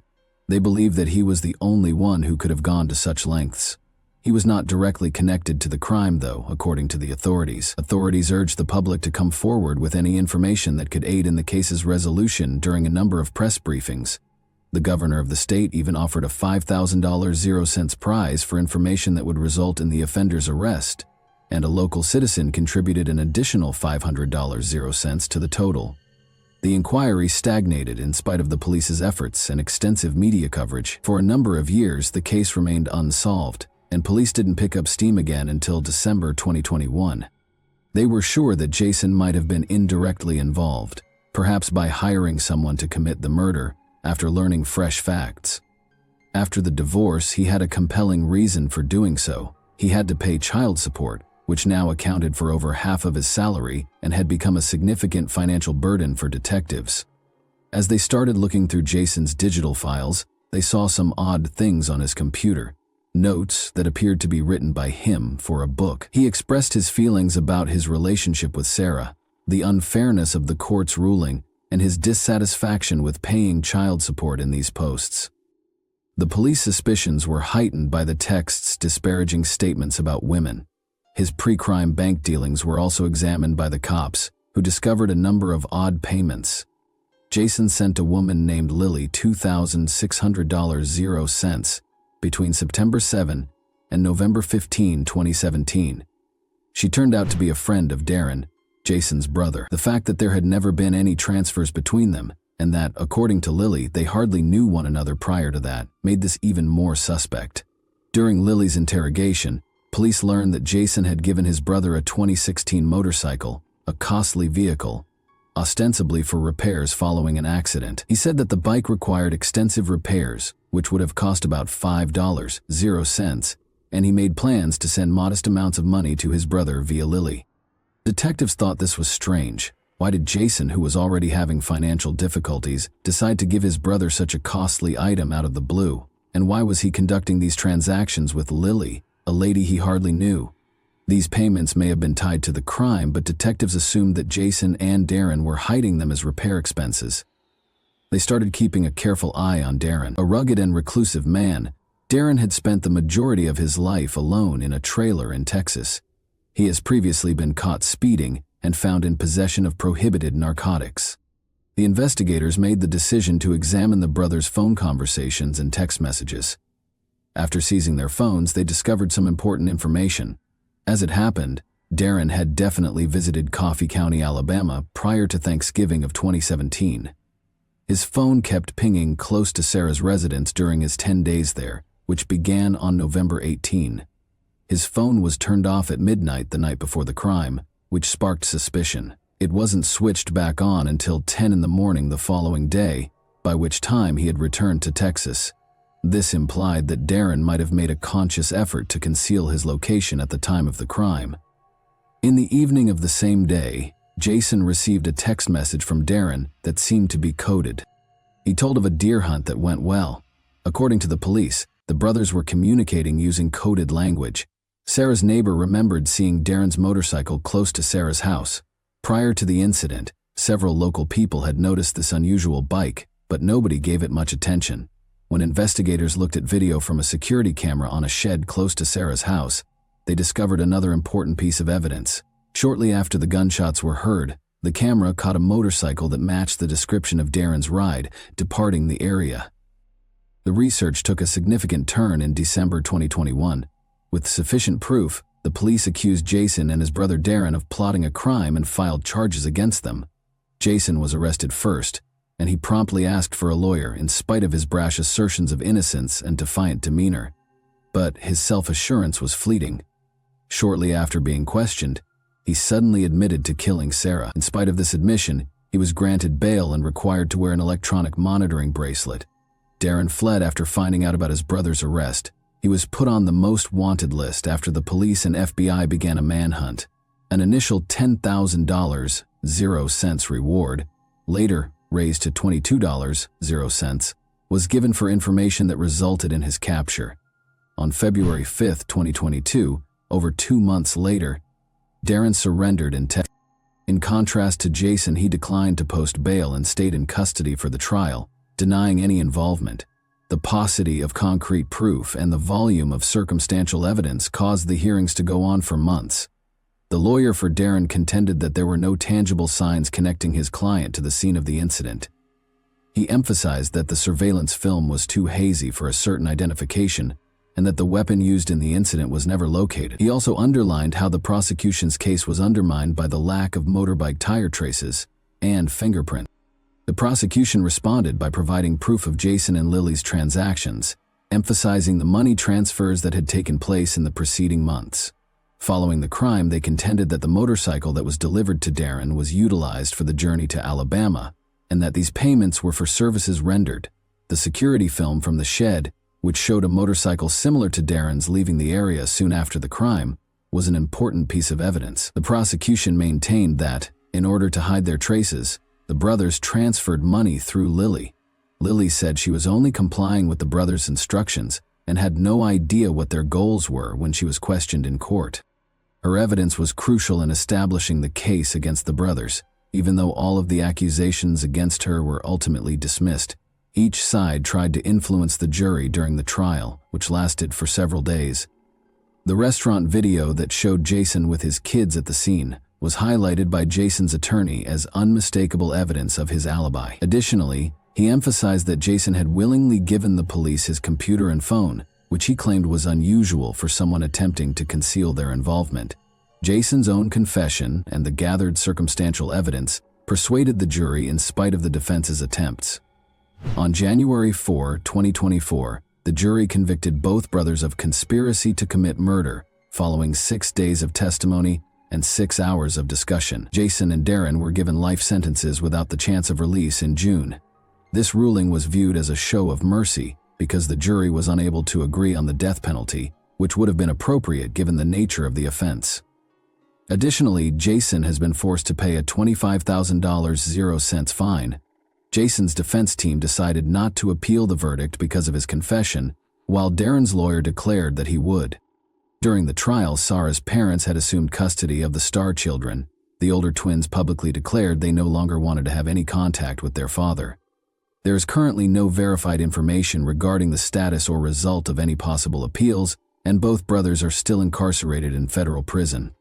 There is more to this story than jealousy and familial strife.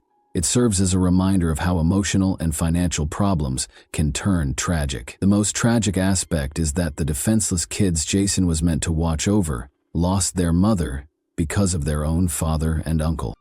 This example emphasizes the terrible truth that sometimes people closest to us can be more harmful than we think, as well as the significance of spotting aggressive and manipulative behavior in relationships. We are prompted to consider how well we know the individuals in our lives by stories such as this one. Maybe you or a loved one is now in a difficult relationship. Never disregard warning indicators because, regrettably, anyone could experience what happened to Sarah. Look after yourself. This instance serves as a sobering reminder that even the people we trust the most can be dangerous. So don't be scared to ask for help or to look out for the welfare of those you care about. How do you feel about it? What took place? Can such a heinous deed ever be justified by financial pressure and resentment?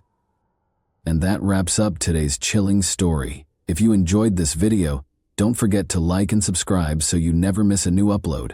Also, let me know in the comments what part of this story shocked you the most. Thank you for watching, and I'll see you in the next video.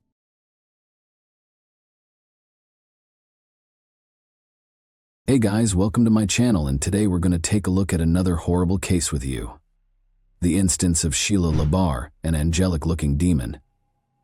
Early life, physical and psychological trauma can have a highly unanticipated impact on an adult's life.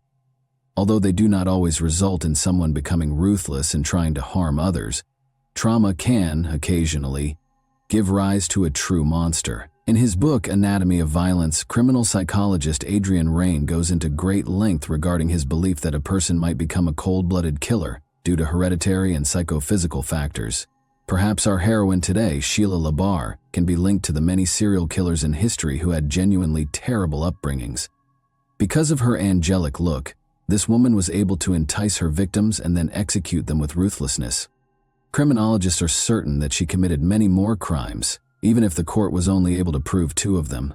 Let's now examine this challenging tale from the outset and attempt to determine whether Sheila Labar was a born monster or if the abuse she experienced as a youngster caused her to turn into one.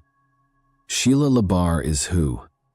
On July 4, 1958, Sheila Labar was born in Fort Payne, Alabama, a tiny rural community. She grew up with her brother and sister, Lynn, as the youngest of her parents' 3 children. She grew up on a farm surrounded by cornfields in a beautiful but somewhat remote location. According to Lynn's older siblings' recollections, Sheila was a creative, energetic, open-minded, and curious youngster. She enjoyed being the focus of attention, had a sweet appearance and a nice voice. She might have become a well-known singer or actress if her life had gone differently.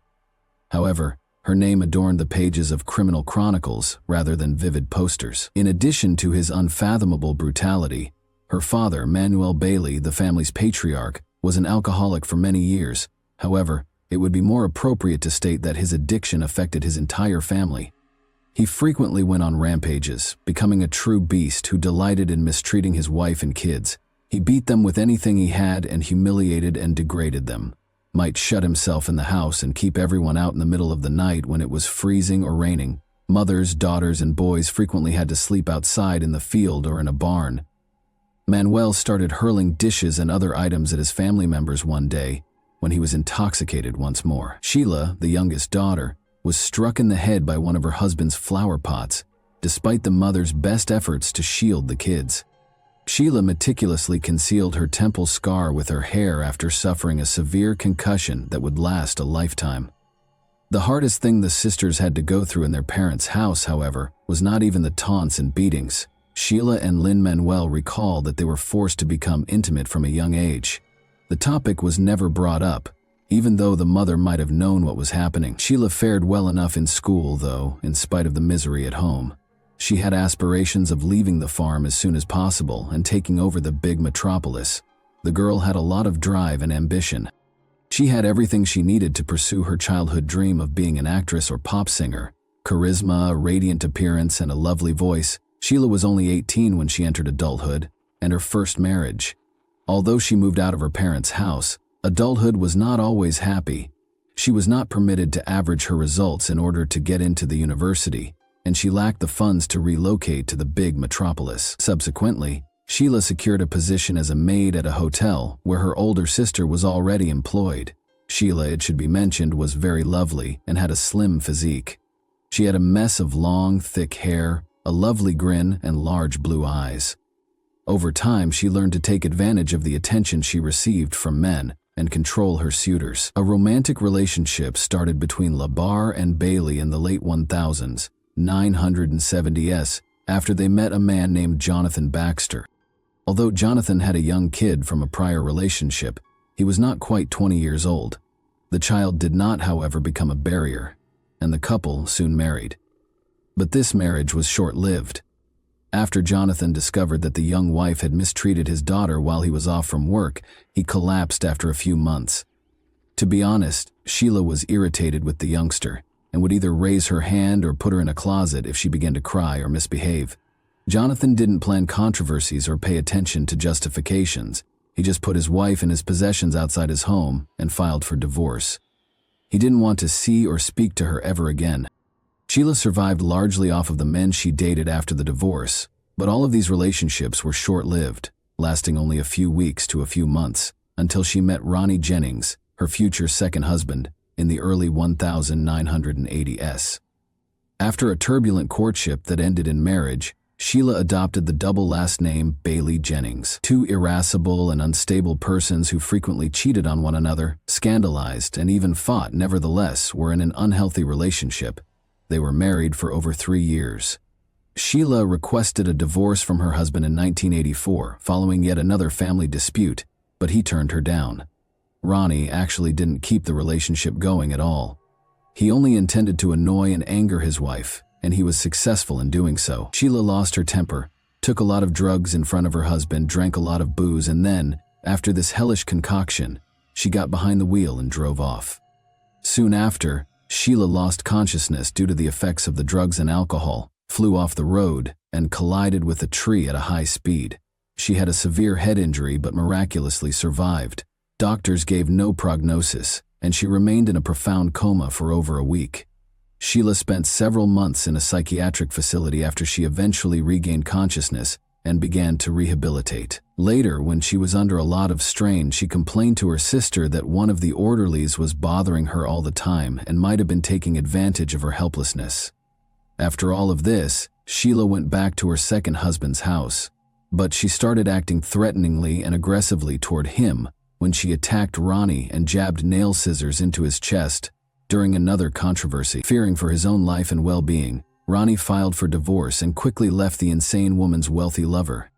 Following the dissolution of the second marriage, the young lady started searching for a partner by placing advertisements in the print media's dating columns. However, Sheila's tendency to control everything and firmly repress their partners in both personal and daily life meant that no guy stayed with her for very long. Wilfred Bill LeBar, 60, soon became interested in the picture of a pretty female in the dating area. The man had been married twice before, and both of his prior marriages had produced grown children and grandchildren. He had been living alone on his spacious country ranch since he became a widow a few years ago. Bill was a reasonably well-off individual. He reared horses on the ranch and operated a chiropractic practice in Epping, New Hampshire. At the same time, he needed a strong, powerful woman because he felt lonely. Indeed, he discovered just that. Sheila was drawn to the affluence of her new acquaintance and thought that they would make a perfect match. To make Bill go completely crazy, she started sending him letters and postal mail, adding pictures of herself in the nude to make him laugh. LeBar quickly asked a charming pen friend to visit his property after the trap was successful. They fell in love quickly. She moved in with him in the summer of 1987, since an old man is generous with costly presents for a young mistress. The fact that the doctor suddenly went out in public with a lovely companion who was half his age and suitable for him as a daughter is really flattering. He had no intention of marrying Sheila, however. Sheila, though, isn't waiting for a proposal. Became LeBar after changing her name. Despite being taken aback by this development, Bill did not protest. Sheila started to meddle in every aspect of her old lover's life, taking charge of his business finances and property management. Furthermore, Bill was growing too old to meet a young woman's intimate desires. Sheila herself claims that after that he gave her permission to meet other men, whom she frequently took straight to their house. Wayne Ennis, a Jamaican, was one of Sheila's frequent lovers in the mid-1990s. Originally employed as an au pair on the ranch, he was significantly younger than Sheila. However, the young man quickly moved into the owner's home in 1995 with Bill's approval, which was most likely obtained under Sheila's insistence. After Sheila and Wayne had made their relationship legal, the husband reflected that he would be her exclusive partner going forward. He quickly discovered, however, that he was mistaken. Why? Because his wife kept going out with other men. This did not satisfy Wayne, and one day he leaped on Sheila and her next partner with his fists, hurting them. For the first time, Sheila, who was used to being controlled, was unable to handle her third husband, who fought whenever a competitor came within sight. She eventually filed for divorce, accused Wayne of assault and violence, and requested a court order to prevent him from approaching her. Sheila continued to meet with several boyfriends, changing them like gloves, and her chaotic personal life was unaffected by another divorce. It's true that Sheila's relationship was ending more frequently lately due to lawsuits from men who claimed she was not just nasty but also a menace to their health and lives. As a result, she intentionally struck one of her boyfriends with a car and nearly ran him over. Another scraped his face, leaving him permanently scarred, while another nearly smashed his head. Sheila became increasingly hazardous to others as she grew older. She expected all men to obey her, and when they did not, she became angry. Bill LeBar passed away from heart failure in 2000 at the age of 74. The old man's family was certain that Sheila was involved in his death, even though medical professionals and law enforcement did not find any evidence of criminal activity. Even though Bill and Sheila were never legally married, they believed that she had been slowly poisoning Bill for years and had even forced him into the spotlight. The will stated that Sheila would be the only heir to all of his assets. The family members made an unsuccessful attempt to contest this in court. They continued to believe that Bill was coerced into writing House of Temptation, the will that the mistress desired.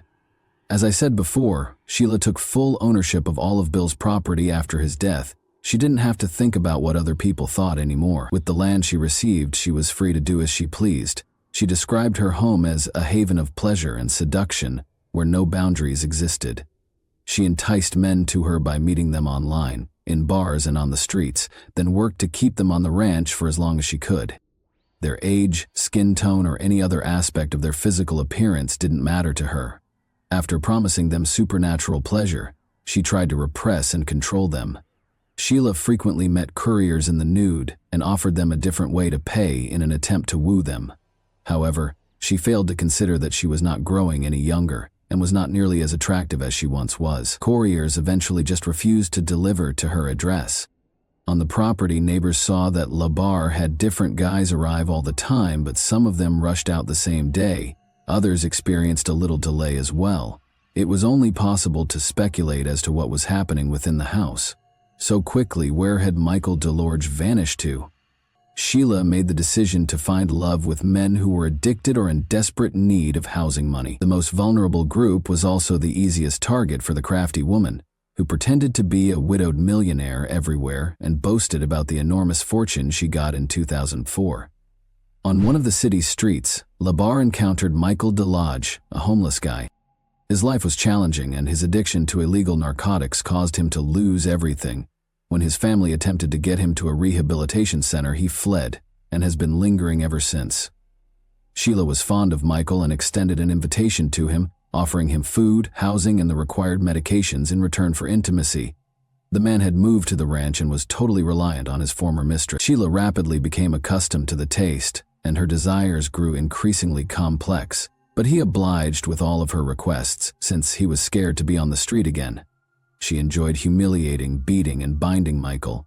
He made multiple attempts to flee, hiding in homeless shelters and wandering dozens of miles, but he never chose to approach the police out of concern that they wouldn't believe him. In the meantime, Sheila consistently located him and returned him to the property. He desperately attempted to get in touch with his family to inform them of his predicament. When his loved ones heard this upsetting news, they reacted right away, but it was too late. Michael DeLodge vanished into thin air in October 2005. When Sheila was contacted personally by his relatives, she said that she and Michael were no longer together. She didn't know where he was anymore, and he had left her. None of the locations he had visited previously had Michael present. There was no means to get in touch with him, and no one who knew him had seen him. There was no response from the cops, and LaBar stayed outside. Sheila's stories about her extravagant wealth were grossly exaggerated, and as she was suspected of having trusted Kenny County, she was obliged to seek a job in order to maintain the house and car. Sheila, of course, picked a career she liked. She started running a private phone service. Men were seduced by her genuinely captivating voice and offered to meet her face to face. One of these men was Kenny County, who was only 24 years old when they first met him. The young man was open, friendly, and had a nice appearance, but because of his low IQ, he was extremely credulous.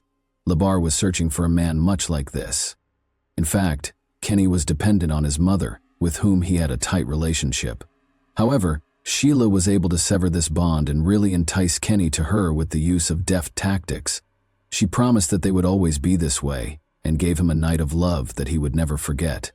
The young man moved into Sheila's home after deciding he had found the woman of his dreams, and telling his family about it. After setting up an actual torture chamber in one of the chambers, Sheila soon revealed her true identity to the man. Intimacy invariably resulted in a vicious beating or worse each time. Despite Kenny's numerous cuts, bruises, abrasions, scratches, and burn marks, he was unable to leave the mistress's home since she had total control over him. Sheila prevented him from seeing and speaking to his family and loved ones, could only speculate as to Kenny's condition. Neighbors who saw the man from time to time and were appalled by his frail appearance were the ones who initially raised the alarm. The young man was photographed by a local store clerk using the camera on her cell phone a few days prior to his disappearance, and the photo was eventually included in the court case file. One could characterize Kenny's state in the picture as appalling. He was really slender, his nose was likely broken, and he had large bruises on his cheek and under his eye. All of these wounds had been caused at separate times, based on the degree of healing, indicating that the man had been severely beaten for a considerable amount of time, and his cart's contents were concerning. As it turned out, he rolled 2 big fuel canisters to the pay register for his own cremation. The store staff decided to report the man to the police for potential domestic violence, since they were so perplexed and even scared by his look. However, Sheila got away with it this time, and they were unable to bring any charges against her. Soon after, Kenny completely ceased communicating with his family, and when his anxious mother showed up at LaBar's house, the owner acted hostilely and told her to leave Kenny alone. Every other effort ended in the same way, and Kenny County's family reported him missing to the police, citing horrible discoveries, a home cremation, and the possibility that he was being held forcibly at the rural ranch. When police got to Sheila's house, She said the young man had moved out and that Kinney had fled because his mother, whom he was supposedly afraid of, started coming to visit them often. Sheila offered an audio clip as proof, in which she asks her lover if his own mother had assaulted him, and he responds disgracefully in the positive. The following day, an officer who was visiting Sheila obtained a search warrant for the estate since everything seemed more than odd. Although Sheila had previously been on the radar of the police on numerous occasions, and her name had been connected to another enigmatic partner disappearance, she had never been questioned, and her home and property had never been examined. LeBar was not at home when the cops came, but they did notice other fires raging close to the barns. A mattress, pieces of wooden furniture, hay, and other makeshift materials were used to create the odd-looking fires, which were then doused with a flammable mixture. There were bones in one of the bonfires that were obviously human remains. The team asked for forensic specialists to report all the findings as reinforcements. However, compared to what they found later, that proved to be only the beginning. Poorly cleaned blood traces were discovered almost everywhere in the residence. It appeared as though a true massacre had taken place, since there was so much of it. The blood turned out to have come from at least 3 separate individuals. 2 empty fuel cans, the identical ones the child had purchased at the neighborhood store the day before, were laying close by, and the bones smoking in the fire belonged to the missing Kenny. That wasn't all, though. The remains of Michael Deluge, who vanished a few years prior, and some fingers belonging to an unidentified third man were also discovered on the property. Numerous products that belonged to the same group, among other things. At the ranch, eyes belonging to different men were taken from the sump. Their whereabouts are unknown. The hostess herself had worked it out and fled, so she wasn't home when the police arrived. Sheila apparently hoped to get lost when she hitched a ride to Boston. She also wooed a motorist who gave her a ride on the way, and he kindly offered her to live in his home. However, the new boyfriend himself called the police the following day to tell that Sheila was now in his bed after seeing TV news about the hunt for a dangerous criminal. She was taken into custody there. A box of videotapes was discovered during the investigation of Sheila's house, which was another terrifying discovery.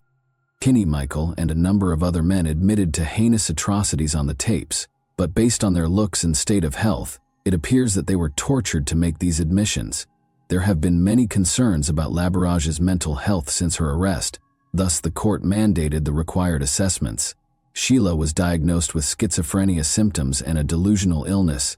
She referred to herself as a heavenly angel sent to shield children from sexual predators. Her lawyer attempted to construct a defense based on Sheila's deteriorating mental condition.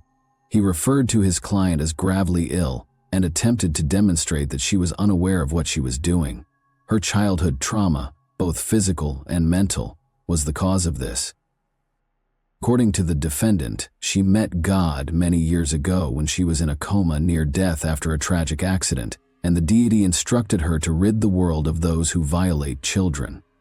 Speaking in court, Sheila's ex-husbands and a few of her boyfriends described her as a wild, unstable, and violent woman. The third spouse, Wayne Ennis, also claimed that the ex-wife had constantly urged him to assassinate Mr. LeBar so that she could have his property. It was established that Sheila knew what she was doing when she committed her crimes, despite the defense's efforts to persuade the court that she was mad and in need of treatment. She was convicted in July 2008 and given a life sentence without the chance of parole. Her appeals were all turned down. Sheila is currently incarcerated at Homestead Correctional Facility in Florida. And that wraps up today's chilling story. If you enjoyed this video, don't forget to like and subscribe so you never miss a new upload. Also, let me know in the comments, what part of this story shocked you the most? Thank you for watching, and I'll see you in the next video.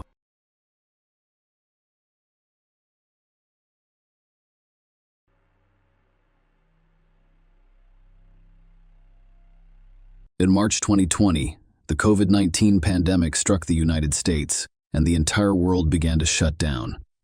People were overcome with shock and fear of an unknown disease. On March 23rd, Gretchen Anthony, 12, who was visiting her father at the time, received a text message from her mother. "Good morning. I have tested positive for the coronavirus. That means I will have to stay home for at least 2 weeks. Okay, I really hope you feel better," Ava responded.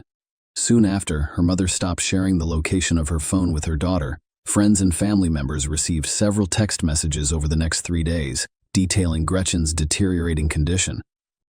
What was strange was that no one could reach the 51-year-old woman, and she did not even call her beloved young daughter, which was unusual for a loving mother. Those close to her began to suspect something far worse than an acute case of COVID-19. Someone else was sending messages from Gretchen's phone to hide her disappearance. The police were called in, and investigators looking for Gretchen quickly realized that someone was using the pandemic to conceal the woman's disappearance. Gretchen was born January 8, 1969, in Doylestown, Pennsylvania. She spent the majority of her life up north, attending fashion school in New York City, before relocating to New Jersey, where she eventually became an educator. In 2006, the blue-eyed blonde relocated to Jupiter, Palm Beach County's northernmost city. After 8 years of working in the county's private schools, Gretchen decided to try something new and accepted a position in the Human Resources Department of Viking, an electrical contractor. Gretchen enjoyed the opportunity to interact with new people through her position. She regarded the workforce as her second family. Her first marriage did not work out, but the former couple remained on good terms and raised their daughter with shared custody. Gretchen lived an active lifestyle and spent a lot of time playing sports. She met David Anthony while participating in sports. David, Gretchen's personal trainer and second husband, was charismatic and charming. Women from across the county came to see the young, muscular trainer. David was a star in the gym, attracting a large number of new students. Gretchen fell in love. The romance progressed rapidly. Following a brief engagement, the couple married at the Elvis Chapel in Las Vegas. Gretchen Stoughton Crane changed her name to Gretchen Stoughton Anthony in 2015, and she believes she has found the husband of her dreams. Gretchen's daughter adored her stepfather and even called him bonus dad. The couple's marriage lasted 5 years. However, the relationship that began with magic and perfect happiness evolved into a woman's fear for her own safety. When tragedy struck, police and later journalists began to investigate the identity of the second spouse. They were in for plenty of surprises.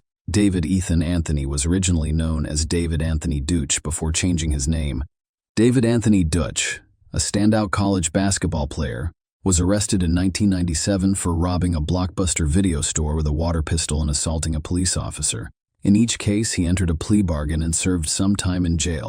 David grew up in Palm Beach Gardens without a father, so he spent much of his childhood and adolescence alone. He didn't say much, was withdrawn, had low self-esteem, and was bullied at school for his weight. He wasn't even allowed to participate in a recreational sports league because he was so much larger than the other kids. Not surprisingly, as a teenager, David suffered from severe depression and developed symptoms that his family suspected were indicative of bipolar disorder.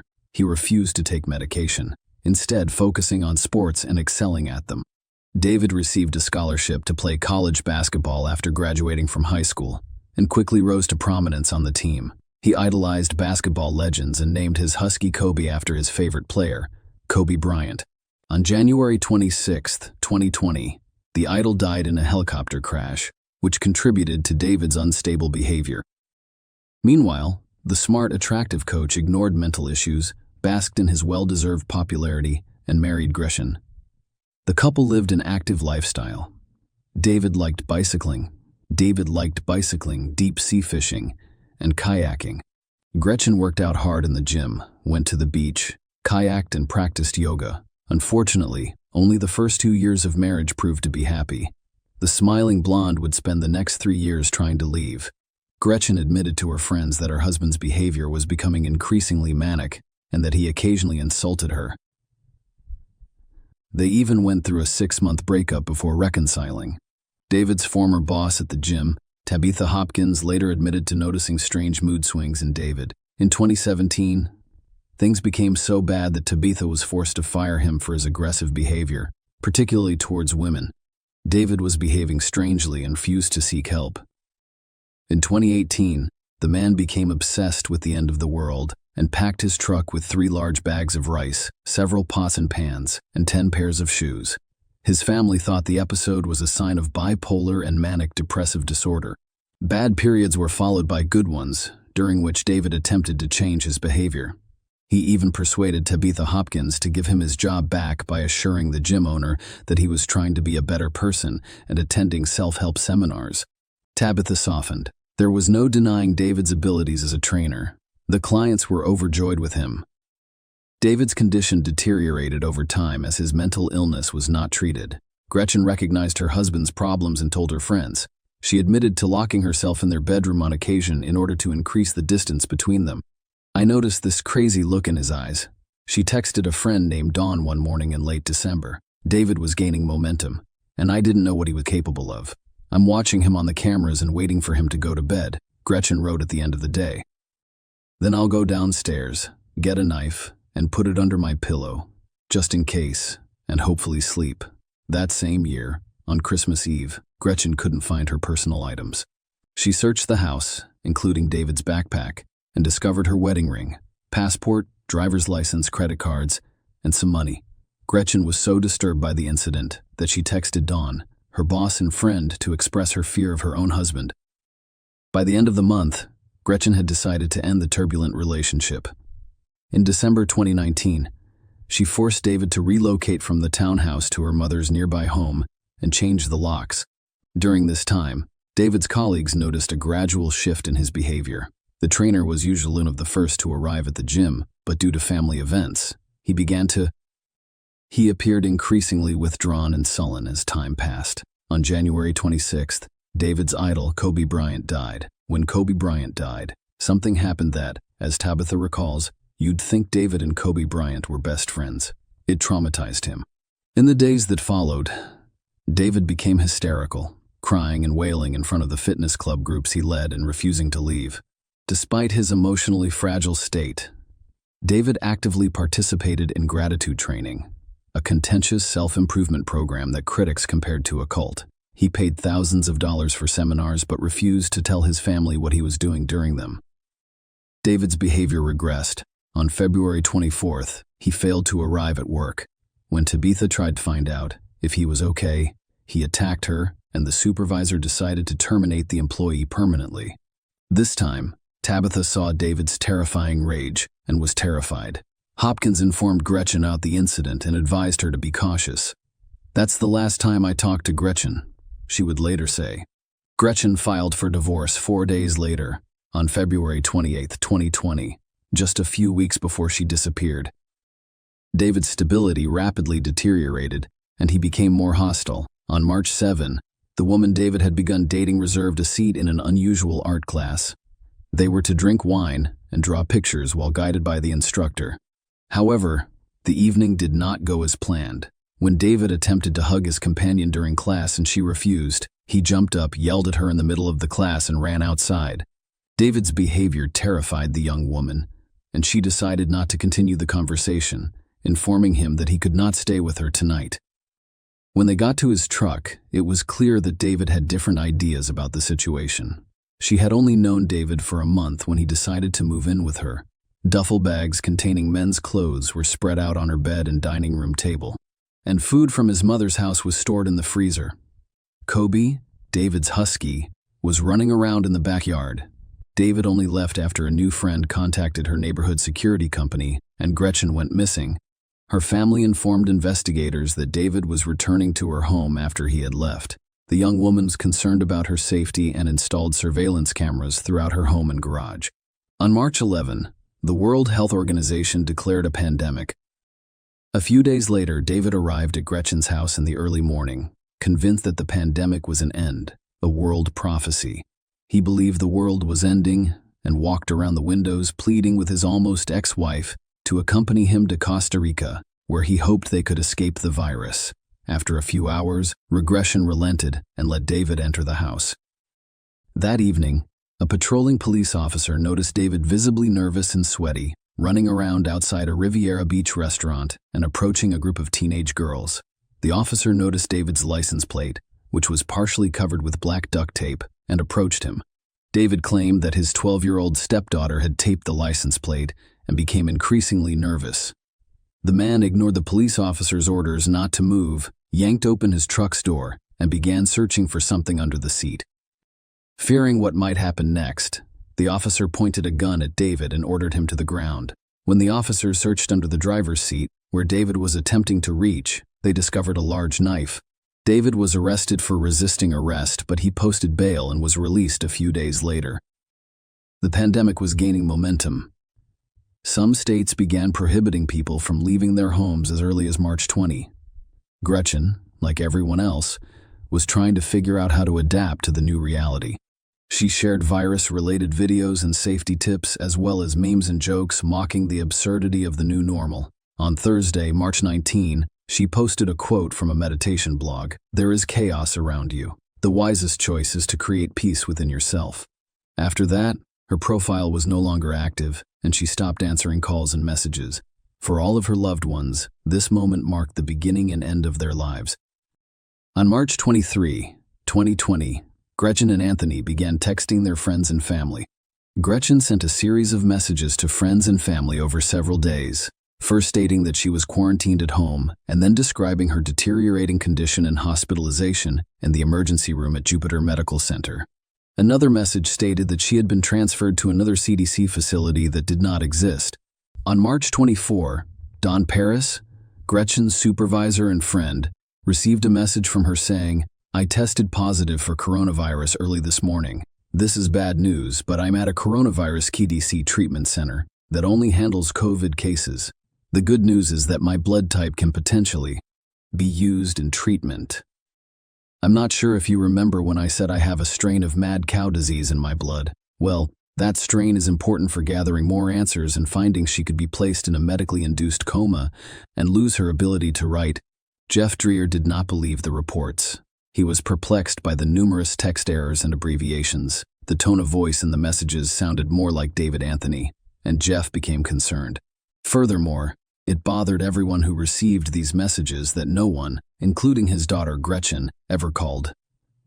Friends couldn't imagine Gretchen dying from anything because she was in great shape and took her health very seriously. When calls to the medical center confirmed that Gretchen Anthony had not been admitted, her family and friends decided to contact the police to see how she was doing. Brett and Anthony's boss reported to the police that he was last at work on March 20. When he called her insurance company to see if he was receiving medical care, they informed him that there had been no referrals under her policy to process treatment. Jupiter Police Detective Jared Kennison contacted Jupiter Medical Center and discovered that the hospital's records did not include any information about such a patient. In fact, police discovered that Gretchen had not visited Jupiter Medical Center since 2008. Police searched the medical center parking lot and discovered a Mini Cooper with Gretchen's purse in the most visible spot, which prompted patrol officers to become concerned. Officers visited the missing person's home. What they discovered at Gretchen's house was alarming, turning a routine visit into a possible murder case. A neighbor approached the officers and provided disturbing information. Early Saturday morning, March 21, I heard a desperate female screaming as if she was being attacked. And then I heard her scream, "No." Then I heard her scream, "No." Then I heard something like, "It hurts. Stop." The scream was quite serious. Unfortunately, Gretchen did not contact emergency services. Some people are simply wary of contacting the police. Officers became even more concerned when another neighbor reported seeing a soapy substance leaking from under Gretchen's garage door. The front door to the garage was locked, and a key was broken in the deadbolt. When officers opened the door, they noticed a strong, pungent odor of cleaning product in the garage. Patrol officers used body cameras to search the house multiple times. They discovered signs of a violent struggle, such as a broken picture frame, shards of glass on Gretchen's bed, and a soiled towel. Officers also discovered that surveillance cameras inside the house had been removed from the walls, possibly to destroy compromising evidence, and contacted a service provider to retrieve the footage from the cloud. Police investigated and discovered that a neighbor had photographed a black Nissan pickup truck parked outside Gretchen's home following the terrifying scream.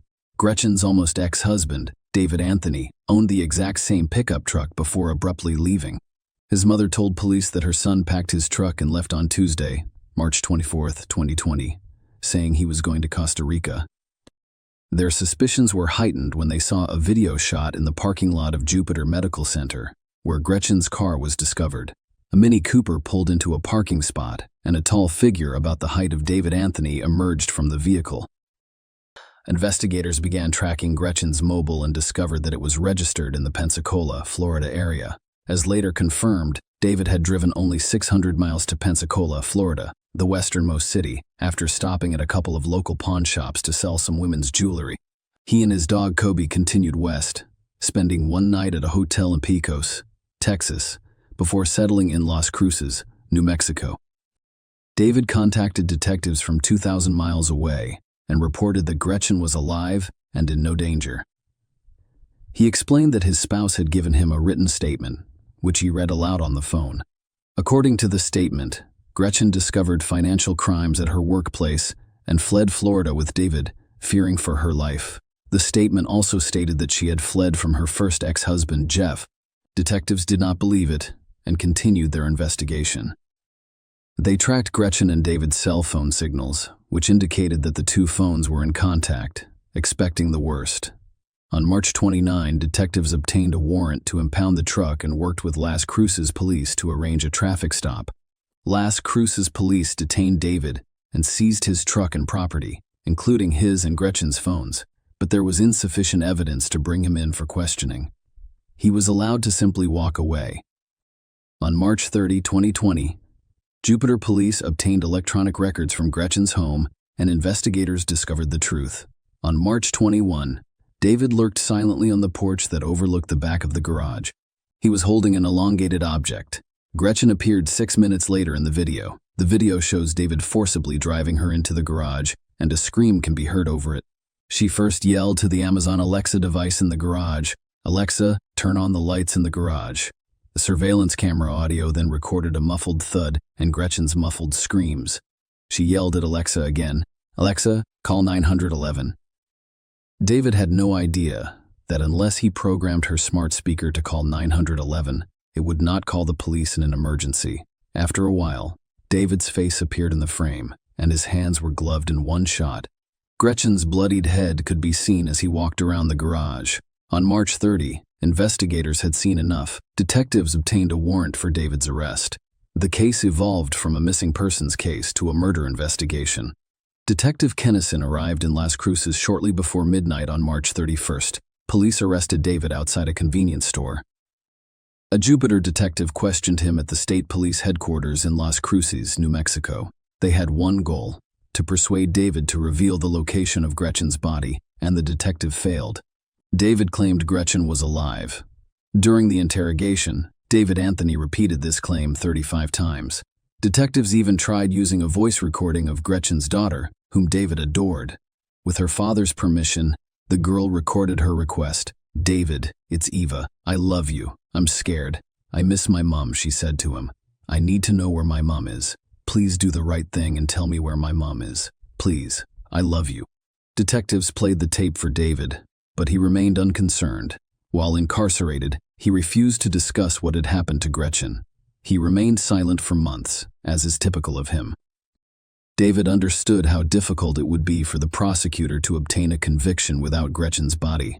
He was charged with second-degree murder and extradited to Florida. While David was in custody in Palm Beach County, Florida, a grand jury indicted him for kidnapping and increased the murder charge from second-degree to first-degree murder. This marked a turning point. And in December 2020, after 8 months in prison, the criminal agreed to a plea deal with the prosecutor. In fact, he could have received the death penalty for first-degree murder. Under the terms of the agreement, David would plead guilty to second-degree murder in exchange for a 38-year sentence. The primary condition of the agreement was that he lead investigators to Gretchen's body. On December 21, 9 months after Gretchen Anthony's disappearance, David Anthony admitted what everyone knew. He killed his wife. Gretchen's body was discovered wrapped in a blanket 3 miles away in the woods behind a Walmart and near a nursing home. Investigators determined that she died from stab wounds to the neck and torso. There were numerous defensive wounds indicating that she was fighting for her life. At the sentencing hearing, David Anthony stated that the COVID-19 pandemic contributed to his crime stemmed from his perception of the pandemic as Armageddon, forcing him to flee. "My delusions saw the COVID pandemic as a prophecy of the end of the world in Armageddon that I felt compelled to avoid at all costs." According to the plea agreement, David Anthony was sentenced to 38 years in prison on January 14, 2021. He is currently serving his sentence at Martin Correctional Institution in Florida. Share your opinion with us in the comments and subscribe to the channel for more.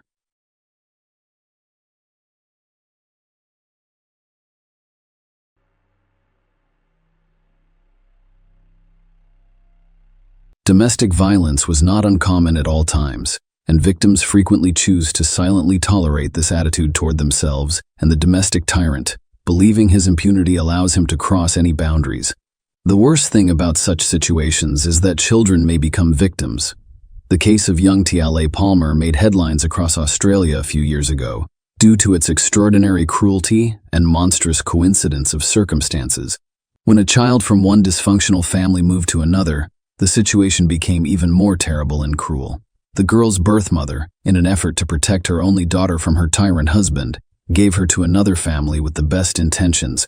However, as it turned out, she placed Thallium in the hands of death itself. The case in question is quite complex and ambiguous. There were several criminals, all from the same family. At the same time, the investigation determined that nearly all of them were victims of domestic tyranny. And now I'll tell you everything in order. Thallium Alyssa Rose Palmer, a girl from a dysfunctional family, was born in a small Australian town, Logan City, Queensland, in April 2003. Unfortunately, the girl grew up in less than ideal conditions. The family's head abused hot drinks, and the man was hot-tempered and aggressive. He repeatedly beat his wife in front of the child and, on occasion, the daughter herself. The girl was constantly stressed and lived in a state of fear and depression. It is not surprising that she began to flee from home on a regular basis in order to avoid hearing the endless scandals of her parents and coming under the hot hand of the father. We can only speculate as to why the girl's mother, Cynthia Palmer, did not leave the man who abused her and her daughter. However, the young woman decided to give her only child to another family, believing that this would be better. Cynthia later stated that it was a forced measure and that she was deeply sorry for it. However, she was unable to do so at the time because she was held hostage by the circumstances. However, the dysfunctional family's neighbors have a different story. According to some reports, Cynthia is an alcoholic. She attempted treatment, but overcoming addiction was not easy, and after another escape from home, when she was discovered wandering the streets on the other side of the city, the Palmer family became very interested in child protection services. Representatives from the service came to the family home and offered assistance, and Cynthia did not refuse to have her daughter temporarily placed in a foster home, given the environment in which the girl was raised. It's no surprise that she grew up to be a difficult teenager with a difficult personality. As a result, finding her a foster family proved difficult. She was always running away, loitering and begging on the streets. She disobeyed her guardians and did everything her own way. Thallium did not stay with her first two families for long because her foster parents simply couldn't handle her. She didn't commit any serious crimes, but she was frequently accused of lying. The girl desired the comfort of home, but had no idea what it should be, and any disagreement with the household inevitably resulted in the child's escape from the Thorburn family in early 2015. Kylie appeared to have found her ideal foster family, who were eager to welcome her. Rick and Julia Thorburn, along with their spouses, made up the Thorburn family. We were raising two sons, Josh, who was 19 years old at the time, and Trent, who was barely 18. The family lived in a spacious two-story home with a swimming pool, located in a small country town in Brisbane's suburbs. They had their own horse farm, and Julian started a private kindergarten at home that was very popular, and local parents trusted the Thorburns with their children. The family was considered well off and prosperous, respected in their home state, and trustworthy. Furthermore, they had demonstrated a willingness to accept a troubled teenager into their care, which was unusual. Thallium was placed in a new home in January after Child Protective Services determined that this was the best option for her. At first, everything went as usual. The girl rebelled, refused to live with her guardians, and ran away several times. But each time, the Child Welfare Service found her and returned her. But as the months passed, Kylie appeared to calm down, accept her new family, and get along with them. In reality, however, the outward well-being was hit by a real drama that quickly turned tragic: Thallium's mysterious disappearance. The girl attended a local school, which was a few kilometers from her guardian's home. So Kylie's foster father drove her to school every day, and after school she made a lot of new friends who described her as a kind, cheerful, and happy girl. She continued to dream of returning home and maintained contact with her biological mother and grandmother. Thallium occasionally complained of discomfort and even fear without specifying what she was afraid of. On October 30, 2015, Rick drove to school as usual and then returned home to do chores. But he soon received a phone call informing him that his adopted daughter had not shown up for class. No one was particularly concerned because the girl had previously run away, but she usually returned in the evening or the next day. The guardians reported the incident to the police, and the search for Thallium began almost immediately. All members of the family willingly cooperated with the investigation and claimed that there had been no conflicts between them that could have resulted in a runaway for a long time. Instead, the girl was in good spirits and appeared to be quite happy. According to the family's head, he drove his daughter to school as usual, then returned home and cared for the horses until he received a call from a teacher reporting the girl's disappearance. His wife and sons confirmed these statements. The next day, the Berman set up a social media page dedicated to the search for Thallium. They posted information about her photos, the time and circumstances of her disappearance, and a description of what she was wearing that day. The couple asked anyone with information about Thallium's whereabouts to contact them or the police, but no one called. Police also searched the family's home in the state but discovered nothing suspicious. Although the foster parents' behavior appeared to be calm, they had essentially nothing to charge. Soon, many concerned people joined the search operation, genuinely concerned about the girl's fate. They combed the area using flyers with her photos and interviewed local residents in the hopes of gathering some useful information, a discovery on the riverbank. After a week of unsuccessful searches, the fishermen contact the police and report a terrible find.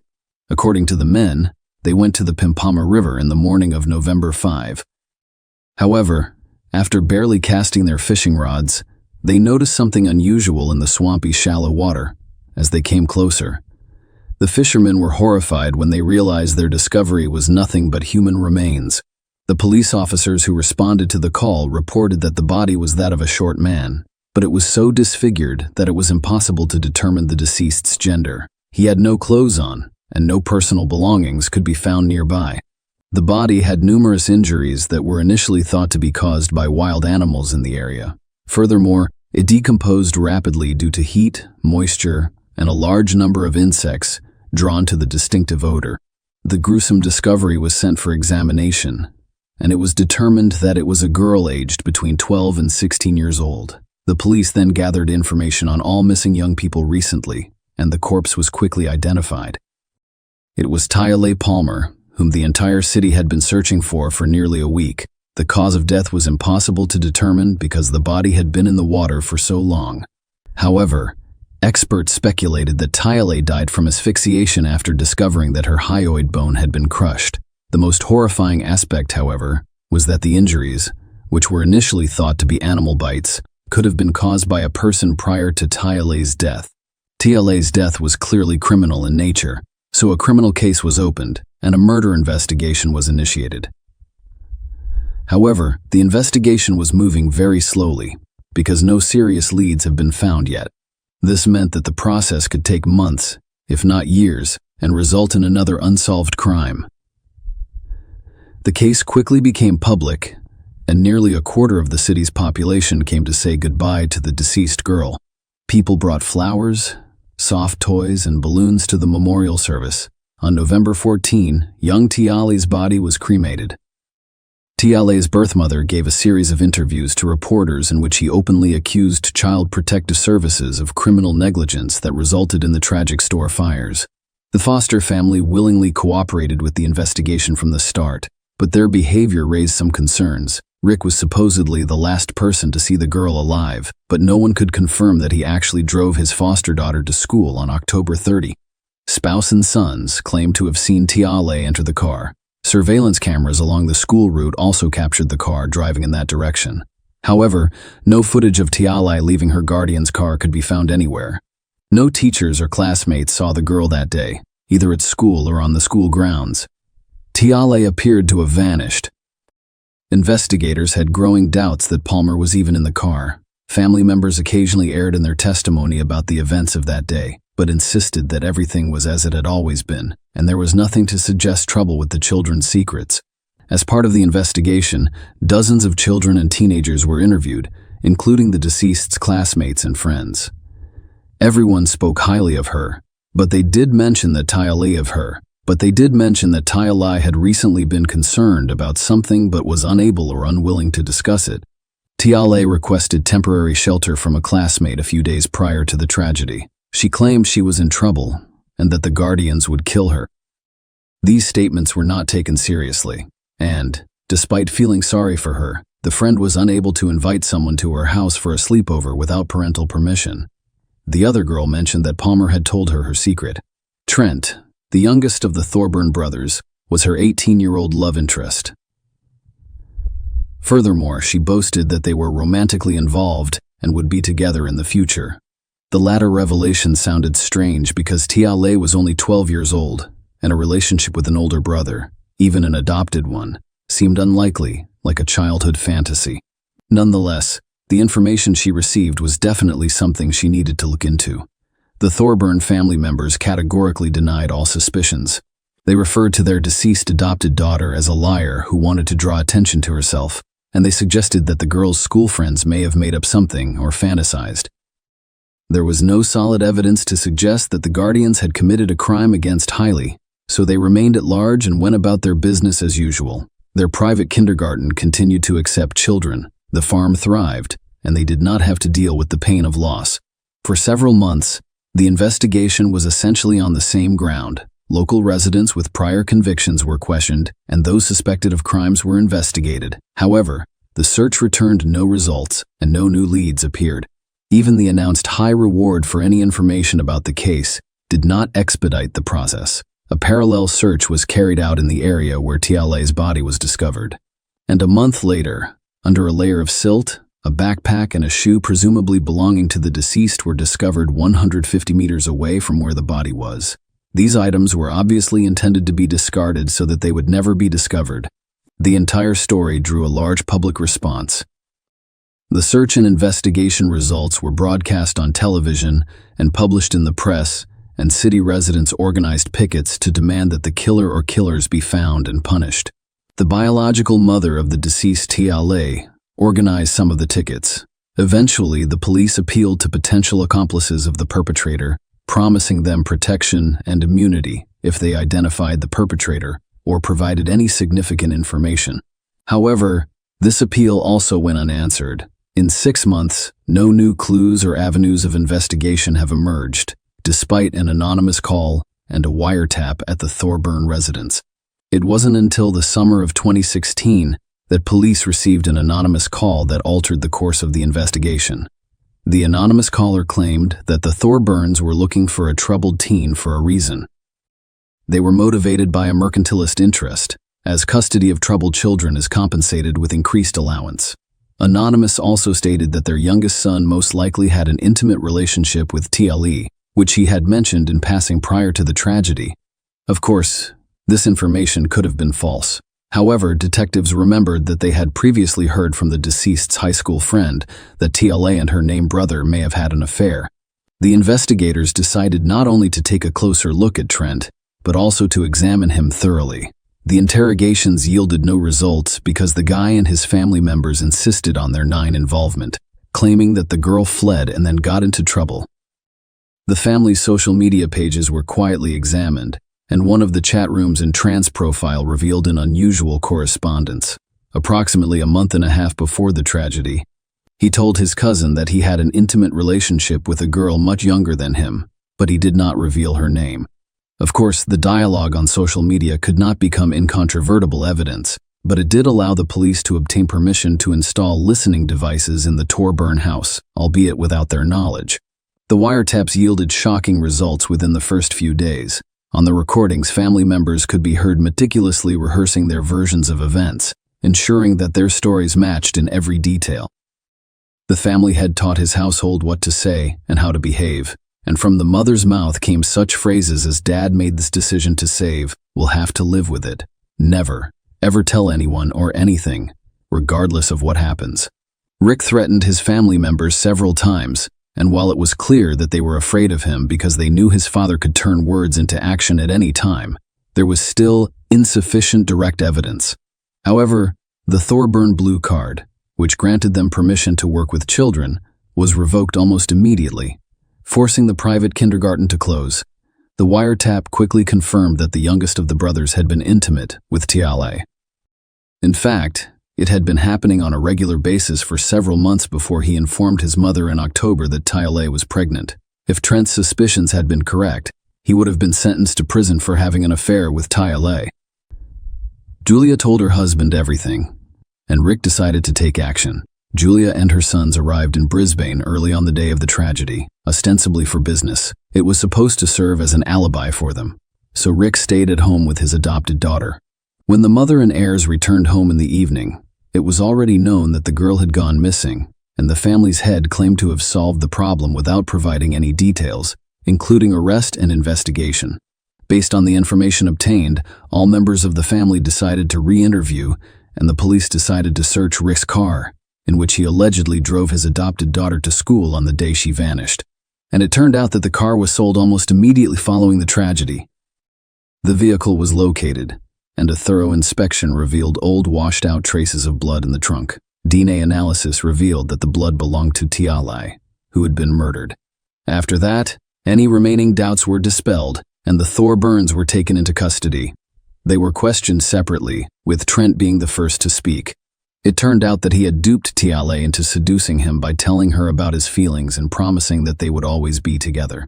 She fell completely in love with him, believed him, and even boasted to her school friends that she was in a real relationship.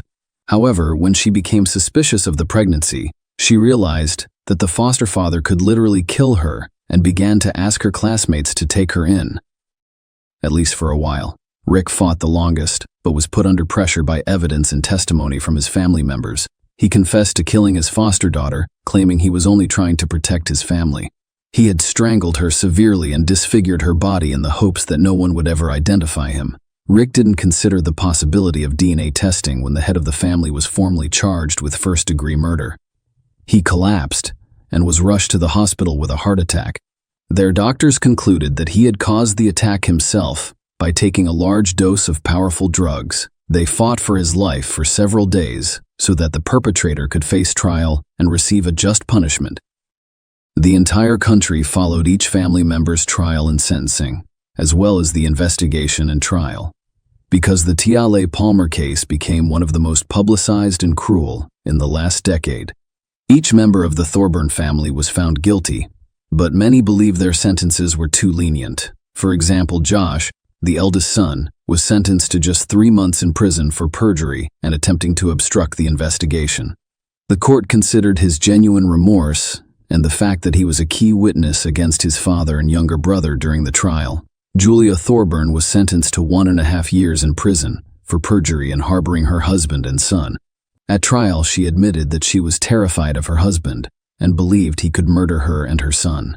The youngest of the brothers was sentenced to 4 years in prison, which many children believe is too light a punishment for seducing Thallium.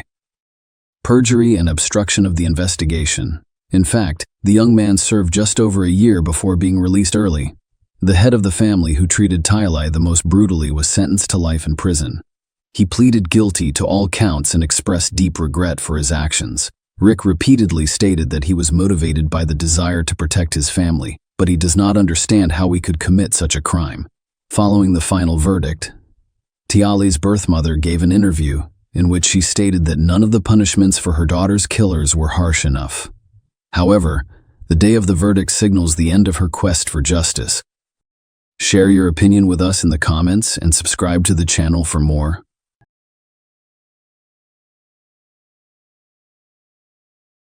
Hey guys, welcome to my channel, and today we're going to take a look at another horrible case with you. On February 26, 1984, a neighbor living below Susan Agan's apartment at 3412 Ocean Harbor Drive in New York called the Nassau County Police Department with a worrisome report. When the authorities arrived on the site, they discovered something very terrible. Between the bedroom and the hall, they discovered the lifeless body of Susan Agan, a mother of 3 who was 41 years old. In an even more horrifying discovery, The police also found Susan's 17-year-old son Richard's lifeless body in the master bedroom. Richard may have been the one who committed these horrible crimes. What could have motivated someone to carry out this unimaginable tragedy? Today we're exploring the horrific and puzzling double killing of Susan Eigen and her son Richard Eigen, which rocked the country in 1984. Let's get started without further delay. With its magnificent waterfront residences and expensive properties, Ocean Harbor Drive is a charming coastal highway that is tucked away along New York's shoreline and radiates elegance and peace. The wealthy and those looking for a tranquil coastal lifestyle are drawn to this highly sought private area. But occasionally, the charm of New York's Ocean Harbor Drive can mask the dark sides that lie beneath its splendor. The tragic and eerie story of Susan Eigen and her son Richard serves as a sobering warning that evil may lurk even in the most bucolic places. Born in 1942, Susan K. Eigen experienced a turbulent life. As her marriage to L. Eigen broke down, she had the courage to stand up for herself and leave her spouse. Alongside her 3 children, Richard, Karen, and Michael, she started living on her own and starting over. She accepted hope for a better future at 3412 Ocean Harbor Drive in Long Island, Fresh York, where her fresh beginning began. She gradually blended in with the neighborhood and made friends with her neighbors in her tranquil surroundings. Her attempts to make a fresh start appeared promising, and she felt a feeling of community when neighbors would periodically stop by her house. She had no idea that the appearance of a typical life she had laboriously built would soon be cruelly destroyed. On February 26, 1984, 11-year-old Michael Eigen was returning home from a local hockey game when the innocence of a normal Sunday was shortly to be transformed into a nightmare. He was confronted with a horrible and terrifying scene instead of the comforting embrace of his mother. His mother, Susan Eigen, was lying dead in the hallway. The young youngster would be haunted by the unthinkable scene of her body being brutally battered and strangled for years to come. He hurried to a neighbor's house right away and begged for assistance. The Nassau County Police Department responded to the distress call from Susan's downstairs neighbor, whose identity was withheld. Upon entering the house, they saw Susan's motionless body in the hallway on the 2nd floor, directly in front of the master bedroom. It was immediately apparent to the cops that she had been assaulted, but as the police entered the master bedroom, the most sinister discoveries were still to come. The police discovered Richard, Susan's 17-year-old son, dead when they entered the bedroom. Officers Otto Cole and Myron Ed Carter of the Nassau County Police Department asked for help after making sure the area was secure. Following his arrival at the crime scene, Detective Herb Dobb began a thorough investigation. A white bedsheet that was found near Susan's body and smeared with blood was recovered by the forensic team. They also gathered pieces of hair from the bandana that had been used to choke her. Additionally, bodily fluids were discovered within the house and gathered as proof. The bedroom looked like it had been ransacked, like a scene from a failed heist. A pocketbook's contents were strewn all over the bed, and the doors to the dressers were left open. 2 latent fingerprints were found by the forensic team during the crime scene examination. The first was taken from a banker's seat that was discovered among the strewn-about objects on the bed, and the second was taken from the plastic bag that Richard Eigen had been suffocated in, which was still covering his face. The collected evidence was then forwarded to the lab for additional processing and analysis. Investigators conjectured that Richard had suddenly returned home during his mother's assault. In light of this notion, he was killed after seeing the crime in order to stop him from speaking. Although this notion appeared to be supported by the preliminary evidence, it would be difficult to prove. Forensic analysis did not have the sophisticated and advanced methods that are now available in 1984. Because of this restriction, it was more harder to draw firm conclusions from the material that was gathered.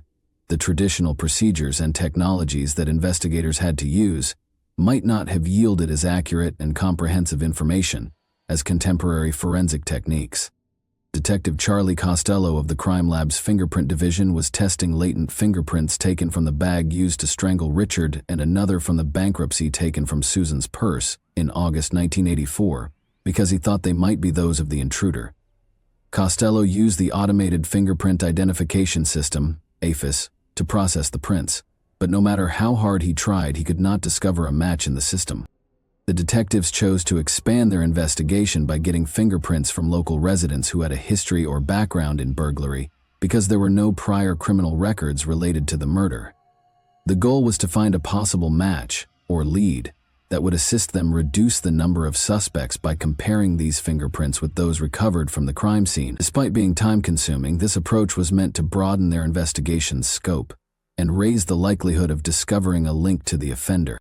The investigators tested a large number of fingerprint samples from possible suspects over the course of months, but they were unable to match the fingerprints recovered from the crime scene.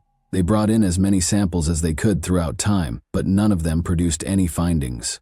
Unfortunately, they ran out of fresh fingerprints to analyze after over a year of thorough investigation, and the case ultimately ended without any clues or potential suspects.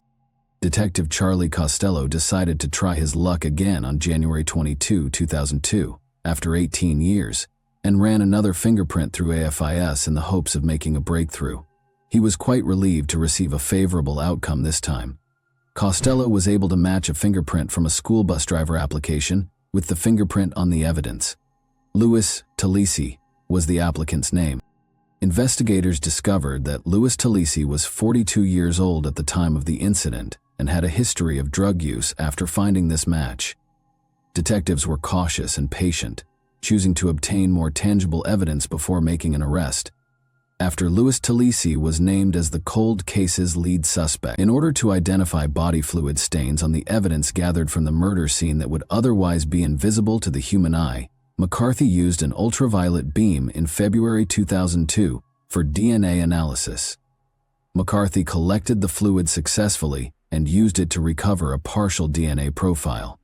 With this partial DNA profile in hand, the investigators realized they were one step closer to a conclusive case, a sample of Louis Talisi's DNA to compare with the extracted profile and verify the match was now the only thing lacking.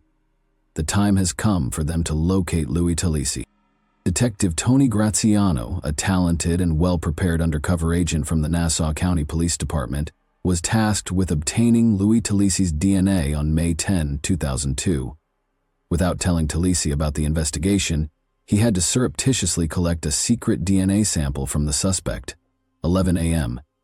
Detectives Graziano and Sergeant Guido began their investigation by walking through Louis Talisi's home on May 10. This walkthrough was intended to help them become acquainted with the house's layout and collect any information that would be helpful when they spoke with Talisi. Detective Graziano took the initiative to build a relationship with Talisi after the walkthrough.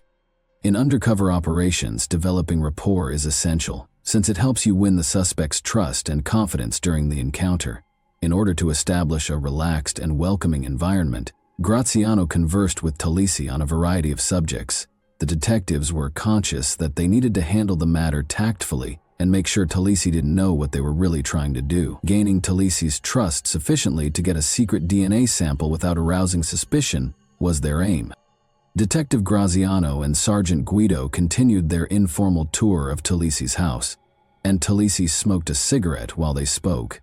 They then went out onto the street, where Talisi finally threw away the cigarette butt without thinking anything was wrong. Their carefully crafted scheme was going according to plan. Sergeant Guido recovered the abandoned cigarette butt in a discreet manner after Talisi had left the area. Detectives Guido and Graziano lost no time in heading straight to the crime lab. Saliva and epithelial cells were meticulously separated from the cigarette butt filter in the crime lab. To ensure that any possible impurities were eliminated, the DNA included in the sample was isolated and purified. Now that the cigarette butt's DNA profile was ready, it was time to compare it to the partially extracted DNA profile that had been taken from the crime scene evidence earlier. When the time came, as anticipated, the comparison showed that the two DNA samples were an unquestionable match. The findings unmistakably connected Louis Talisi to the crime scene and the killings of Susan and Richard Eigen, proving that he was the murderer. Louis Talisi was ultimately taken into custody on June 5, 2002, following the development of a strong case and tangible evidence against him. He was taken downtown by law authorities to the Nassau County interviewing room to be questioned.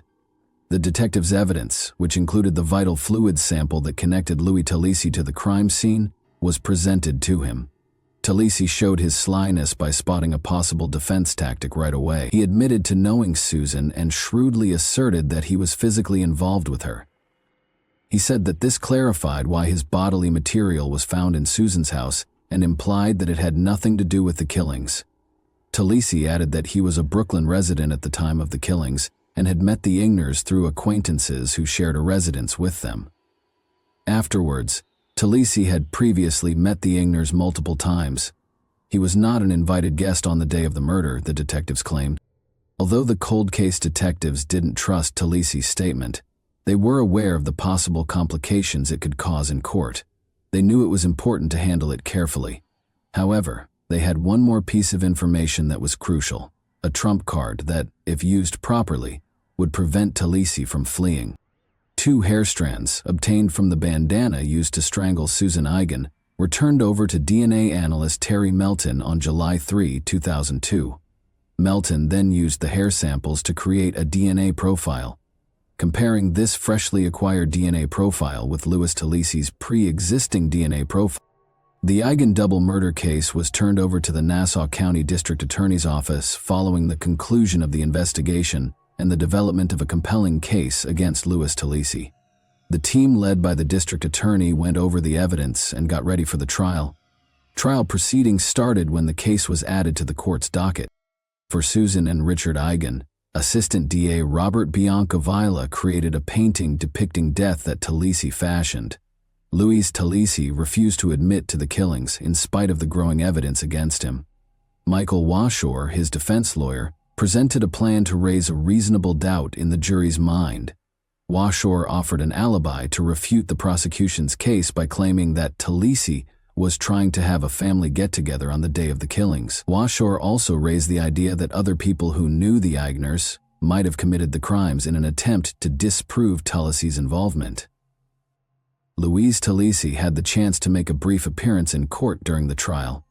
He acknowledged the great loss experienced by the families of Susan and Richard Gagani and offered his sincerest condolences.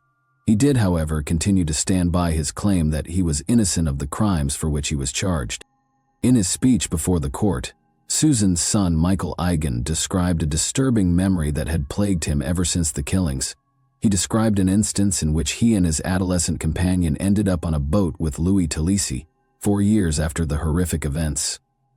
This unexpected meeting happened after Michael disclosed that Thallium's cousin lived next door to him. Michael's testimony indicated that Thallium seemed distressed, smoking and drinking, and spoke extensively about himself and his apparent sorrow in life. Michael proceeded to speak to the jury in the courtroom. Behind him, poster-sized pictures of his brother and mother. He talked about how the defense's representation of his mother during the trial had a profound impact on him. By bringing up other possible suspects and alternate situations, Louis Thallium's defense lawyer had tried to raise a reasonable doubt. They had so presented a skewed and unfavorable image of Susan Gagani. During the sentencing portion of the trial, 3 additional victims' family also spoke to the court in a stirring and poignant courtroom scene. Richard's father and Susan's ex-husband, Al Gagani, turned to Louis Thallium and told him bluntly how devastating his actions had been. He said the killings were the most horrifying crime he had ever seen, tearing a family apart. No term, Al Gagani said, could ever make up for the loss they had suffered. Nevertheless, he pleaded with the judge to give the convicted murderer the harshest punishment possible. He spoke with the sorrow of a parent who wants justice for his son and his beloved ex-wife. Susan's brother Eugene K. also spoke to the judge in tears, finding it difficult to express the profound hurt caused by Thallium's heartless behavior. He cried and inhaled deeply as he pleaded with the judge to take into account the defendant's extreme callousness and cruelty when deciding on the proper punishment. Karen Gagani, Susan and Richard's sister and daughter, was unable to attend the sentencing in person due to an emotionally stressful event. Rather, Wendy Woods, her closest friend, read a moving speech on her behalf. By stating that Karen had essentially lost her childhood on the day of the tragic occurrences, this comment demonstrated the profound impact that the killings had on her life. In her statement, Karen voiced her confusion and incredulity that someone who was capable of such horrible atrocities could continue to claim innocence while on trial. Robert Biancavilla, the assistant district attorney, made a strong argument against Louis Thallium. He claimed that Thallium intended to rob the Ageners specifically to fund his cocaine addiction. The prosecution's argument states that Thallium entered the Ageners' house with the intention of stealing money and valuables. But when he found Susan Agen inside the house, the break-in took a terrifying turn. During the robbery, Susan was brutally attacked by Thallium, who then killed her. When Richard Agen unexpectedly entered the house during the break-in, the situation became much more heated. The prosecution argued that Thallium killed Richard as well because he was afraid his crime would be discovered and didn't want to leave any witnesses. Louis Thallium's defense was ineffective due to the prosecutor's strong case during the trial and the substantial evidence acquired by the cold case detectives. He had no way out of the dilemma because the evidence clearly showed that he was involved in the heinous crimes. In the end, Thallium was charged with aggravated assault, burglary, kidnapping, and second-degree murder. The victim's brother and son, Michael Agen, spoke to the court one more during the sentence hearing on June 2, 2004, making a tearful plea. He talked about how the killings had a significant effect on his life. Michael revealed that among the other items that Thallium took from him were his mother, his sibling, and his house. Judge Joseph Calabrese of Nassau County Court sentenced Louis Thallium to prison in light of the horrible nature of the murders and the terrible losses endured by the Agen family. For the 1984 killings of Oceanside mother and son Susan and Richard Agen, the judge imposed 2 consecutive sentences, ranging from 25 years to life in prison. Thallium was informed by Judge Joseph Calabrese that he did not see any justification for extending any kind of indulgence or tolerance to him. The judge stressed that Thallium had killed his victims in a way that was purposeful and meant to bring them the most agony and suffering possible. In addition, Calabrese noted that Thallium had shown no remorse for his crimes during the trial. Following the sentencing, Michael Agen talked to media about his feelings on Louis Thallium's persistent claims of innocence. He claimed that Thallium's failure to acknowledge his guilt was in line with a pattern of conduct that he had displayed throughout his life. Michael suggested that Thallium's actions could be interpreted as a sign of his reluctance to accept accountability. Michael admitted that a part of his mind took comfort in the fact that Thallium would be imprisoned for at least 50 years because of successive life sentences, and that the offender would be living with the consequences of his crimes for a considerable amount of his life. Michael was prepared to start letting go of the tragedy that had plagued them for so long. Louis Thallium died while incarcerated in 2005, 1 year after being found guilty of the murders of Susan and Richard Agen. The court sentence was shortened by his death, which signaled the end of his time in prison. What do you think about this instance then? After only a year in prison, do you believe the Agen family has fully come to terms with Thallium's passing? And that wraps up today's chilling story. If you enjoyed this video, don't forget to like and subscribe so you never miss a new upload. Also, let me know in the comments, what part of this story shocked you the most? Thank you for watching, and I'll see you in the next video.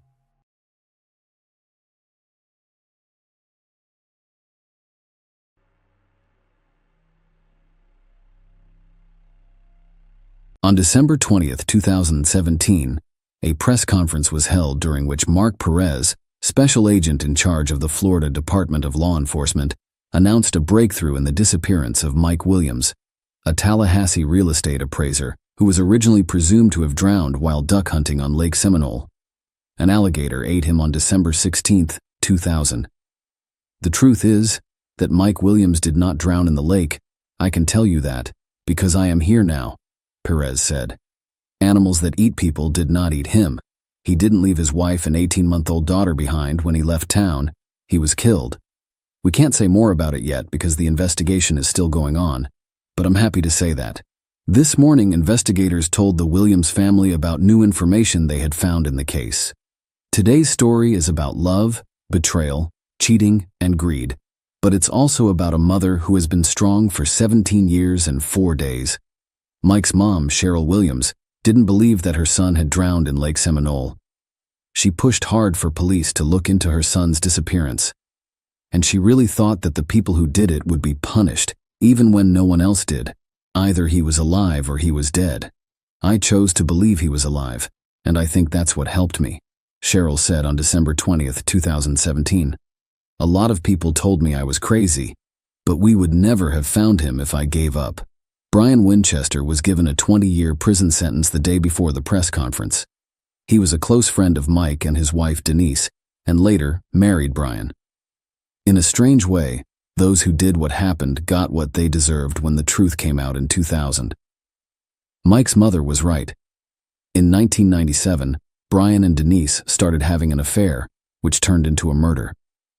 After a few years, they went from being lovers to strangers who didn't trust each other. Brian was afraid that Denise would tell the police about what happened to Mike after the divorce, so he beat her up. On the other hand, Denise did everything she could to get him a life sentence. When she asked the jury for the harshest sentence, she was very convincing. Because of this, Brian felt he had nothing to lose, so he made a deal with the prosecutor. In 2017, Brian got 20 years in prison for kidnapping Denise Williams. He avoided getting a life sentence, though. Denise was happy about the win and didn't know that Brian Winchester, 49, actually agreed to plan the murder and a 17-year cover-up of it in exchange for not being charged with any crimes related to his part in the case. In exchange, he showed police where Mike's body was and told them the whole truth. In just a few months, on May 8, 2018, Denise Williams would be caught and charged. Things look a little fuzzy at first glance, don't they? Let's look at this case in more depth. She was born on October 16, 1969, in Bradfordville, which is north of Tallahassee. His father drove a bus, and his mother taught kindergarten. He was known as Mike by family and friends. His family didn't have much money, and he and his older brother lived in a trailer as kids. Those were good times. Because the parents cared about their son's future, they didn't build a house. Instead, they saved money for both boys' college education and worked part-time in supermarkets at night. The sons signed up to go to North Florida Christian High School. Mike did great. He played soccer, led the student council, and was active in the Key Club. Mike began duck hunting as a hobby when he was 15 years old, and that's how he met Denise Merrill. It was a girl who played soccer and was president of the student council. As a cheerleader and council secretary, Denise met him and started dating. Their friends thought they were a great match while they were still in high school. Denise put Mike in touch with Brian Winchester, who became his best friend. Katie Thomas became Brian's friend after a while, and the two couples stayed friends for the rest of Mike's life. Following high school, Mike went to Florida State University and majored in both political science and urban planning. The lovers graduated at the same time. Denise went to school to become a public accountant, and Mike learned how to value real estate. Mike did a good job at work. His job went well, even though he worked 15 hours a day most of the time. The young well-off man married Denise in 1994. Around this time, Brian also got married to Kathy. They all stayed in close contact with each other. Mike was very energetic and loved his wife very much. He worked hard to provide for their family as best he could. Mike Williams had a lot of success as a real estate appraiser when he was 31 years old. He was making almost $200,000 a year. In 1999, they had a happy child and were able to afford a house in a small, nice neighborhood on the east side of town. The name they gave their daughter was Ansley. His friends told me that he was always smart. The young man was doing some pretty dangerous things, so he wanted to make sure that his family would be taken care of if something went wrong. It was no surprise that Mike went to his best friend, who worked as an insurance agent at the time. Brian sold him 2 insurance policies, the first for $250,000 and the second for $500,000. Mike's dad died in the year 2000. Williams was shocked by how quickly this happened, that he turned to a friend again to get money for his family. For $1 million, Brian helped Mike make sure he would live. Denise says that the loving father of the family had almost $2 million in life insurance about 6 months before he went missing. They were married on December 16, 2000. Her husband got up early to go duck hunting on Lake Seminole, a big lake that is connected to the Apalachicola River. Today was their 6th wedding anniversary, and they had planned to spend the night in Apalachicola, a small town on the bayou. Mike's wife and daughter were waiting for him at home at noon, but he never came back. Of course, Denise was worried, so she called her dad, who then called Brian Winchester, Mike's best friend. Brian drove to Lake Seminole with his dad. They found Mike's Ford Bronco car near the boat dock, but Mike wasn't there. There was no boat to be found, so the men called the police. They looked in all the places Mike liked to hunt. Police from the Florida Fish and Wildlife Conservation Commission were called to help look for Mike. After a few hours, a helicopter pilot saw the boat drifting away from the boat ramp about 225 feet. The boat was searched, and Mike's shotgun was found still in its case. It looks like he never got to use it. The search turned into a mission to save lives. People in the area thought that the reservoir used to be an orchard before the 3 rivers were dammed up to make the lake. The lake was named Stumpfield because there were so many stumps left. The water level had stumps that stuck out above and below it. Because of this, any motorized boat in the area had to be handled carefully. People looking for Williams thought he hit a stump on his boat, fell out, and went under the water. His wading boots filled with water and he probably drowned when he couldn't get out. A dive team from Montgomery, Alabama, and the Jackson County Sheriff's Office were among the other groups called in to help, but the thorough search turned up nothing. Mike was never found. After a week, the search for bodies turned into a rescue operation. Dogs were brought to the site, and probe poles were given to the teams to use to look into the lake's bottom. 10 days into the search, people found a hunting hat with a camouflage pattern that could not be linked to Williams. Fish and wildlife conservation officials in Florida thought that Mike's body had been eaten by alligators, which is why it couldn't be found. Most of the alligators that lived in the lake were male. The Florida Department of Law Enforcement agreed with this theory because they didn't see any signs of a violent death. The search was over after 5 weeks. Denise held a memorial service for Mike the day after the search was over. This was less than 2 months after the alleged accident. Everyone thought Denise was okay with losing her husband, but Mike's mom wasn't. In June 2001, 6 months later, an angler found wading boots floating in the lake. Divers searched the area around the lake and found a light hunting jacket and flashlight at the bottom. Williams had signed and written on a hunting license that was in one of the jacket pockets. The find made a lot of people wonder. There were no teeth marks on the hunting jacket or the boots that would have been made by an alligator. The things that were found didn't look like they had been in the water for 6 months. The flashlight still worked, and the boots weren't slimy. But after a week, Denise's lawyer asked the court to declare Mike Williams dead, based on the things that had been found. He said that alligators and other animals that live in water had eaten the body whole, and the motion was granted. The death certificate said Mike drowned while duck hunting on Lake Seminole on December 16, 2000, which was an accident. The body hasn't been found yet. For Mike Williams, this is how things might have turned out if Cheryl Williams hadn't given up and kept looking for her son. "All I know is that I can't stop looking for him until I find him," she stated. Cheryl's efforts made things very difficult between her and her ex-sister-in-law. Denise told her to stop looking and face the truth. She told them, "I'm sick of reading about Mike's disappearance. I just want to move on with my life. If you keep pushing this investigation, you will never see your granddaughter again." Denise kept her word, and Cheryl couldn't give up on her son. If the mother hadn't been so determined, her son's story might still be at the bottom of a dark, algae-covered lake. 3 years passed before Cheryl Williams could get the police to start looking into what happened to her young son. Cheryl will tell you years later, "I called, put up signs, wrote to the governor of Florida every day, put together my notes into an evidence book, asked people to post on social media, and talked to reporters about my missing son." The mother was so determined that she finally called alligator expert Matthew Oresco. In his answer, he said that alligators don't eat in the winter because it's too cold. The water temperature drops when it's cold, so alligators don't eat in the winter. They only keep their bodies at the right temperature. Alligators don't care about food at all when it's 14° outside. Oresco also wrote that forensic evidence is always left behind after an alligator kills an animal. After 3 years, Cheryl Williams finally got the police to drop the crazy alligator theory and start a real investigation into her son's disappearance. Investigators decided that Williams' death was not an accident after learning some little-known facts about what alligators eat, talking to people, and looking at some official records. All the police agencies working on this case agree with my gut that Mike did not drown in Lake Seminole, said Ronnie Austin, who used to work as an investigator for the 2nd District State's Attorney's Office and prosecuted Mike's case.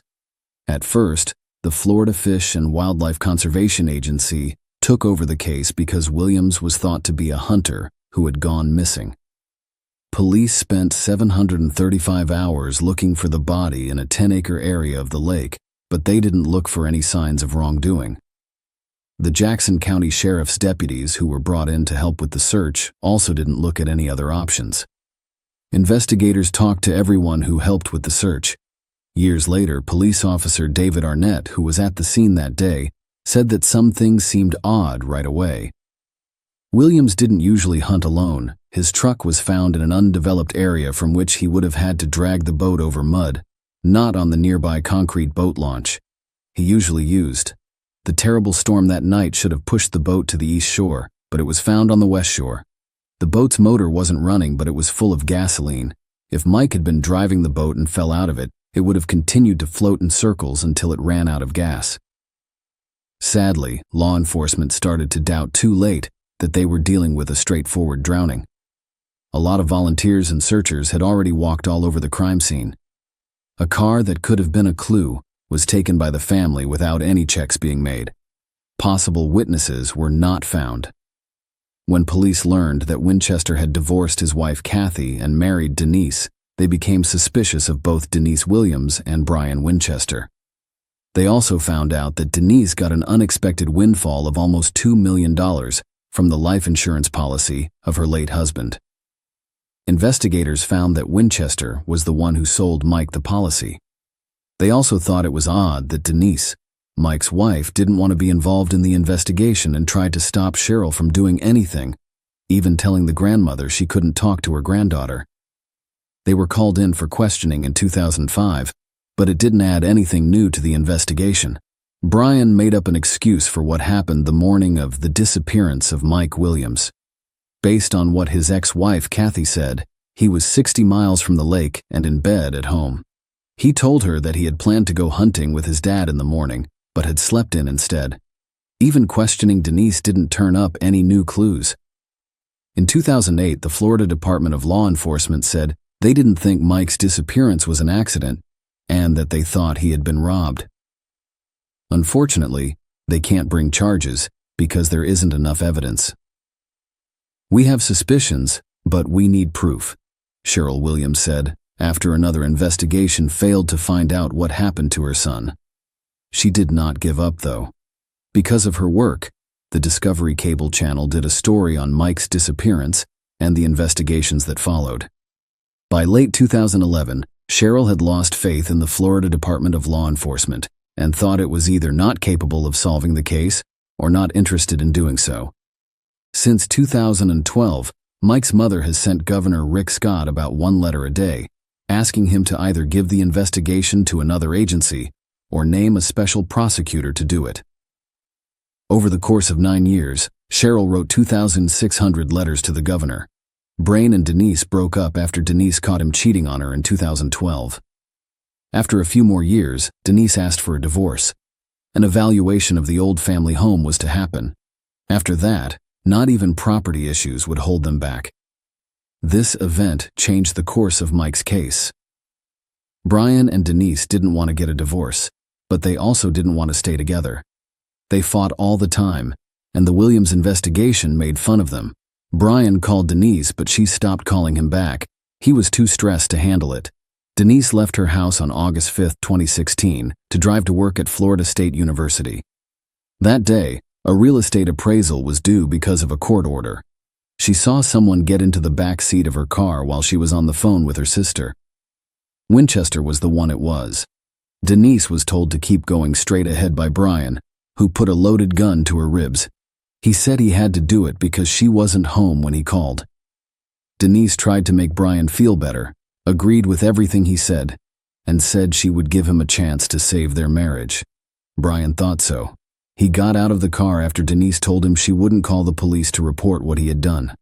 The brown sheet of plastic, the bleach sprayer, and the tools were with him when he left.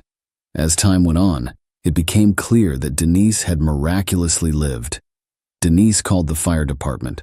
Brian was quickly arrested and charged with kidnapping, which in Florida is a first-degree felony with a maximum sentence of life in prison. Besides that, he was charged with assault and armed burglary. The judge decided that Brian should stay in jail without bail. Cheryl Williams said she was hopeful that this new information would help solve the mystery of where her son went. Brian will not leave Denise with all the cash by herself.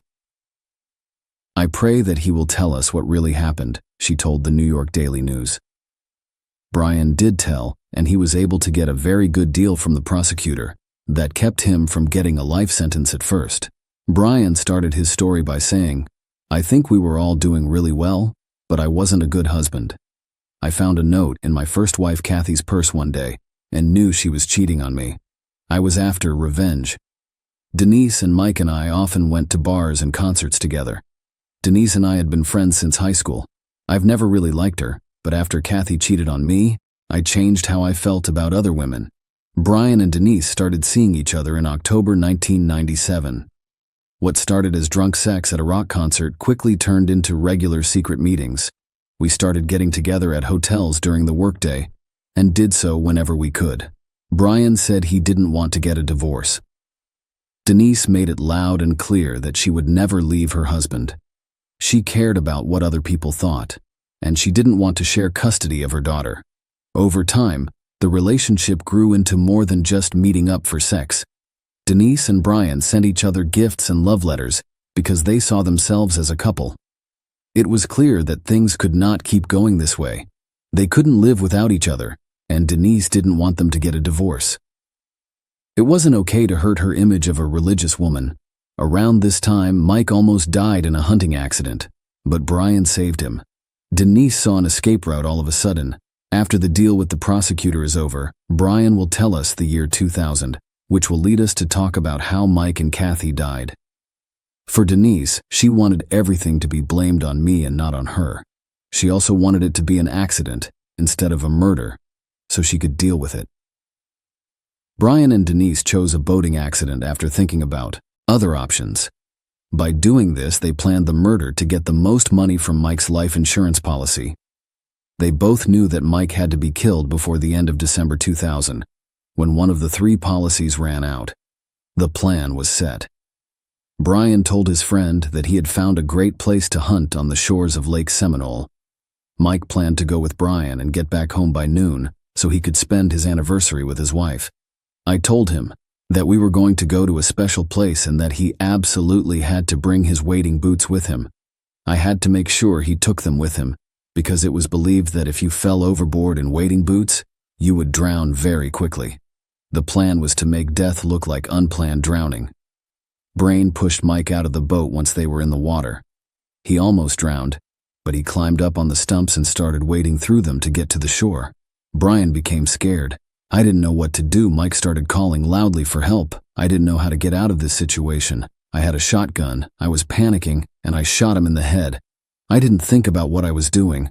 Things didn't go according to plan, and I needed to cover up what happened. There was hardly any time left. I should have been back home by now and getting ready to go hunting with my father-in-law. No one knew I was at the lake with Mike, so I decided it would be best for me to drive home and pretend like I had overslept. I drove home and hoped that Kathy was still asleep. Katie was asleep. My phone was on the floor. I went to bed, called my father-in-law, and apologized. Brian did all he could to make an excuse for himself. Then he concealed the corpse. Denise didn't know that Brian had killed Mike with a gun and buried him. He tried to tell her, but she didn't want to hear him. She was happy that her husband was dead. For as long as Denise lived, she thought that God had kept him from swimming out and let him drown. Brian says that they promised each other that they would never talk to each other again. It was okay for Denise and Brian to do what they did, because they said Mike was killed because they couldn't live together. Brain would say in court, "We said the money was just the cherry on top." It turned out that Brian was the one who put down the hat, boots, flashlight, and license. First, he had to keep the searchers from leaving a lake. Then, he had to find a reason to declare Mike dead so Denise could get insurance. Usually this takes 5 years, but the lovers got it done in 7 months, with Social Security and other benefits added in. Denise got around $2 million. Denise Williams was charged with first-degree murder, conspiracy to commit murder, and accessory to a felony on May 8, 2018. She could get life in prison if found guilty. Denise said she wasn't guilty of all 3 charges. She was given a life sentence in prison in February 2019. 5 months later, Ansley, Mike, and Denise's daughter got all of her late father's property and the insurance money that Denise was owed. Denise Williams appealed her conviction and life sentence in January 2020. Her lawyer told Florida's First District Court of Appeal that there was no proof that she had anything to do with the murder. In November 2020, the murder conviction was thrown out, but the 30-year sentence for planning to kill someone was kept. Denise is being held at the Florida Women's Reception Center right now. When she gets out, she will be 78 years old. To serve the rest of his sentence, Brian Winchester was sent to the Madison Correctional Institute in Florida. His current date to be freed is July 30th, 2036. He'll be 67 years old. The daughter of Mike and Denise, Ansley, says her mother is not guilty and blames Brian Winchester. The woman wouldn't talk to any reporters about the case or her personal life. Cheryl and Nick Ansley's uncle says that they haven't been able to get in touch with Ansley. Cheryl is very sorry that she lost both her son and her granddaughter. Share your opinion with us in the comments and subscribe to the channel for more.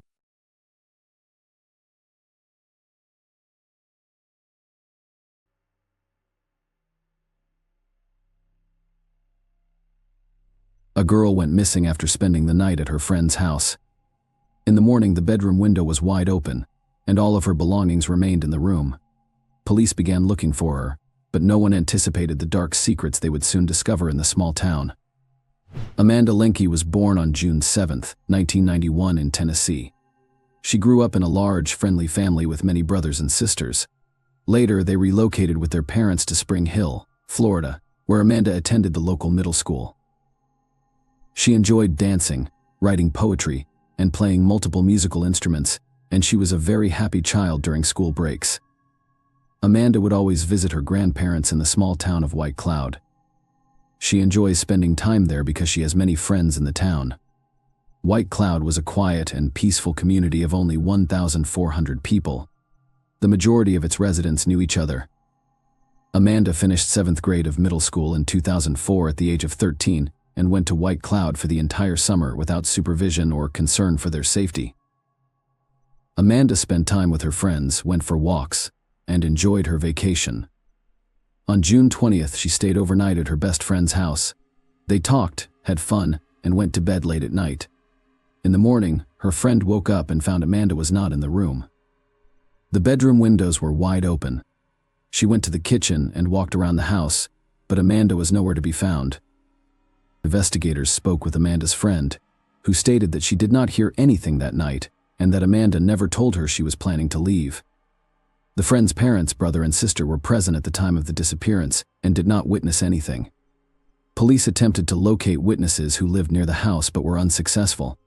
No residents noticed anything unusual on the first day of the investigation. Amanda's relatives were outraged by the police's version, claiming she had no problems at home and was happy to spend the summer in White Cloud. They also pointed out that Amanda had left all her belongings, including clothes, in her friend's room. The investigators decided to check the girl's computer for information that could aid in the search. They discovered correspondence with a specific young man, and based on this, the police assumed Amanda fled to meet him, but there were inconsistencies. There was no mention of a possible meeting among these correspondents, and the conversation was about ordinary and everyday issues. Nonetheless, the investigators considered this sufficient to reassure themselves of their correctness. At the time, they did not reveal all of the investigation's details, but information about correspondence with a specific guy spread throughout the city, leading many locals to believe that the girl simply ran away from home. Despite Amanda's relatives' efforts, the police did not fully utilize their resources to locate her. If the case had been classified as a kidnapping, the FBI and other agencies could have been involved in the investigation. On July 5th, mushroom pickers discovered a human body in a forest near White Cloud and reported it to police. Investigators identified the body as Amanda Lanke, who was wearing the same pajamas she had worn at her friend's house. Medical experts confirmed her identity and determined she had received multiple blows from a heave. They also decided to look into the young man with whom Amanda had communicated online. The problem was that his nickname included the word killer. Police considered the possibility that the victim went to meet him and he murdered her, but this version contained numerous inconsistencies. There was no reason to believe the girl would have gone to meet someone in her pajamas in the middle of the night, and their correspondence contained no hints of a personal meeting. The investigator was unable to identify this individual, and the version of his involvement was quickly abandoned in order to generate new leads. Detectives decided to investigate all of Amanda's belongings, which resulted in a breakthrough. They discovered her personal diary, which contained extremely disturbing information. Amanda wrote shortly before her death that a certain man was harassing her, and the following pages were torn out. Investigators suspected his name had been written on them. This diary quickly became the focal point of police investigations into the man's identity. They spoke with all of Amanda's friends and inquired whether the girl had mentioned anything about this. Several of her friends admitted that she had indeed told them about it, and even named the man Cecil Wallace, who was the stepfather of Amanda's friend, and she had stayed the night for detectives, so this was a huge surprise. They had been looking for the killer all over town and beyond, and in the end, the possible suspect was in the same house as the victim. But the friend's testimony was insufficient to arrest him. Investigators had no substantial evidence against the man. No DNA samples were found on the victim's body, and court documents did not state whether she had been abused. Detectives questioned Wallace, who denied any involvement in the crimes. The police were perplexed as to how the man could have done all of this without being noticed in a small house where his wife and 3 children were sleeping. The detectives were unable to detain Wallace due to a lack of evidence or confession. However, they discovered that Wallace's sister, Candace, worked in the police department handling Amanda's case. She actively assisted her brother and his family during interrogations, literally telling him what to say and how to behave. Other detectives were already handling Amanda's case and questioned the objectivity of the investigation by the local police. However, they could not confirm that anyone other than Candace could be helping Wallace. Investigators questioned the man and his family several times but did not yield any results. They continued to look for leads, but the case stretched on for several years. 4 years after the murder in 2008, detectives turned to the National Center for Missing and Exploited Children for medical help. They dispatched their investigators to White Cloud, where they reviewed all of the case materials, conducted new interrogations, and looked for new leads. Ultimately, they reached the same conclusion as the local detectives: there was insufficient evidence to make an arrest. 3 more years passed, and in 2011, the police received a new lead that changed everything.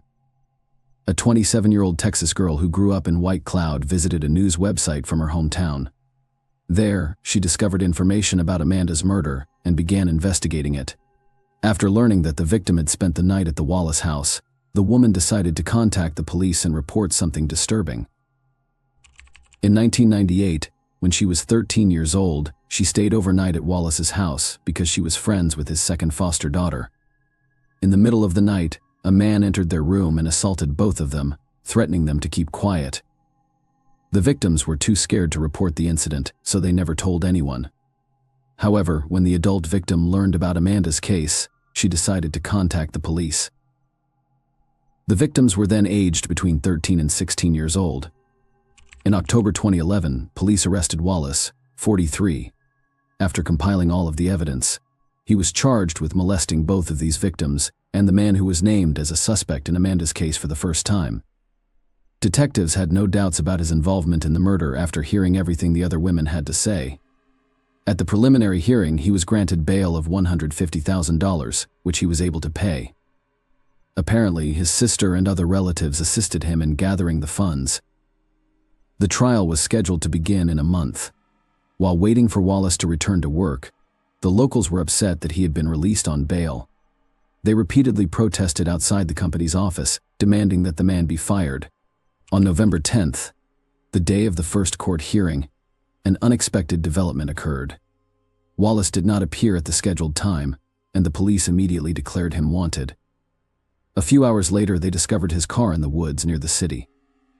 The man was also there. All he had done was commit suicide. Detectives who had not expected such a turn of events were forced to continue their investigation. After the suspect died, they could only rely on strong evidence linking him to Amanda's death. They obtained a search warrant for his home, hoping to find any evidence of her murder. The police searched every corner, tore down some walls and removed floorboards, but could not find any significant evidence. They turned their attention to the suspect's sister, Candace. Detectives were convinced she was covering up for her brother and wanted to know if she knew he had killed Amanda. Candace was arrested in August 2012, following the collection of necessary evidence. She was charged with intentionally misleading the investigation, but this was just the beginning. During the investigation, detectives discovered that Candace had been covering up for her brother when he was dealing illegal substances. She also taught him how to not leave any evidence at crime scenes, and she demonstrated how to properly wipe his fingerprints off surfaces so that experts could not lift them. Candace also advised him to always carry a cigarette containing someone else's DNA in case he needed to plant it at the crime scene. Detectives also concluded that at least 9 people were aware of Wallace's crimes but chose to remain silent. All were family members. The police were unable to establish guilt. Candace's involvement was investigated for 2 years before she agreed to a deal with the police in 2014. She admitted to lying to the investigators, and in exchange, 2 other charges were dropped. Wallace's sister was unable to provide consulting services on a case in which she was working as a police officer. Given that she was assisting her brother during interrogations, she violated this rule and was eventually punished.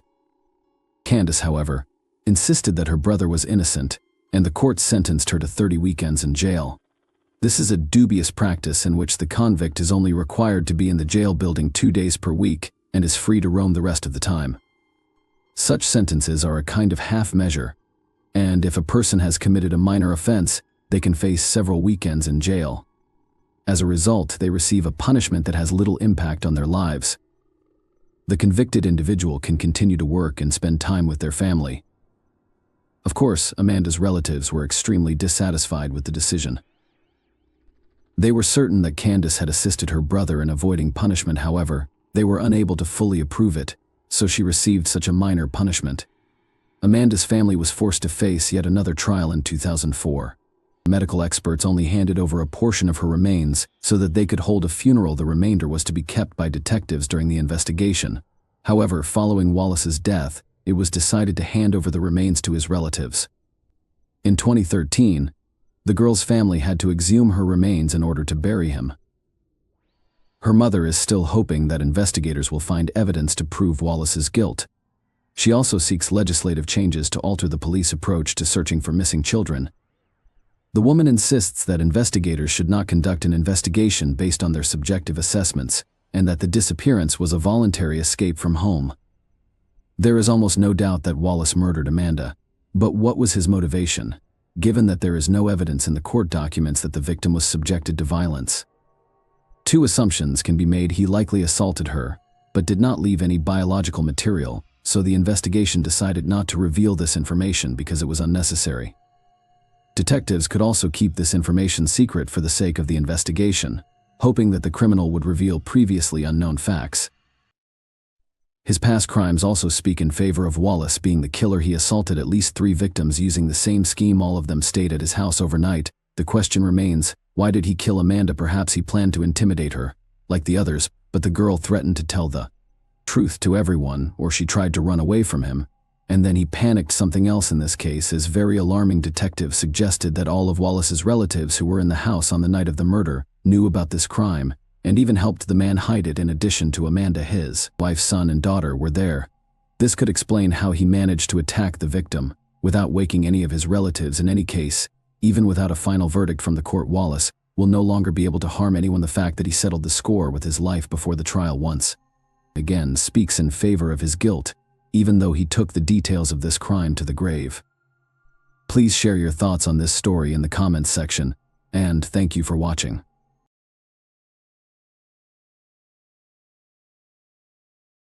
Hey guys, welcome to my channel, and today we're going to take a look at another horrible case with you. Jasmine Block, a 15-year-old from Alexandria, Minnesota, had 1 month until the start of the new school year on August 8, 2017. She was having a great time boating with her friends during her summer vacation, but by nightfall, Jasmine was suffering from a headache. Sarah, her mother, suggested that she take it easy and wait for the pain to subside. Jasmine laid down after taking her mother's advice. Sarah had to leave for an urgent family matter at 10:30 p.m. Before leaving the house, she made sure Jasmine was okay and would attempt to get some sleep. Knowing that Jasmine's older sister and her boyfriend were at home gave her comfort. 3 hours later, Sarah found her younger daughter gone when she got home.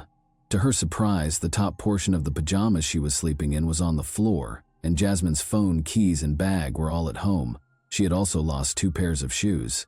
At first, Jasmine's family thought she had just gone outside to get some fresh air in the hopes that her headache would go away, because she had never left a note before. She wasn't in the house, though. Because her daughter was terrified of the dark, Sarah was certain that she wouldn't flee, especially at night. This indicated that she had been abducted. Sarah became so worried that she called the police. Hundreds of locals and the police joined the search for the missing teen in the days that followed. Posters asking anyone who saw Jasmine to report her whereabouts were displayed everywhere. The young girl found herself in the worst nightmare imaginable as the hunt for Jasmine went on. A family friend named Thomas Barker visited them that evening on August 8th while she was trying to fall asleep despite having a headache. Since she was a young child, Jasmine has known Thomas Barker, the 32-year-old father of her best friend. The youngest of his 6 children was born only a month ago, and he was married. Jasmine believed him when he told her that his son was having a breakdown of some kind, and that he couldn't manage it alone. In an attempt to soothe his son, Thomas asked if she could accompany him to their house. Even though it was late, Jasmine was unable to turn down his request, but she had a hazy feeling of danger during the ride. Her instinct was correct. The story about his son's breakdown was really a pretext. Rather, Barker drove Jasmine 16 kilometers from her home to a remote mobile home in the neighboring town of Carlos. Barker attacked her out of the blue and used zip ties to bind her hands and feet. Jasmine's actual nightmare started inside the mobile home. Before attacking her, Barker threatened her with his gun. Once his craving was satiated, Barker told his victim why he had taken her hostage. He brought up the incident a few days prior when Jasmine fell while riding a bicycle with his son. She revealed a bruise on her body by slightly lifting her shirt. For Thomas, it was an innocent incident. The 32-year-old man's inappropriate thoughts were triggered by it, which ultimately led him to abduct her. Barker and Jasmine stayed in the mobile home for the next few days. After 3 days, Thomas's old friend Joshua Holby, 31, and his acquaintance Stephen Powers, 20, arrived at the house, decreasing Jasmine's chances of escaping. Jasmine was mistreated by all 3 men, but Stephen in particular was not ashamed to participate in the abuse. Although Joshua didn't try to hurt her, he also didn't try to free her or call the police. Jasmine was kept in a utility room most of the time and made an effort to keep quiet out of concern that they would hurt her or worse. At intervals, they fed her fast food and water, and all 3 of them tried to kill her several times. Barker tried to kill Jasmine twice in the 13 days she was left alone with him. His initial attempt to drown his captive was unsuccessful because Jasmine resisted and fought valiantly to save her life. On his second try, he came up with a darker scheme. He put her in a bag with the intention of drowning her in the bathtub. However, Jasmine was able to chew a hole in the bag, insert her fingers, then her hand, and eventually free herself when he left her in the bedroom to fill the tub. When Barker realized she was out of the bag, he became furious and hit her. He briefly gave up on trying to get rid of her, but he later went back to his evil schemes with the help of his cronies. Stephen helped Barker attempt to drown Jasmine on the 3rd attempt. He taped a sock shut after jamming it into her mouth, but despite both men's best efforts, the young girl was fighting for her life with great vigor and they were unable to overcome her. Joshua, the heaviest of the kidnappers, sat on top of Jasmine after the criminals realized that drowning her would not work and sandwiched her between 2 halves of a sofa bed with a pillow over her head. They had a very clear idea. They wanted Jasmine to choke, but she persisted in struggling, kicking, and fighting, so this plan also failed. Jasmine's 5th and last attempt on her life took an odd turn. Threatening her with a knife, the men made her stand on a number of stacked buckets, tied a noose around her neck, and fastened a rope to the ceiling. However, Thomas told Joshua to untie the noose because she might die after he unintentionally knocked over the buckets, causing them to roll on the floor. Evidently, the men found it difficult to cross the boundary of taking a life, even after all their efforts to get rid of Jasmine. Thomas later told Jasmine, dejectedly, that he was only doing this to avoid being caught with her because he was afraid of going to jail. The mobile home's door was unexpectedly knocked on almost a month after Jasmine was kidnapped. A policeman was circulating the neighborhood to ask about a theft that had nothing to do with the kidnapping. The policeman left after the 3 suspects, who were all inside the house at the time, declined to answer the knock. The criminals realized they needed to find another hiding place immediately following the officer's visit. After placing Jasmine in a sports bag and escorting her into their vehicle, they let her exit the bag. In an attempt to find a new place to hide the girl, they first went to a number of cornfields before setting up camp at an abandoned house in Grant County. Jasmine feared for her life at the hands of Barker and his cronies, and by this time she was certain that they had no intention of letting her go alive. But good fortune was on the girl's side. She had an opportunity because of the kidnappers' negligence and the forced relocation to a new location. The previous day, the men had come across a police vehicle while driving and quickly threw some illegal substances out the window. They made the decision to look for those substances at the new location and had to purchase supplies for both themselves and their captive. They left Jasmine sitting in another car, thinking she wouldn't go anywhere, and told her they would be gone for approximately an hour. Thus, Jasmine was alone for the first time in 29 days following her kidnapping. After waiting for approximately 5 minutes after Thomas's car had driven away, she plucked up the courage to get out and hurriedly jumped out. In the hopes of finding assistance, she hurried to the 2 closest homes, but they appeared to be deserted. She didn't even think twice before jumping into the water when she spotted a house across Thompson Lake. In order to swim more quickly, she removed her pajama pants and shoes. When she got to the opposite shore, she saw Thomas's car as she crossed a field and came out onto the road. Jasmine hurried to hide in the grass, keeping low and trying to control her labored breathing so she wouldn't be noticed. She was so relieved to discover that she had erred in putting someone she had never met before behind the wheel. Jasmine ran across the street and across the field to a house close by. On Tuesday afternoon, local farmer Earl Melcher was meant to be at work, but he had to go home because he had forgotten his tools. He saw something strange in the distance among the grass before he got into his pickup truck to return to work. He thought it might be a deer grazing his field from hundreds of meters away, but when he saw it was a girl, he turned on his car and headed in her direction. When Jasmine heard the car, she rushed to meet him. The man was astounded by what he saw when the girl arrived at Earl's pickup and opened the door. In a single breath, Jasmine exclaimed, "Call the police! I am Jasmine Block and I have been abducted." But Earl had already seen the girl's face on posters around town, so he knew who she was. For him, as a farmer and the father of 3 daughters, it was an incredible sensation.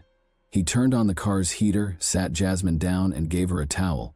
He was going to take her to the hospital when he called 911, but the emergency dispatcher advised him to wait for the police. When the police got there, they saw an absolutely unbelievable scene. Jasmine yelled, "There's that car," as Earl assisted her in getting into the sheriff's assistant's SUV. "That car is there." Incredibly, Stephen Powers was just by their house at that precise moment. The suspect was immediately pursued by one of the officers, who jumped into his vehicle. Powers was taken into custody following a comparatively brief pursuit. Shortly thereafter, Joshua Holby and Thomas Barker were captured. Jasmine's family thanked the brave farmer who just so happened to be home on that fateful day in the days after she returned home. Earl received a reward of $7,000 from the police for helping to save the girl. "Thank you, Earl," said the police chief, praising his actions. "This world is a better place because of people like you." To which Earl replied respectfully, "Anyone could have called 911. I was in the right place at the right time by chance."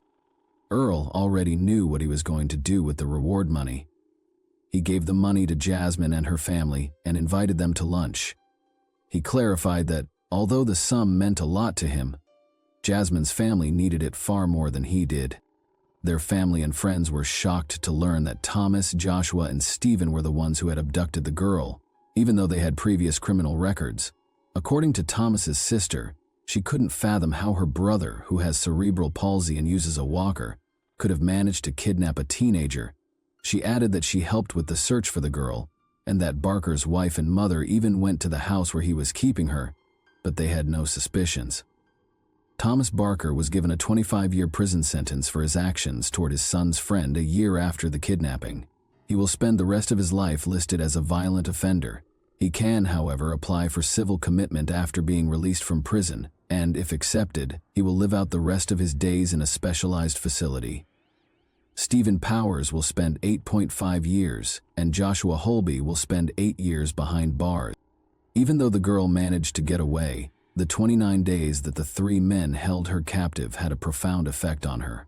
Never again will she be the same. Her words, "None of us will be."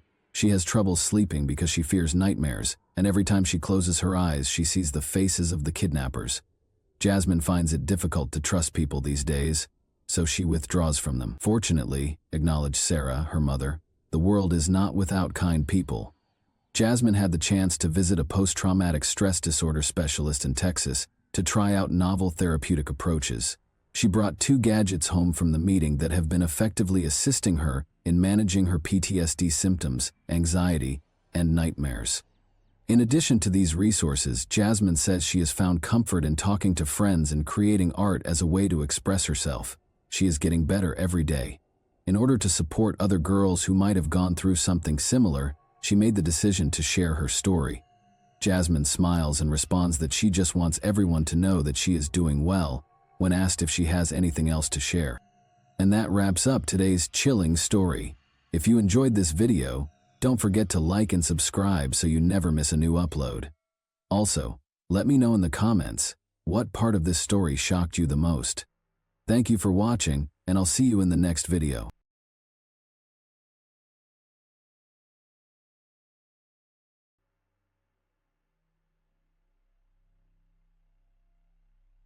A 19-year-old woman was discovered dead in her own apartment.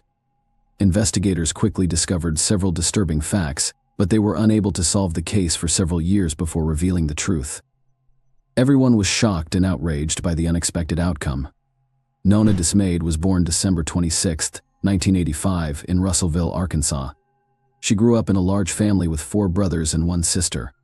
When Nona was 10 years old, her father died. This event was a tragedy for the entire family, but they were about to receive an even more devastating shock. Later, the young woman told her mother that her father had repeatedly subjected her to violence. She was afraid to speak up while he was still alive, and her confession shocked her mother. Even after such a tragic experience, the woman had no idea what her husband was capable of. Nona found the strength to move on and eventually decided to assist other young women who had been victims of similar crimes. She joined a volunteer organization to help children in need during her school years. Nona started dating a guy named Kevin Jones. The young woman also competed in beauty contests and achieved significant success. Nona won several local contests, qualifying her to compete for the title of Miss Arkansas. In addition, the young woman was an active member of the local church and sang in the choir. When Nona was 19, she and her boyfriend enrolled in Arkansas, which launched an attack on a university in their hometown. The young woman decided to rent her own apartment because she wanted to start her own life. After her first year, her boyfriend changed his major and transferred to another university, which was an hour and a half away from their home. By then, the couple had been dating for about 5 years, and this was their first time living in different cities. Kevin returned home for the Christmas holiday. He stopped by Nona's apartment before driving to his parents' house, which was about 16 kilometers away from the city. The following day, they both had plans. Nona had to take her final 2 exams while also meeting with a young woman from the volunteer organization. Kevin planned to take his mother, a librarian, to a school event on December 15th, around 9 a.m. Nona messaged Kevin, wishing him a good day. He was expecting Nona to call him after her exams and tell him how they went, but she wasn't returning his calls or messages, so he became concerned around 6 p.m. While attending a school event with his mother, Kevin couldn't help but wonder why Nona hadn't answered her phone all day.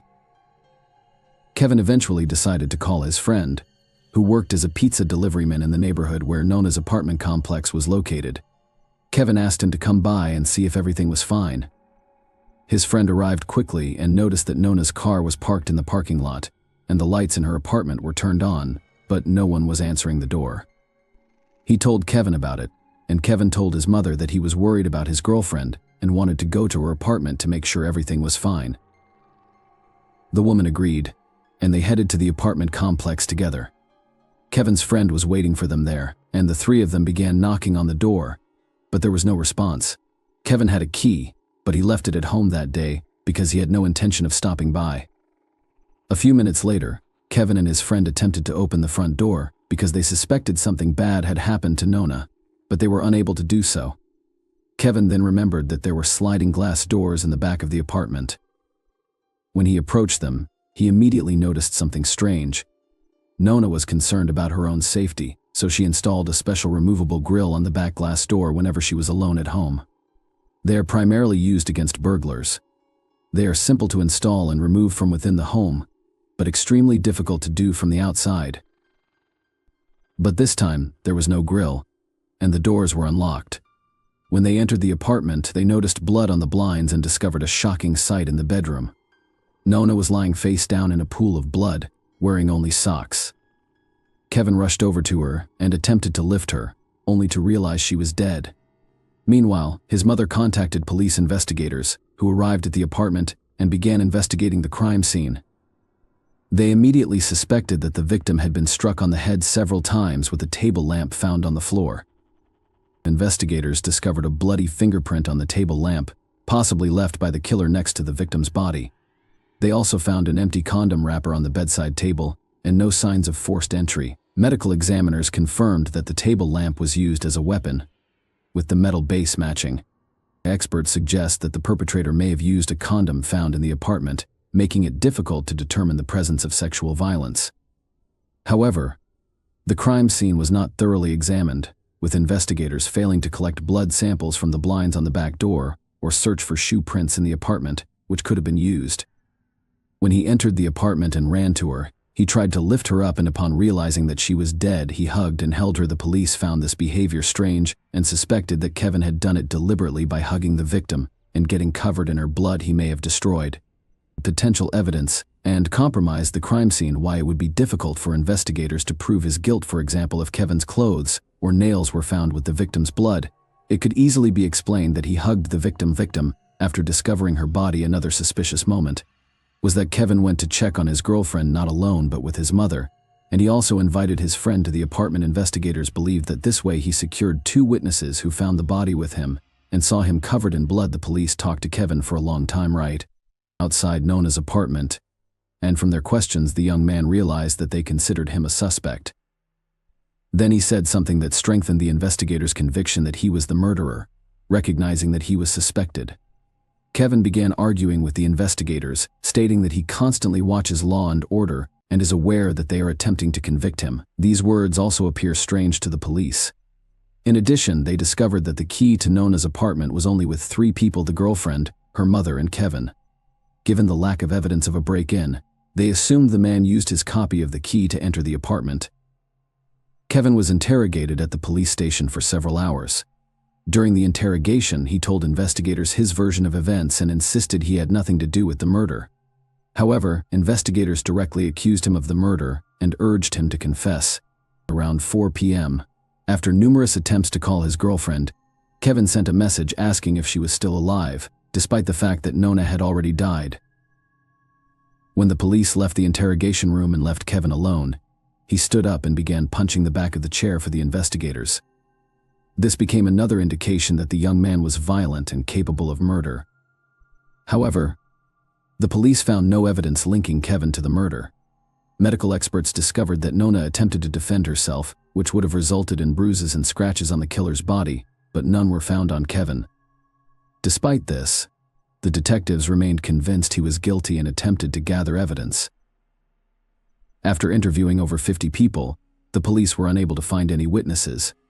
However, after speaking with known friends, they discovered that shortly before her death, she had begun seeing another man secretly from Kevin.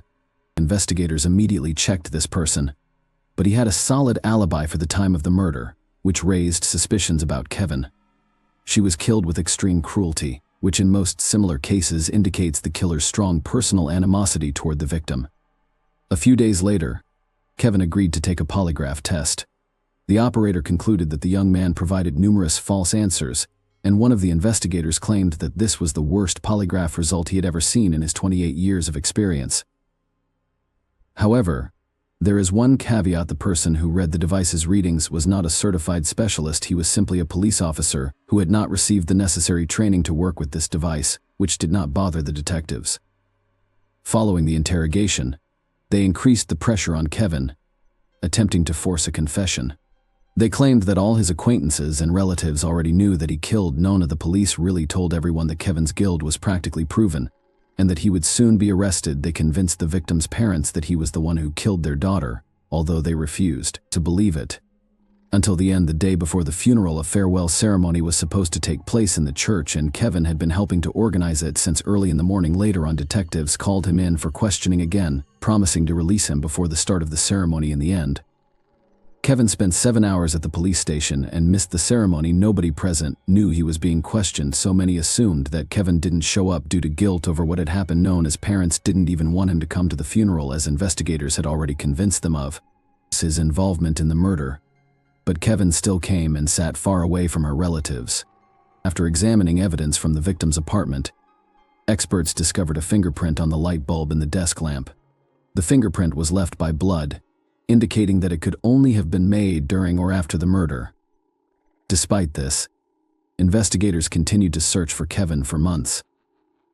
This request was granted, and the trial began in a different city. The defense called a witness who provided Kevin with a solid alibi. A plumber had visited his parents' house that morning and saw him around 10:30 a.m. The prosecution insisted that Kevin had time to go to Nandas and commit the murder because, according to medical experts, she died between 10:30 a.m. and 1 p.m. They also shared an interesting fact: Kevin had turned off his phone between 10 a.m. and 12 p.m., which coincided with the victim's murder. Furthermore, data from Kevin's phone revealed that he only began calling his girlfriend at 4 p.m., despite claims during questioning that he had been trying to reach her all day. However, at the time, the young man may have meant both calls and messages. Lawyers presented 2 additional witnesses, both of whom testified that Kevin did not commit the murder. One of them was Kevin's grandmother, who stated that on that particular day, she saw her grandson near the gas station and gave him money to go have a snack at a cafe. Another witness saw the man between 12:30 and 1 p.m. at the restaurant, and the establishment's cameras captured him eating lunch. As a result, the young man could not have committed the murder while simultaneously returning in time. Lawyers also questioned the possibility that Kevin left a bloody fingerprint on the lamp during the murder. In that case, when the body was discovered, the blood should have dried up. Experts who came to the apartment that evening wrote in the report that the bloody fingerprint was slightly damp, confirming that Kevin could have left it accidentally when he found Nona's body with his mother and friend. However, fingerprints were also found on the table lamp that was used to hit the victim, but they did not belong to Kevin. He determined that after death, the victim's body lay on her back for some time before being turned face down. This could imply that the young woman is still subjected to violence. The expert confirmed that he found no direct evidence of this, but added that he could not rule out such a possibility. The prosecution claimed that no fingerprints or DNA were found on the empty contraceptive package found next to the victim's body. However, a retest revealed male DNA, which did not belong to Kevin and did not match any databases. The trial lasted over a year and was concluded by the jury in July 2007. And now that he had avoided punishment despite their client's acquittal, the legal team promised to keep working on the case and find the true killer. Given the police's obsession with Kevin, no one expected them to finally do their job correctly. The lawyers first extracted DNA from the contraceptive packaging. Compared to all the men who knew Nona, all of these people volunteered to provide samples, and none of them matched. This went on for 2 months until an unexpected event occurred in September 2007. When the police arrested Gary Dunn for robbery, things became more interesting. First, this man had previously been convicted of assaulting another woman. Second, he lived in the same housing complex as Nona. In the early stages of the investigation, the police considered Gary as a suspect but quickly switched their focus to Kevin as the killer. The boy's lawyers requested a DNA test, which revealed that a sample from the contraceptive packaging matched Gary's DNA. After the young woman's murder, Investigators even questioned Gary using a polygraph. Gary did go shopping with his mother, just not at the time of the murder, but 2 days before, as evidenced by receipts with purchase dates, which Gary even showed to the police, but they simply ignored such important information. They noticed that the dates on the checks did not match the day of the murder. This was stated in the reports, but for unknown reasons, they either ignored it or failed to notice that the days did not match. Finally, experts compared his fingerprints to those of unknown table lamps, and they matched. However, a serious issue arose here. The fingerprints and DNA matched, but not completely. The judicial system follows certain guidelines. In Gary's case, the necessary coincidence indicators for determining guilt were insufficient, despite the fact that the DNA and fingerprints were unlikely to belong to someone else. The investigators were likely guilty because they did not thoroughly examine all available evidence immediately after the murder, as required by the rules. It is possible that the DNA samples deteriorated. He was on parole in 2002. He attacked a woman who was running in the park, knocked her down, and began beating her, threatening to kill her. The woman escaped and ran to her car. Meanwhile, Gary fled the scene but was quickly apprehended. The man served 19 months in prison and was released early. Interestingly, his DNA sample was not included in the database. Gary's trial began in April 2010, and there were plenty of surprises in store for everyone. His own wife testified against him, claiming he was an aggressive and dangerous man. Gary frequently raised his hand against her, and the woman was terrified for her life, so she was afraid to leave him. But the most intriguing detail was that, a few weeks before the victim's death, she noticed her husband spying on Nona through her apartment window. Based on this, the prosecution assumed that the man planned the attack because of his criminal history. Gary had a history of violence, and he may have been keeping a close eye on Nona because she lived only a few meters away. On December 15th, he decided to act. He allegedly knocked on her apartment door and entered under false pretenses, grabbing the table lamp and striking her several times before assaulting and killing her, because Gary used contraception. Medical experts were unable to definitively state whether the victim had been sexually assaulted, but all evidence pointed to it. Gary's lawyers denied his involvement, but he had no real alibi, so they concentrated on blaming Kevin, according to the lawyers. Kevin discovered that the young woman was cheating on him and killed her. Kevin had to testify in court and listen as they attempted to portray him as the true criminal. The prosecution was unable to use Gary's fingerprints or DNA as evidence, resulting in a mistrial. A new trial was soon held, with a key difference being testimony from a woman who Gary nearly killed in 2002. The woman described how the man attacked her and how she barely escaped. Despite this, the second trial was declared a mistrial. First, he tried to kidnap a woman from a church parking lot, but she fought him back. A few hours later, Gary stripped in front of another woman in a mall parking lot and was quickly arrested. Given his criminal record, and the fact that he is practically known as killer, the court decided to sentence him to the maximum term. Gary was sentenced to 15 years in prison for 2 incidents and is still serving his sentence. Despite his right to petition for early release, authorities are unlikely to grant him such an opportunity. They also have the right to charge him with murder for the 3rd time, but they are not rushing to do so. The likelihood of the new trial ending in the same way as the previous 2 is high, so investigators are gathering more information. During the trial preparation, Kevin discovered that Gary's polygraph test results revealed lies, but investigators did not consider him a suspect. Unfortunately, his lawsuit was dismissed due to the statute of limitations. As a result, negligent police officers did not face any consequences for allowing the real killer to roam free for years and may not be punished in the future. Please leave your thoughts on this story in the comments, and thank you for watching.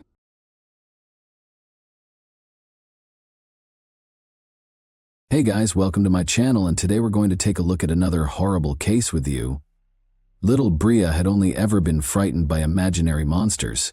She called her mother, Michelle, on November 20, 2000, claiming to have seen someone outside the window. The day before, 3 armed men wearing masks broke into her house. Michelle looked out and saw no one, so she dismissed her daughter's words as the product of her young imagination. The difference with this incident, though, was that Bria saw them. They had looked through the window. Michelle and Bria were being held at gunpoint in their own home's living room by the same individuals who had been there the previous evening. In a peaceful San Diego, California suburb, it was November 2009. Michelle Renee was 35 years old and had just returned home from her job as a manager at the bank. She and her 7-year-old daughter, Bria, resided in a rather remote home. Michelle had been a bank manager for more than 13 years, putting in a lot of time and effort to advance through the ranks and land a job where she was respected and trusted. She was happy to be home with Bria after a long day. The two of them were playing Game Boy on the couch when a loud noise suddenly burst from somewhere behind them. Michelle saw 3 people when she turned around. As though they were a takeover squad, they stormed into the house.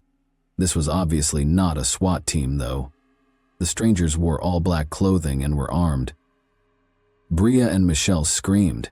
When Michelle was grabbed by her hair, a gun aimed at her face and flung to the floor close to the couch, she was able to see her daughter running into another room.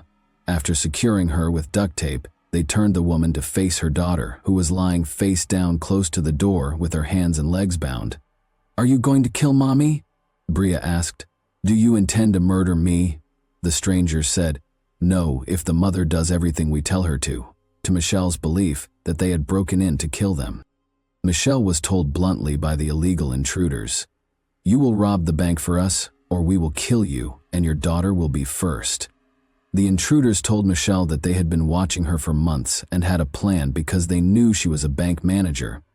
They would stay with her all night to give her instructions and make sure she understood exactly what she was supposed to do. As they held her and her daughter bound on the couch with tape, the gang leader gave her explicit instructions throughout the night, stressing what she needed to do repeatedly. He told Michelle that 6 more gang members were standing guard outside, waiting to murder her if she did anything stupid. Around 11, a female voice on the radio caught his attention, as if to reaffirm what he had just said. He was told by the accomplice that a car had pulled into the driveway. The neighbor of Michelle and Bria had shown up. She lived in the same building and was named Kimbra. She was obviously very drunk after returning from a night out. She shocked the criminals by resisting their attempts to grab her. One of the criminals shouted at Kimbra not to move while pointing the weapon straight at his face. In an attempt to shield her friend, Michelle pushed his arm away, but he pointed the gun at her and hissed at her to never touch him again. Kimbra was finally restrained, and they all waited for dawn. Michelle became aware that she might be spending her final evening with her daughter. She needed to share everything with Bria. Thinking that this might be the last time she would ever touch her daughter's hair or see her sleeping, the mother smoothed her hair to give her some space to rest. The nightmare persisted in the morning. The robbers' leader told her to get up and prepare for work at 6 o'clock. He interrupted her to apply dynamite to her as she was getting dressed and arranging her hair. She was in excruciating pain as he taped it firmly to her back. Kimbra and Bria were also outfitted with sets of explosives by the criminals. The girl sobbed and asked what it was, but the mother merely muttered something because she didn't want her to become even more terrified. Then they showed Michelle something that looked like a lock on a door. According to the man, it was a detonator, and he would press the button if she made even the slightest mistake. The detonator had a 10-meter radius, he added. Bria was placed in her bedroom closet by the criminals. The mother reiterated that everything would be all right and that she would be back shortly. "Mom, have courage," her daughter said. 2 men remained inside the house as Michelle left, and the gang leader gave her a suitcase containing a sports bag before hiding in the backseat of her Jeep.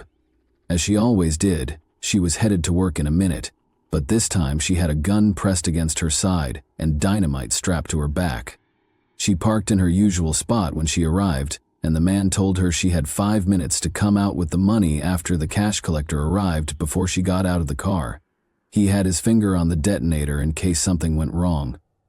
Around 9 o'clock, the cash collector showed up and handed over the cash. Michelle was in charge of getting the money because she was a bank manager. Michelle asked her colleague to go with her to the vault as soon as his car pulled away, and she explained the situation. Michelle was left with no choice but to stuff the bag full of cash while her colleague watched in horror as the bank manager did something so unthinkable.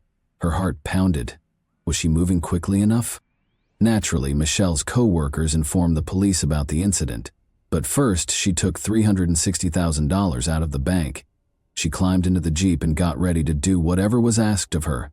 The criminal told Michelle that she would find her Jeep further down the street and told her to get out of the car after a few blocks. And so, it came to pass.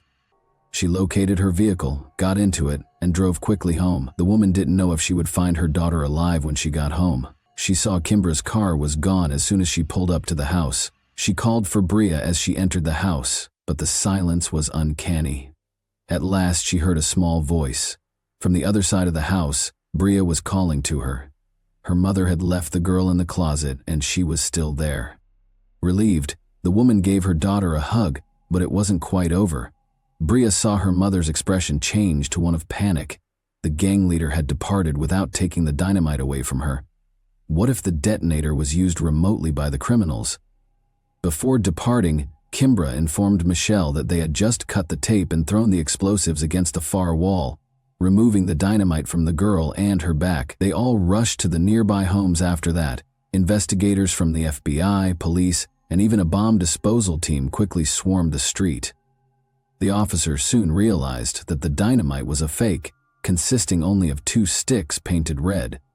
However, no one would risk their lives assuming they were fake, given the low lighting and the fact that they were on the victims' backs in such a dire situation.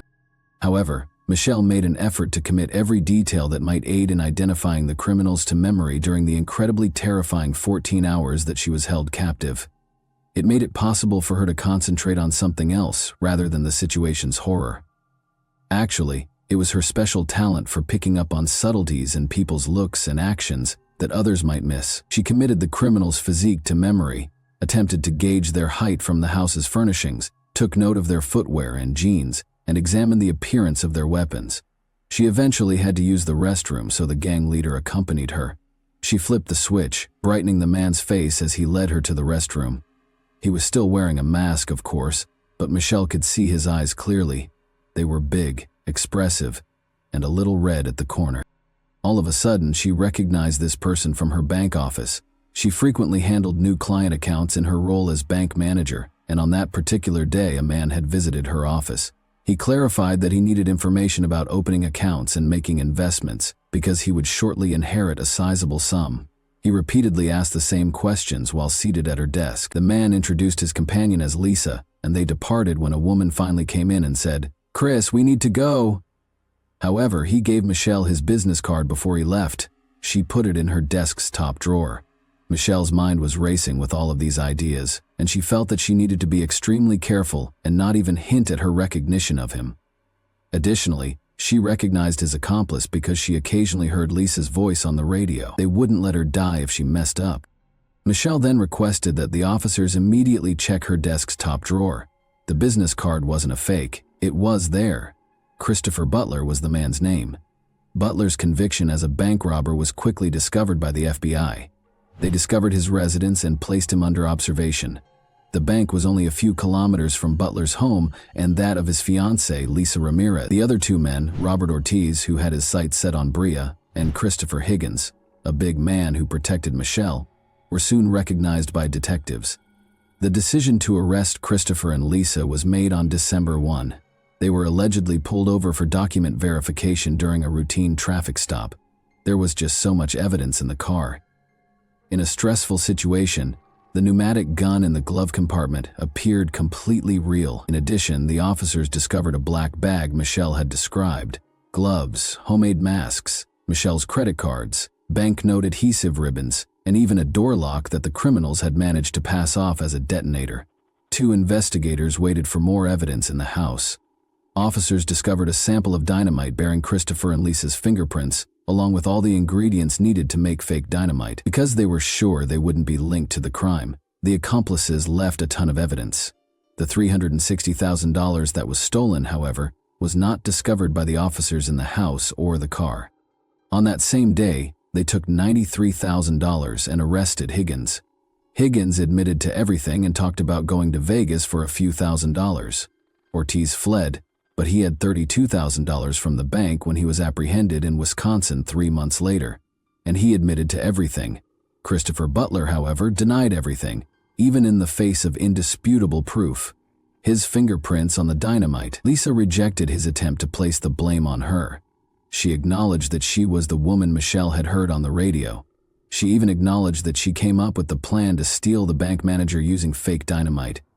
Lisa disclosed that although they divided the funds into 3 sections, over $100,000 of their portion with Butler was pilfered. To the surprise of all, she said Michelle was part of the plot. Everything had to be confirmed by the police. Michelle acted exactly like a real victim of the crime would have when they recreated the events of that day.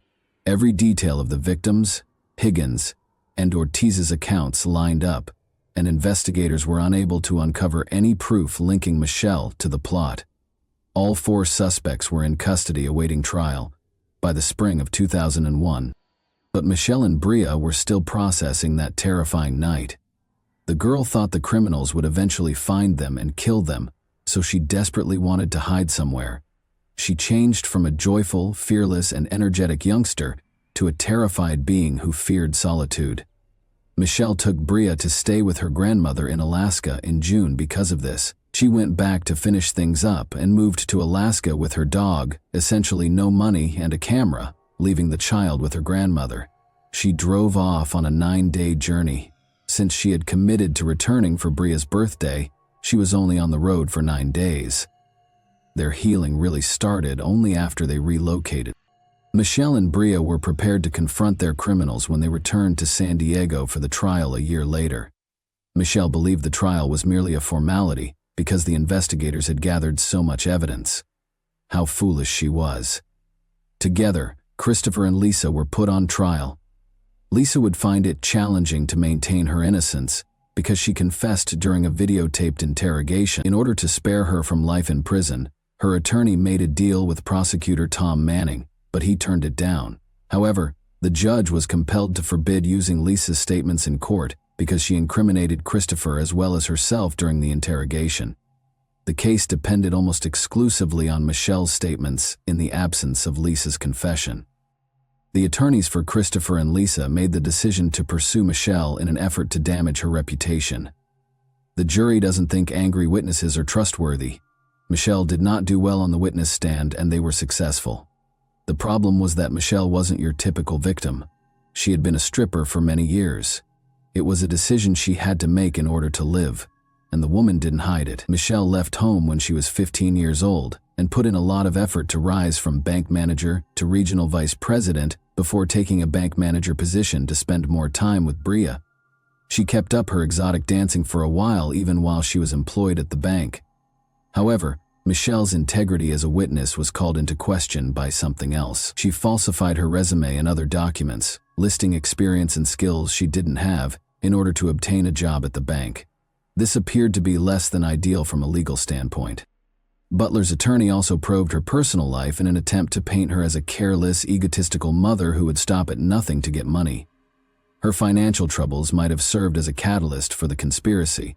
Since the FBI reports made no reference to Michelle recognizing Lisa's voice on the radio, Lisa's attorney asserted that Michelle had lied about it, and there was nothing stopping him from adamantly declaring that the voice on the radio was not that of his client, because Lisa's admission was not heard in court. He then asked Michelle about marked bills, which are traceable banknotes that banks store in safes in case of a robbery. She didn't intend to endanger her daughter's life, and the criminals cautioned her against taking such notes.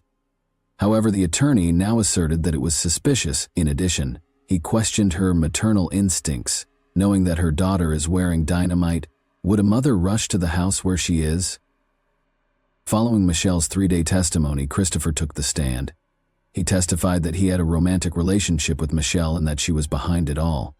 He had no proof, of course, but his plan was obvious. First and foremost, he was committed to keeping Lisa safe at all costs. Second, compared to kidnapping for robbery, the robbery was deemed less serious. However, his plan only partially succeeded. After 5 days of deliberation, the jury found Christopher guilty of robbery and kidnapping Kimbra and Bria, but they were unsure about Michelle's abduction. 2 jurors abstained, and 1 juror thought Butler was right. He received 3 consecutive life sentences plus an extra 64 years in prison. Lisa was acquitted of all charges.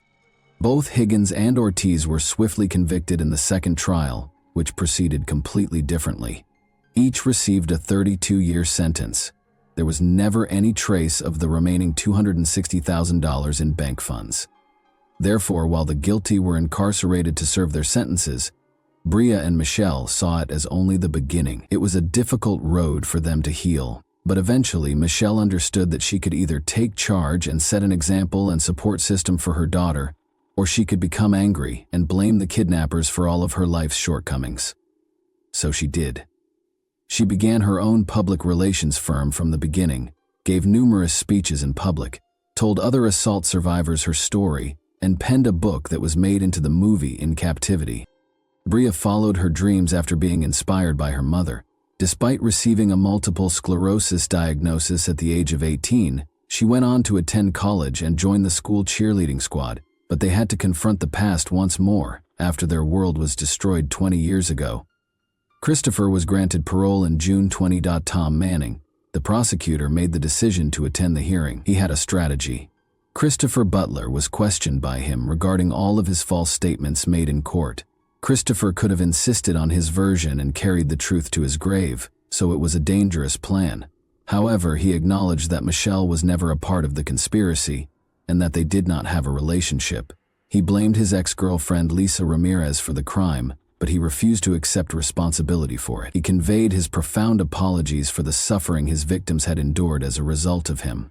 Christopher acknowledged that he felt deeply moved by Michelle's book and that he regretted what he had done. Despite their forgiveness, Michelle and Bria opposed his release and repeatedly refused to let him go. They had a fundamentally different attitude toward Ortiz and the other two men. In court, he was the one who expressed regret to Michelle. Ortiz was released in January 2021 after Bria spoke favorably during his parole hearing. Working together in Michelle's newly established business, Michelle and Bria are now closer than ever. Michelle's 9-day healing journey to Alaska altered her worldview, and she wrote another book about it. And that wraps up today's chilling story. If you enjoyed this video, don't forget to like and subscribe so you never miss a new upload. Also, let me know in the comments, what part of this story shocked you the most? Thank you for watching, and I'll see you in the next video.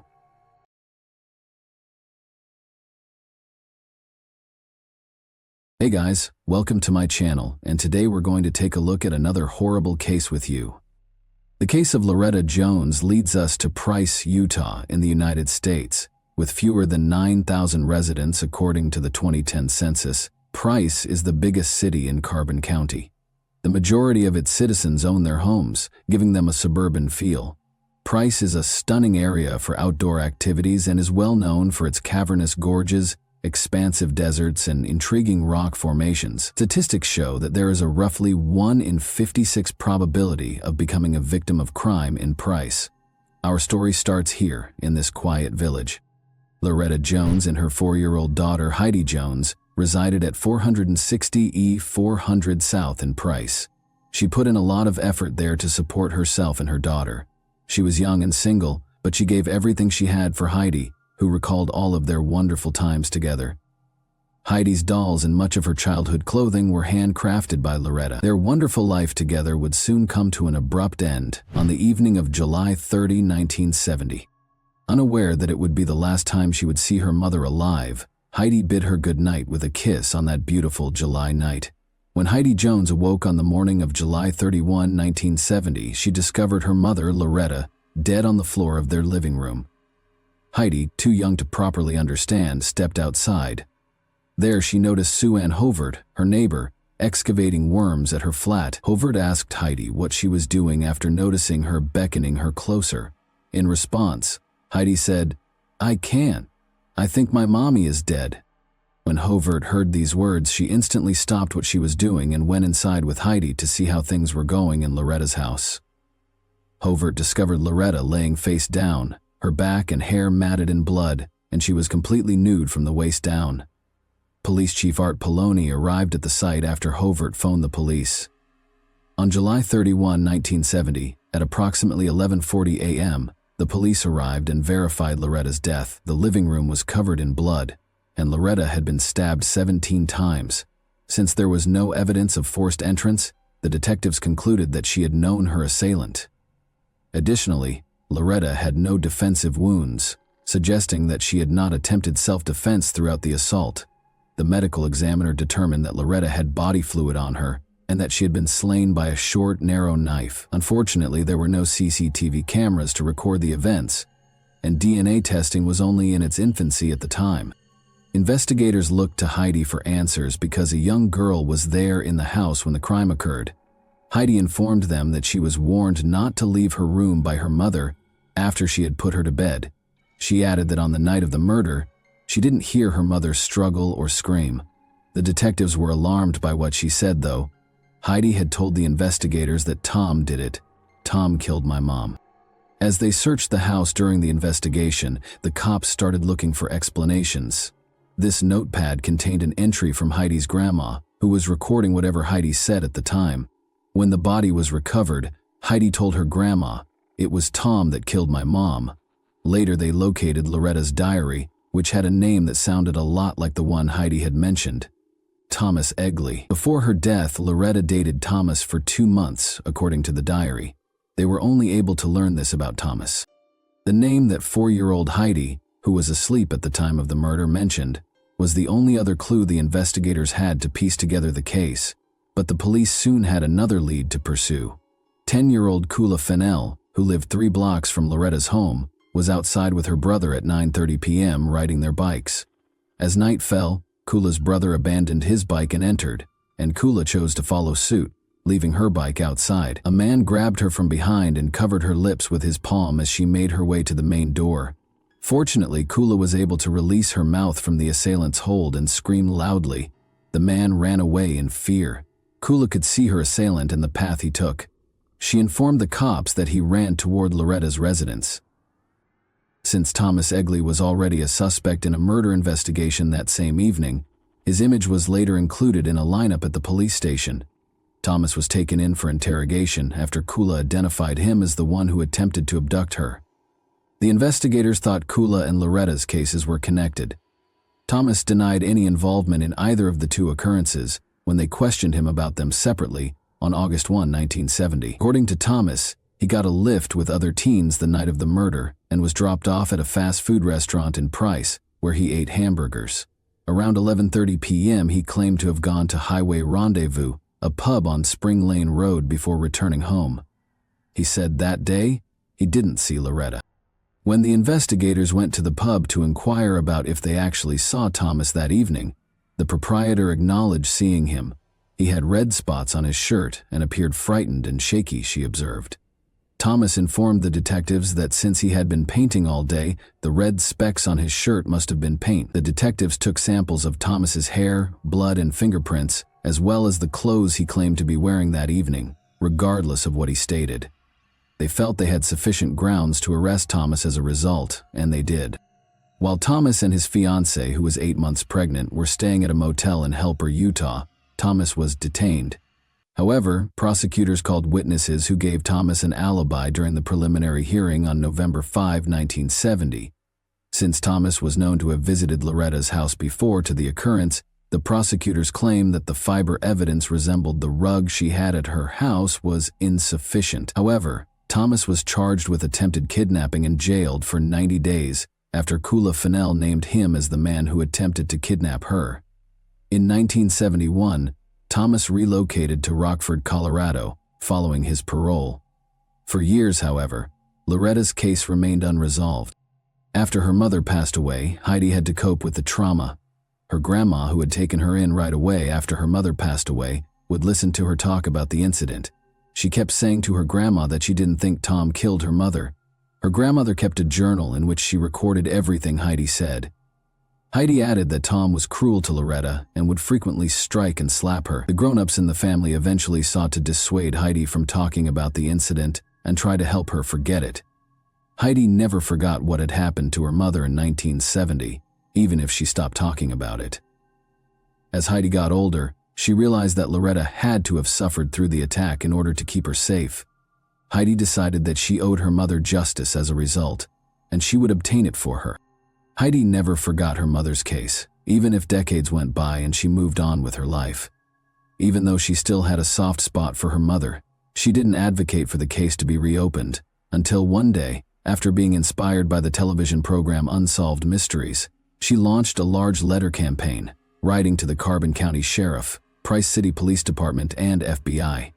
She wrote letter after letter, but none of them answered. David Brewer, a friend from high school, responded to a social media post made by 43-year-old Heidi in 2009.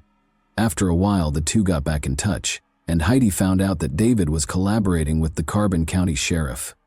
Heidi saw this as a chance to revive her mother's case. In order to talk about her mother's cold case, she deliberately ran into David at a local arts festival. As David heard Heidi's story, he was struck by her tenacity and shocked that he had never heard of it throughout their high school years. Heidi told the story of how her mother kissed her goodnight, and then, when the door to her room opened, she told her not to leave, as though she knew something terrible was about to happen. She described how she thought her mother had been murdered by Tom. Despite her hazy recall, Heidi vaguely remembered what appeared to be Tom forcing her mother to have sex with him or stabbing her, but she missed her mother's cry. David chose to assist after hearing her story. At last, Loretta's case was reopened. The odds were stacked against David Brewer when he began working on the case. He attempted to use the crime files, but they were no longer there. He just had Heidi's hazy recollection and previous media attention. For additional interrogation, David located Thomas, who was residing in Rockford, Colorado. In response to his question concerning the evening of July 30, 1970, Thomas described his meals and activities for the day, but stated that he was unable to recall Loretta's name. Although David was certain that Thomas might be the murderer at that very moment, he was forced to depart without making an arrest, since there was insufficient evidence to indict him. In order to question her, David Brewer also located Thomas's ex-girlfriend, Marcia Hidalgo. When Thomas arrived home late on the night of the murder, Marcia informed David that he immediately showered while still clothed. When Thomas got home from the laundromat the following day, a number of his clothes were gone. Marcia claims that Thomas told her that he gave hamburgers to a woman and her daughter when she questioned him about his whereabouts. Despite his inability to understand the material, David grew increasingly certain that Thomas killed Loretta. Exhumation was the final remaining choice after David had exhausted all other options. After David expressed his opinions, Heidi unexpectedly stated that she would even fetch a shovel to dig the grave herself if it would bring justice for her mother. He wasn't sure how Heidi would feel about exhuming her mother's body. Heidi sobbed several times as they carried out the exhumation, but when the body was excavated, they found that the entire body had been ruined by water, which prevented them from getting the necessary evidence. In spite of this, they inflated the results for the public, saying they had discovered fresh evidence that offered a lead. After the news spread widely, David soon got a call from a woman named Linda. Linda clarified that she made the decision to contact the detectives after recalling the details of the exhumation she had seen on television. She informed David Brewer that Loretta had used her blood to write the murderer's name. David was shocked and inquired as to how she knew this, given that the police had forbidden anyone from entering the scene of the incident. Linda clarified that throughout her high school years, when the murder occurred, she resided at Heidi's grandfather instructed Linda and one of Heidi's aunts to go to Loretta's house and pack Heidi's things the day following the event. Linda claimed that after the police let them in, she spotted a capital T and a O with her own eyes. This was a significant development in the case, but they required a picture of the crime scene to support their claims. David visited with Heidi and gave her the update. He complained about how difficult it was to locate any pictures of the crime scene because they were all gone. Heidi instantly recalled that a picture might be in a box of items her grandma had stored for so long. Everything connected to the case, including the notebook in which her grandmother recorded everything Heidi had said about the case, was discovered when they searched her grandmother's home for the box. The picture of Heidi standing close to her mother's body shape was the most eye-catching thing. Although the image was unsettling, it ended up being really helpful. The letters T and O were in Heidi's and her mother's blood in the picture. David Brewer started assembling the pieces. He noticed in the journal that Heidi had talked about how cruel Tom had been to her mother and how she had informed everyone that Tom was to blame. The most significant detail was that while fighting for her life, Loretta was attempting to write her killer's name with her blood, but she was only able to write O. Despite this picture, the detective still needed more to apprehend Thomas Egley, who was now thought to be Tom. The case was put on hold once more until someone made the decision to assist. Lisa Carter, claiming to be Thomas Egley's neighbor, called the police department. She claimed that after watching the exhumation film, Thomas came up to her and asked if she could monitor his dogs because the police could soon face him. Lisa Carter volunteered to assist in the investigation since she thought Thomas was Loretta's murderer. In order to obtain Thomas's confession, she asked to wear a recording device. After the cops gave their approval, plans were formed. Lisa lied to Thomas, claiming that her husband had been in Utah undergoing detective training. She informed Thomas that he had already been mentioned as the murderer of Loretta Jones. Thomas was shaken by these remarks, but he held off on confessing right away because he still didn't trust Lisa. On July 26, 2016, 2 days after earning Thomas's trust, he started discussing the events of the evening of July 30, 1970, with Lisa. According to Thomas, Loretta opened the door when he knocked. He felt unworthy after Loretta rejected his assertion that he was in her home for intimacy. He claimed that after Loretta returned from leaving him in the living room to fetch something from the kitchen, he grabbed a little knife and stabbed her. Thomas proceeded to have sex with Loretta after stabbing her, saying it was consensual. After Loretta denied, a perplexed Lisa questioned how it was consensual. However, Thomas responded that Loretta never declined him during that period. When she questioned him what happened after, he replied that he slit Loretta's neck because he had lost it all after becoming intimate with her. Lisa claims that Thomas expressed all of this without expressing regret for his actions. He seemed to be concerned exclusively with his personal security. The investigators only needed the confession to take Thomas into custody. Thomas Egley is not well recognized. Caroline Kendall, Loretta's sister, claims that she was only aware of Loretta's one blind date with Thomas. Loretta informed Caroline that she didn't want to interact with Thomas since she didn't like him. That's why Loretta turned down Thomas's approaches that evening. Thomas Egley, 76, was a local vagrant who had lived in a variety of locations both before and after killing Loretta. His home life was never steady. He had been married 3 times and lived with numerous women. The majority of his time was spent alone, despite having 5 children. Thomas Egley was charged in August 2016 with both forced intimacy, a first-degree felony, and the legal equivalent of first-degree criminal murder in the 7th District Court. Criminal homicide or murder in the 2nd degree was Thomas's formal charge. At the time, Utah law considered murdering to be a statutory violation. On August 18, 2016, Thomas was apprehended without incident near Rocky Ford, Colorado, pursuant to a $1 million 0-cents warrant. Thomas's assault case was withdrawn after he entered a guilty plea to the murder. On November 22, 2016, he was subsequently given a sentence of 10 years to life. A written statement given by his lawyer, David Allred, stated that Thomas was sorry for what he had done, although it didn't seem to be genuine. Other than that, Thomas never expressed regret.